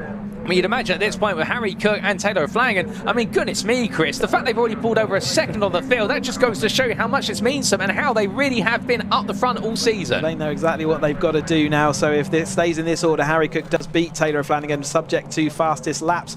Taylor O'Flanagan had a terrible start off the line and was rescued by that drier line on the outside. It meant he was able to get on the brakes really late compared to the ones to the drivers on the inside. So that rescued and actually flung those 2 drivers well clear of Andrew Murgatroyd. He's got a great start ahead of Hugo Busch. Hugo Busch is ahead of Lars Hoffmann at this stage, and that's where he needs to be if he wants to overturn. They come in here absolutely tied on points in the battle for 3rd place. So every time Hugo Busch is ahead of Hoffmann, that means he's going to be making that 2nd place into 3rd place in the championship. The Graham McDonald locked up around the outside there, 2 of them touching that white line and finding there was absolutely no grip. But here is our 2 leaders then, Harry Cook and ahead of Taylor O'Flanagan. We will start calling the championship a bit later. Let's see whether this race develops. You can see that dry ing line down the middle of the Craner curves, but Harry Cook sliding the rear of that car. Looks like he's willing to put it all on the line at the moment. Taylor O'Flanagan saying, you can go as fast as you like, I'm just going to sit right here. Oh, indeed, and that's a special kind of pressure when your main championship rival is literally hooked onto your ear and is not letting go, but also keeping in mind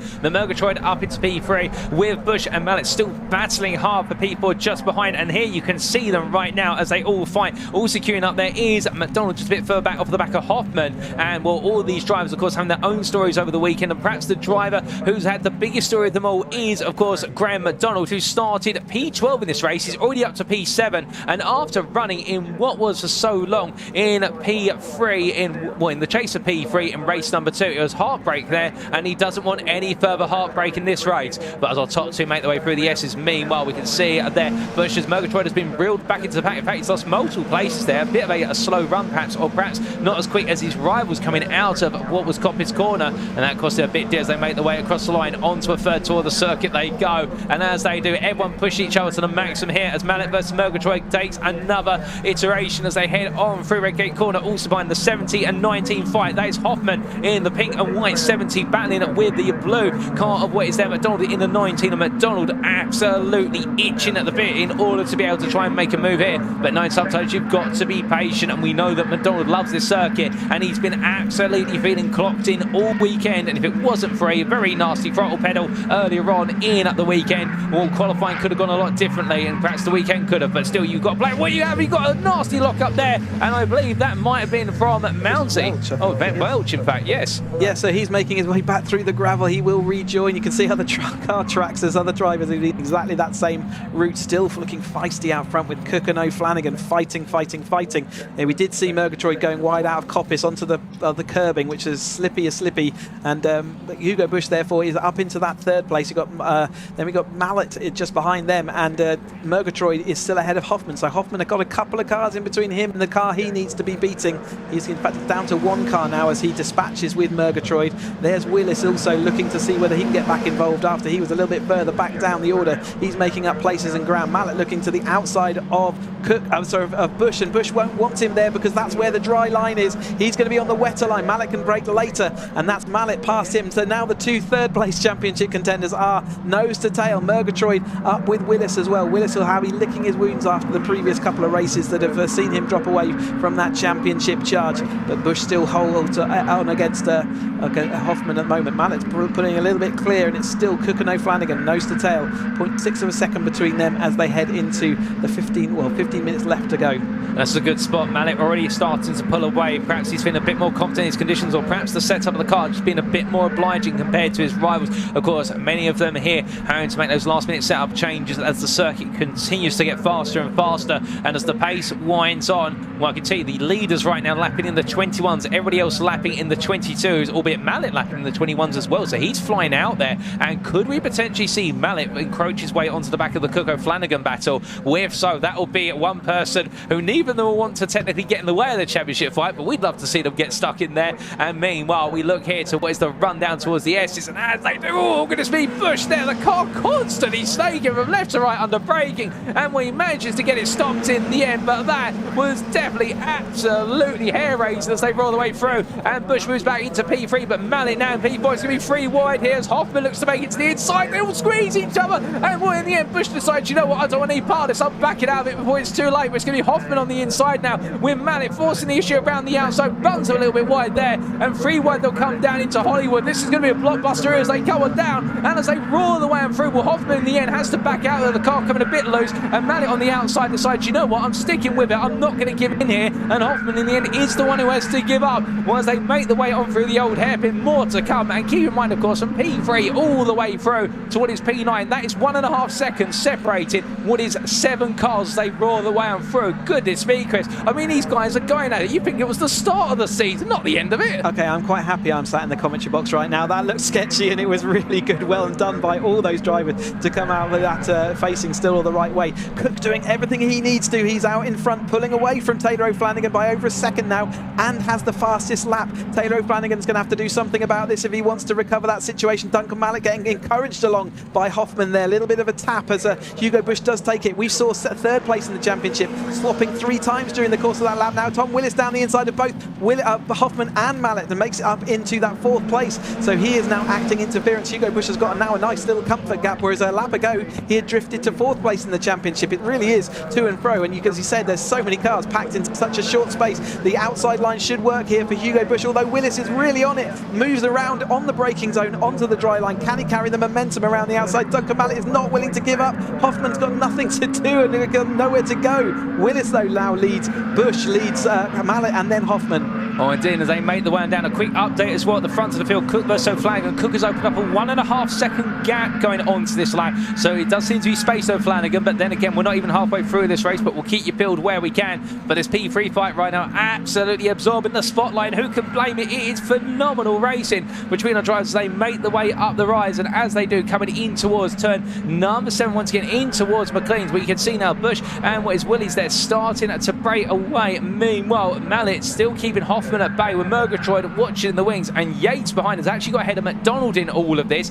So Yates now making some progress, and McDonald's early start has now started to fall from a fast start. It's a bit of a slower middle pace race, but meanwhile Chiddick and also Bianchi on the back of this as they all roll their way on down into the braking zone. And again, this time Willys going defensive on the inside. Meanwhile, Bush looking around the outside to cut it back, but Willys absolutely stamping his authority on the position here and saying, no, you don't. How about you go play with Mallet instead? But I don't think it's going to be Bush who wants to play for that long behind. He wants to go further and further forward, and look at Willys looking from left to right here. He wants this P3. He's had perhaps the worst luck of the top 5 championship contenders all the way through this weekend, and right now he doesn't want to end on a bad spell. well. Yeah, your mum and dad tell you not to play with mallets, don't you? No, they're too dangerous. And here he comes up through the field then, definitely acting interference. He's nothing to do with the championship in this respect, but he's been fast all season long, but for a few mistakes and errors, he would be right up there in the championship fight as well. Oh, God, Willis has pushed it too far though, right out onto the gravel, was really pushing the envelope there, got his wheels onto the wet stuff rather than the dry stuff, and that shows what happens a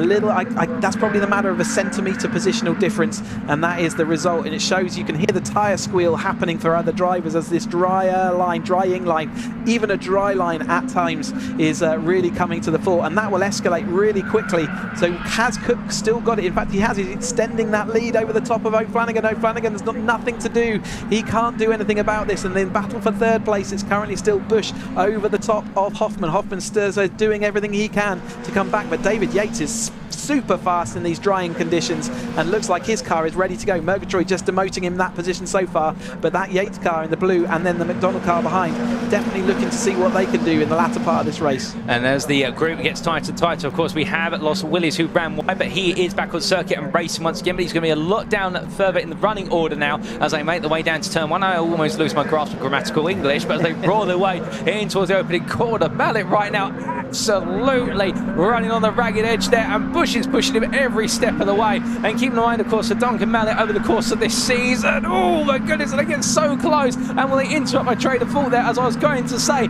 he has not had I think he's had the one podium, and he's looking to try and make it another after we did see a podium fall the way of Philip Bianchi in the previous race, if my memory serves me correctly. Yes, he didn't, and Duncan Mallet just missing out, so he doesn't want to miss out again. And well, as I try to all make the way down the hill, we've even got battles going on further. That briefly was Bullen versus Vincent and Aya, with Price and Metcalf getting involved in that one. We come back to the battle for P3 here as they make the way up the rise in towards Coppice Corner, and the number 4 and Mallet still holding on as they roll off the apex. And an update quickly with regards to the overall lead of this race. Cook is now 3 seconds clear of O'Flanagan, and it looks so more and more that right now Cook is potentially going to be taking that crown, and he's got the fastest lap as well, but pulls the fault there and hold the phone, because here we come with Bush now looking around the outside, and Mallet tucks back in, and as meanwhile we see that the battle for P5 wind its way through. Side by side they go, and it is Hoffman who squeezes back ahead of Murgatroyd for now, but Murgatroyd not out of this yet, although behind him Yates now glued firmly on his 6. They make the way on through here, and as they all part, you see Murgatroyd there with a flapping rear wheel arch, the rear left tyre from the driver's perspective, rear right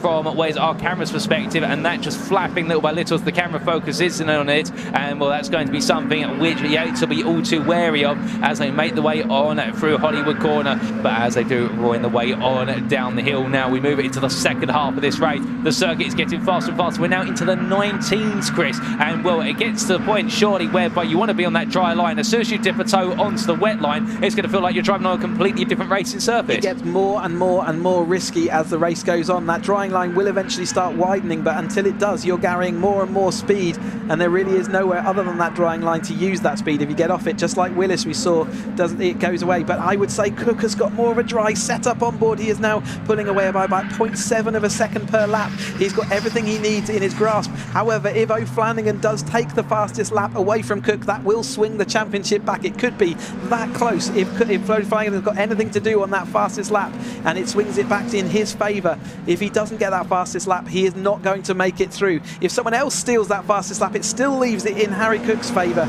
and therefore all the cards are in Cook's hand at the moment. He's only made up another 0.1 of a second that lap. Has O'Flanagan figured out how to stop the rot? Mallet going past Hugo Bush this time through, and then you've got Hoffman behind him. There, Bush is still firmly in contention. As long as he stays ahead of Hoffman, he will take that third place in the championship. It's all coming to a head. 7 minutes of this race left to go. And as the time continues to tick down, we did see there as well, going for Redgate Corner, McDonald back into P7 and ahead of Yates. Their rivalry really getting towards boiling point here as they try to boil the water away on the racing surface as well. But as the drivers continue to make the way through, well, there we do see as the drivers make the way on up the rise, and it's still the battle for P3 there, with Mallet back ahead of Bush for the time being. We look a bit further back, Kim. We've also got our own little battle outside the top 10 to contend with here, and this Cast versus Vincent, I think.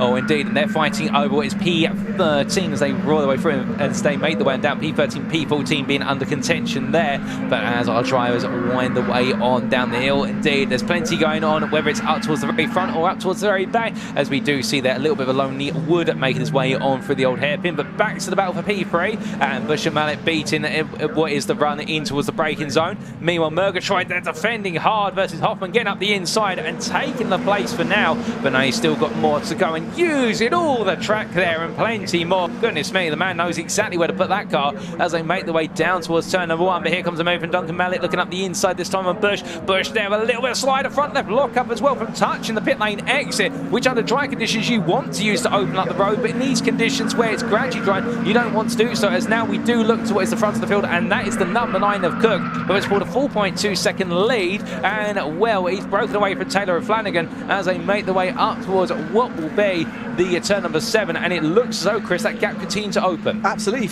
Willis, though, has taken away that fastest lap from Cook, though, so that leaves them on a dead even finish of this race. But given that he will have won the race, he will win that anyway on the tiebreaker. So even though that fastest lap, as long as it's not gone to Taylor O'Flanagan, he's still okay. So Cook still does hold on, but it is absolutely dead level if things finished exactly as they are now between our top 2 drivers. But as I said, Harry Cook wins that on the tiebreak over Taylor O'Flanagan. So that 2-point advantage that Taylor O'Flanagan had coming into this has been annulled by the development of this race, and the fact that Cook is looking to take it 3 from 3. Can he hold on to the end of this race? He took another 0.4 out of Taylor O'Flanagan in that last race. It's going to be so hard for him to make the judgment of how hard do I push versus how defensive do I want to be. I've got a comfortable lead. I don't want to lose it. And 5.8 seconds is a second taken out of O'Flanagan in that last lap. Harry Cook is absolutely flying. Willis is also flying, but he's further back in the field after his gravelly escapades. And we're still trying to work out who's going to finish ahead of Bush versus Hoffman here. It looks like at the moment Murgatroyd's in between and Hoffman's dropping back very slightly, but Bush has got his mirrors full of Duncan Mallet at the moment. He's doing everything he needs to do for 3rd place if he can hang on there. Oh, indeed, and thank you for the analysis there, Chris, with regards to the championship stands. I can see you furiously working things out on the calculator lap after lap, and it's credit and testament to your quick mathematical thinking. But as our drivers continue to roar and throw, well, the only maths they'll be doing is exactly where do they need to brake in order to make an upper hand on their rival and get an advantage with less than 5 minutes to go now. There's plenty more to come, we suspect, with Duncan Mallet and Bush still fighting over that P3, but further on down as well, McDonald versus Yates for P7, and also we've got Chiddix versus Willis for P9. And then we just see there for a brief moment was Aya, Vincent and Lancaster all together as they roar the way on up the hill, and that lovely panning view they're really showing even outside the top 10. There's all these little stories and battles, and we've really talked about that all this weekend, the stories up and down the grid and the fights as well, and how whilst it is a championship and it's highly competitive, it also becomes a running community in each and every one of these series. But right now I think the friendships we put on pause here as Bush and Mallet once again go tic-tac-toe down towards turn number 1. This time it's going to be Mallet around the outside, and Bush tucks in immediately, I think, playing the game here of, okay, you know what, going too wide into turn 1 doesn't work because I know going onto that pit lane exit is slippery. I've got to be smarter about this. Yeah, and he's just thinking about making sure Hoffman's still behind him by a car, and he knows that as long as he finishes ahead, that's all he needs to do. Duncan Mallet really is an annoyance rather than anything else, but he is still helping him. But he's going to see also Murgatroyd coming up quickly in his rear view mirror as these conditions dry out, though. David Yates' progress has stalled somewhat as the rest of them fly through the old hairpin, but it's Bush now behind Mallet as they head up through Swans Curve, doing that his job to pull him along, but unfortunately that is going to slow him up through the corners. It's one of those things, if you catch up in the tow, you really need to overtake to maximise that, but he'll just be wishing that Mallet could get off down to the road and be pulling him clear of Murgatroyd, who now he sees heavily in his rear view mirrors, and it's these situations that cause problems. 6 seconds now for Cook in our lead, still doing everything he needs to do to hold on to that championship win. Oh, indeed, and well, as we're coming down to the finer margins, and what is Bush versus Mallet going side by side down here, but now it's going to be Mallet who tucks in, and Murgatroyd, who had that absolute lightning start. We thought he had P3 coming out of the opening corner, only to fall back into the clutches of his rivals, and as they make the way down towards the turn number 1 braking zone, now heading towards Redgate corner. It is going to be 3 wide here as Murgatroyd has a huge overspeed, but he has to take to the wet line initially. Well, he is going to get on the inside. It's a lovely move. Does he get it stopped in time? Yes, he does, but in the end, Bush Bush says, you know what, I'm going to go all in, and takes P4 back, and Murgatroyd right now taking a shot at the move, and in the end Bush saying, whatever you can do, I can do better. And as they make the way on down, that's going to have given Mallet a little bit of breathing room, albeit we saved breathing room, albeit for the best part of about 3 seconds. Oh, a huge slide there from what was Bush coming down in towards the braking zone. You can see all the drivers gradually drifting more and more off of that natural drying line and trying to cut even more into the corner, and all taking that risk, but having to watch the rear of the car sliding each and every time. They're experimenting, Chris, but also at the same time now, I think they're realising we're only 1.5 minutes to go. They haven't got any more time to waste. Yeah, they've really got it. If they're going to pull the pin, then if Hoffman's going to do anything about Bush, he's got to do it now. You saw Bush absolutely rolling the dice there, so brave on the inside of Murgatroyd. I can't tell you, he was all over the inside curves there, getting bounced towards Murgatroyd. A credit to both of them that they both ended up in the right direction. Heading down into here, though, Bush is down the inside, still doesn't want to give Lars any opportunity. They're really late on the brakes from Murgatroyd. Can he get it all stopped up? Yes, he can. He makes the 2 for 1 then. Mallet going down 2 places. Hugo Bush really using every single last bit of that track. He is rolling those dice. 55 seconds of this race to go. That means that they are going to come on to their final lap of the race. And we are looking to see Cook is now 7.5 seconds and taken back the fastest lap. There's contact there between several cars as they all go out. There's bumpers and wings going flying as they head into the turn 1. They know it's the last lap of their season. Who's going to come out on top? Bush is still ahead. Murgatroyd now into that second place in this battle we're watching. Don't forget that Cook and O'Flanagan are up down the road. Hoffman's still not doing what he needs. Bush drifting it through. In fact, one of our drivers out wide. Who's that? It's Mallet losing speed and he's going to lose speed into positions to David Yates. But our championship rivals out front, Cook and O'Flanagan. Cook is going to take that win, is he? By the end, he's got the fastest lap. He's done everything he needs to do as he's going to take this to 2024 Caterham 310R Championship. Well, as we look back to your race leader then, Harry Cook, who had a phenomenal start and ran away at proceedings. It's been a tough race weekend, but at the end of the journey, after race 21, a round of applause because he is your provisional champion for this season, the Motorsport Caterham 7 310R Championship. Harry Cook takes the checker flag coming out the final corner. Can O'Flanagan swipe back the fastest lap? No, he misses out on it in the end by what is 6/10, and it's the fastest lap on the final lap from Cook as well. So, oh goodness me, and that is Murgatroyd off into the grass, but once the back gets contentious, and well, in the end, who takes P3? McDonald has taken P3 out of nowhere in all of the chaos with Mallet, and then Bush, then Willie's coming back up to P6, Chiddick's P7, Bianchi P8, Murgatroyd P9, and well, I think, well, Hoffman's made his way on through, but I don't think he's crossed the line yet. What on earth has happened here, Chris? It's going to be Lancaster who takes a surprise top 10, and it is Hoffman into the barrier there. We're going to have to watch that back, and it's certainly going to go up to the stewards because there was a little bit of a move there by Bush across the track, and it looked like Hoffman then got spun onto the grass. He is out the car. He's absolutely furious, and he's got a bit of a bust radiator as well to boot. So yeah, we will have to watch the rear for final bit of that. It was all contentious, as you say. We'll let the stewards and work that all out, so we won't know who is in third place of the championship, but we certainly know who our champion is this year. Cook has been an absolute force to be reckoned with, and even with some penalties at points from Brands Hatch, he has managed to overhaul Taylor O'Flanagan. He's done exactly what he does. 3 races from 3. I can't tell you how difficult that is. Fantastic by him, and O'Flanagan an absolute brilliant runner-up, and from all 5 of our championship contenders all through the season, absolutely fantastic. Oh, 100% completely agree with you there, Chris. I mean, of course, ended on a little bit of a black cloud with that instant coming across the start-finish line, but when it was 4 wide, something like that is bound to happen when the tempers are flowing. But here is the replay, Chris. Let's break this down. So it looks like Murgatroyd's already lost it. You can see that Hugo Bush has had to lose an awful lot of speed. He's getting bumped up the rear by Hoffman. He does move across trying to protect, but he doesn't know that David Yates on the inside, and that little bit of a move moves Hoffman into David Yates, and that spun him down to the inside. And the actual finish line is by the checkered flag there, so Hoffman does cross the line, but the timing signal doesn't pick him up. But that does mean that he did finish in 6th place there across the line, although he was sideways at the time, and it was absolutely crucial to the 3rd place in the championship. So let's see how they work that one out.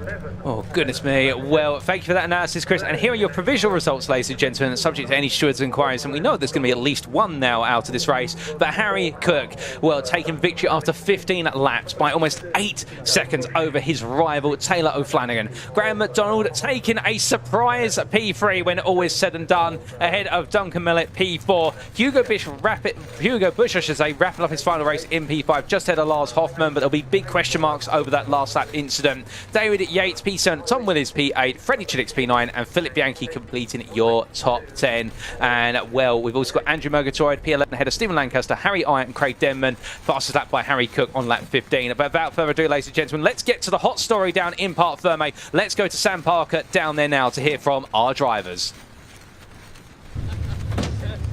Oh wow, what a finish for the Caterham Championship season in that race. That was eventful, and we have a new champion.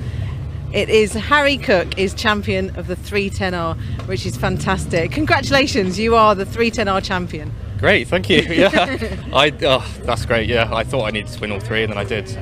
You did, yeah. And fastest lap. I know. Yeah, I was worried he might get it. So, yeah, actually, very good. Tom had it before, and then it was then you got it. Got a lot stressful weekend, but good. Got to get him. It's incredible the emotions it brings, isn't it? Yeah, definitely. Yeah, it's been a tough weekend, but I mean, to win all 3 is great, and I didn't necessarily think I'd do it, but I'm happy I have. So yeah, there you go. Oh, fantastic! Well done, Harry. Thanks. That's so good. Right, let's go and speak to Taylor. Taylor, fantastic job that you did out there. I know it wasn't quite the championship win, but you know you've been champion before, which is good. Yeah, no words unfortunately. He's positive on this one, but yeah, he did a great job. Outdrove me twice in a row, so yeah, it is what it is. But still, podium finish on the last race, so that's really good. Yeah, no, not really. Yeah. It's not. I know it's not the championship. It's very hard for these guys when they fight so hard for that championship. But Graham McDonald in 3rd place. Fantastic, Graham. I'm delighted, as you can tell again, Sam. But all hats off to Harry and Taylor and the other boys that have been fighting all season. You know, I've been hanging on their coattails. And you know, they are a class above the rest. They're fantastic. But today, you know, there was a bit of a melee on the last turn of the last corner, and I just benefited from it. So stay out of trouble, and you never know what happens. Exactly right. Yeah. Thoroughly enjoyed it, though. Thank you very much. Good. Yeah. Well done. And what a way to end the season. I know. Yeah. Thank you. Excellent. Well done, Graham. Right, that is it for all the championships for Caterham this weekend. Obviously, we've got the Sigmas up next, so we're not quite done with the Caterham racing, but thank you from me. I won't be back. It will be Mitch who will be doing the post-race interviews next, so I'll hand back to the guys in the commentary box.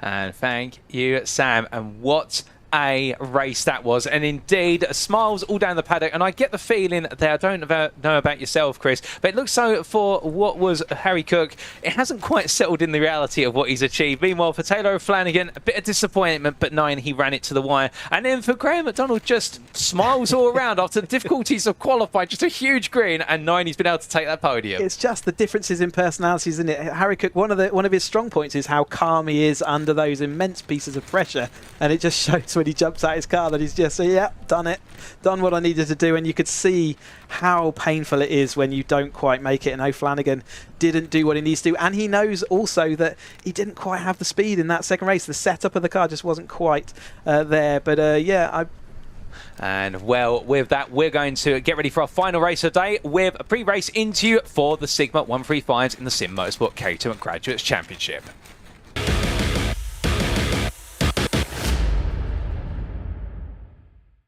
And so to the final race of the day. The sun is shining and kind of setting behind me, which is why I've got the sunglasses on now.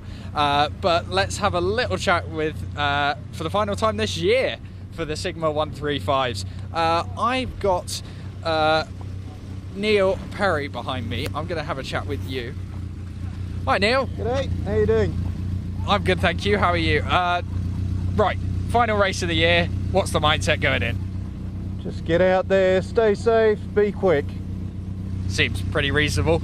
How dry do we think the track is going into this one? Well, I think it's bone dry. Absolutely bone dry out there. Curb usage or not? Yeah, oh yeah. Yeah, not everywhere, but there's a few that'll be all right. And in terms of the people around you, is there anyone you really want to beat for the final time this year? Oh no, just all of those fellows up there. No one specifically. It's only a few rows and you've won it, really, isn't it? Absolutely, all the way today. Well, very good luck out there. Have a good race. So that is the final race of the year for the Caterhams. The Sigma 135s are going out shortly. Over to your commentators to take you through the action for the final time this year.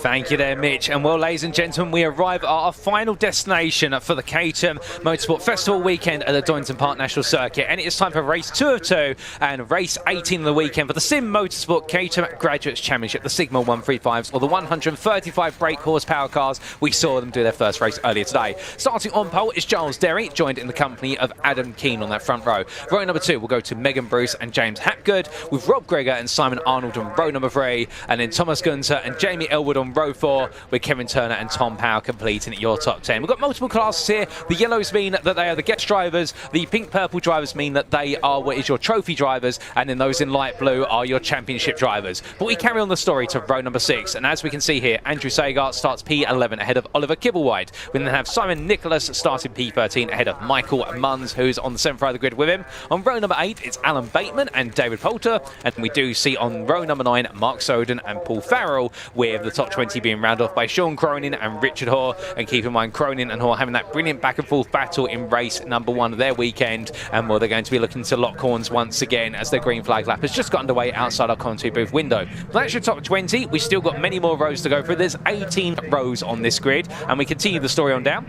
Who's in P21 is Russell Gunter, who starts off our 11th row in the company of John Vincent. We'll now have row 12, Simon Martin and Chris Griffith, with Neil Perry and Orlando Morris starting on your 13th row. Paul Vokes and Liam Baslington, I should say, on row number 14. And then your top 30 completed by Mike Waitman and David Tonge on row number 15. But then we come on to what is the last portions of our grid in due course, and all the way through to our completion of our 35 starters, as we do start to see the cars making the way through the rear of your picture. And you'll see Stephen Trinder starts P31 ahead of Simon White, with Darren Butler and Jamie Wimbrow on the final full row of the grid, row number 17. And then Paul Goldstein starts P35 on row 18. He didn't join in race number 1, and he is the driver to look to wrap up the Sigma 135 championship today. And all he needs to do is get to the finish of this race, and he will wrap up the championship and become not just champion of that, but also what was earlier today, the Road Sport Championship as well. So therefore, for Paul Goldstein, he's got the hard work out of the way earlier today, and now all he's got to do is get the car to the checker flag, a job that's much easier said than done in any race. I think Goldstein will be feeling as though this is a much easier job compared to earlier on today. So here we go then, as they come towards the end of what is their green flag lap. It's a long journey and it's a big grid, Chris, and it really encapsulates of what has been a big weekend for Caterham Motorsport in the United Kingdom, and not just in the United Kingdom, around the world, with so many viewers tuning in around the globe as well. I mean, it's been a huge celebration of the ultimate kit car of the United Kingdom.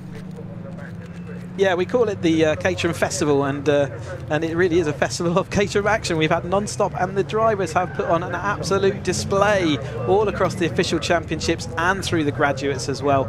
You know, some of the drivers, you know, doing both and putting in double stints, which is incredible. The weather's played its part, Donington's played its part, hasn't it? And we've had some fantastic action and some brilliant skills on display. And congratulations to all of our champions. And one final race to go today, then, before we can call the action to halt, and yeah, we can all go and enjoy the fruits of this year's racing, and then it all starts again next year around the April time, and can't wait for that to happen. But the pregnant pause after this final Caterham Graduates race then.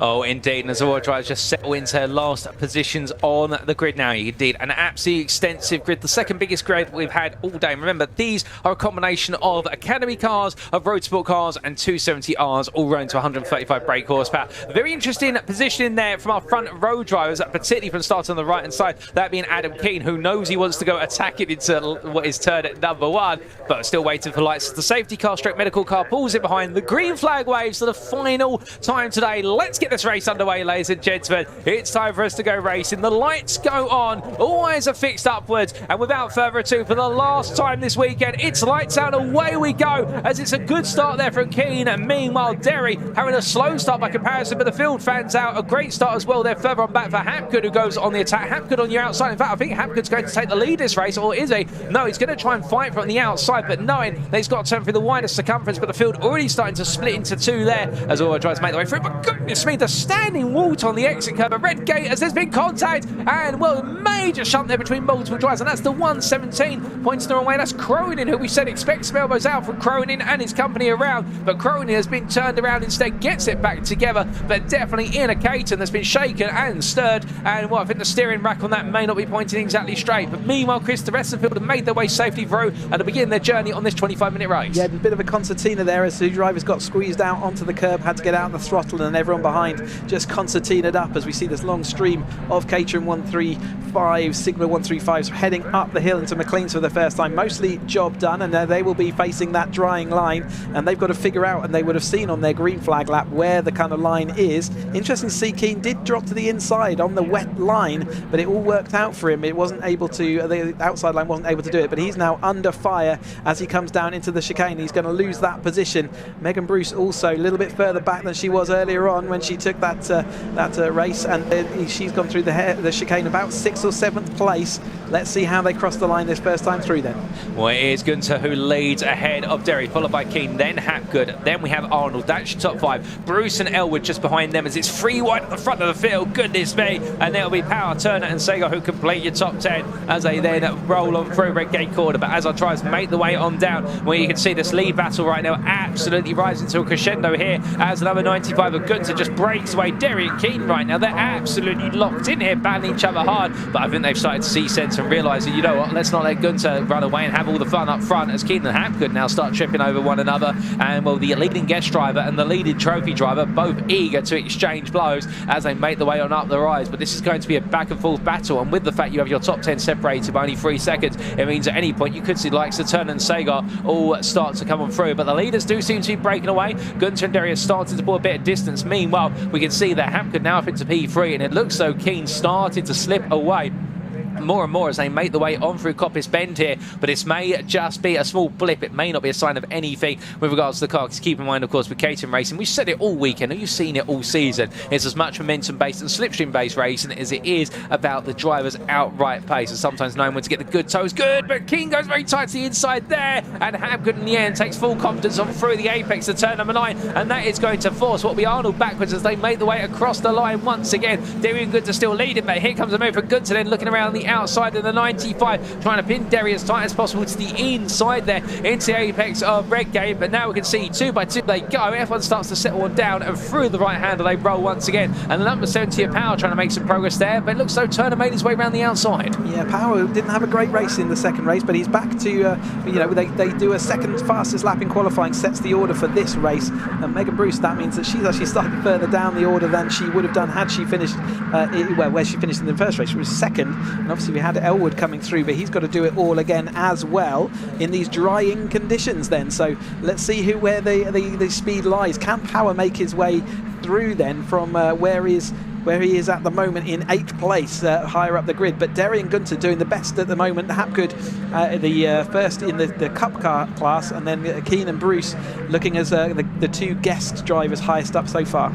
Once they roll their way on through at McLean's corner there, and as we can see, it's a long charge from the number 27 there of none other than Nicholas, running in P17 and currently battling with Poulter for P9 in the championship class. We've also got a driver parked up there, and I'm trying to discern who that is. I think that might be Cronin, in fact, who's sitting on the barrier and having a chat with our marshal. Well, he can't do much else other than wait for the recovery car, so he's having a chat there, and well, that will help him get a little bit of frustration out the system. That's what the marshals are there for as well, to help the drivers out and make sure their welfare's a-okay. But meanwhile, we come back to the race at the front of the field, and well, the 70 Stone and 95 Derry versus Gunter takes another turn in the tail, but behind them, Hapgood right now falling back as Keane up the inside, sipes his way through, and Keane interestingly went for the cutback there, but he couldn't quite get the nose on round, went a bit deep under braking, Chris. Yeah, it was close, wasn't it, between all those drivers. Megan Bruce, seeing whether she wanted to make it 2.5 wide going into Hollywood, decided not to. On the slippy part of the track, comes back to the dry bit before the apex as she swoops around in that retro livery. It's great to see that out there on track, and as she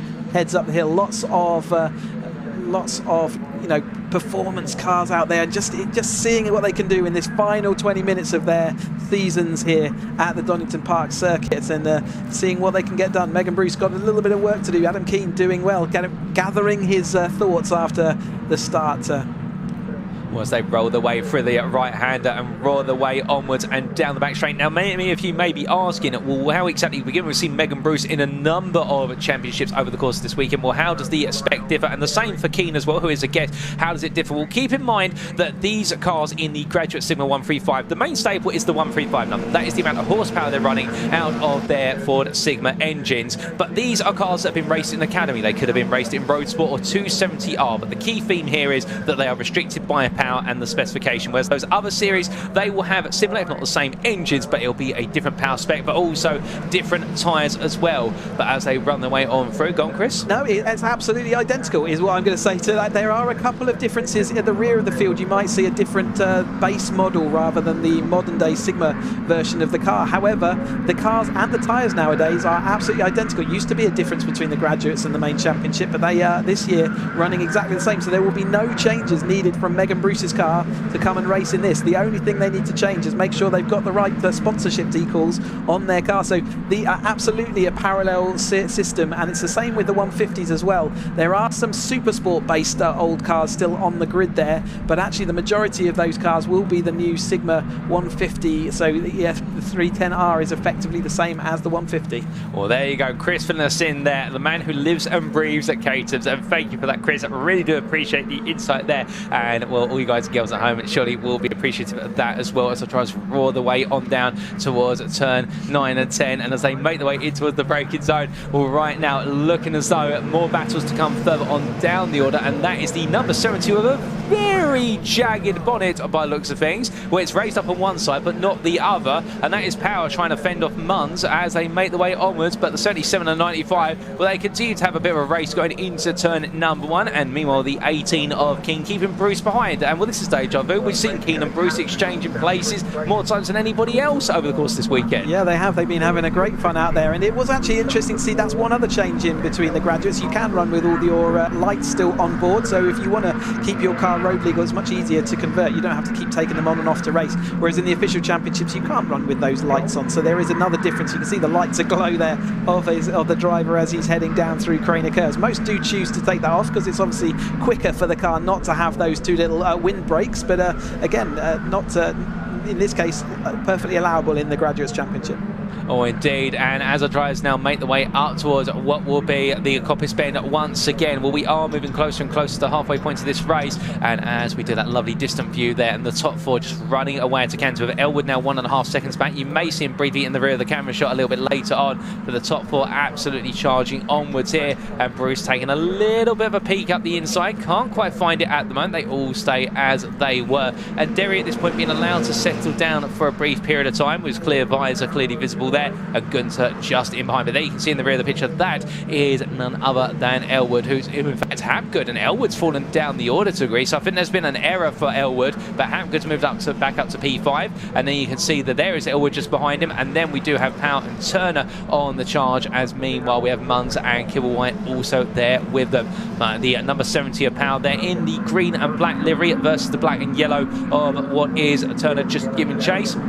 As they come down the hill in towards the old hairpin. Well, now it's going to be Bruce all over the back of Gunter, having made her way past Keane only moments ago, coming through the Craner Curves. And there you can see Bruce looking up the inside to outside here, or what we call the inside-outside line. And as they roll their way in towards what is McLean's, it's Bruce around the outside, and it looks like she's nailed it, Chris. Yeah, great move there. That's not easy when the track is drying out in the wet line. That's kind of what you want to do. But as the track is drying away, Megan Bruce showing there a clean pair of heels then, moves herself into that sort of championship battle. Those who split the two cars who were absolutely running together in the point system. But Bruce, therefore, is going to go for that win. Remember, she got stung on the last lap by Elwood and just stole away her victory. And she felt the pain of that, and she's going to want to try and do something about that. And the best position she can be is second right now, looking to see whether she can hunt down Derry.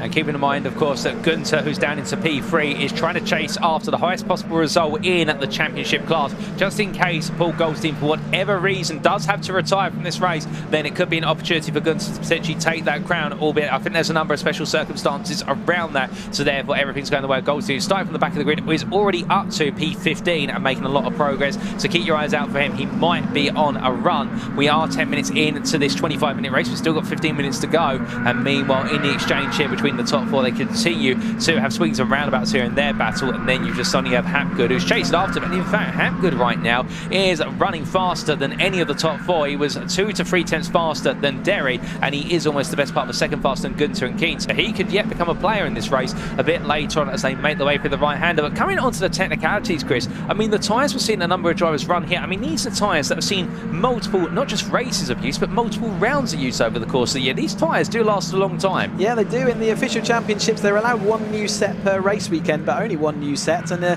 you can choose to, as long as they've been declared. As Bruce goes all the way to the grass to see where there was a gap, and there wasn't one down the inside of Derry, so she's going to have to pause and wait for the next opportunity. But yeah, they absolutely will last, and some of the drivers do run multiple rounds with them. They come up to a point where they will run out of their natural life and grip, and therefore you would change it at that point. But yeah, especially in these conditions, and around Donington Park in particular, it really doesn't wear out tyres at all. Bruce going to look around the outside, going to have the dry line. Is she going to be able to hold it around there? She had extra speed last time through, has to capitulate as Derry just carries that extra apex speed, so she's going to wait one more corner at least. Well, indeed, as they make their way on through, a brilliant time there for Derry just to simply close off that attack from Bruce and not giving in to the pressure. And sometimes that's what it's all about, just simply being mentally resilient and not wilting under the oppressiveness of your rival. And you can see that Bruce has got so much speed at the moment, but Derry's simply saying, well, that's all well and good, but the thing is, to catch is one thing, as the late great Murray Walker once said, but to pass is another. And as they make the way up towards McLean's, well, Hapgood still closed up, but Bruce is going to look around the outside at McLean's corner. It's worked so well for Bruce time and time again over the course of this weekend, and Bruce this time just not enough momentum as we get to the halfway point of this race. But meanwhile, Derry just simply staying there and staying in a comfortable position as they roar the way on down. Further down the order, Goldstein now up to P12, getting 3 places on that previous lap. This top 4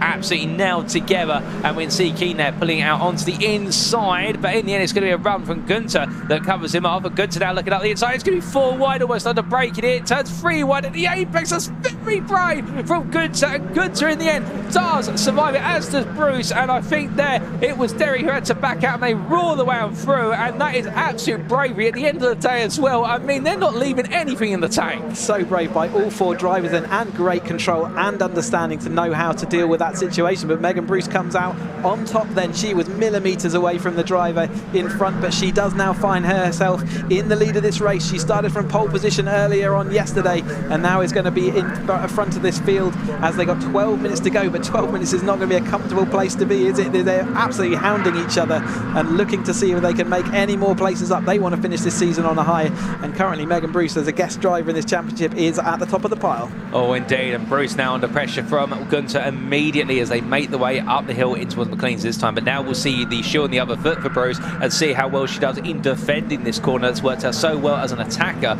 But meanwhile, as we see the 37 there, oh, it's Derry having to lock in and hold on with what is the move there being looked at by Keane. Well, no change between this quartet for now as they all continue to dance around one another, and there's a small split in the field there, but the camera making that split look bigger than what it is. But meanwhile, your eyes do not deceive you if you're a Hapgood fan of the number 10, because he is closing. But 2 by 2 they come down to the braking zone here, and it's going to be Bruce defending the inside, but then Derry gets back ahead, and what a statement from Derry, saying, okay, that's fine, we had fun the last lap round, but this time I'm going to stop the fun, I'm going to take the lead back. But as they roar their way on down the start finish straight, Bruce now goes, well, that's all well and good, but now I'm going to pull to the outside and make it a bit more difficult for you. As meanwhile, Keane and what is Gunter behind it, just waiting and watching in the wings to see what drama unfolds. A little bit of rubber the body work there, but nothing too major. And well, that is going to be Keane looking up the inside, and Hapgood now firmly within a second here as they make the way down the hill, so he'll become a player in this 5-way fight shortly for the win of this race, albeit to say that. And then suddenly Bruce under pressure here from what is none other than Keane. Keane looking up the inside, backs out there, but you can see the gap. It immediately opens up to your race leader of Derry. And well, Derry would have been hoping, go on, fight a little bit more. I want a bit of a breathing space here. Derry's got some really good speed in that car, and the car looks really set up. He's strong on the brakes as well into each of the corners, and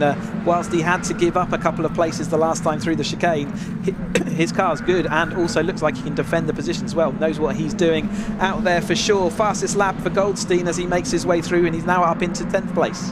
Oh, indeed. As the drivers continue to push on, Goldstein making that progress. Well, it is all now about this battle for the lead all the way on through, albeit keeping in mind that we do have Goldstein in the best part of 9 seconds behind. If he was able to become a player in this race, I mean, firstly, that'd be incredible. Secondly, the question is, would he want to? But we do see there the 37 still carrying on, and well, absolutely eyes of determination there for Derry as he makes his way down. But a bit of traffic in front now, and that is a three-way fight in front of them, and that fight ongoing between Griffith, Tonge and White. They're having a great little scrap as well for what's P29 of a Perry. That is in P15 in the championship versus White, and Tonge meanwhile as a guest just playing ball with them. But Bruce is not thinking about that right now. Instead she's thinking about, how do I get back past Derry? And well, the answer is that you don't right now, because Derry's going to simply put himself on the most obstinate racing line possible to defend in towards the crane of curves. And Bruce keeps thinking about darting to the inside every time to the old hairpin. It's so inviting, the old hairpin, until you suddenly realise, oh goodness me, that apex comes a lot faster on the inside line than I would like. Derry will be looking at those back markers thinking and hoping that it's going to work in his favour, but you just never know. He's going to catch up with them quickly.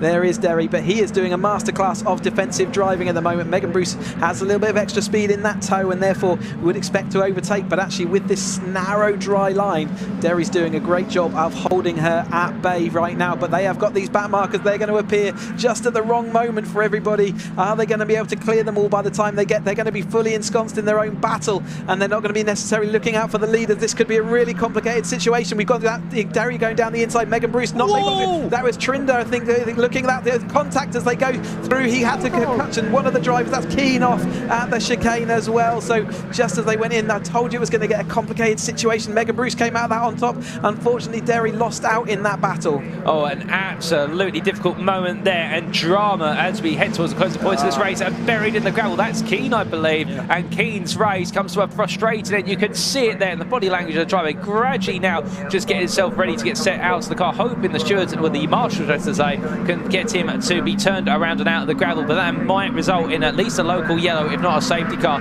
We'll have to wait and see. But what it has done, the opposite end of the spectrum in terms of positivity for a driver, that has enabled Hapgood now to move up into P3, and he'll be finding, well, now we have our three leaders, our three classes inside the top three. And how about that for a bit of a trilogy? But meanwhile, the drivers make the way on around him. We're still under green flag conditions at the moment, and well, goodness me, the traffic, as you said, Chris, coming at the wrong time, but exactly the right place for drama. But we do see there now Hapgood and Gunter in a P3 in their own little battle, with Bruce and Derry are running off into the distance, and there is Keane out of the car, perhaps a little bit shaken by what's happened, and well, he'll gradually take his time in getting that over the barrier there, as the marshal's saying to him, look, your race is going no further. And perhaps he already knew when he got out the car it wasn't going to go any further. Might be a safety car as well. That car not in an ideal position, is it, on the exit of that chicane? It's where other cars do tend to land. They'll certainly be covering that under double waved yellows as we look at the battle a bit further back. Tom Power is at the back of that battle looking to see whether he can do anything about it. They will have to be well behaved through the chicane, because there is that car in the gravel, so they are waving under the yellow flags at the moment. Bruce though is out front of our field over the top of Derry, who is catching up though, so that speed, in fact they have pulled well clear now of Hapgood and Gunter. Elwood coming through late on after all that shenanigans through the chicane. Goldstein now up into 6th place in this race, still the fastest man out there. In fact no, the fastest lap's been taken by Winrow now, but Goldstein up into 6th from the rear of the field. Oh indeed, Goldstein making places lap after lap. The man does not know anything other than progress up through this field. Remember, all he has to do in this race in order to seal the Sigma 133 championship is just simply finish it. And well, right now he's doing more than that. He's going to end up taking what will be 3rd place in the championship class, and therefore score big points at P6 overall. And well, that is testament to what he's able to do. But meanwhile, we're looking here at what is at some of the back runners in the number 57, and that is the car of what is none other than White, chasing after Trinder, but being chased himself by Perry as they head on around and down down towards the S's, but still more fighting to come between them, and the gap not too noticeable between them as they roar their way onto another lap. But then we come back to what is your leaders who are encroaching upon the back of them there, and it is still going to be the case whereby Bruce trying to make the progress, but as they come down towards the braking zone, well, everybody right now racing as much as they possibly can and giving it everything all the way to the finish. A bit of damage there being picked up by one of our drivers, because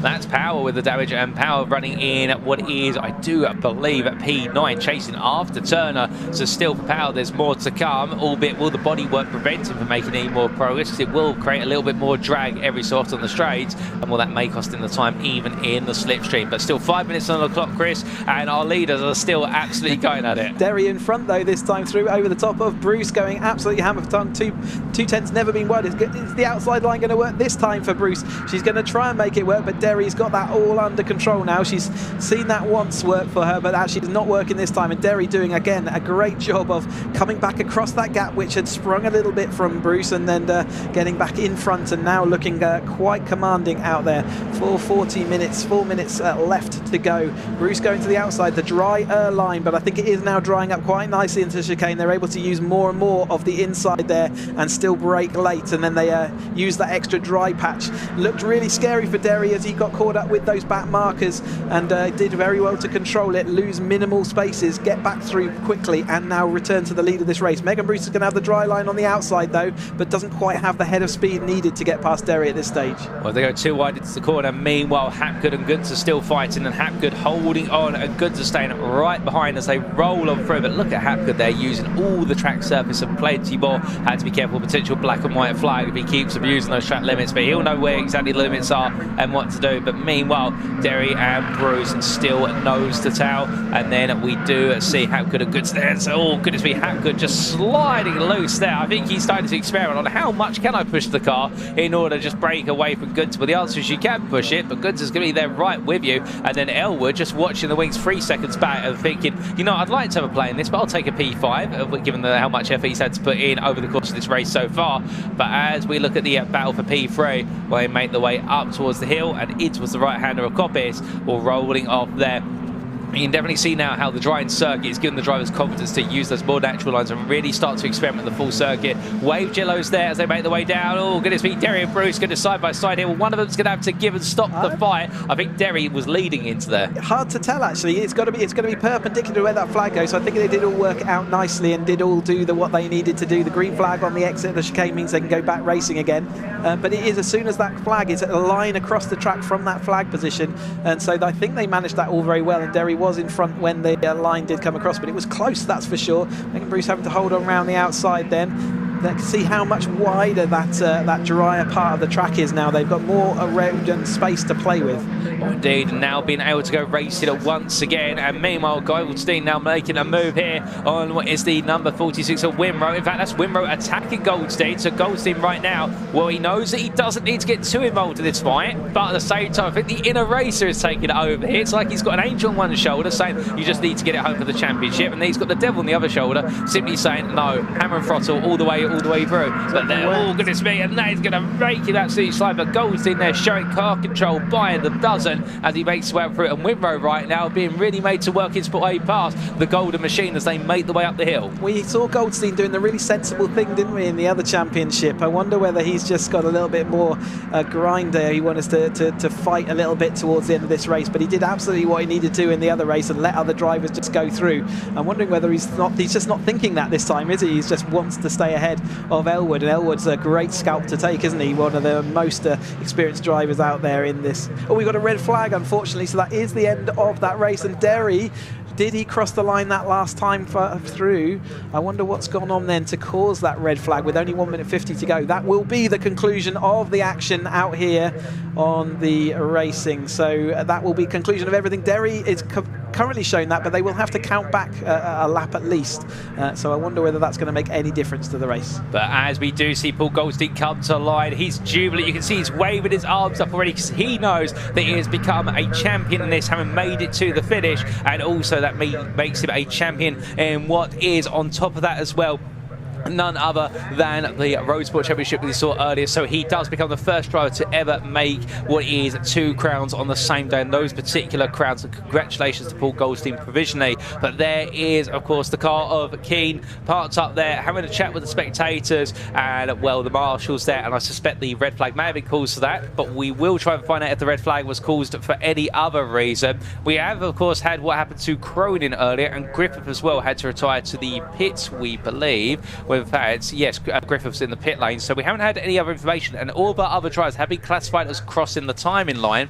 I did see one driver off down the inside of, on the old hairpin on sort of inside, but I didn't see during the race when that happened, and I wonder whether they've just decided that's not in the right place, but equally we'll just keep an eye out for that. But they definitely won't be getting this race back underway with so much time done. They won't start it again with their... And that is the car that I saw stuck on the inside, and I wonder whether they've just decided that is in a firing line and are too dangerous. But I could see it flashing through, and yeah, I didn't see that happen in the race itself, but you can see he's sort of spun to that position. Well, that'd be the car of Cronin that was spun round, but he did recover it, like you say, Chris. So whatever's happened to Cronin, it's happened late on the day, and it's ended up being parked. And, well, you can see the damage on the rear of the car, and well, that's brought a halt to the race, no doubt about it. But still, as we do look to those provisional results, of course, subject to stewards' inquiries and the red flag countback, Giles Derry provisionally listed as your race winner there overall, and also in what is the championship class. Then guest driver Megan Bruce taking the win in the guest category ahead of James Hapgood, and that is your overall podium, with James Hapgood being your trophy winner. Thomas Gunter P4 ahead of Jamie Elwood, and then Paul Goldstein in P6 there, just ahead of Jamie Winrow, with Kevin Turner, Tom Power and Michael Munns completing your top 10. Oliver Kibble-White P11 ahead of Richard Hoare, with John Vincent and Mark Soden completing your top 14. And the fastest lap of the race being set by Jamie Winrow on lap number 11 with 120.12. But to hear the story from our drivers as they made their way into Parc Fermé, we're coming to our paddock commentator, and that is Mitch.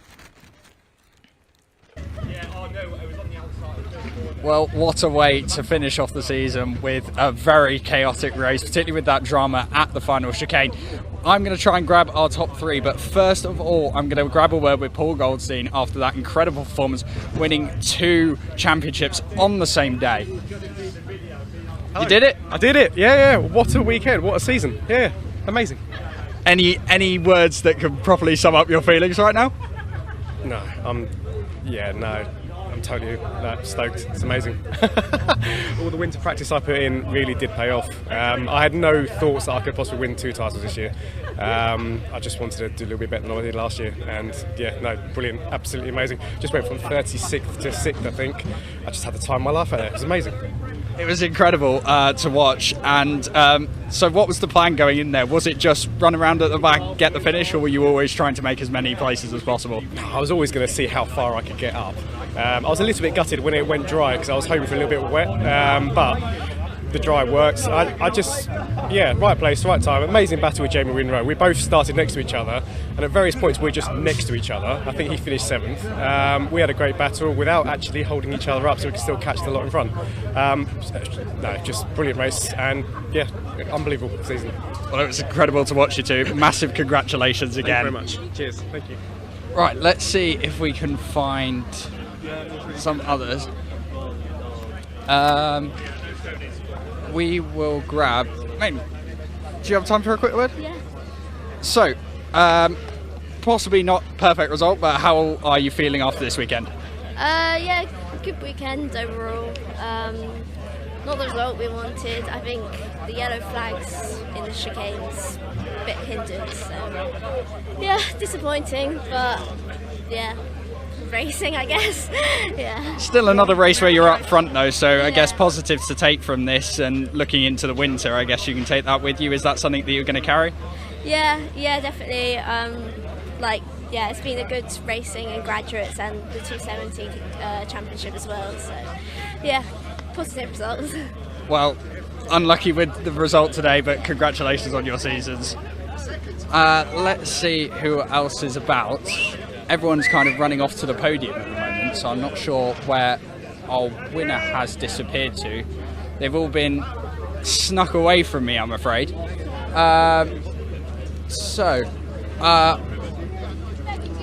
Sam has also disappeared. So I will give you back to your commentary team.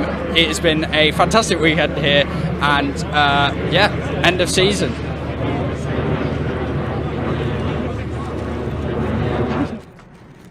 Oh, thank you, Mitch. And will everybody rushing to get to the podium there? Goodness me, Chris. It has been an incredible weekend. A great race to wrap things up. Shame we did end on a red flag only a couple of minutes to go. But to be fair, being called in the matter of safety. And it wraps up a fantastic end of the season for Caterham Racing and the Caterham Racing Festival. Absolutely. I would like to say some thank yous at the end of this long 2024 season. Fantastic season. I just want to say again, once more, thank you to all the marshals out there, to all the Caterham Motorsport team, Kirsty, Simon, Darren, and all the support staff that go into putting these events on. BARC for the stewards, clerks, race secretaries, and everything that makes the mechanics of these race weekends works 24/7, and all the pictures and the fabulous events we've had all through this year shared together. All the teams out there, the cameramen, to Sam out there doing the presenting roles out in the weather, when especially on days and weekends like this where it's much nicer to be in the commentary box. And Paul, thanks for your company in the commentary box today. Oh, it's been an absolute pleasure, Chris, and only to echo the sentiment of huge thank you to all the production team and also our camera men and women, and indeed thank you to all of our drivers, and a massive thank you, of course, to not just everyone here but also to you guys and girls tuning in from home, whether it was on what was the YouTube channel of the British Automobile Racing Club TV, BARC TV, alternatively the Caterham official YouTube channel. And don't forget to like and subscribe if you've enjoyed today's broadcast. That way you're all set up for a 2025 year, because as of now it does mean that we bring the curtain down on the Caterham Motorsport ladder for this year of 2024. And with that, ladies and gentlemen, it's onwards to 2025, but until then it's goodbye from us here at Donington Park. It's goodbye from me, Paul Walsh, in the commentary booth, and it's also goodbye from Chris here, and I look forward to seeing you all again on the 12th 13th of April at Snetterton next year. Or indeed, save the date, ladies and gentlemen, the 12th and 13th of April to kick off the 2025 calendar at Snetterton. But until then, remember as always to stay safe, stay well, stay smiling, and remember, most importantly, to stay on track. It's goodbye from us here at Donington Park.